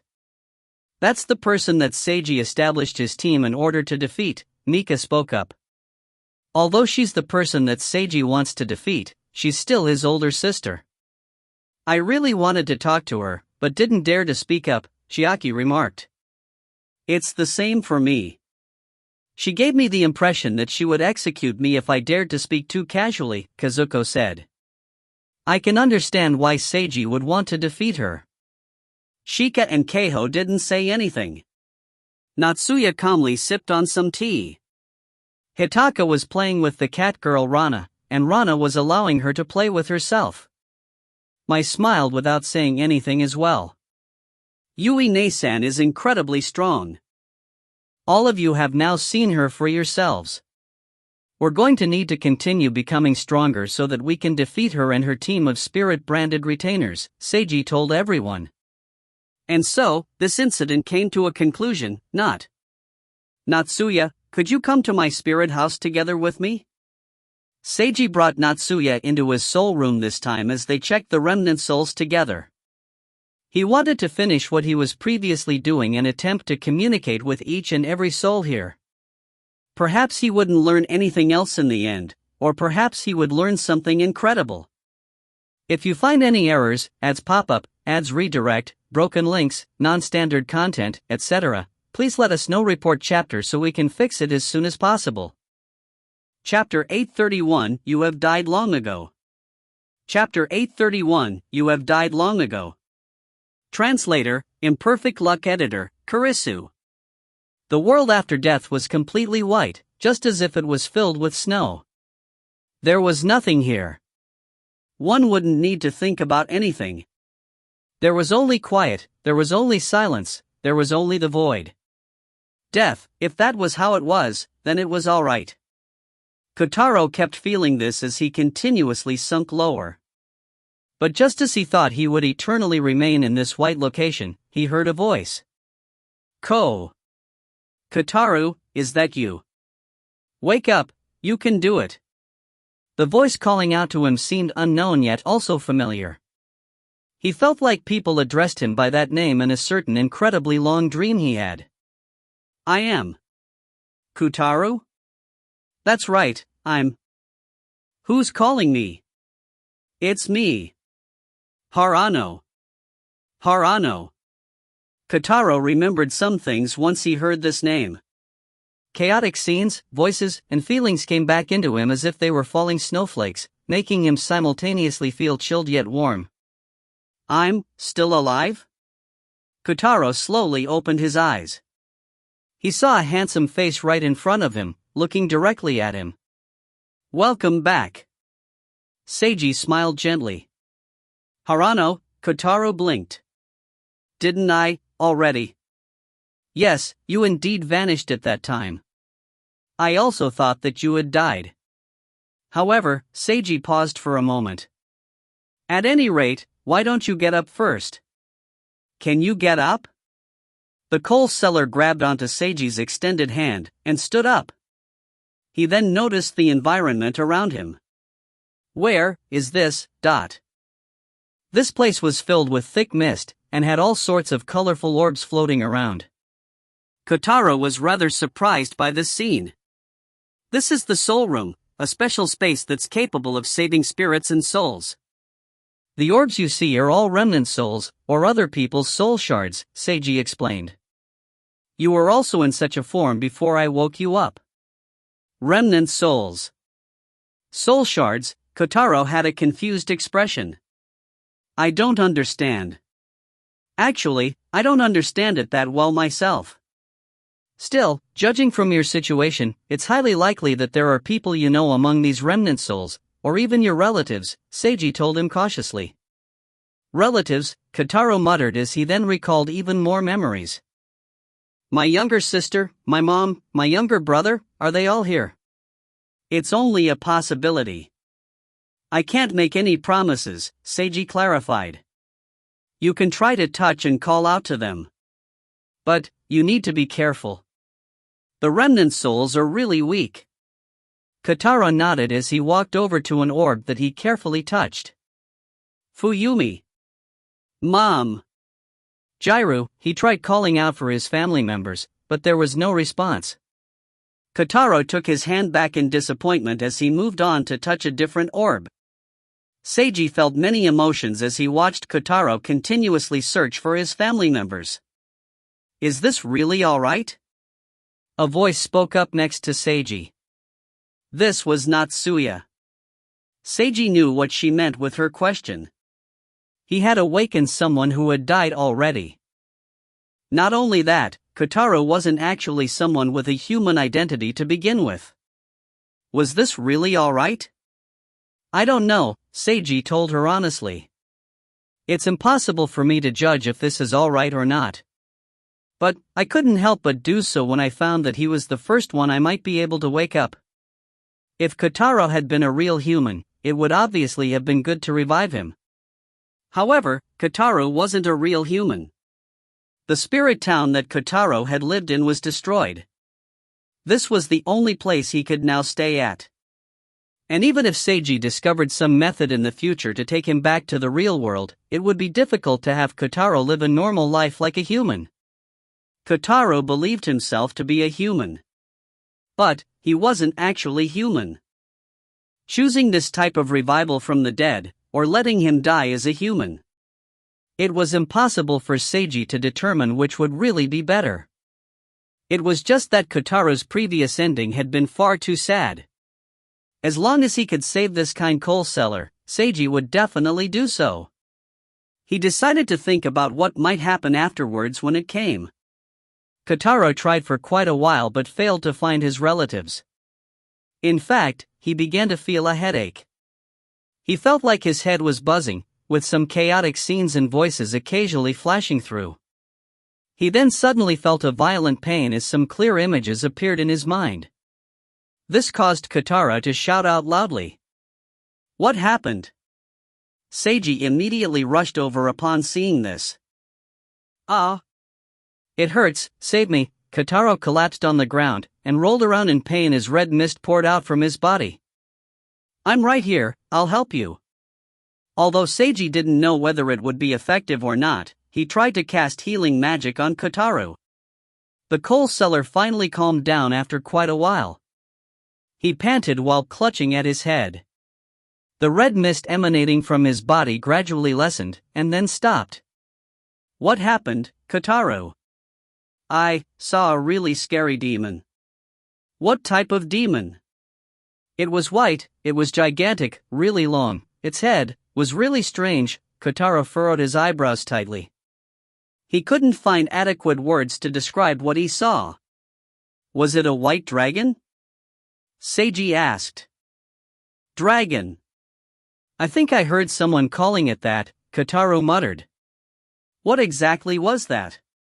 Seiji fell silent for a moment before he replied, I think that might be what truly killed you. Eh? Listen to me, Kotaro. Seiji looked directly at him.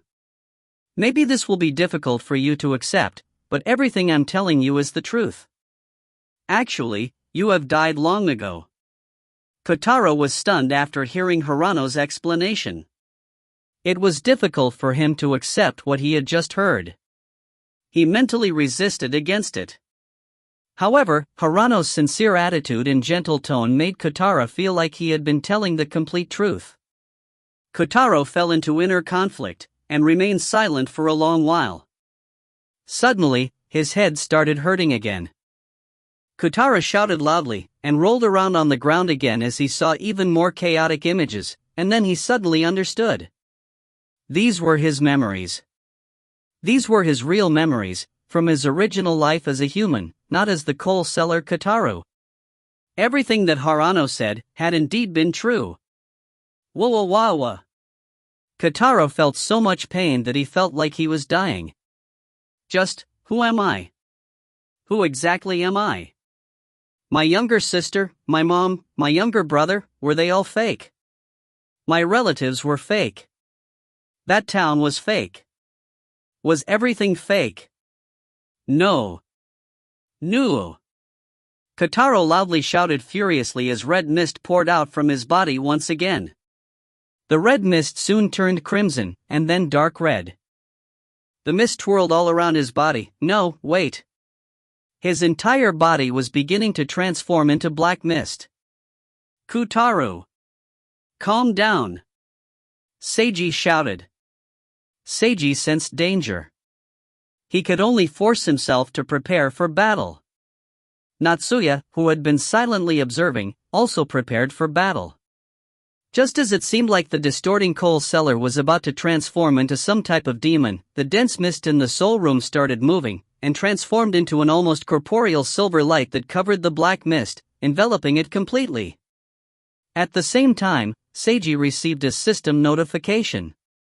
A soul has gone berserk within the soul room. The soul room's automatic suppression function has now been activated. This will cost inner world crystals that are stored within your warehouse. It was nice that the soul room came with an automatic suppression function, but it wasn't so nice that it would also automatically use up some of his inner world crystals. Seiji and Natsuya witnessed the silver light compressing the black mist and returning it to an orb form. As this happened, flickering lights kept appearing from within the silver light as if the black mist inside was struggling violently in an attempt to break free. However, it was unable to defeat the system's automatic suppression function. When the black mist completely returned to being an orb, the system sent Seiji another notification that the suppression was now complete, along with an invoice summing up how many inner world crystals had been used up. Seiji felt slightly pained at this unexpected expenditure. Dear system of mine, could you please allow me to do the suppression next time? If you find any errors, ads pop up, ads redirect, broken links, non-standard content, etc., please let us know. Report chapter so we can fix it as soon as possible. Chapter 832, Do you want to become a god? Chapter 832, Do you want to become a god? Translator, Imperfect Luck Editor, Kurisu. Humans were foolish. Humans were foolish to the point where there was no saving them. As long as there were humans, humans would be foolish. This was something innate to humans, a sin that wouldn't disappear until death. Only cleansing and evolution would be able to eliminate the sin of foolishness within human souls. The only path forward was to cleanse the old humans and evolve into new humans, becoming a completely new species. Shinzen Tendo had long since believed this. Yet, he knew that he was also a foolish human. He could only sigh about his own lack of intelligence and strength. It was probably his limit to only be able to minorly cleanse or evolve himself despite all the hard work he put in. Shinzen had this self-realization as he silently worked hard and lived a life that wouldn't attract any attention. If his life had continued on a normal track, it was highly likely that he would have an ordinary life no different from most others. There would be a small chance that he would die from an accident caused by one of his experiments, and an extremely tiny possibility that he would obtain a partial evolution like he wanted. However, a certain person appeared in front of him and changed his fate. Do you want to become a god? That person asked Shinzen Tendo this question. Of course he wanted to become a god. Shinzen had long since hated foolish humanity. He was willing to pay any price in order to exceed humanity and become a god. Yet, he knew that would be impossible. He knew that he was low in ability. The only part he liked about himself was his own self-realization. It's impossible for humans to become gods, because it's impossible to change how foolish and vulgar humans are. I agree completely. It's precisely because of your wisdom that I chose you.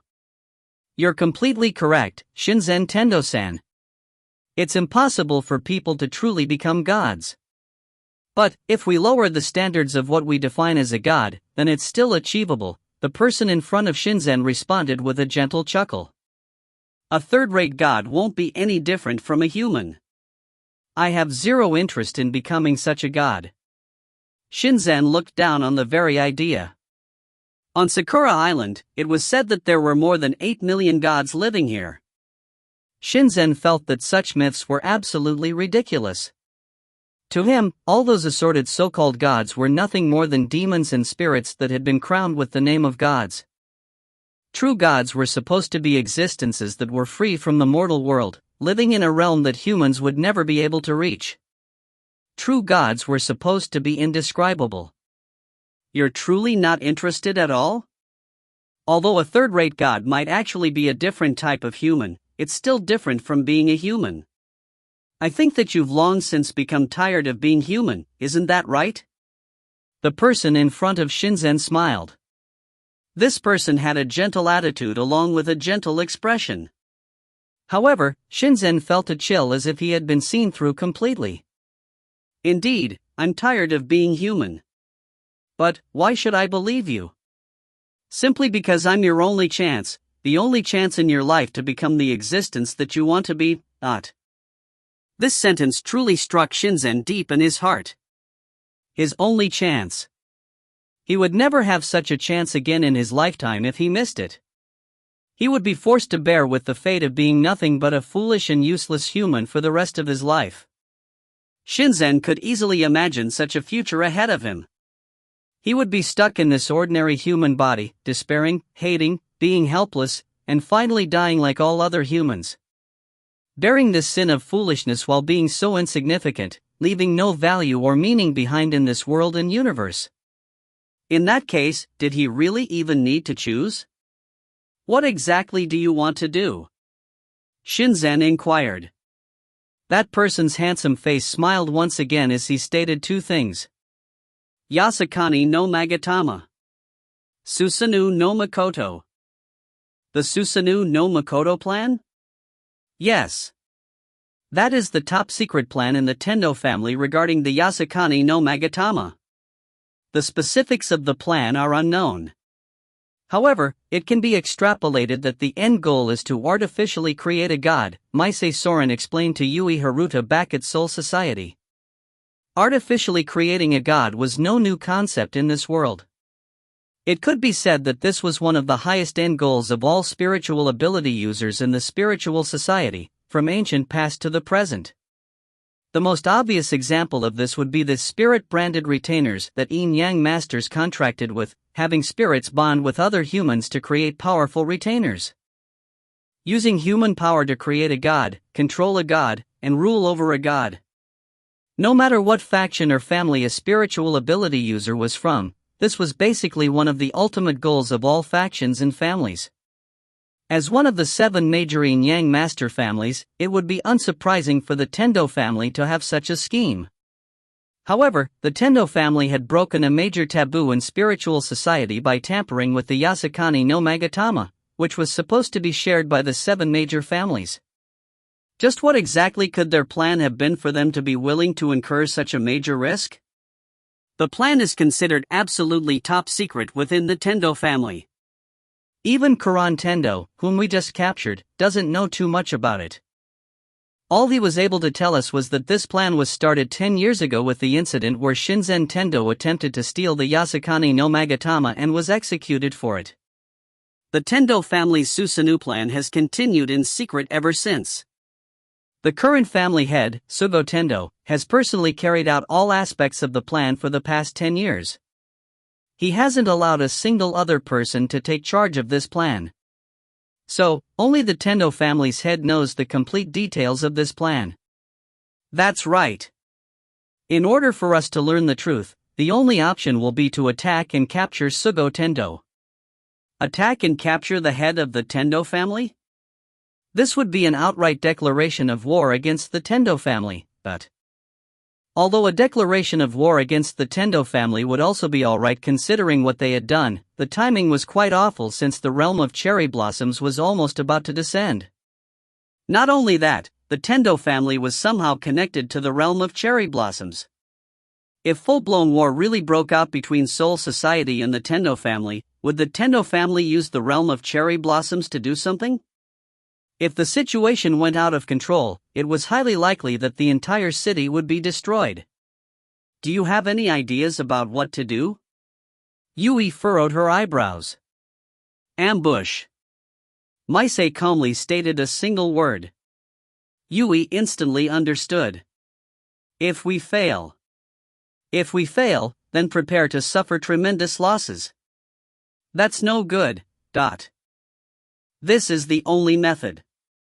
Even if we can convince the other factions to assist us or at least not interfere, it will be impossible to convince the Tendo family to hand over their family head to us. Besides, we have no time. Maisei Soren had an icy expression in his eyes. Allowing the situation to develop unimpeded was highly likely to cause unacceptable consequences. That was why action needed to be taken, and swiftly at that. Even though the risk was tremendous, even though failure might cause tremendous losses or destroy the entire city, action still needed to be taken. Yui logically understood this, but found it difficult to accept. She was still a teenage girl. She wasn't nearly as cold-blooded as Maisei Soren. A war was highly likely to begin here. And the potential sacrifices would be the millions of ordinary citizens living in this city. There's still a little time, if we can come up with any other ideas. I'd be truly grateful if you can come up with any other, better idea, Maisei said as he left the room. Yui could only sit down in her chair with eyebrows tightly furrowed. She remained silent for an incredibly long period of time. Then, the Minotaur masked boy walked inside the room. He held a tube with black runes in his hands. This is the spirit that I took out of Shigur's body, Raisin Tendo handed the tube to Yui. He then paused for a moment. I suppose you can thank that brat for me. Is Shigur Tendo alright? Yui asked as she accepted the tube. Not really. He lost his left hand, and something seems to be odd about his mind. But he was originally an idiot who was slow and dense to begin with, so he'll probably recover. I will thank my younger brother for you. Don't forget to pay him. Raisin. How is the current situation? Raisin changed the topic. Terrible. Only the head of the Tendo family knows the complete truth about what happened, Yui told him. After hearing this, since Raisin saw Yui's expression and also understood Maisei Soren's personality, he instantly realized how severe the situation was. Could Maisei be intending to? He's intending to do exactly what you think he is. He's insane. I'd really like to say that, but Maisei's not insane. Yui sighed. If we can't think of any better ideas in the little time we have left, we're going to have to prepare for total war. If you find any errors, ads pop up, ads redirect, broken links, non-standard content, etc., please let us know. Report chapter so we can fix it as soon as possible. Chapter 833, The World Shouldn't Have a Savior. Chapter 833, The World Shouldn't Have a Savior. Translator, Imperfect Luck Editor, Kurisu. Yui came over to find Seiji again. Seiji didn't expect her to come over again so quickly. This time, she didn't come inside Natsuya's mansion. Instead, she had Seiji come out to her car. On her car, Yui handed a tube with black runes on it to him. This tube contained the spirit that had been taken out of Shigur Tendo's body, or Kungo. Thank you. After accepting the tube, Seiji directly looked at his older sister's beautiful face. I'm guessing that you didn't come all the way over here just for the sake of giving this to me? What do you intend to do with that spirit? Yui asked a question of her own instead. Gather information, although it might not be of much use, Seiji replied. He didn't want to tell her about the remnant souls, since this was related to how he managed to absorb inner world essence from the Tatsuka no Tsurugi. He had the feeling that it would be bad for him if he told his sister about this ability. Although Seiji still wasn't certain what this so-called inner world essence was, judging from the name alone, it was some important type of special energy. And, this particular broken Tatsuka no Tsurugi spiritual artifact was an important piece of evidence regarding the Tendo family's scheme. If he honestly told Yui about absorbing this special energy from the sword through his system, creating the soul room, and the remnant souls within it, Seiji could already predict that Yui would forcefully bring him to Soul Society.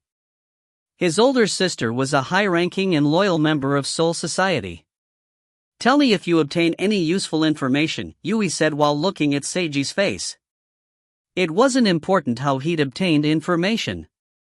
The important part was that she was told any information that he learned. "I will." 3 seconds of silence followed after this. "There's nothing else at all?"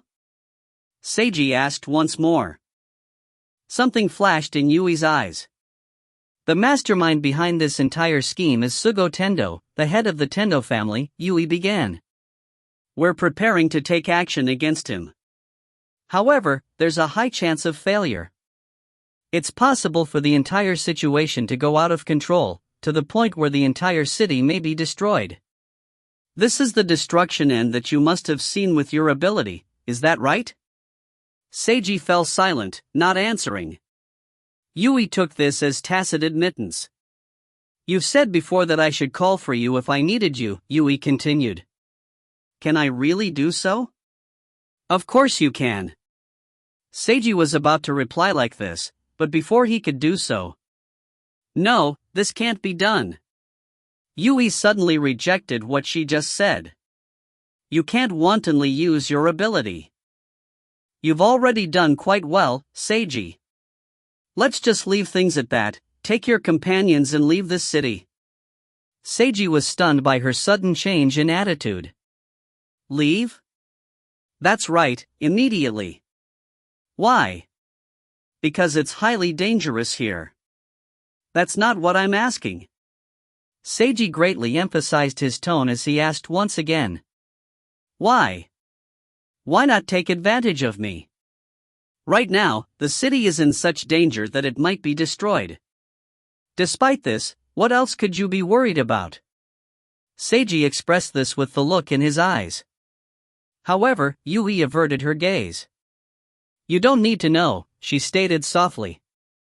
At this moment, Seiji felt anger boil up within him, but he immediately suppressed it.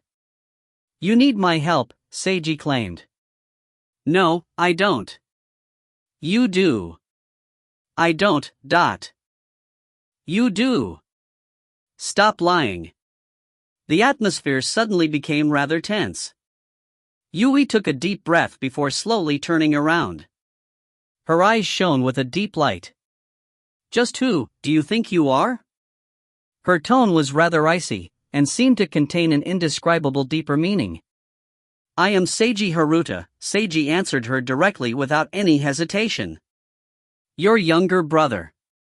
Yui was expressionless after hearing this answer. At this moment, her cell phone rang. She took out her cell phone and answered the call. "I'll immediately return." This was all she said after hearing whatever was said on the other end. Yui then put away her cell phone and glanced at Seiji. "You should get off my car now." Seiji didn't move as he continued looking directly at her. "Is this really fine? Get off my car." Yui didn't answer his question as she coldly repeated herself. Seiji could tell that she was restraining herself from something. "Give me a reason." Seiji furrowed his eyebrows. "You're not the savior of the world," Yui stated. "Are you, then?" Seiji questioned. "Neither am I," Yui spoke softly. "The world shouldn't have a savior. You've truly done well enough already. That's why you should leave, Seiji." After Seiji got off her car and returned to Natsuya's place, Mika and the others wisely didn't ask him what happened after seeing his expression. Seiji put down the tube containing Kungo's soul on a table, sat down in a chair, folded his arms, and remained silent for quite a while.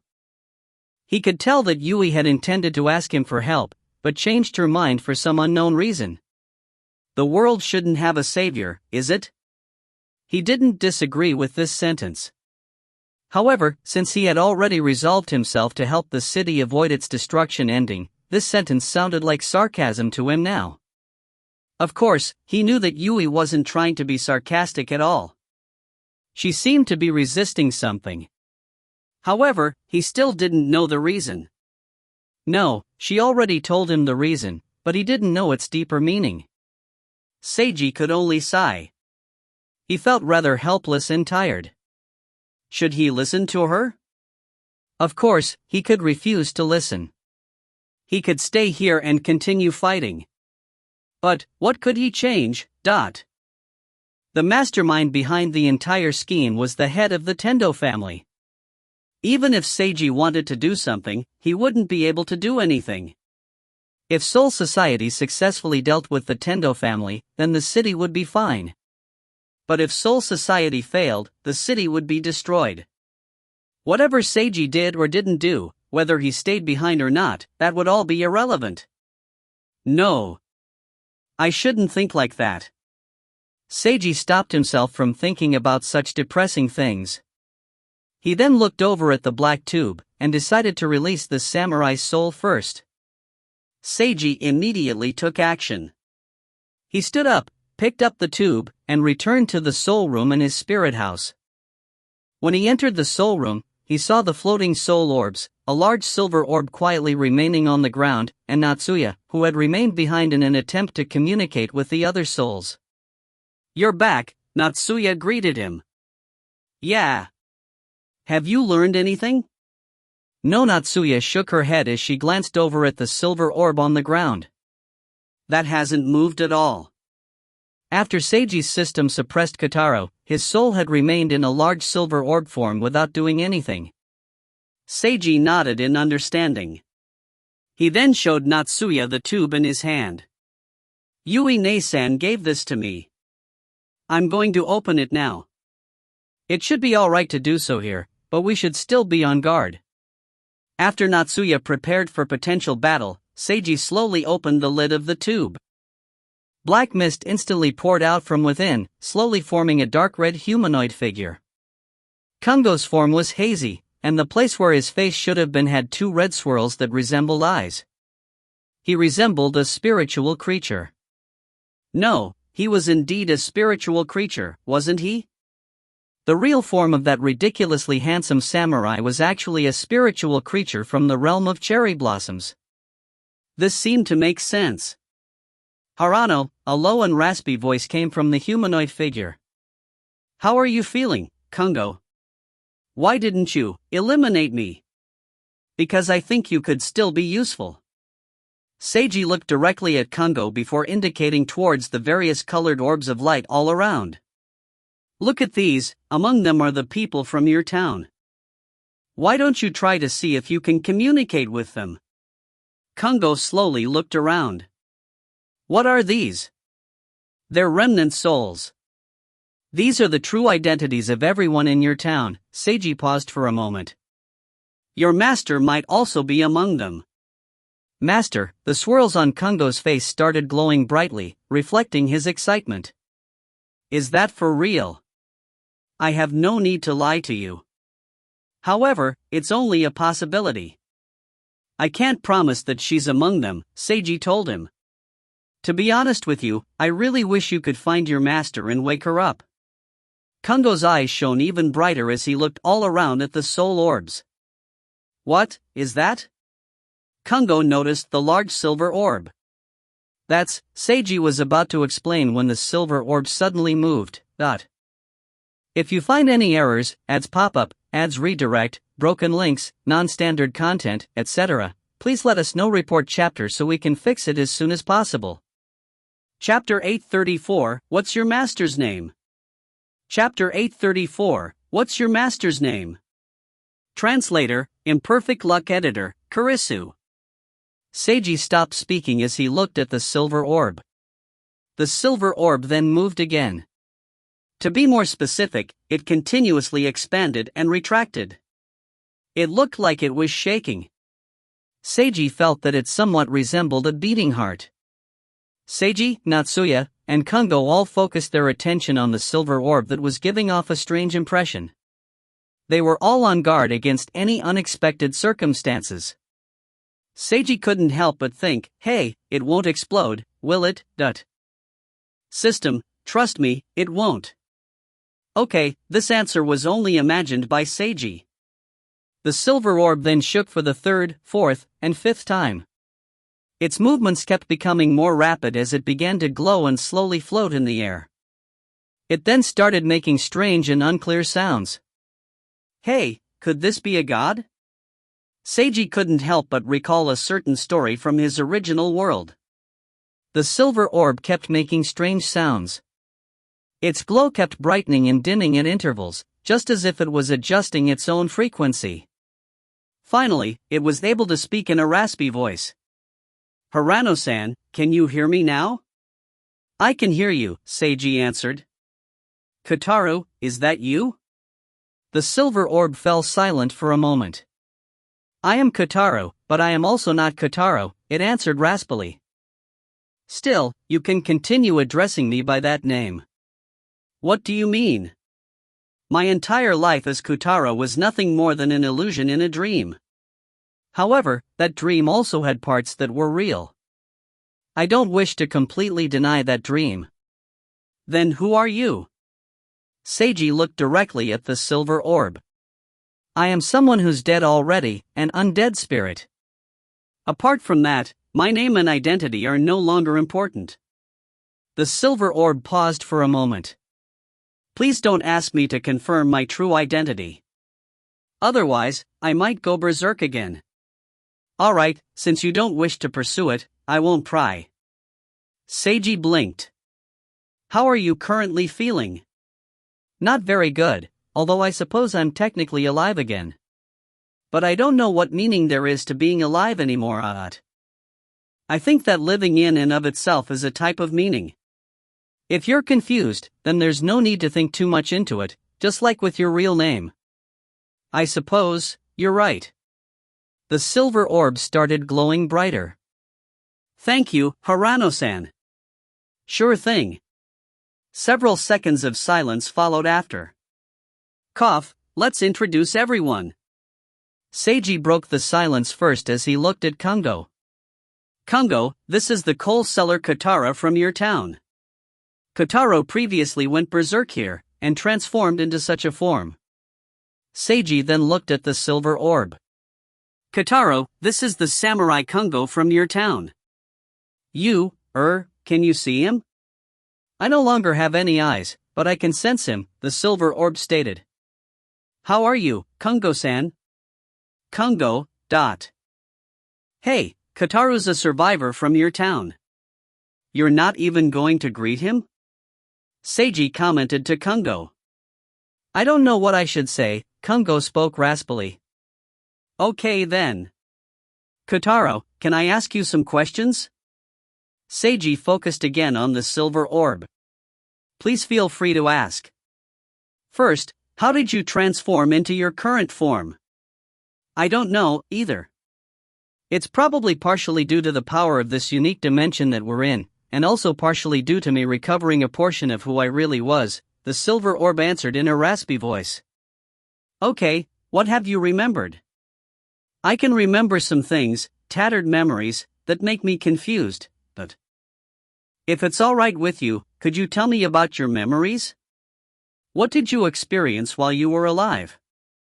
Do you know anything about a white dragon? Seiji asked cautiously.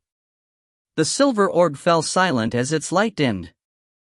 We've accidentally created the catastrophe goddess, things shouldn't have happened this way. What exactly happened? Seiji instantly focused his full attention on the orb as he sensed that he was arriving at critical information. Natsuya next to him also started paying full attention. It was supposed to only be an experiment, but something went wrong. Or, someone secretly did something, the silver orb still spoke in a raspy voice. A dragon appeared, causing everyone to die. An entire village was destroyed. The souls of the dead corrupted the dragon, turning it into the catastrophe goddess.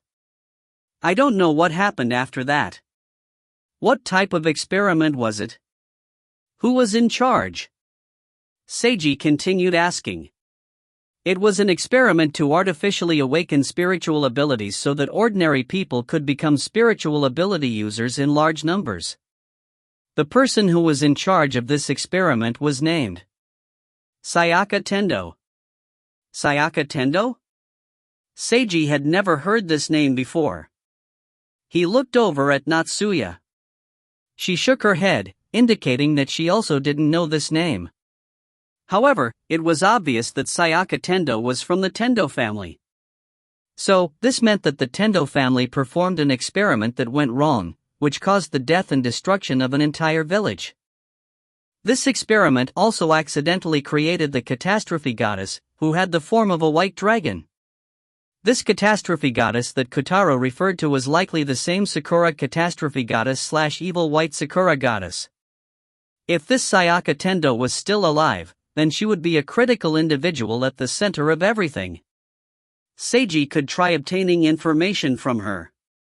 But if she was dead? Seiji suddenly thought of Kungo's master, the woman that he kept referring to. Kungo, I'd like to ask again, what's your master's name? Kungo remained silent.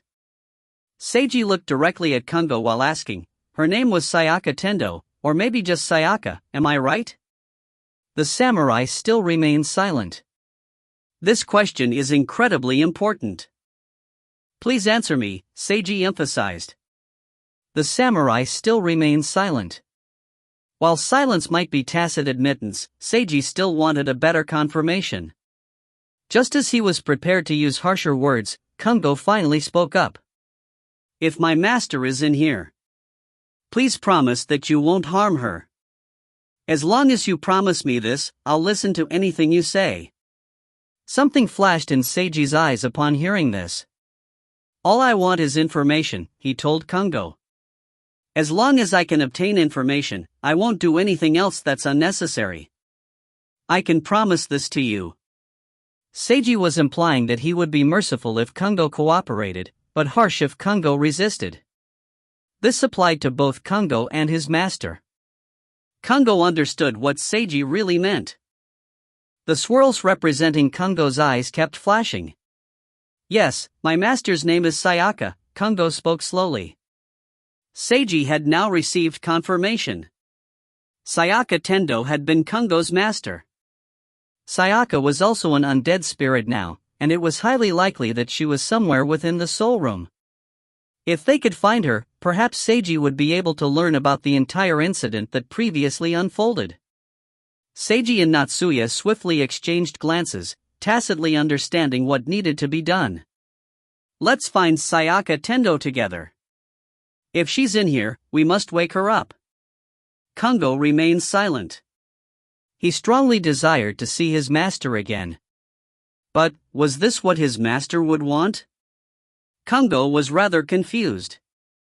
However, his desire to meet his master again made him start moving. Master, if you're angry after waking up, then punish me. I will confirm our final plans once more before we take action, Maise Soren spoke to the elites of Soul Society, including Yui. Maise then swiftly and succinctly explained the entire ambush plan aimed at the Tendo family, which involved time, place, everyone's job, Plan A, Plan B, Plan C, and so on. That's all. Everyone, remember it well. I don't need to say how important this ambush is. However, let me emphasize it once again. Whether our ambush succeeds or not will be directly correlated to the fate of millions of people in the city. It's fine whether you care about it or not. Regardless, you must understand the current position we're in. If we allow destruction and death to be spread like this, death and destruction will eventually come for us, without us being able to stop it or escape. Now, move out. If you find any errors, ads pop up, ads redirect, broken links, non-standard content, etc., please let us know. Report chapter so we can fix it as soon as possible. Chapter 835, You All Deserve to Die. Chapter 835, You All Deserve to Die. Translator, Imperfect Luck Editor, Kurisu. 10 years had passed. She was someone that he thought he would never forget. However, her face had imperceptibly become hazy in his mind as time passed. He still had the same feelings, and still missed her. But compared to 10 years ago, his feelings were far less than before. That was just how humans were. Humans were good at forgetting. Humans were useless, foolish, and ugly, from ancient past to present, never changing. What would she say at this time if she was still here? She would probably laugh. She would definitely laugh at seeing her foolish family members and the old ones panic. You all deserve to die. She might even say such a thing. He could imagine her expression and smile while saying such a thing. Ha, you were right, Sayaka. Actually, you were always right to begin with. All of us deserve what we get. All of us should have died long ago. Yet, us who deserve to die have lived until now, while you left us so early when you didn't deserve to die. It's probably impossible for me to go to the same place as you. Even so, I still want to meet you one last time, if it's still possible. At the Tendo family. Activate it. Family head, what do you mean? Immediately activate the Susanoo plan. Soul Society has already noticed what we're doing. There won't be a chance anymore unless we activate it immediately.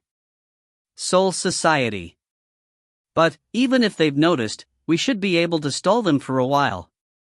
Impossible. They'll definitely attack us directly without giving us an opportunity to stall for time. What? Are you afraid now that things have come to this? No. I just feel like this is too much of a rush, that we should still make some adjustments. There's no more time. Activate it immediately. Otherwise, I'll kill you right here and now. Sugo Tendo's expression was incredibly icy. It seemed as if the killing intent he was emanating was a physical substance. 10 years ago, I wanted to personally kill you right there and then, slowly torturing to death. Unfortunately, I wasn't able to do so. If you gave me such a chance right here, I would be truly grateful. You're insane. I'm insane? Ha ha ha ha ha ha ha. Someone like you actually dares to claim that I'm insane. There was a loud thud as blood went flying everywhere. Someone cried out while collapsing on the ground. You're someone who betrayed our family because you wanted to become a god. You're the insane one who caused so many people to die. You actually dare to say that I'm insane, that... Cough, cough, that was...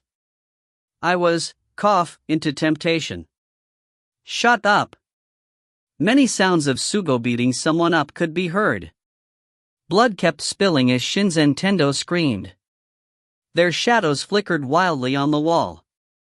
It's all because of a trash like you, a trash like you, a trash like you. Why didn't you die? Die, you bastard. Warg. Please stop hitting me. Show mercy. Ah, now you know to feel afraid. What happened to your courage in betraying our family? Show me some of that courage. Wah! I was wrong, sorry. Apologies are completely useless from you, you piece of trash. Boom, an incredibly heavy blow sent the begging Shinzen crashing violently into the wall. He was almost killed by this. The rampaging Sugo then forcefully dragged the almost dead Shinzen out of the wall, throwing him onto the ground and casting some healing magic on him, preserving the latter's life. Sorry, Shinzen. I went a little out of control. Probably because I remembered Sayaka, my younger sister. She ended up dying because of trash like you, an idiot who's even worse than a stink bug. To be quite honest, she wasn't much of a younger sister. She was always willful, spoke so bluntly, and looked down on others. She wasn't cute at all, but for some reason, I really liked her. I actually felt that she was pretty cute the way she was. Although she would annoy me whenever I saw her, I also missed her whenever she wasn't around.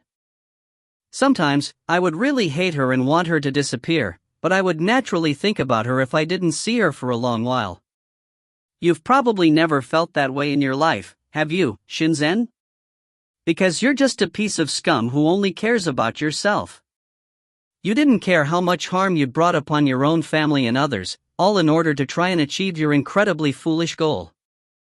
From start to finish, you only thought about yourself. You're nothing more than garbage that should have been chopped up and flushed down the drain. You're the worst-smelling giant sh** bag in the world. You shouldn't have been born in this world. Wah, no, that's not it. I want to vomit whenever I see you, piece of trash. I really *king want to kill you. Even making you die 100, 1,000, 10,000 times wouldn't be enough for me. Wah! I'm sorry. I didn't think that things would become that way. I'm sorry. I told you that apologies from you are useless. After an angry loud roar, all that could be heard from Sugo was low panting, along with a soft crying sound. Immediately activate the spell formation. This is the only use that a piece of trash like you is left in the world. After that, feel free to go die in any gutter that you want. Family head. Sugo. Don't call my name. Do you want me to tear your mouth apart? Hurry up and activate it. Then go find some corner to die in. Wah! Wahoo! Pained crying could be heard within this secret room. At this moment, Soul Society's ambush team just arrived for the Tendo family. Found her. Kungo managed to find Sayaka Tendo's remnant soul. However, Kungo, Seiji, and Natsuya were all unable to wake her up. Master, Kungo's dark red humanoid spiritual form glanced at the purple soul orb before him. His eyes shone with a weak light that gave off a sad aura. Seiji and Natsuya remained silent by his side. Yomi, do you have any ideas here? Seiji asked for assistance from his bonded female spirit. While I do have a method, it requires the sacrifice of the spirit standing there, Yomi answered. His foundational nature seems really similar to that soul shard. If you combine him with the remnant soul, that should be able to revitalize her soul enough to wake up again. This caused Seiji to recall that Kungo had previously mentioned that he was created by using a portion of his master's power. However, it's only a possibility that she will awaken. There's also the possibility that her soul won't wake up even after sacrificing Kungo, Yomi warned. Something flashed in Seiji's eyes. Is it necessary to completely sacrifice him? Could we just combine a portion of him with her soul? Like that, although it will be more troublesome, it can also be done. However, the undead spirit Kungo's condition is rather unstable. Sacrificing even a portion of him might cause his entire existence to collapse, but at least there's a chance for both of them to survive, right? After discussing it with Yomi, Seiji told Kungo of that method. That's how it is. There's a decent chance that you might end up vanishing. No need to hesitate. Do it immediately. Kungo said without hesitation. If sacrificing me can have my master wake up again, it would be my honor. Are you certain? Seiji looked directly at him. Wasn't your master's final command to you to have you live on? Kungo fell silent. Sacrificing a part of you is the only method to wake her up. However, I don't want to see you vanish, so you must persist and maintain yourself. Why? Firstly, of course I don't want to face her anger right after she wakes up. I need to obtain information from your master, but it will be highly difficult to do so if she's angry at me for her subordinate's death. Seiji then paused for a moment. Also, I don't really feel any enmity towards you. Although I still don't know much about you, I know already that you're an incredibly loyal samurai. Even if we were previously enemies, I still don't want to see you just vanish. So, wake your master up, and continue living together with her, Kungo. If you find any errors, ads pop up, ads redirect, broken links, non-standard content, etc., please let us know report chapter so we can fix it as soon as possible. Chapter 836, It's So Lively Tonight. Chapter 836, It's So Lively Tonight. Translator, Imperfect Luck Editor, Kurisu. Kungo stared at Seiji for quite a while before slowly nodding. Seiji learned how to cast the spell to combine Kungo and his master from Yomi. He then told Kungo some instructions. The samurai listened to the yin-yang master's instructions as he silently resolved himself. He was going to live together with his master. He had to survive. Soul Society's assault squad successfully broke into the Tendo family's mansion. Dispelling the Tendo family's barrier would be impossible in a short period of time, which was why Soul Society's assault squad chose to use a forceful attack, using the most violent means possible to break through: heavy firepower. Tremendous explosions from magic explosives shook the entire night sky. If it weren't for a soundproof magic barrier that Soul Society had cast beforehand, the noise would have shocked the entire city. The Tendo family reacted swiftly to the attack, activating their defenses and fighting against the Soul Society assault squad. Both sides soon became embroiled in battle. But, in just a short few seconds, Soul Society's assault squad members succeeded in breaking through the Tendo family's defenses, entering deep into the Tendo family mansion. They used various locator spells to try and find their target as quickly as possible. However, the Tendo family mansion was gigantic. The defensive spells placed in the mansion were complex and varied. It would be quite difficult to swiftly locate Sugo Tendo, the Tendo family head. This was also where Soul Society's ambush was most likely to fail. Even with advantageous combat strength, it would be highly difficult to invade someone's home base and find their boss. That was because the family head might escape at any moment. Unless there was some way to absolutely ascertain Sugo's location, or if Soul Society had absolutely dominating strength, it would be almost impossible to try and prevent Sugo from escaping. Unfortunately, Soul Society had neither such locator spells nor overwhelming strength. This was because Soul Society had too little time to prepare. Soul Society's biggest mistake was not having detected the Tendo family's scheme earlier. If it weren't for Yui Haruta, it was likely that Soul Society wouldn't have discovered the scheme at all. Maisei Soren felt chilled as he imagined that scenario. Maisei knew quite well that the spiritual society was filled with plots and schemes, and that it would be impossible for anyone to detect everything. However, there were some schemes that would have severe consequences if they weren't detected early. And even if such a scheme was detected, catastrophe could still happen if the scheme wasn't dealt with well. Catastrophe would destroy the order in society. The destruction of order would cause an even greater catastrophe, with the final ending being complete destruction. Apart from lunatics who didn't even care about their own lives, nobody would want such an ending. However, humanity had wicked traits. People would often tread the path of destruction without realizing it, all for the sake of personal benefits or desires. Maisei Soren believed himself to be a defender of order, someone who wanted to prevent destruction. But, just how much could he do? How much of Sakura Island's precious order could he maintain? He didn't dare to think too deeply on this subject. That would be the unknown. That would be chaos. That would be the deepest terror. It's so lively tonight, a voice that everyone could hear suddenly spoke up in the Tendo family mansion. Maisei Soren paused in his actions as he instantly recognized whom this voice belonged to. Sugo Tendo. Isn't it rather rude of Soul Society to invade someone's home without even so much as a greeting? Still, I can understand why you would do such a thing. So how about we temporarily stop fighting and chat a little?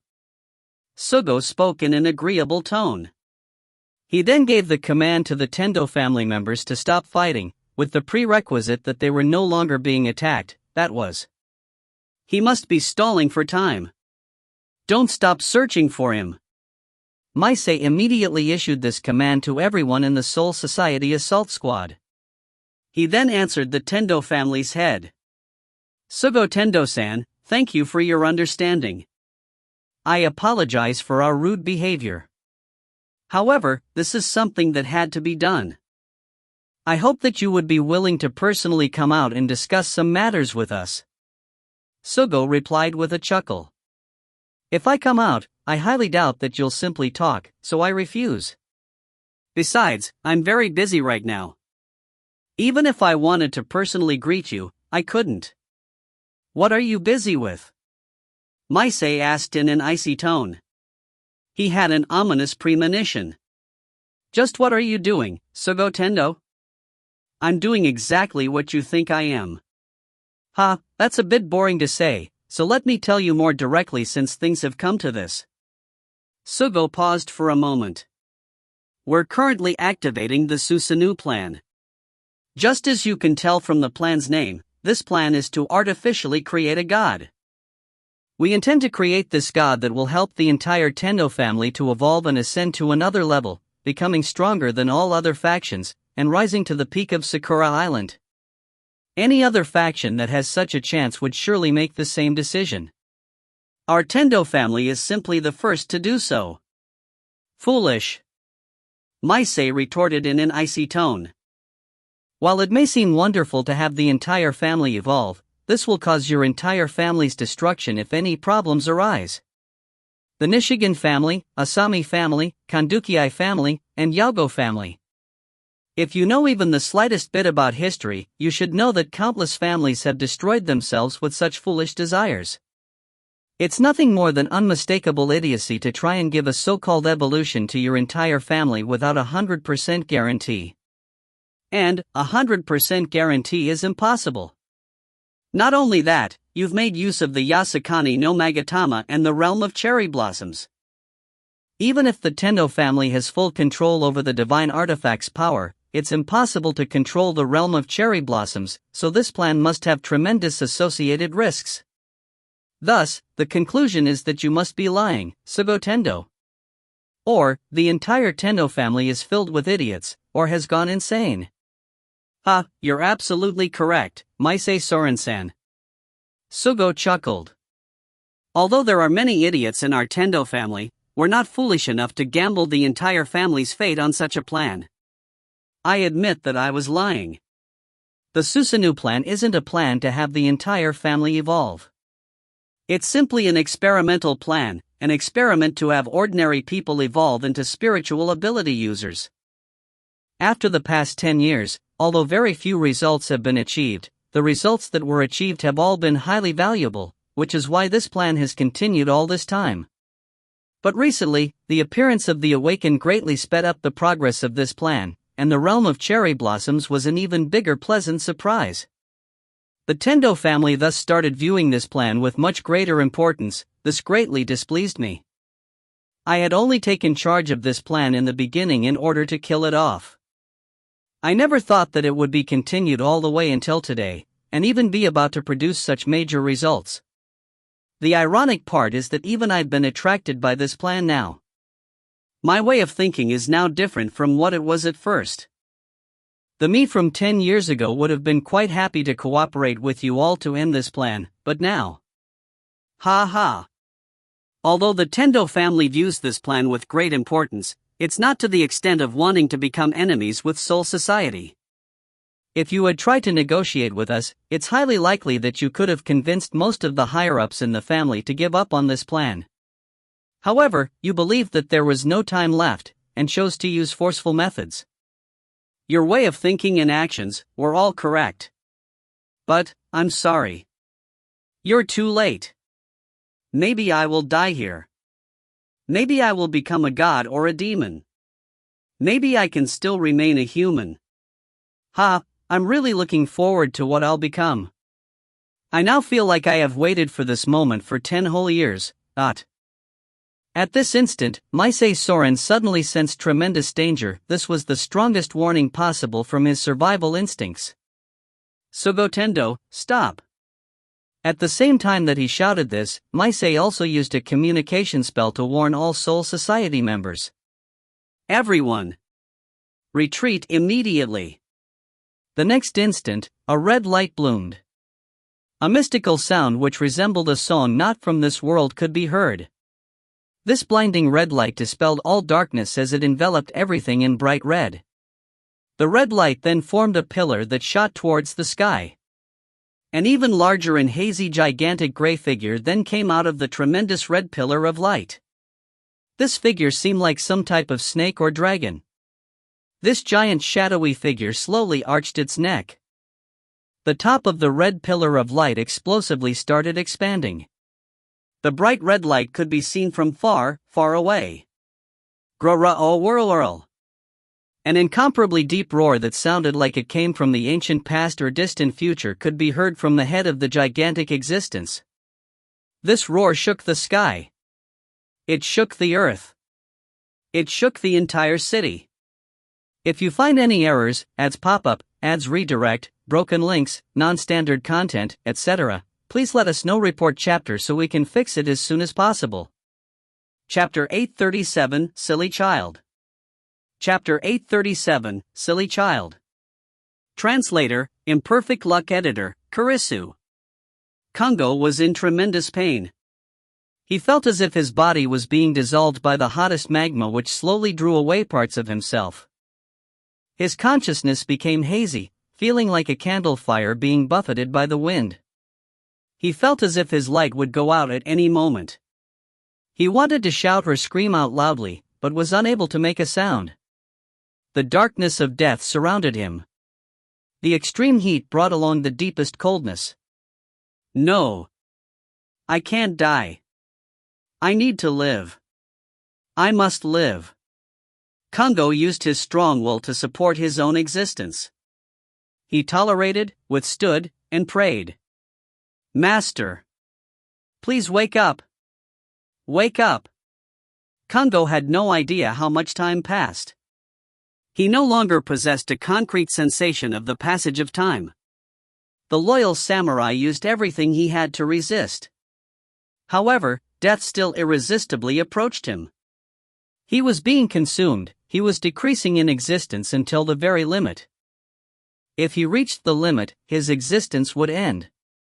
But right before he reached his limit, he heard a sigh from somewhere. Silly child. He can't take it for any longer, Yomi told Seiji in the middle of the spell. Seiji furrowed his eyebrows deeply while looking at the spell formation before him. Sayaka Tendo's remnant soul hadn't responded. It would seem that the spell had failed. Kungo had sacrificed so much of himself for nothing. But just as Seiji was thinking this, the purple soul orb in the spell formation suddenly flashed. There was a reaction after all. Seiji instantly widened his eyes in surprise. He then heard a faint female voice saying, "Stop, hurry and stop. Stop the spell, dot." Seiji immediately stopped the spell that used part of Kungo to revitalize Sayaka's soul. Yomi then assisted him with the fine details, protecting Kungo's life. This wasn't easy. Seiji constantly sweated as he worked on the spell.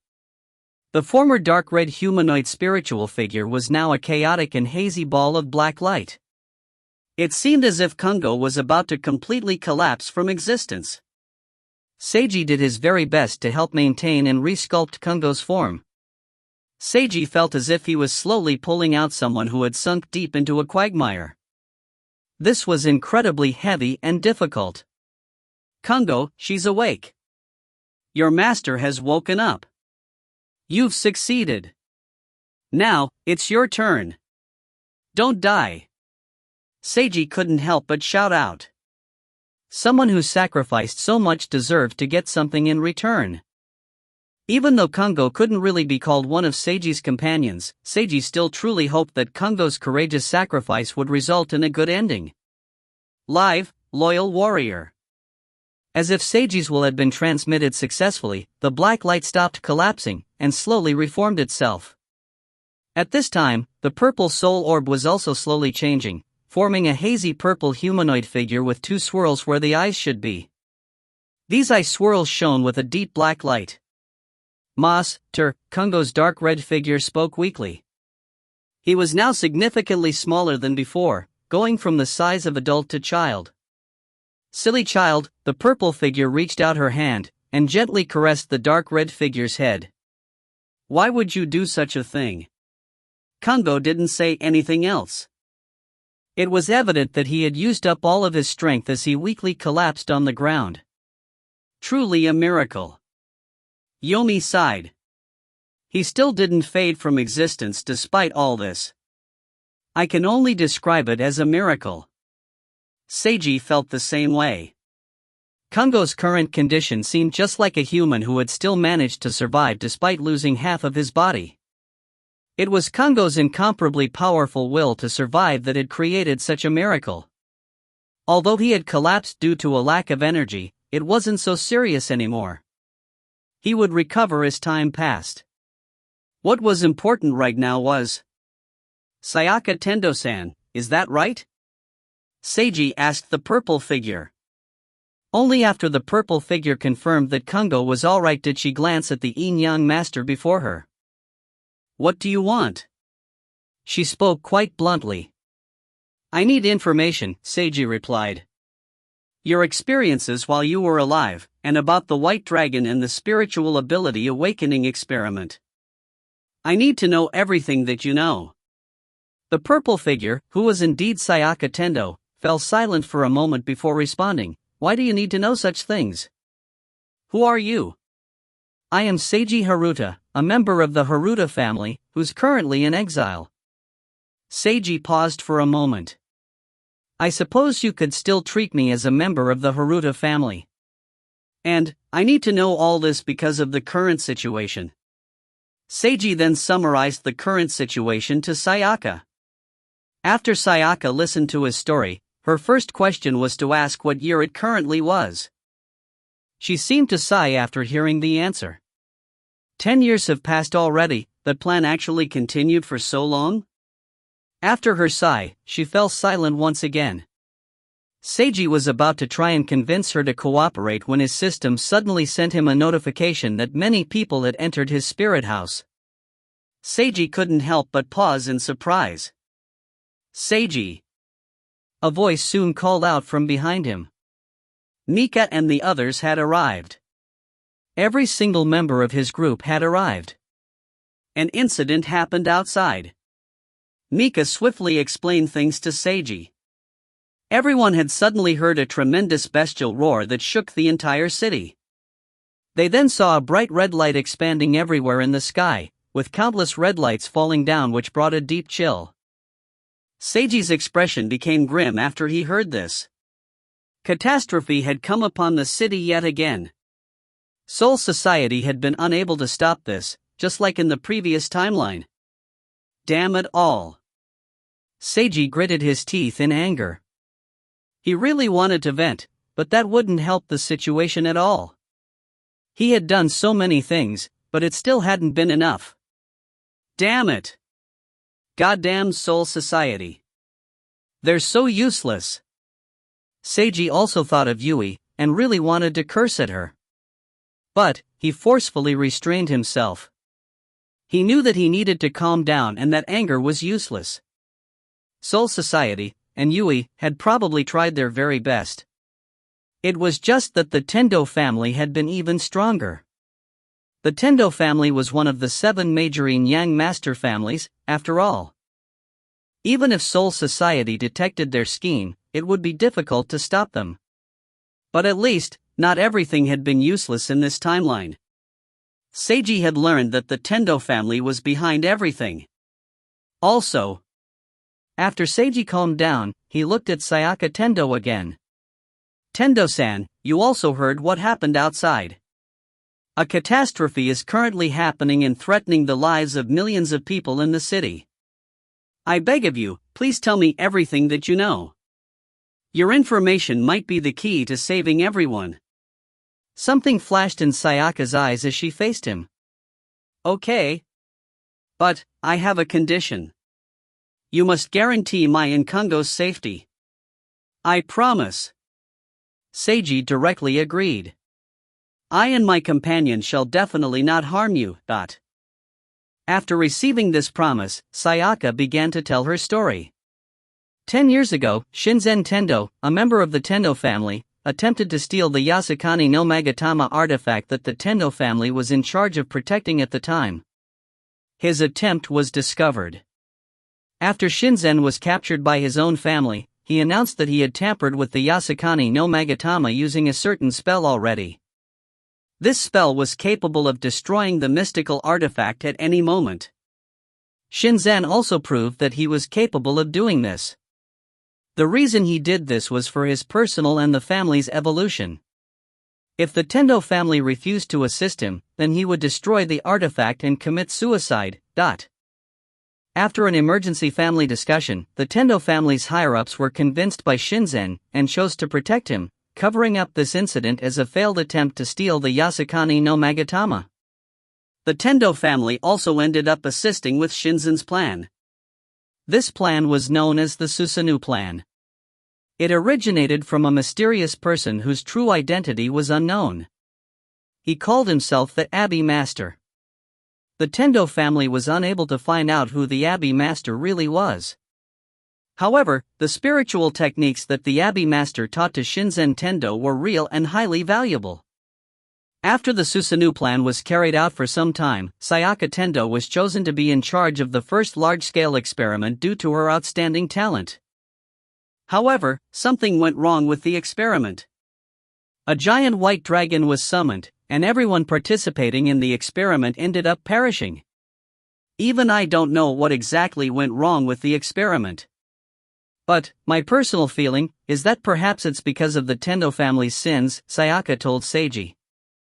If you find any errors, ads pop up, ads redirect, broken links, non-standard content, etc., please let us know. Report chapter so we can fix it as soon as possible. Chapter 838, the main character of a dark-themed light novel. Chapter 838, the main character of a dark-themed light novel. Translator, Imperfect Luck Editor, Kurisu. After activating the Susanoo plan, Sugo Tendo sensed incomparably deep pleasure, along with an equal amount of pain. The pleasure came from evolution, while the pain came from sin. In this instant, which seemed like so long, Sugo understood. He understood himself as the Tendo family's head, as a spiritual ability user, and as a human, his entire meaning to everything. He understood all cause and effects, the past, the present, karma, and the future. He learned and understood everything. This was because he became a god. And right at the moment that he became a god, Sugo Tendo was no longer human. His human reason and feelings all collapsed and sunk into chaos. This was the truth. This was fate. This was the ending. The moment that he understood everything, he also lost everything. The moment that he became a god, he also became a demon. The moment that he finished his evolution, he was no longer human. Ha ha ha ha ha ha ha ha ha. These were his final words as a human. Yet, nobody was around him to hear this. The Tendo family's sins? Are the Tendo family's sins referring to something specific? Seiji asked Sayaka. Sayaka remained silent for a moment. You could say yes, as well as no, she slowly spoke up. What I felt at the time, when I was on the verge of death, is quite difficult to describe. If I had to say, I felt like the summoned white dragon was filled with endless rage and hatred towards the Tendo family, and that it also shouldered endless pain. It felt almost as if it was a combined spiritual attack from countless spiritual ability users who hated the Tendo family. The dragon seemed as if it was a physical materialization of hatred and pain. But, now that I think about it more carefully, I could also say that it was a tremendous amalgamation of negative energy, even though I don't believe that a term like negative energy is sufficient to describe such an existence. This concept, or energy, whatever it is the foundational reason why something went wrong with the experiment. What on earth? Seiji was somewhat confused. So, according to what you say, this gigantic white dragon that appeared is actually retribution that the Tendo family deserves? That's an overly simplistic explanation, but you can also understand it as such. Sayaka nodded. Seiji. Sayaka mulled things over some more as she saw a strange expression on Seiji's face. She explained in greater detail. 10 years ago, the failed experiment had been connected to the Tendo family's dragon vein's power. The so-called dragon vein was also the Tendo family's inherited spirit vein passed down through the generations. Although the dragon vein was only a name, it also might have the power to create that white dragon in its dragon form. Setting aside the reason for the white dragon's form, when looking at everything objectively, this experiment, which was connected to the dragon vein, had gone out of control due to the interference of some mysterious negative energy that summoned the powerful dragon, or the catastrophe goddess. Sayaka Tendo, the person in charge of this experiment, felt a sensation as if this negative energy's true identity was the sins of the Tendo family, as she was on the verge of death. Since she was on the verge of death back then, her memories were rather hazy. Now, she was only a remnant soul, so there were also many holes in her memory, and she could only say that she felt this way rather than give any concrete confirmation as to the dragon's identity. If this negative energy could be called the power of sins, then how was it created? Sayaka believed that this energy came from the dragon vein, having been created from the Tendo's modifications applied to certain humans over the years by using the dragon vein's power, along with the Tendo family's negative influence on the dragon vein. Going deeper down this topic would involve what exactly a spirit vein was and how it worked. However, Sayaka didn't know this. All she knew was that the dragon vein was somehow related to the Tendo family members' spiritual abilities, bloodline talents, and origin. She didn't know any more specifics about the dragon vein. Back to the issue of sin energy. If my feelings and memories are correct, this is an incredibly important discovery, Sayaka stated in a serious tone. A tremendous amount of negative energy is hidden within the Tendo family's dragon vein. Under certain conditions, this energy might be activated with explosive, destructive, and catastrophic consequences. And, this energy was created by the negative influence of the spiritual ability users that the spirit vein supports. The more spiritual ability users are connected to a spirit vein, and the larger the amount of time that passes, the more this negative energy will accumulate.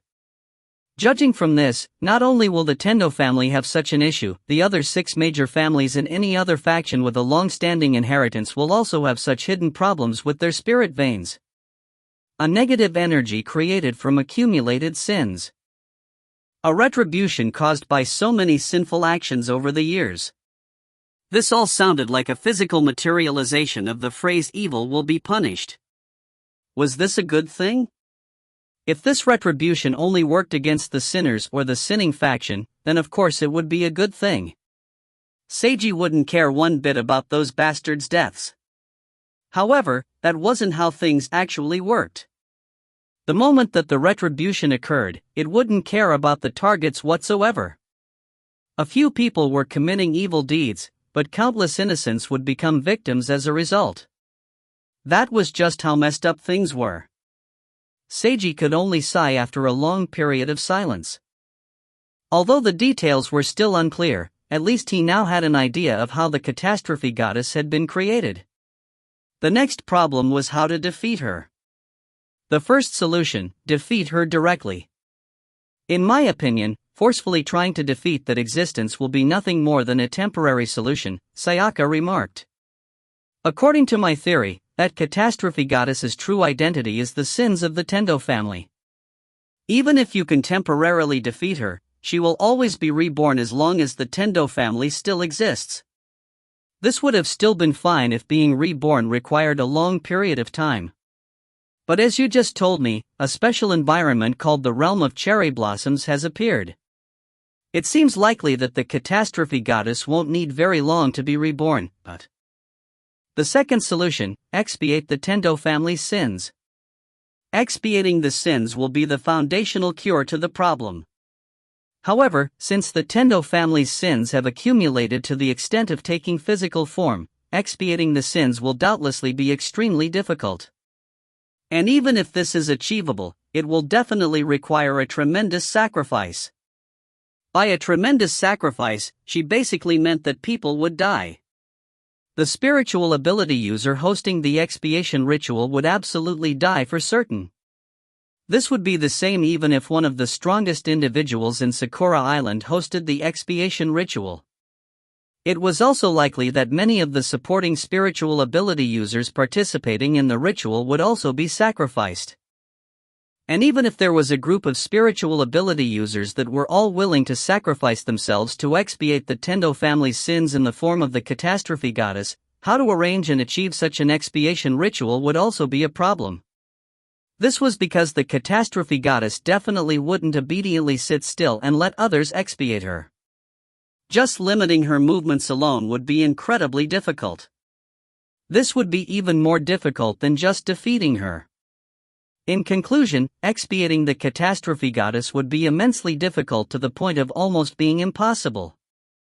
The third solution, sealing. Just like defeating the catastrophe goddess, this was another method that wouldn't deal with the foundational problem. This would be more difficult than defeating her, but less difficult than expiating.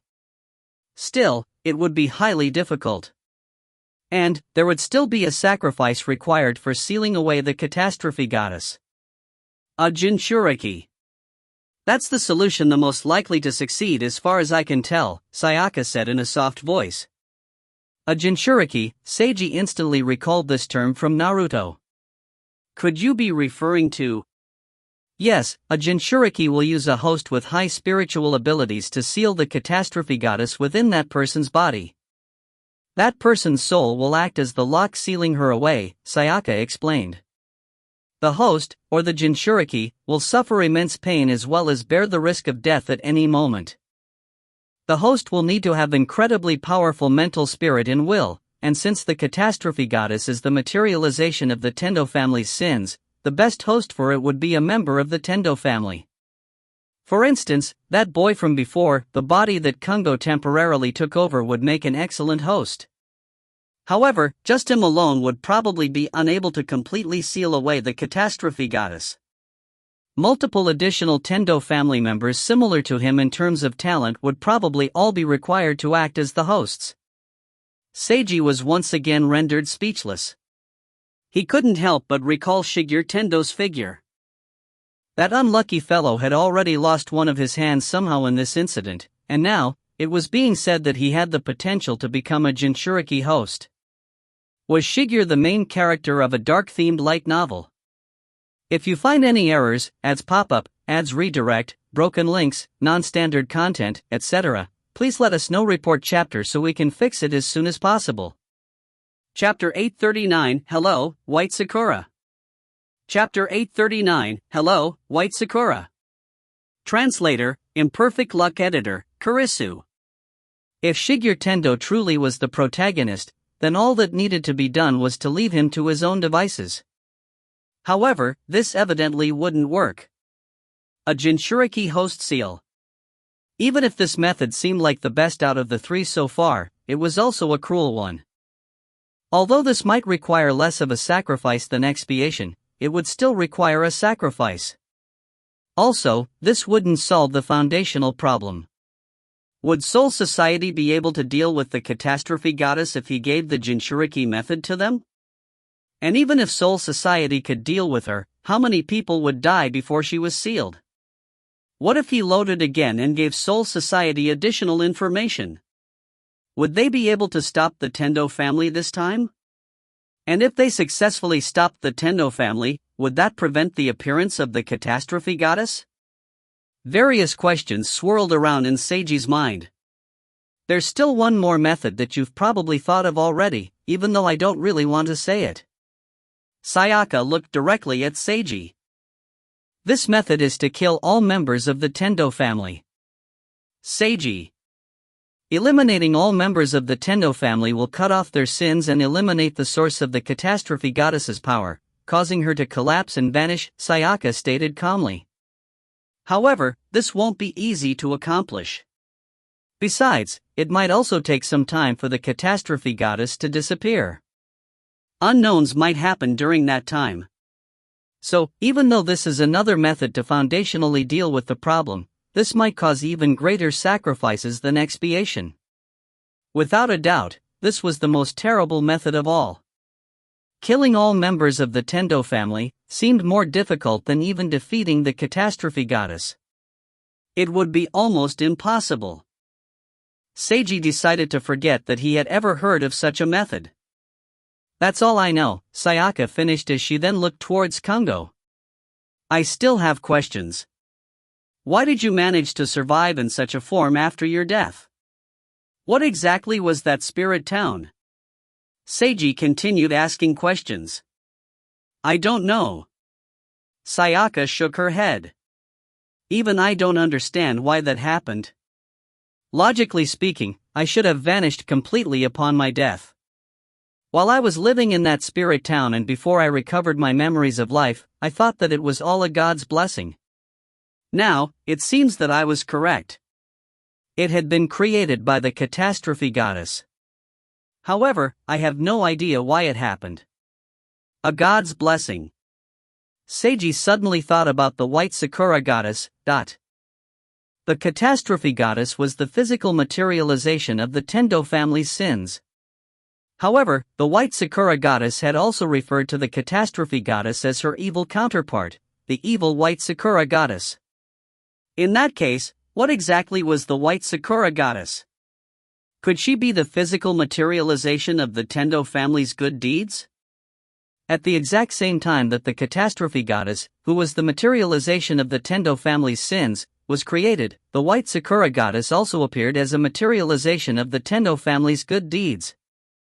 Maybe it was she who really protected the souls of Sayaka Tendo and the other victims of the experiment gone wrong. Perhaps it was the white Sakura goddess's power that allowed them all to survive in such a state in the realm of cherry blossoms. Something flashed in Seiji's eyes as he came to this realization. Tendo-san, I'd also like to ask you about something. What relation do you think the catastrophe goddess has to you? Her relation to me? The moment that the catastrophe goddess was summoned was when she was born. You were the main person in charge of that experiment. You are the person with the most intimate relationship with the catastrophe goddess. Seiji looked directly at Sayaka. Then could I interpret that to mean that you and the catastrophe goddess have a relationship similar to that of the creator and the created? Just like your relationship with Kungo. Sayaka fell silent after hearing this question. I don't think so, but I can't deny this possibility, Sayaka muttered to herself. Seiji's heart started beating rapidly. He felt like he had just found the true key to everything. Tendo-san, if the catastrophe goddess's appearance brings nothing but calamity, then you wouldn't possibly still exist right now. You managed to survive in such a form, together with everyone else from the experiment. Although your existence might have become more ethereal, all of you truly survived and lived new lives in that spirit town until I arrived. That's why I think that the catastrophe goddess's appearance wasn't only a calamity. A counterpart to her also appeared, a goddess of kindness. She was the one who protected you all, not the catastrophe goddess. She must have used her power to prevent you all from truly dying. Of course, it might also be that the catastrophe goddess spared you all.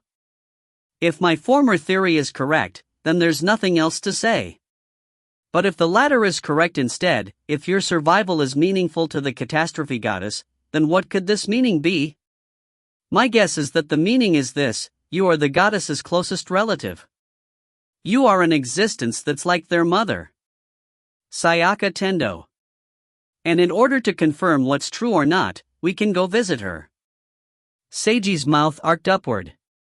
The catastrophe goddess's counterpart, the goddess of kindness, we call her the white Sakura goddess. In the dream world, under a cherry blossom tree. Seiji was slightly stunned to see Sayaka Tendo's real appearance that manifested in the dream world. She had long and silky black hair. She wore bright red, extravagantly beautiful clothing. She was exquisitely beautiful, and had icy cold deep purple eyes. Her aura was noble and icy. Even though she was wearing brightly colored clothing, she gave an impression of holiness. The wind caused cherry blossoms to blow past. This background only added to her incomparable beauty. This all feels so subtle. Sayaka looked at the cherry blossom tree. Is the goddess you mentioned in here? Seiji also looked at the cherry blossom tree. He was about to speak up when another voice spoke up first. I'm here. I was observing you. This voice belonged to the white Sakura goddess. I can sense that I seem to be connected to you somehow, Sayaka talked to the cherry blossom tree. You, what exactly are you? The white Sakura goddess fell silent. Sayaka also remained silent. Seiji silently observed from the side. I am you, the white Sakura goddess spoke up again after a period of silence. However, I am also not you. Yeah. I can understand. Sayaka nodded. You seem to have formerly been part of myself, but you're no longer me. This means, Seiji opened up his paper fan which had the words, "The truth has been revealed at last." The white Sakura goddess is the other portion of your soul, Tendo-san? I believe that she was formerly a part of my soul, combined with some other things, Sayaka agreed. Your guess was correct. This goddess here was created from me, similar to my relationship with Kungo. Perhaps I only had the power to create Kungo because I had previously created this goddess, although I have forgotten about such an event completely. Could it be a technique of yours that you activated on the verge of death? Seiji continued making inferences. Maybe you created the white Sakura goddess while on the verge of death in order to protect your own and everyone else's lives and allow all of you could survive? I can't deny the possibility. No, it seems likely that was what happened, Sayaka muttered as she looked directly at the cherry blossom tree. I'm sorry. I only created you so that I could survive. The white Sakura goddess remained silent for a moment before chuckling gently. No. It was I who chose to leave and become a goddess. Sayaka instantly widened her eyes with a look of realization. I see, this is indeed me. Rather than dying just like that, I might as well instead struggle to become a goddess. And after becoming a goddess, I will no longer be myself. I understand. Sayaka then smiled faintly. How should I address you?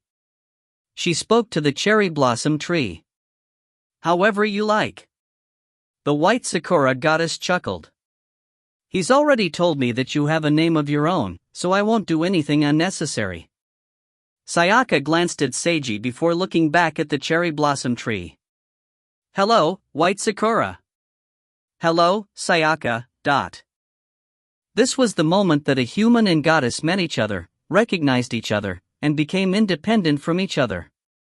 If you find any errors, ads pop up, ads redirect, broken links, non-standard content, etc., please let us know. Report chapter so we can fix it as soon as possible. Chapter 840, I'm only a high school student. Chapter 840, I'm only a high school student. Translator, Imperfect Luck Editor, Kurisu. Congratulations on the family reunion, should he say something like that? The thought flashed through Seiji's mind. He decided against it. The relationship between the two of them was something only they could understand. At any rate, Sayaka Tendo's relation to the white Sakura goddess was now clear. What about Sayaka's relationship with the catastrophe goddess? She's different from us, the white Sakura goddess answered Seiji's question. Does this mean that Tendo-san isn't especially connected to the catastrophe goddess? That's not it. The white Sakura goddess paused for a moment. If you could describe me as an existence that obtained from Sayaka, then she is an existence that steals. Steals, Seiji instantly understood. Tendo-san voluntarily created you, while she stole part of Tendo-san's soul to form herself. Is that it? Yes, white Sakura goddess confirmed. I wasn't the only one whose soul was stolen from, Sayaka added. Everyone else present at the experiment had their soul stolen from. This is why all of us are now tattered soul shards. Ah, so that was how it was. This indeed made sense. Kotaro's theory was that the souls of everyone who died had corrupted the dragon, changing it into the catastrophe goddess. However, his theory had been wrong. It wasn't that the white dragon had been corrupted. It was that THS dragon had been in existence that was the amalgamation of sin energy. When this dragon appeared, it started stealing everyone's souls, and combined with this power to become a god, turning into the catastrophe goddess. If it wasn't for White Sakura goddess whom Tendo-san created, then the catastrophe goddess probably would have stolen away everyone's soul completely, absorbing all these souls. Seiji looked at Sayaka. I agree with this extrapolation. Sayaka nodded in agreement. The sins of the Tendo family had no divinity of their own. That was why she needed human souls to obtain divinity. However, my struggles gave birth to White Sakura, which prevented the catastrophe goddess from absorbing everyone's souls completely. This made her divinity incomplete, or perhaps insufficient. Or, maybe she was injured due to the interference, causing her to go into hibernation right after appearing. Of course, it's also possible that the Tendo family members who went to clean up the experiment did something that calmed down the catastrophe goddess temporarily. However, now she has awoken again, and brought calamity to the city. Perhaps her goal is to absorb more souls and complete or level up her divinity. Divinity. The right to be a god. Simply speaking, this was a core concept of being a god. This was something absolutely necessary for a god to be a god, directly related to the god's level and power. Absorbing human souls for the sake of personal strength, no, not only souls. Seiji thought back to the destruction timeline that he had previously witnessed. The sight of people dissolving under a rain of flower petals still remained clearly in his mind. As he felt a chill, he also gained a more concrete understanding of what the catastrophe goddess wanted. The catastrophe goddess doesn't only want souls. She also wants flesh and blood, she wants bodies. Seiji stated in a heavy tone. This time, not only does she want more souls to improve her divinity, she also wants to form her own body so that she can materialize with a physical body and descend into the world. Descending in a physical body would be the equivalent of becoming a true god. This was the catastrophe goddess's objective. Her awakening is because of the Tendo family doing something that woke her up. If we could have stopped the Tendo family before they did this action, would that make the catastrophe goddess remain asleep? Seiji asked this in preparation for potentially loading. No, White Sakura goddess answered. She will definitely awaken, because she wants to awaken. That is to say, even if we had stopped the Tendo family, she would still awaken sooner or later? That's right.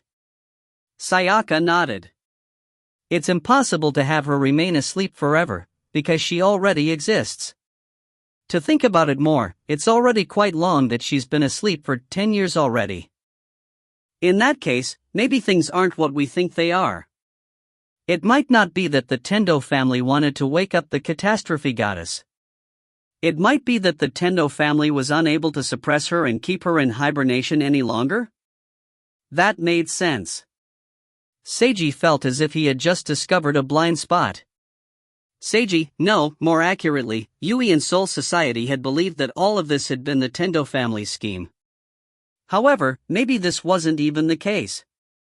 Maybe it was that the Tendo family was no longer able to suppress the catastrophe goddess, so she woke up. If this was really true, didn't this mean that the Tendo family had been wronged? No. The catastrophe goddess's birth was still because of the sins of the Tendo family. Although the Tendo family may have been wronged on the issue of the catastrophe goddess's awakening, it couldn't be said that the Tendo family was wronged. They were still the primary culprit behind all of this. To be more specific as to which individuals were most at fault, they would doubtlessly be that Shinzen Tendo, along with the mysterious individual who called himself the Abbey Master. Abbey Master, was that referring to a Taoist abbey? Taoism from Huaxia? Seiji didn't want to think that a Huaxia person had caused all of this calamity. However, this indeed seemed possible. Even the Tendo family had been unable to determine the true identity of this Abbey Master, and this person had given Shinzen spiritual techniques that were considered highly valuable. It seemed like it was quite plausible to say that the Abbey Master may be a powerful spiritual ability user from Huaxia. Seiji could only mentally sigh. No matter if the culprit was a Huaxia individual or not, the evil sin of bringing along so much catastrophe was unmistakable. Sin was sin, no matter the person's nationality. Back to the topic of the catastrophe goddess. Is the Jinchuriki host seal method truly the only good method to use against the catastrophe goddess? Seiji asked this question. Now that we understand the connection between you and the catastrophe goddess, is there anything else that you can do, Tendo-san? Sayaka remains silent. I'm sorry. I know I'm asking too much of you. Seiji sighed. But no matter what, I want to find a better way. This isn't your responsibility. Sayaka looked directly at him. Although I don't understand your personal situation and standpoint in all of this, you already know so much valuable information. All you need to do is tell this information to others. You've already done excellent, Seiji Haruta. An existence like the catastrophe goddess isn't one that you and your companions alone will be able to deal with. To put it bluntly, your group doesn't even have the strength to stand against her. There might indeed be better ways to deal with her. However, you should leave that up to more qualified people to think about. Don't think that you're capable of saving the world by yourself. A high schooler saving the world is a situation that will only appear in anime. No, Seiji answered in his serious tone. High schoolers will also save the world in manga and novels. Sayaka was rendered speechless. Just joking. Seiji chuckled. Your words made me recall a certain someone who told me almost the exact same thing. However, I'm not trying to be arrogant and thinking about what I can't possibly do. It's just that I don't want to say something like, let's just leave it at that. I know quite well that I'm not strong enough to resist against the catastrophe goddess. However, this doesn't mean that I shouldn't do everything that I can. If the worst possible ending still arrives after I try my very best, I will accept it even if I don't want to accept. But if I don't try my best to do everything that I can, I won't be able to accept it. This isn't because of personal benefits, nor is it because I feel like I must save the world. This is merely my willfulness. Something flashed in Sayaka's eyes when she heard this. Such willfulness is truly naive, she stated softly. Rather than naivety, I think it's more appropriate to call it youth. Seiji chuckled. I'm only a high school student. If you find any errors, ads pop up, ads redirect, broken links, non-standard content, etc., please let us know. Report chapter so we can fix it as soon as possible. Chapter 841, please try your hardest. Chapter 841, please try your hardest. Translator, Imperfect Luck Editor, Kurisu. High schooler. Youth. Sayaka Tendo wanted to reject these ideas, but suddenly didn't know what to say. She decided to just leave things as they were. Of course he could say something like that. Anyone who felt helpless could say something like that. But was that really fine? Sayaka felt that she had no duty to save the world. But if there was anything else that she could do at all, perhaps you could interfere with the catastrophe goddess's attempt to fuse a new body. Sayaka only realized what she just said after saying it. Interfere with her fusion? Something flashed in Seiji's eyes after he heard this. You mean that I can reenact your interference with her descent 10 years ago? Sayaka spent 2 seconds regretting how she had said this out loud before sighing. Indeed. 10 years ago, the catastrophe goddess met with my interference while she was trying to absorb our souls. That was why she suffered an injury that caused her to enter hibernation. Now, after 10 years, she is repeating the same attempt to absorb souls. Perhaps she's also trying to absorb flesh and blood, as you say. This will be a large fusion process. If the fusion process is interfered with yet again, she will likely suffer much greater damage than 10 years ago. It will probably cause her to sink into an even longer hibernation than 10 years ago. However, the problem is how to interfere with her fusion. part of my memories is missing. I can't remember the specifics of what I did. And even if I could remember, it's probably some special method that can only be used while the catastrophe goddess is absorbing souls. It's definite that it will be highly dangerous. To take a step back, even if someone can accomplish the method and survive, the end result might be like what happened to me, or even worse. In other words, this method will also likely require sacrifice. Seiji fell silent. A sacrifice might not be necessary, White Sakura Goddess spoke up. If Sayaka works together with me, it should be possible to protect the soul and physical body of the person who casts such a spell. Something flashed in Seiji's eyes once again. Me cooperating with you? Something also flashed in Sayaka's eyes as she looked at the cherry blossom tree. Sayaka is a special existence to both the catastrophe goddess and myself, White Sakura Goddess explained. That's why Sayaka will be able to protect some people from her attempt to absorb souls if she cooperates with me. However, this has its own limits. If the catastrophe goddess absorbs too much, this won't work. Are you certain? Seiji asked cautiously. As long as not too much is absorbed, as long as it's only a little, you'll be able to completely protect the body and soul, This was incredibly important. I'm certain. White Sakura Goddess sounded confident. Nice, Seiji had obtained a nice secret ace. If safety can be guaranteed, all that remains is the method. Seiji looked at Sayaka again. Sayaka remained silent for a moment before shaking her head. I truly can't remember. Please try your hardest, Seiji requested. Right, how about trying to talk to Kotaro and the other remnant souls? Maybe this will help refresh your memory?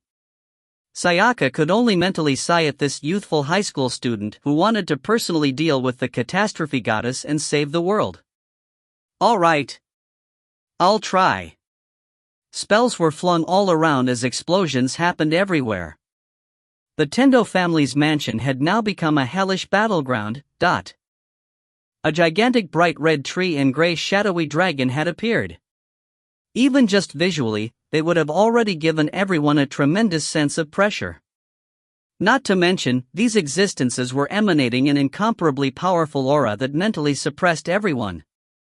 Any ordinary person that was present would surely have an instant breakdown. It was also difficult for the lower-level spiritual ability users to resist. If it wasn't for the barrier around here, it was likely that the lower-level individuals would suffer breakdowns almost as fast as ordinary people would. The gigantic tree sent bright red cherry blossom petals fluttering down from its crown. The falling petals seemed just like rain or snow. The scene was incredibly beautiful, yet this beauty contained unimaginable danger. Those who had their bodies invaded by the red cherry blossoms wouldn't die instantly. However, they would all sink into a death-like state of deep sleep. Perhaps they would never wake up again. Everyone was forced to maintain high-powered barriers to resist the red cherry blossoms. Yet, the cherry blossoms' attack power wasn't even the scariest part. The scariest part was the tremendous area of effect. Although the area of effect wasn't as large as the entire city, it was more than large enough to cover most of the densely populated areas. In other words, the great majority of ordinary people in the city were also in the cherry blossoms area of effect. There was absolutely no time to evacuate them. How many people would die here if they couldn't resolve this situation in time? Maisei Soren didn't dare to think about the potential numbers. The situation was absolutely terrible. The only part worth celebrating was that it could have been even worse. There was still time to resolve the situation without too much damage. It could be done as long as the gigantic dragon, or the catastrophe goddess, could be dealt with. The catastrophe goddess. Her danger level was assessed as the strongest possible, even higher than that of Soul Society's Demon King classification. Sugo Tendo had transformed into, or summoned such a monster. No matter how she had arrived, dealing with this highest-level vicious monstrosity would be quite difficult. Luckily, Meisei had already been prepared for the likely scenario of their sudden attack's failure. He had prepared emergency backup plans. He had already activated an emergency backup plan, and reinforcements were swiftly arriving. Without a doubt, the catastrophe goddess's appearance here was an absolute disaster. However, it was also an opportunity. If the Tendo family and catastrophe goddess were all dealt with here, perhaps all danger to the city would instantly be resolved. Due to lacking relevant information about the catastrophe goddess, Meisei was unable to determine if the gigantic dragon here was the true body of the catastrophe goddess who ruled over the realm of cherry blossoms. And even if this dragon was her true body, it was possible that she could still revive herself and cause problems later even if this dragon form was defeated. Right now, it was impossible to know what would happen upon defeating her. However, one thing was quite certain. The entire city would be finished if this dragon wasn't killed right here and now. As the overall commander for Soul Society's attack force, Meisei continued to command the battle from Soul Society's temporary command center. He was prepared to personally go out and fight the catastrophe goddess if necessary. The combat situation was quite difficult. Soul Society members were being injured or killed at every minute. This was because every single attack from the gigantic dragon was equivalent to a cluster bomb attack. It was almost impossible to completely dodge or block the dragon's attacks. No matter how this battle ended, it was certain that the entire area around the Tendo family mansion would be ruined. As for whether the Tendo family would work on restoration afterwards, that would be their problem. Also, before that, the Tendo family still had to deal with Soul Society making them take responsibility for their scheme. Even if the Tendo family was one of the 7 major families, the spiritual society would never let them off easy for what they'd done this time. At this moment, Meisei Soren and all the other powerful spiritual ability users at Soul Society's temporary command center felt something that caused all of their expressions to change. The next instant, there was a tremendous roar that shook the heavens as a snow-white light covered the temporary command center. Next, an even more tremendous explosion was heard as a blinding mushroom cloud rose up into the air. Our command center and everyone within was evaporated.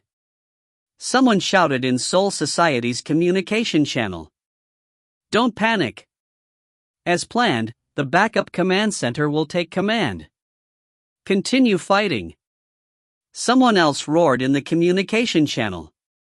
Individual humans seemed as tiny as ants in front of the shadowy gray dragon sitting on top of the gigantic tree. However, humans were capable of teaming up with each other against the catastrophe goddess who was far stronger than any individual human. Humans were capable of using carefully thought-out plans and courageous teamwork to fight. It's our turn, Yui Haruta spoke in a heavy tone as she received her strongest weapon from Soul Society's logistical support. She activated her weapon. In the darkness, a pair of inhuman eyes started glowing blue. Mystical runes shone within the eyes. Right after that, golden red runes started flashing and illuminated a gigantic figure far surpassing that of any human. Finally, multiple high-level spiritual magic cores activated with loud vibrations, accompanied by metallic creaking. The gigantic figure revealed itself to be a type of giant mecha. Come, Radiant Star! Yui forcefully pulled on a lever as her spiritual mecha Radiant Star spat blinding golden red flames from its back. This mecha, which had a shield in one hand and a spiritual particle cannon in the other, swiftly flew out of hiding and rushed into the sky, directly charging towards the shadowy gray dragon. Growl! The dragon shot countless beams of light at the mecha. Yui used her mecha's heavy shield to open up a barrier that blocked the beams of light while also counterattacking with the particle cannon. 2 other mechas had also flown up simultaneously with her. The 3 mechas simultaneously attacked the dragon from 3 separate directions. These attacks caused obvious damage to the dragon.